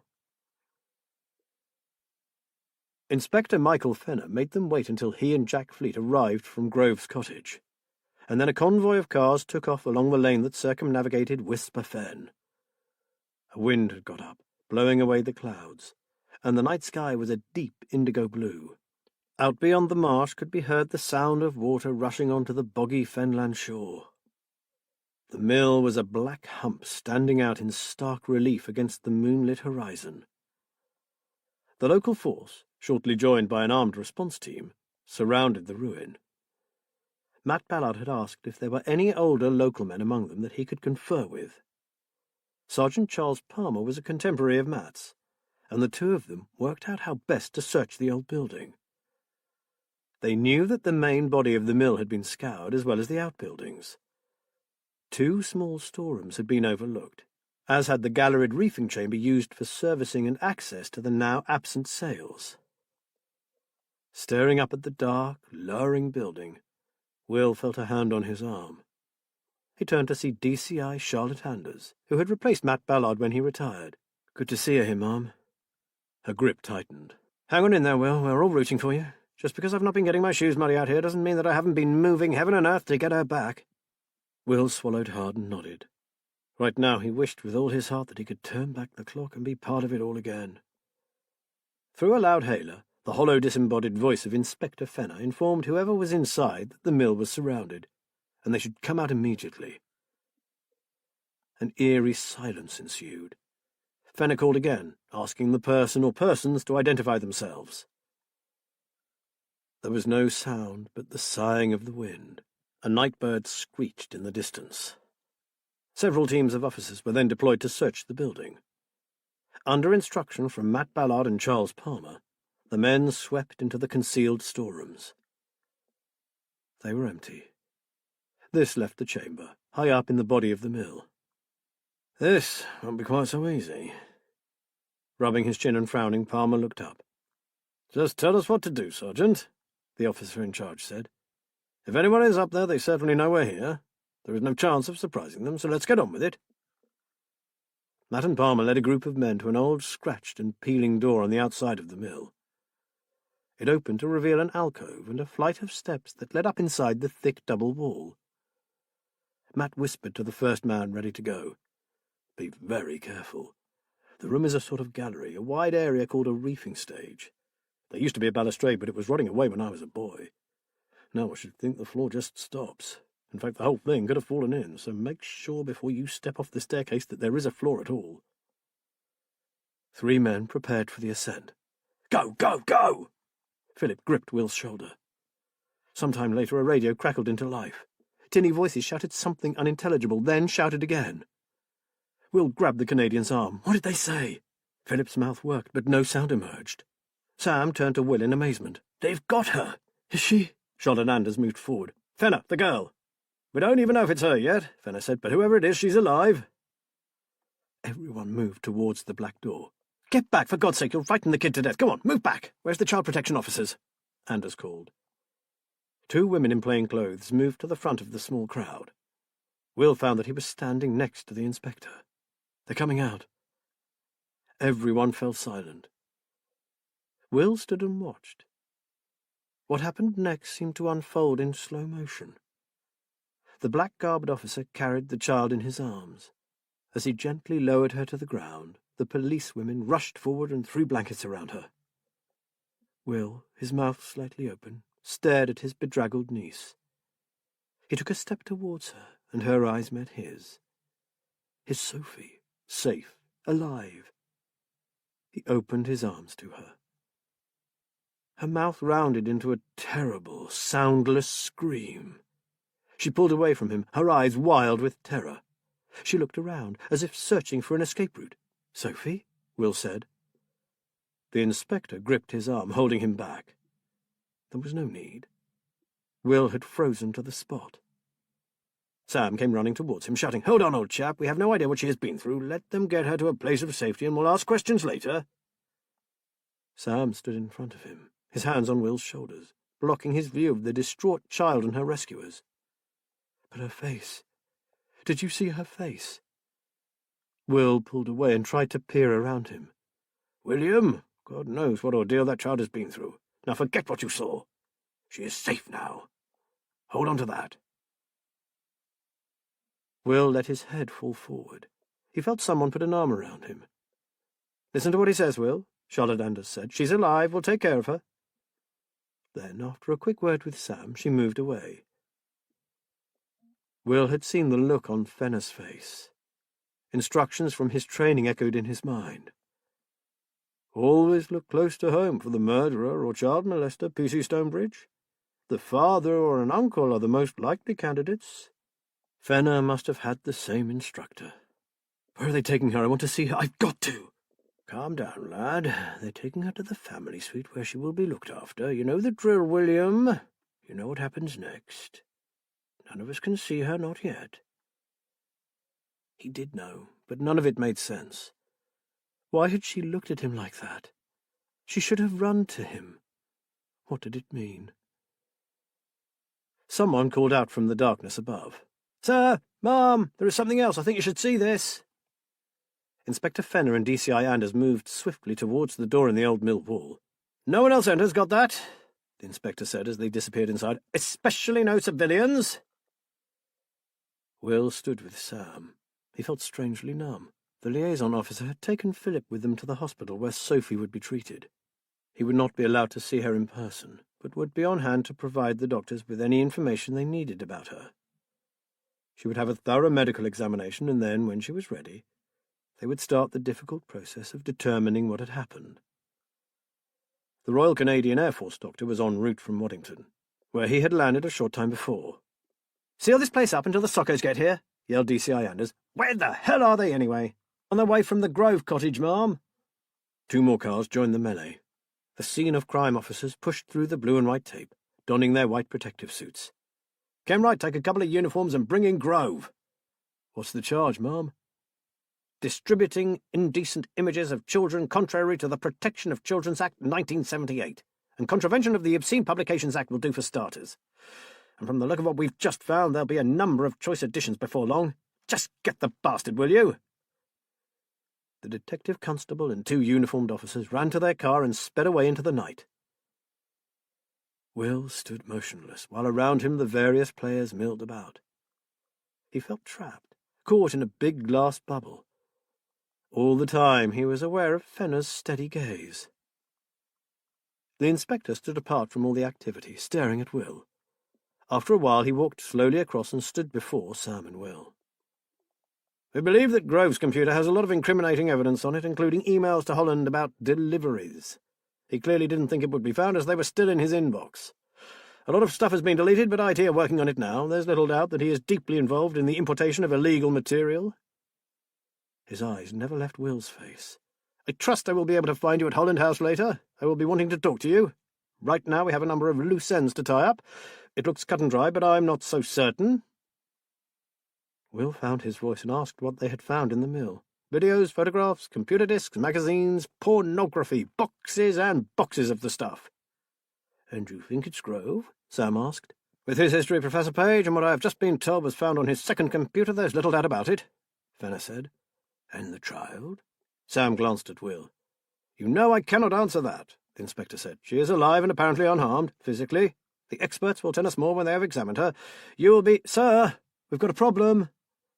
A PC came running towards them. She said to Fenner, "Sir, the Coast Guards have just notified us that this area is in danger of flooding within the next hour or so. There is a weather front out in the North Sea coupled with a massively high incoming tide. They have advised us to get out of here fast." "Jesus," DCI Anders, we have to get that evidence out of the mill. Find me the socko in charge. We need them to sweep the place and bag everything they can. Now! Can we help? Sam asked. Sorry, Professor, but I think you had better leave this to us. He cast a speculative eye on Will. And you might want to make sure that Holland House is not in any danger.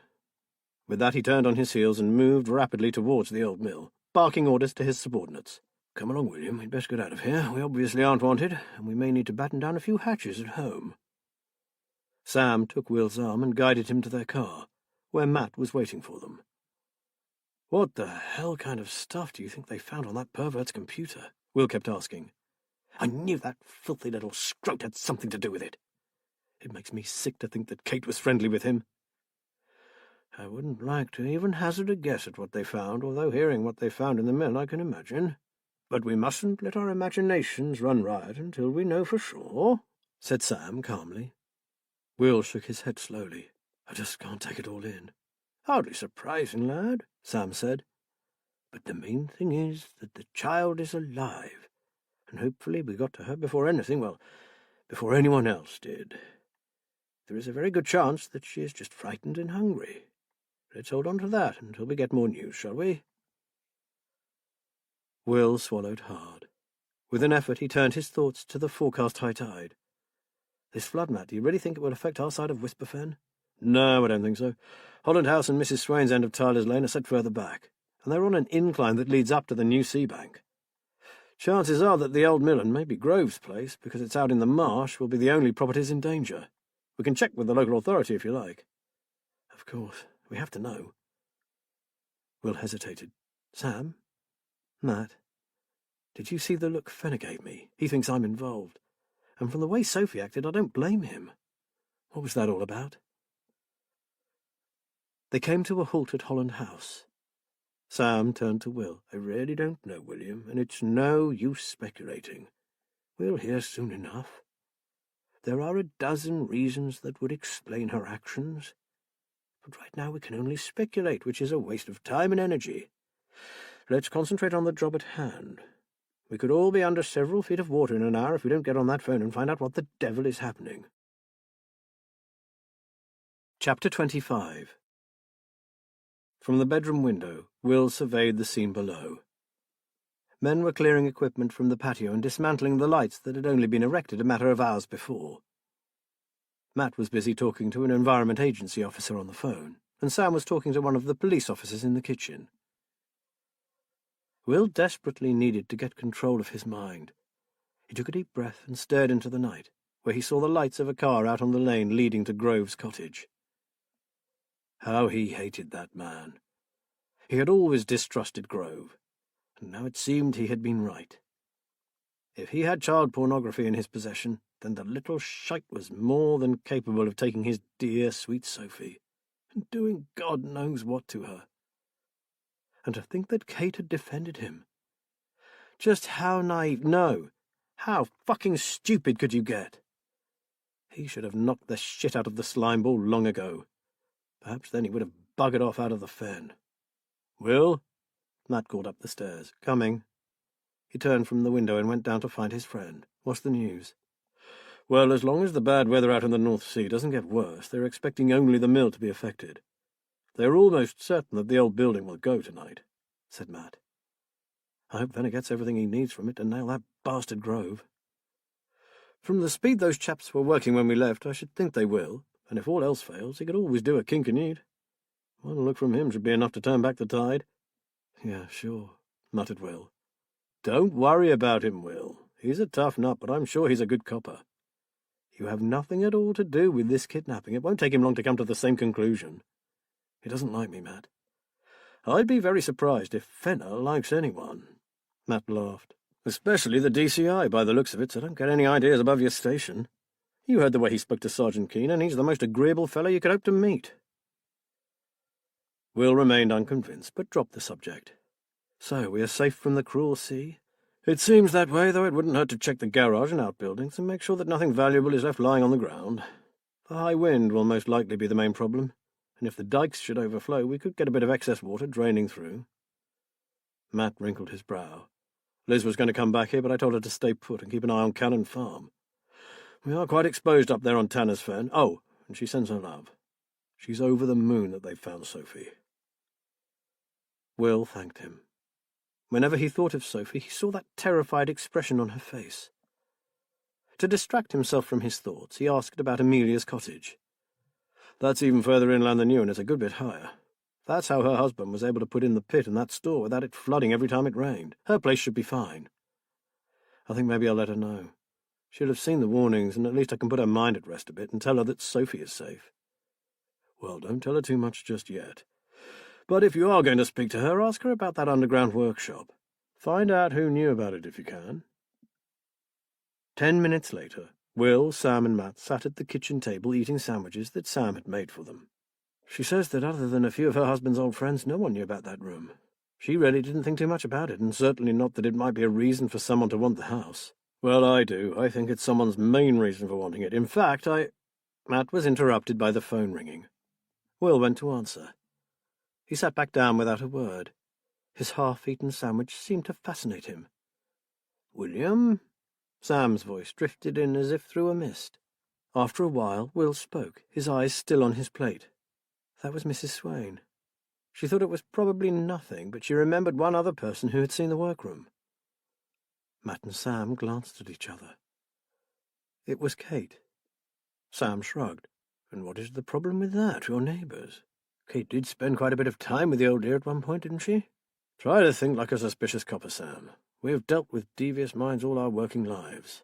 "Yes, Kate chatted to Amelia. She also spent a lot of time talking to Gerald Grove," added Matt grimly. Sam groaned. "Oh, of course.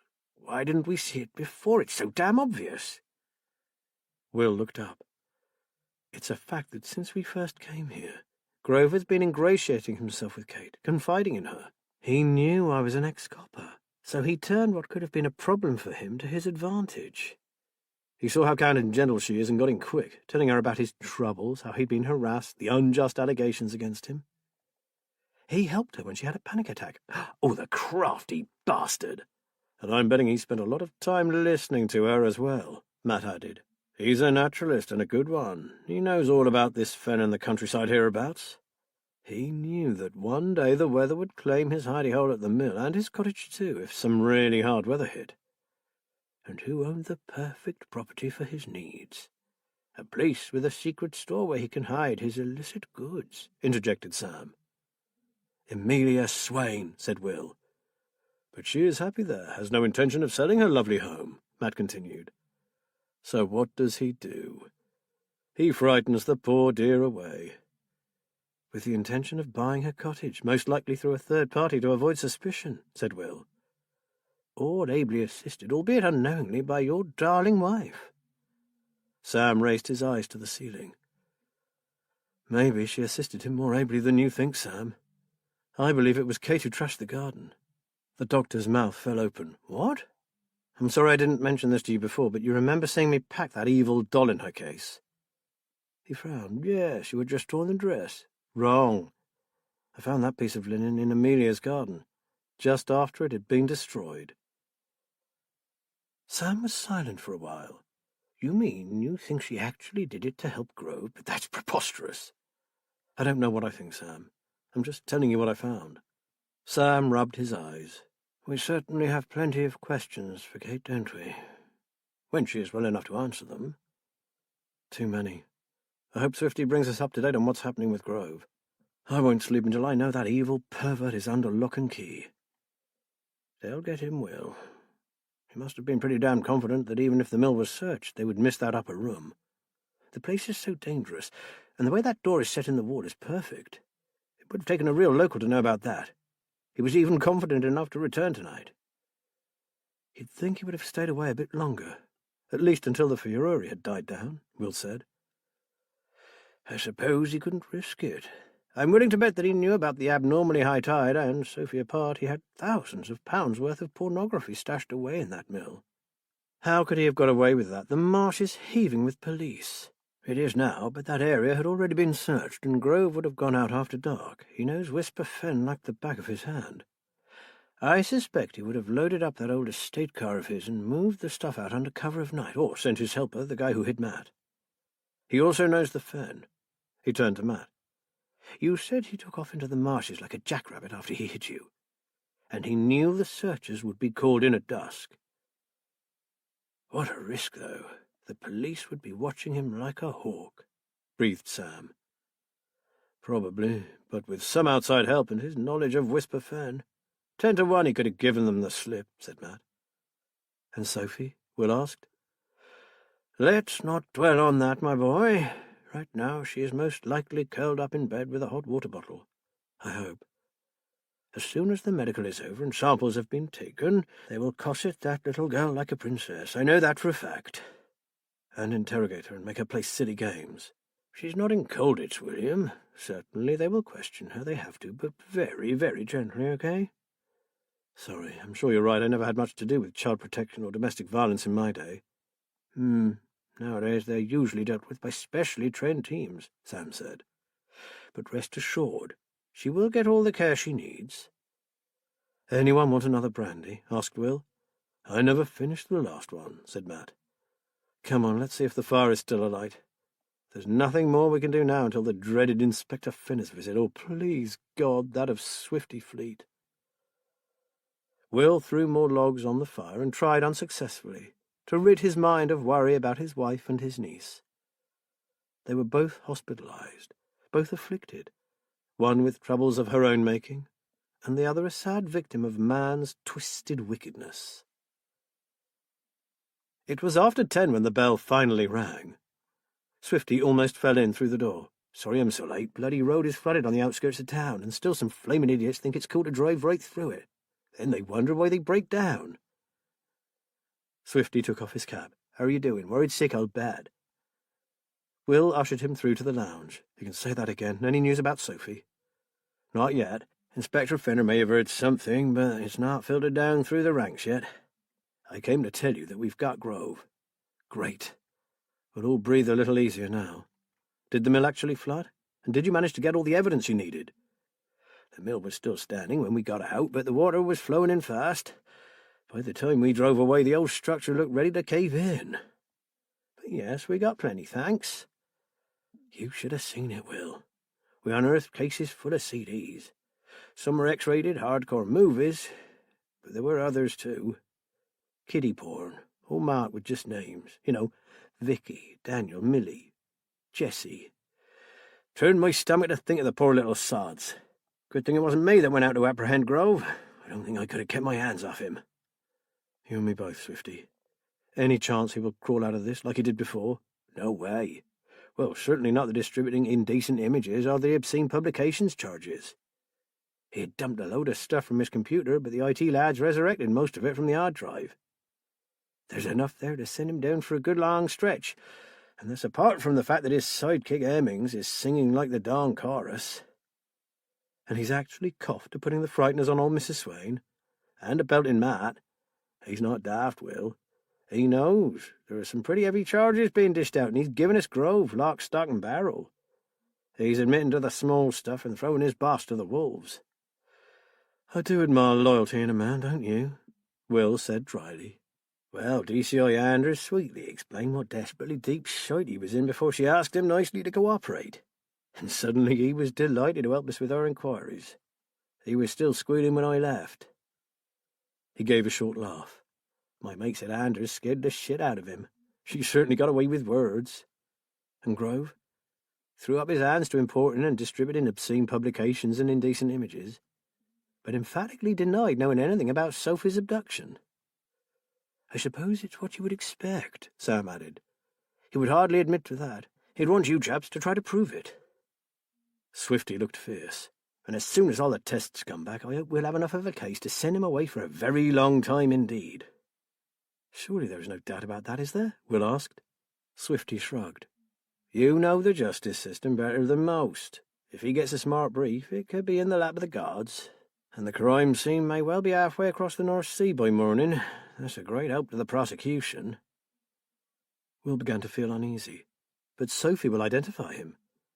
The last child didn't, did he? That boy down in the West Country never admitted it was Grove took him. They're trying to trace him, by the way. If our man is convicted of Sophie's kidnapping, then he might just feel safe enough to tell us what really happened to him all those years ago. Swifty was pacing the room, his hands buried deep in his trouser pockets. Or he may have chosen to forget the horrors of the past. Bad memories can get buried pretty deep, you know. Well, at least Liz's investigation seems to have been solved off the back of this. Matt smiled grimly. She's unearthed one of the outlets Grove used to distribute the dirty magazines. He's been supplying them to a village store. They're going out inside copies of the Telegraph, of all things. You would not believe how lucrative hard copy porn is. One of the Vice Squad boys told me that pervs are getting twitchy about Big Brother seeing what they're accessing digitally, and they're sourcing out old-style mags that they can keep under the mattress. Liz'll be chuffed to hear about his arrest. Swifty accepted the offer of a coffee, and Sam went out to the kitchen. When he had left the room, Swifty moved closer to Will, and in an urgent whisper asked his friend if Sam knew about Kate's demolition job on the Swain garden. Will nodded. Yes, I told him earlier. Why? Because Hemmings admitted to killing the cat, messing up the shed, spray painting the walls, attempted arson, and assaulting someone who tried to stop him, but not to running amok in the garden. He swore that act of destruction had nothing to do with him. Which rather points to my wife, doesn't it? Said Will glumly. Rather. But I'm saying nothing about that. No one's going to take it any further, so I suggest we let sleeping dogs lie. Now, the interesting thing about Grove and his designs on Little Anchor is that he wanted it for more than just that underground room. The chatty Mr. Hemmings told us all about the nice little smuggling racket dear old Gerald had going on. Porn and sex toys from Holland. Sam emerged from the kitchen. Kettle on. Come again, Swifty. Smuggling. Yeah. He's not just the middleman either. He runs the old enterprise. He has small boats bringing in merchandise from bigger boats. Real hardcore Dutch porn. Magazines, books, CDs, toys, and S&M merchandise. You name it. If it has a market, Grove could get hold of it. Well, exclaimed Matt, that really is history repeating itself. Isaac Berridge did a similar thing, but in his case it was Dutch gin. Smuggling of that kind has been going on for generations, ever since they used to trade Lincolnshire fleeces for Geneva gin. That's how I knew about the second loft space. It's where he hid his contraband. It dawned on Will that the lights he had so often seen out in the wash had probably been signals. So he really needed Amelia's cottage. Otherwise he'd have had to move his business to another part of the coast. Exactly. Matt smiled grimly. At least that's the reason for setting the fire by the coal shed. He wanted it to look like a serious attempt at burning the place down, but not to cause any real damage. That's been bugging me and Liz ever since we saw it. Sam left the room, shaking his head and muttering something about jigsaw pieces. He returned a few minutes later with a tray of hot drinks. One thing still bothers me, as William said earlier. Why did he store his contraband in the old mill and not at his cottage? Damn, it was ruining his precious merchandise, said Swifty. But surely the mill was as close to the water as his cottage, Will said.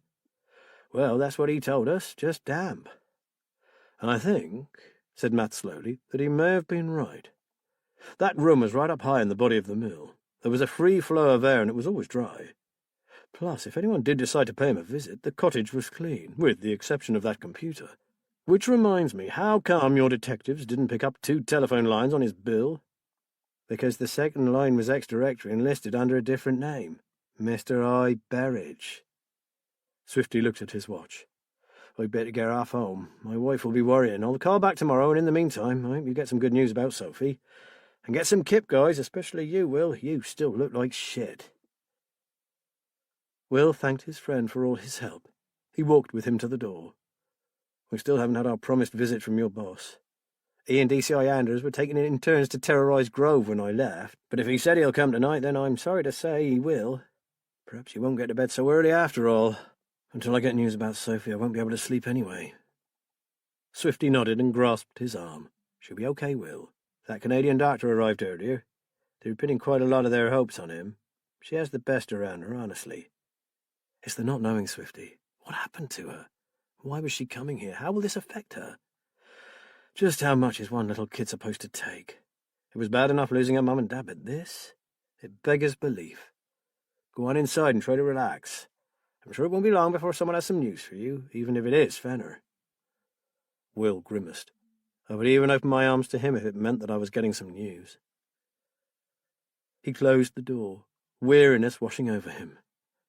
He longed to crawl into bed and sleep for hours, days even, and wake up in his wife's arms, knowing that she was well and happy, and that Sophie and her parents were safe and happy too. But his sister was dead. Guy was dead. He had no idea how much damage had been done to Sophie. And then there was Kate, a woman he no longer knew, full of secrets and dark thoughts. He was on his way back to the lounge when he heard another car draw up. He glanced out of the side window and saw Fenner getting out of an Alfa Romeo. He didn't think that mere inspectors of police were that well paid. He opened the door before Fenner could ring the bell and invited him to come in. He refused a drink but accepted a chair close to the fire. Will wondered if it would make him melt at all. "I do have some news, Mr. Stonebridge, although it's of the good news, bad news variety. Firstly, your niece was not sexually assaulted." He paused, watching Will's reaction closely. Will found himself fighting back tears. Thank God. "She's unhurt, that is to say physically, other than being stiff and cold." "How was she restrained?" The inspector regarded Will with some interest. "Why do you ask?" Will looked bewildered. I wondered if he had hurt her. If she is like her mother, or me for that matter, she is a mouth-breather. A gag could have caused her great distress. "Another baffling element about this strange case, sir. You see, Mr. Stonebridge, she wasn't restrained." No one spoke. Matt took a sharp breath. As Fenner was obviously not about to volunteer more, Sam finally broke the baffled silence. "I don't understand. Do you mean she wasn't kidnapped at all? She was just hiding there, not bound or fettered in any way? Until she tells us something we don't know. We still believe she was taken by force and was held there without her consent." "But how?" Sam said. "Fear, Professor Page. We don't know what he said to her, but he frightened the life out of her. She was so scared that she didn't even cry out for help when the first search party checked the ground floor of the mill. Not even when the building was surrounded by police and I used the loud hailer. Remember the last case Grove was involved in? The boy never spoke about what happened, well, not to tell the truth. Which brings me to the more negative news. So far, Sophie has not spoken a word. She will not or cannot communicate with our team or the doctors, including the specialist from Canada." "I don't believe you should be overly concerned by that," Sam said. "It is only a matter of hours since she was found. Unwillingness to talk about what happened should be expected. It will be some time before she feels safe enough to let go." "I'm sure you're right, Professor. I am just passing on the information that I have been given. Naturally, I'm hoping for something concrete that will incriminate Grove. I don't want that man to get away with anything at all. He avoided prison once before because of a lack of evidence. I don't want that happening again." Fenner leaned closer to the fire and held out a hand to the heat. Will noticed that it was white and slender. "I don't know how you feel about this, Mr. Stonebridge, but it has been suggested that as soon as we can allow it, the child should be sent home to Canada. Her own doctor believes she should be reintegrated into the family environment as soon as possible. Captain Fove has agreed to accept a permanent post in Saskatchewan so as to give her the stability that she will need." "That is one hell of a lot to ask of the Foves when she's not even their own flesh and blood," Will said. "No one is asking it of them, Mr. Stonebridge. They have offered it freely. Are you objecting?" The gaze wrapped its icy cloak around him. "No, of course not. It's just that, well, she is all I have left of my sister. In fact, Sophie is all I have left of my entire family. Maybe I hoped that she would want to stay here, and not now, not after everything that has happened, of course. I think you know that your niece will never set foot on this fen again, don't you? Something here has petrified her, and all I can hope is that Canada is far enough away for her to be able to forget it." "Whatever is best for Sophie. That is all I want," Will said weakly. "Good, now I need to go. And I'm glad to see the flood stopped short of Holland House." Will wasn't so sure. He was starting to wish that the North Sea tide had swept it off the fens. The car purred off. Will returned to the living room, massaging his arm. The pain was radiating in short, sharp bursts right down to his fingers. "I have to turn in, guys. I've had enough for today. Help yourselves to another brandy. I'm going to take one up with me." The doctor nodded. "Please, I don't think I'll need any rocking, but perhaps the cognac will help soothe my overactive brain." "I think it would take morphine to soothe mine," muttered Will. "She's alive, dear boy. Just hang on to that. Children are remarkably resilient. You said yourself how brave she was. I'm willing to bet she'll surprise you. Just give it time." Matt yawned. "And I must phone Liz and ask her to pick me up. I don't drive with 2 brandies inside me and all these coppers in the vicinity. What a day." In the early hours of the morning, Will woke up in tears. They hadn't stopped an hour later when he finally drifted back to sleep. Chapter 26. At breakfast the following day, Sam told Will that he had risen early and taken a walk to the remains of the mill. There was still a police cordon around the building, which had sustained significant damage. The tower had completely caved in, scattering rubble and other detritus across the boggy ground. He had not been allowed too close, but one particular scrap of debris had caught his eye, along with some other pieces of rubbish that had been collected up by the officers and piled in a heap, was the broken remains of Isaac Berridge's oil lamp. They concluded that Grove had taken it from the cottage to the secret storeroom at the mill to provide a source of lighting. To have noticed the lamp, Kate at some time or another must have gone there, either with Grove or alone. Will had seen her walking near the mill many times, and was inclined to believe that she had watched Grove, and then, after he left, gone inside herself. Surely he had far too much to hide to risk inviting a copper's wife into his Aladdin's cave, although after one of his consignments had arrived, he would have shipped it all out as soon as possible. So maybe she'd found the gallery room, and there was nothing incriminating to see anyway. Will went to phone the clinic. Thinking of Kate wandering the marsh made him feel terribly lonely. He missed her and longed for her to be back with him. With Sophie safe and Grove in custody, he could concentrate on his wife and her recovery. He was told that Lawrence Hassel was with a patient and unable to come to the phone. Will said he would ring again later, but apparently the doctor was doing assessments all afternoon. Perhaps Mr. Stonebridge would leave it until the evening, or better still, the next day. He was assured that his wife was settling in just fine, but they would prefer it if he didn't speak with her for a while. "She has just started Dr. Hassel's medication regime, sir. It would be very unsettling for her. I'm sure you understand." He said that he did and hung up, realizing that he had needed to talk to her for his own sake, not hers. He wondered how Sophie was. Had she slept? Had she had nightmares? Would someone have stayed with her through the night? He hoped so. He was concerned that he had heard nothing from Philip Fove. "It must have been like bedlam at the hospital yesterday," Sam said, reassuring him. "It's no wonder the poor chap didn't call. I've been involved in something like this before, and the man would have been inundated with questions. They need to know everything they can about Sophie in order to assess her properly. He probably didn't get any rest until the early hours, if then." Will nodded miserably. "I don't like to bother him. He has enough on his plate right now. I would just like him to know that I'm thinking of them. I wish we could go there." "Not a good idea. We wouldn't be allowed within a mile of the child. I am sure he'll ring when he can. Meanwhile, I suggest we keep busy. Give me some jobs to do, young man. Cleaning, shopping, anything you please, just to get me moving." Will looked around him in dismay. The house was a tip. The laundry had overflowed its basket and lay on the bathroom floor. Dust had gathered on every surface, and dried mud from the boots of countless policemen caked the carpet and the kitchen floor.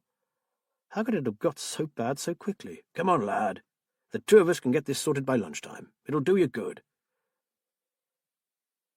By 1:30, the washing machine was on its third load, and the house was looking acceptable once more.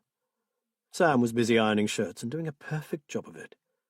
This was nothing less than a miracle, considering that a year ago he had been shot and badly injured. To see him now, you would never have known it had happened. Will was checking the fridge and making a list of the provisions that Sam had volunteered to go and fetch that afternoon when the phone rang. Will was slightly disappointed to hear the guttural tones of Amelia Swain. This soon vanished amid her exclamations of delight that his niece had been found safe, and that the man who had been the cause of all her distress had been apprehended. She confessed to missing her home and was planning to return the following day. "I will give it another chance, Mr. Stonebridge. See how I go, as they say. At least there is no permanent damage. I must be thankful for that. And with those awful men behind bars, maybe I'll be able to regain my old love for the place." She took a long breath. "Although I doubt the garden will ever look quite as good again in my lifetime. I don't know. You nurture it and feed it, and then some animal tears it to shreds." Will said nothing of Hemming having denied any involvement in that beastly act. "And Mrs. Stonebridge, is she feeling better? I am sure that now your niece has been found, her problems will ease." "She will be away for a bit longer yet, Mrs. S. I need to get this place back to rights before she comes home. To be honest, I don't think Holland House is good for her. I am hoping to convince her to move away from here. Oh, dear, that is not something I would relish tackling. She's very attached to the house, very attached indeed. Overly, if you ask me, he said. Her love for this place is not what I would call healthy. You are right, of course. But let me just say that you will have to be extremely careful what you say to her. Tread warily, Mr. Stonebridge. What has Kate said to you about this place? There was a pause. Everything and nothing. She simply lives and breathes for Whisper Fen. She can speak of nothing else. But as I said before, she had become rather distant over the past few weeks. Before I left, it was all she could do to even wave at me. Guilt? It seemed far-fetched, but the old lady had frequently spoken of the garden as her baby. Could that be the reason for Kate's act of destruction? I'm sorry, Mrs. S. She hasn't been herself for some time now. Amelia clucked in sympathy. She must go, she said, and hoped that he would call in and see her when she returned. Promising he would, he hung up. Immediately the telephone rang again. This time it was the call he'd been waiting for. Philip Fove sounded tired and anxious. Jesus, Will, this is just terrible. I'm sorry I haven't been able to reach you before, but what with the police and the doctors. And there is still nothing to tell you. Sophie has just clammed up. Gone inside of herself, as they say. Have you seen her? Will asked. Only through an observation mirror. They won't let me in. She has someone with her constantly, but they're making little progress. Sam here says this is natural. It takes time for someone to be able to talk about a trauma such as the one Sophie underwent. Yeah, they say the same here. But there seem to be other symptoms that they're not happy about, and every case is different. Everyone reacts differently to trauma. God, I feel so helpless. We all do, Philip. Can I ask you something? Will was still haunted by the look the child had given him. Other people with her all women? Except for her Canadian doctor and one family support officer, yes. Why? Did she react badly when she saw the male doctor? She didn't react at all, Will. It was as if he wasn't there. Will had been hoping that the dreadful look she had given him had merely been a general fear of men caused by her ordeal. But there were plenty of other men around at that moment. No, that panic-stricken gaze had rested on him and him alone. They say that she needs to get home and that you are going to get a permanent post there. My boss has offered me an excellent position at the base, and I would be a fool not to accept it. Life is too short, Will. We've all learned that recently from Guy and Eva. I want to be with my family for as long as I possibly can. You're a good man, Philip. Nah, just a family man. I love my wife and my kids, including Sophie. I'd do anything for them. I want to offer my support, but it seems that all Kate and I have done is bring more grief down upon your heads. The Canadian sighed loudly. We just need to get Sophie back home. Francois and Annette will do more for her than any doctor. I'm sure you're right. The police just have to nail the bastard who took her, for the sake of other innocent kids. Philip said he had to hang up. The doctors wanted to speak to him again. Keep us posted, Philip. Sure thing. As soon as there is any kind of breakthrough. Call ended, Will went to find Sam, who was about to leave for the supermarket. When he had gone, Will found himself alone for the first time in what seemed like an age. He wandered from room to room, picking things up and putting them down again. He finished up in Kate's studio, looking out over the deserted fen. All trace of the search team had gone from his garden, leaving a lone car parked by the house. The high tide hadn't claimed it after all, and even the outbuildings had escaped the rising waters. He heard the phone ringing downstairs. Mr. Stonebridge, the Linden Clinic here, sir. Could you hold for a moment? I have Dr. Hassel on the line for you. Will tensed. Then the psychiatrist's deep voice was telling him not to worry. It's not bad news. There is just a slight problem that is preventing me from proceeding as I would wish. Your wife is somewhat concerned about a tree that came down in the storm. The rowan, Will said. The rowan, yes. She seems terribly upset about it and needs to know that you will deal with it for her. I'm sure that once her mind is put to rest on that score, we shall be able to make a bit more headway. I forgot to call my gardener. A fallen tree was the least of my worries. He knew he sounded waspish, but he felt aggrieved. But it is of great importance to Mrs. Stonebridge. Now, this is what she would like you to do. Please have your man reduce it to pieces of a manageable size and drag it out onto the fen, where it should be burned. She is emphatic that it is to be committed to the marsh that supported it during its life. Forgive me, Dr. Hassel, but my young niece has just been rescued from the clutches of a paedophile. We have just suffered a flood on the marsh, and the police are crawling over everything. And you want me to play games with a tree? You're joking, aren't you? I am most certainly not, Mr. Stonebridge. I would hardly waste my precious time with this if it were not of the utmost importance for your wife's treatment. He sounded almost as cold as Inspector Fenner. Why? Is it such a great inconvenience to comply with her wishes? I suppose not. Exactly. And it will make Kate happy. All right. Tell her that I'll attend to it for her just as soon as Barry can fit it in. You're not just saying this, are you? You will do it for her, after all. She will know when she gets home again. I will do it, okay? Will paused, collected himself. I'm sorry, Doctor. I've been under a lot of stress lately. My niece. I am delighted to hear that your niece has been found, but right now, Mr. Stonebridge, your wife is my sole concern. The matter of the tree may seem trivial to you, but we cannot move forward unless it is dealt with. His tone became kindlier. I do understand what a difficult time you are having, and I do sympathize. I assure you that as soon as your wife begins to make headway, I can be there for you too. But initially she has to come first. After a second muttered apology, Will asked when he might be able to see his wife, or at least speak to her.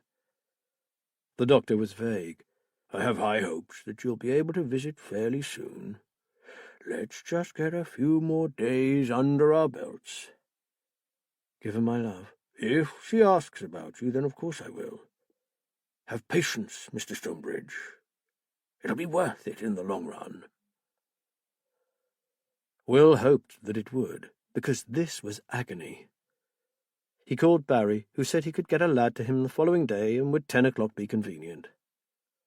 How refreshing it was to hear nothing about his recent troubles. If only everything were so simple. When would life return to normality? Absent-mindedly, he began looking through Kate's old paintings. He selected one entitled, A Meeting of Fairies in the Forest, and stood it on her workbench. He then took one of her most recent works, a grim and forlorn depiction of dark shapes trudging across the marsh at twilight, and stood it beside the first. The two paintings had absolutely nothing in common. He put the later picture back with the others, its face to the wall, and left the joyful woodland dance on the bench. He remembered her finishing it, her joyful smile when he had declared it her best to date. He had picked her up and swung her round. How he had loved her. He saw them not long after they had moved in, chasing each other through the house and giggling like two children. Would they ever be like that again? He tidied her brushes up and straightened some sheets of paper. He doubted it, but swore that he wouldn't give up hope. Days passed. Sophie remained silent, locked inside herself. Kate, he was told, was slowly responding to the drugs and the therapy. Matt and Liz spent a lot of time with him, mainly trying to resurrect the garden after the damage wrought by all those policemen's boots. They prepared nourishing meals, Will having no appetite for his own efforts. He and Matt helped Amelia move back into her cottage, and he resumed his twice-daily walks there, just to reassure the old lady that he was around should she need him. They also provided a good excuse to get out of Holland House. Although there was precious little to report, Swifty kept them abreast of developments in the cases against Grove and Hemmings. Every day had brought new evidence to light about the indecent images of children and the pornography racket. It had been a big, well-organized business, and Grove had been much more than just the go-between on the marsh. Offshore accounts traced back to him showed up a lot of money. The cottage on the marsh for the reclusive entomologist was just a temporary and useful base, being situated so close to where his delivery boats came in. They also discovered that he had other properties scattered around the country. The business had yielded him rich pickings, and apparently another year working from Whisper Fen would have seen him ready to cash in and disappear abroad. Despite all this, evidence proving that he had also abducted Sophie was much more difficult to find, and with the child unable to help, the police were growing increasingly frustrated. The boy Grove was alleged to have kidnapped some years ago had disappeared without trace. There was nothing suspicious about this. The young man had taken to the streets the previous year and had not been heard of in months. Bryn Owen finally admitted that there was a real danger that Grove would get away with abduction again. They were still sure that he had taken her, but proving it was a different matter. So far, they didn't have nearly enough evidence for the CPS. He would certainly go down for all the other crimes, but most likely not for taking Sophie. Tempers were running high at the police station, and patience wearing thin in the family unit where Sophie was being looked after. And on Whisper Fen, time stood still. The following weekend, Sam, who had been staying on to lend Will his support, announced that he needed to go home. He had mail and messages to attend to, and he ought to make sure that his cottage was okay. He promised to return the following Monday. On Sunday evening, at the end of a miserable, drizzly day, Will had a visitor. Will was shocked by the change in him. Philip Fove looked as grey as the weather. He had visibly lost weight, was unshaven, and his usual buzz cut had grown out. Will was reminded of Kate's abrupt change from a healthy, vivacious brunette to a lank and dreary stranger in scruffy clothes. They went into the lounge where Will poured him a large Scotch, and they sat facing the log fire. "How is she?" Will asked. "They say she is improving, but I can't see it," Philip said. "Have you been allowed in to see her?" "Yes. Yesterday they let me sit with her for almost an hour. I talked to her about all the things she loves, the brownies, the animals, and what Francois has been up to. I even told her funny stories, but there was no response, nothing at all." Will's heart sank. "So what's next?" "Getting her home," Fove said. "Ah. That's why I'm here. They're moving her to the psychiatric wing tomorrow. They'll do some tests there, and hopefully release her into the care of Dr. Abrams, the Air Force doctor. We could be airborne a week from today." "That's good, isn't it?" Will asked. "Yeah." Fove hesitated. "The thing is, Will, I know that you're her only relative, and I'm real sorry about this, but they don't want you to see her before she goes." Will felt like a bucket of freezing water had been thrown in his face. "It's to do with associations," Philip was saying. "You know, she associates you with the Fen, and then, obviously, with what happened to her." While he had been alone, Will had been indulging in various fantasies in which he and Sophie were happily reunited. He had pictured himself in Canada, spending days at the lake with her, rowing, swimming, fishing. It was never going to happen. "Could I see her through the one-way glass, do you think?" Will asked hopefully. Fove avoided his gaze. "Sorry, Will. Look, as soon as she's better." He stood up. "I have to go. Things to organize." "Will, I am so very sorry." "Look after her, Philip." Will stepped forward and hugged him. "I'll keep in touch, Will, I promise. And tell Kate we are thinking about her. Good luck." Will closed the door, turned the key, and drew the bolt. In the weeks that followed, the news from Canada was fairly encouraging. Back with her family, Sophie had emerged from her shell. But there were subjects that remained taboo, and sadly he was one of them. According to Annette, she was improving daily, but there was little trace of the child that had embarked for England. She was nervous, moody, and prone to rages that were followed by periods of black depression. Nevertheless, the doctors at the military hospital, where she was being treated as an outpatient, remained tentatively optimistic. It would just take time. She had never once mentioned her ordeal, or even her trip to England. It was as if she had never gone.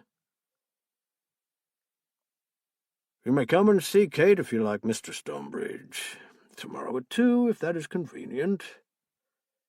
He chose his clothes with care, feeling like a youngster going on a first date. It had been 3 weeks since Kate had gone into the clinic. He had spoken on the phone with her a couple of times, but this would be his first visit. He longed to breathe her special scent of flowers. He checked the time again. This was it. He smoothed down his trousers and picked a piece of cotton from his sleeve. Reminding himself to stop on the way and buy her flowers, he locked up and headed for the car. Darkness had fallen. His smart clothes lay in a heap where he had thrown them. It was 9 o'clock, and he was well into his third scotch. He had meant to ring Matt or Philip or Sam or the Samaritans, he wasn't sure which. But in the end he had called no one. He had spent nearly half an hour with some stranger, a poor imitation of the woman he had married. Kate had sat there wearing a smile that he didn't recognize, her hair brushed into a style that wasn't hers. Before he went in to see her, Lawrence Hassel had advised him that she would be subdued, and perhaps a little forgetful or confused. This was only the effect of her medication, and he was not to worry. It would soon begin to wear off as she became more accustomed to the powerful drugs. The good doctor had neglected to mention that Will would not actually be seeing Kate, but some badly put-together doppelganger. He had cut short his visit and left without saying a word to anyone.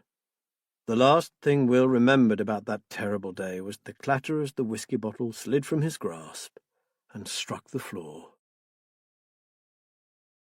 Chapter 27. Will sat on the bench and eyed the latest crack in the wall. A few had appeared since the fen had flooded for the second time, and they had called in a surveyor, who had assured them that there was nothing to worry about. Pity, thought Will. He still hated the place.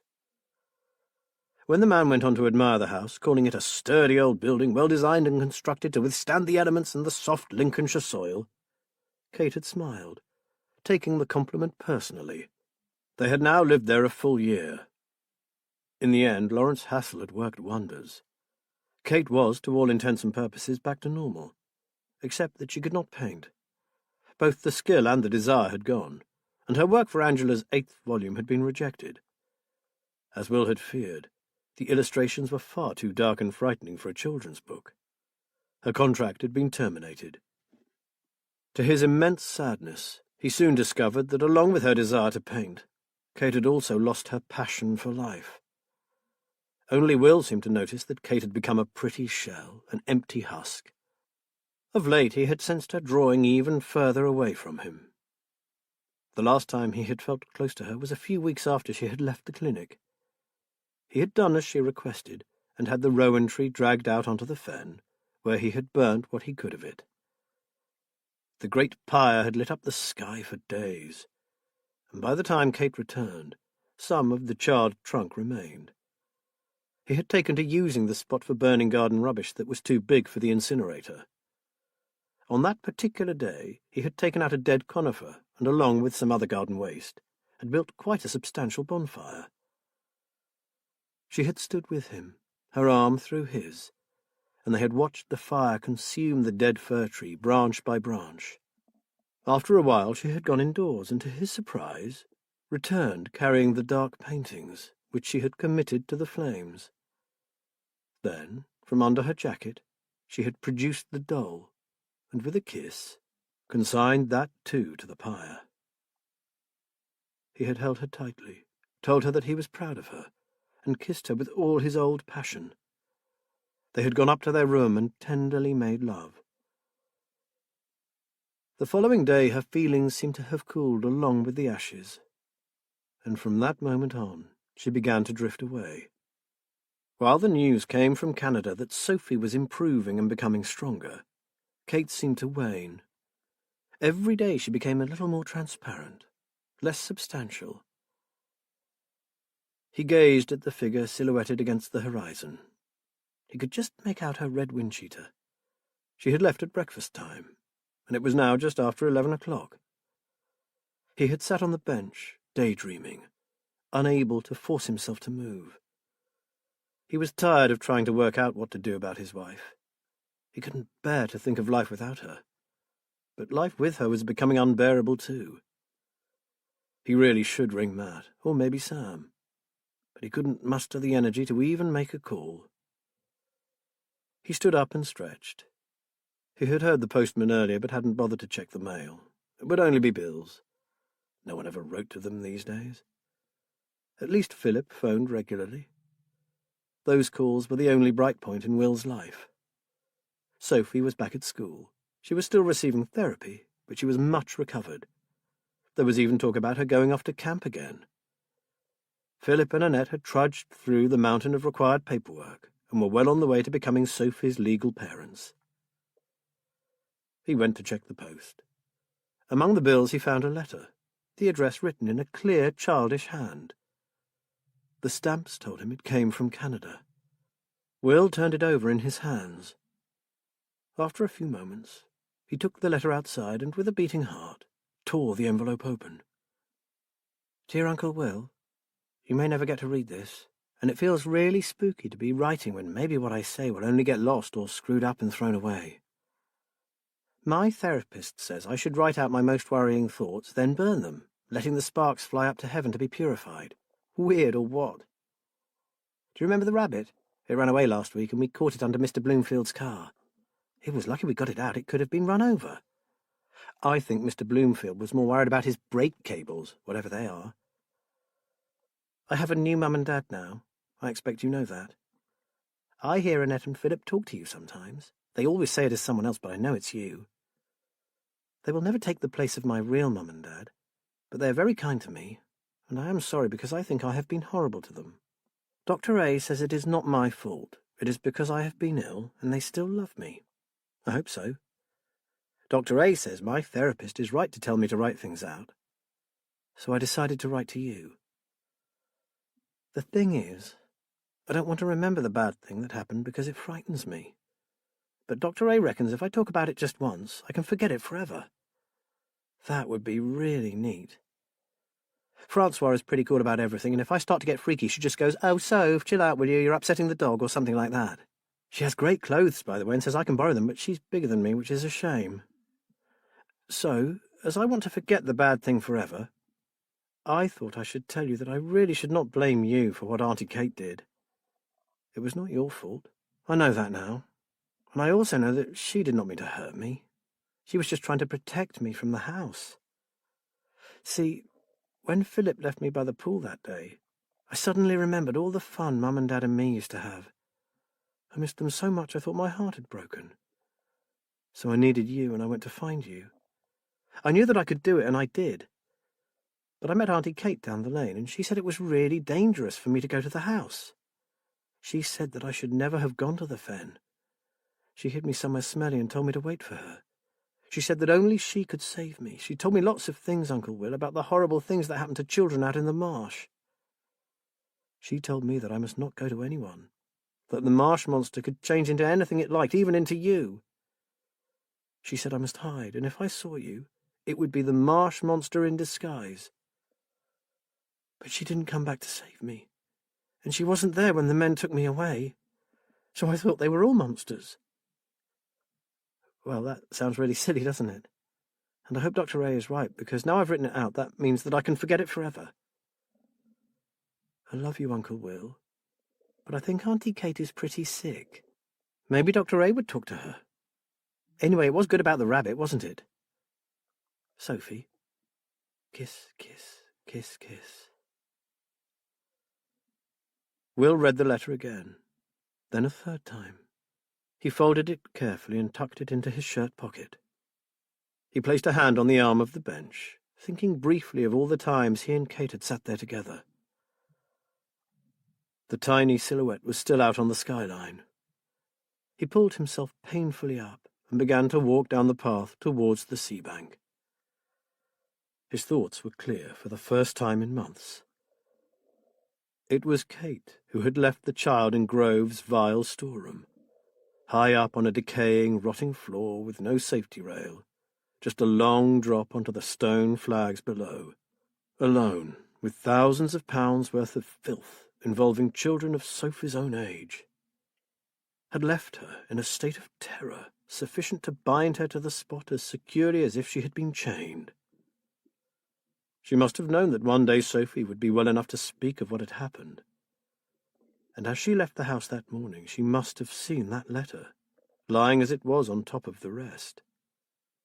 Or had Kate simply erased the memory of what she'd done, just like Sophie? And Grove. The man was scum, yes, but in this case he was innocent. Kate had been perfectly happy for him to take the blame for the child's abduction, She wasn't far away now, standing on an old wooden pier that overlooked the deep drain and the fast-running waters that gushed out into the wash. She half turned to him. Caught in a shaft of sunlight, her thin face seemed to be made of purest alabaster.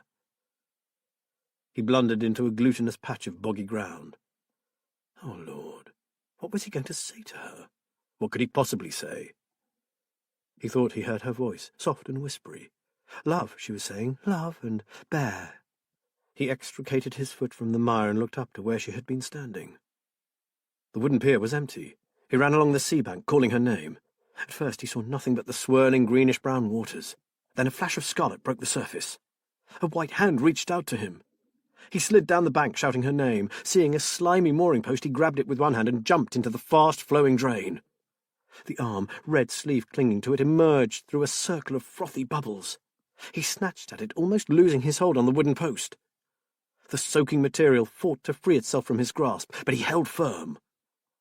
He had her. He tugged at the sleeve, and her white face burst through the water, her long hair forming a wide, dark corona around her head. Frightened, imploring eyes stared up at him. The eyes of a child. Will froze. Sophie! The jacket was slipping from his grasp, while he saw the terrified child being led up the dark stairs to that awful room. He saw her shaking as night fell and the shadows gathered. He knew what those eyes were asking of him. He relaxed his aching fingers and opened his hand. Gently, he pushed the beautiful face under the water. There was no fight. She simply disappeared.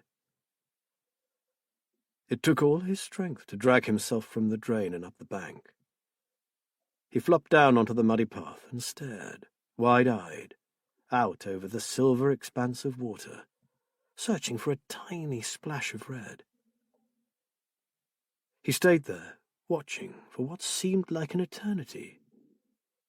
She had always said she would never leave Whisper Fen. Now she had her wish. The fragrant scent of flowers drifted back to him from the sea. Lilacs, essence of Kate. He had always thought it might be lilacs. He dragged himself up, his wet clothes heavy, and turned his back on the wash. Unconsciously, he took the soaked letter from his pocket and, as he walked, ran it gently over his lips. Salty tears met with the river water and blurred the carefully written words. Will smiled forlornly. Yes, it was good news about the rabbit. Some quarter of a mile away, up on a high part of the sea bank, Matt Ballard lowered the binoculars. It took him a few moments to realize that he had stopped breathing. He drew in air. He had to have been mistaken. Surely? Matt closed his eyes and for a brief moment fervently wished he had never noticed Kate Stonebridge standing by that rotting wooden pier. Matt swallowed hard, then pulled out his phone and dialed 999.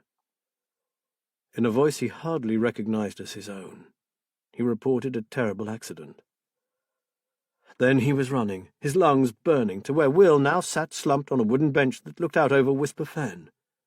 His closest friend had just lost the love of his life. But as he ran, he wondered what he had really witnessed. She fell, didn't she? Will jumped into the water to try to save her, didn't he? Of course he did. What he thought he saw, well, it had to be a trick of the light, didn't it?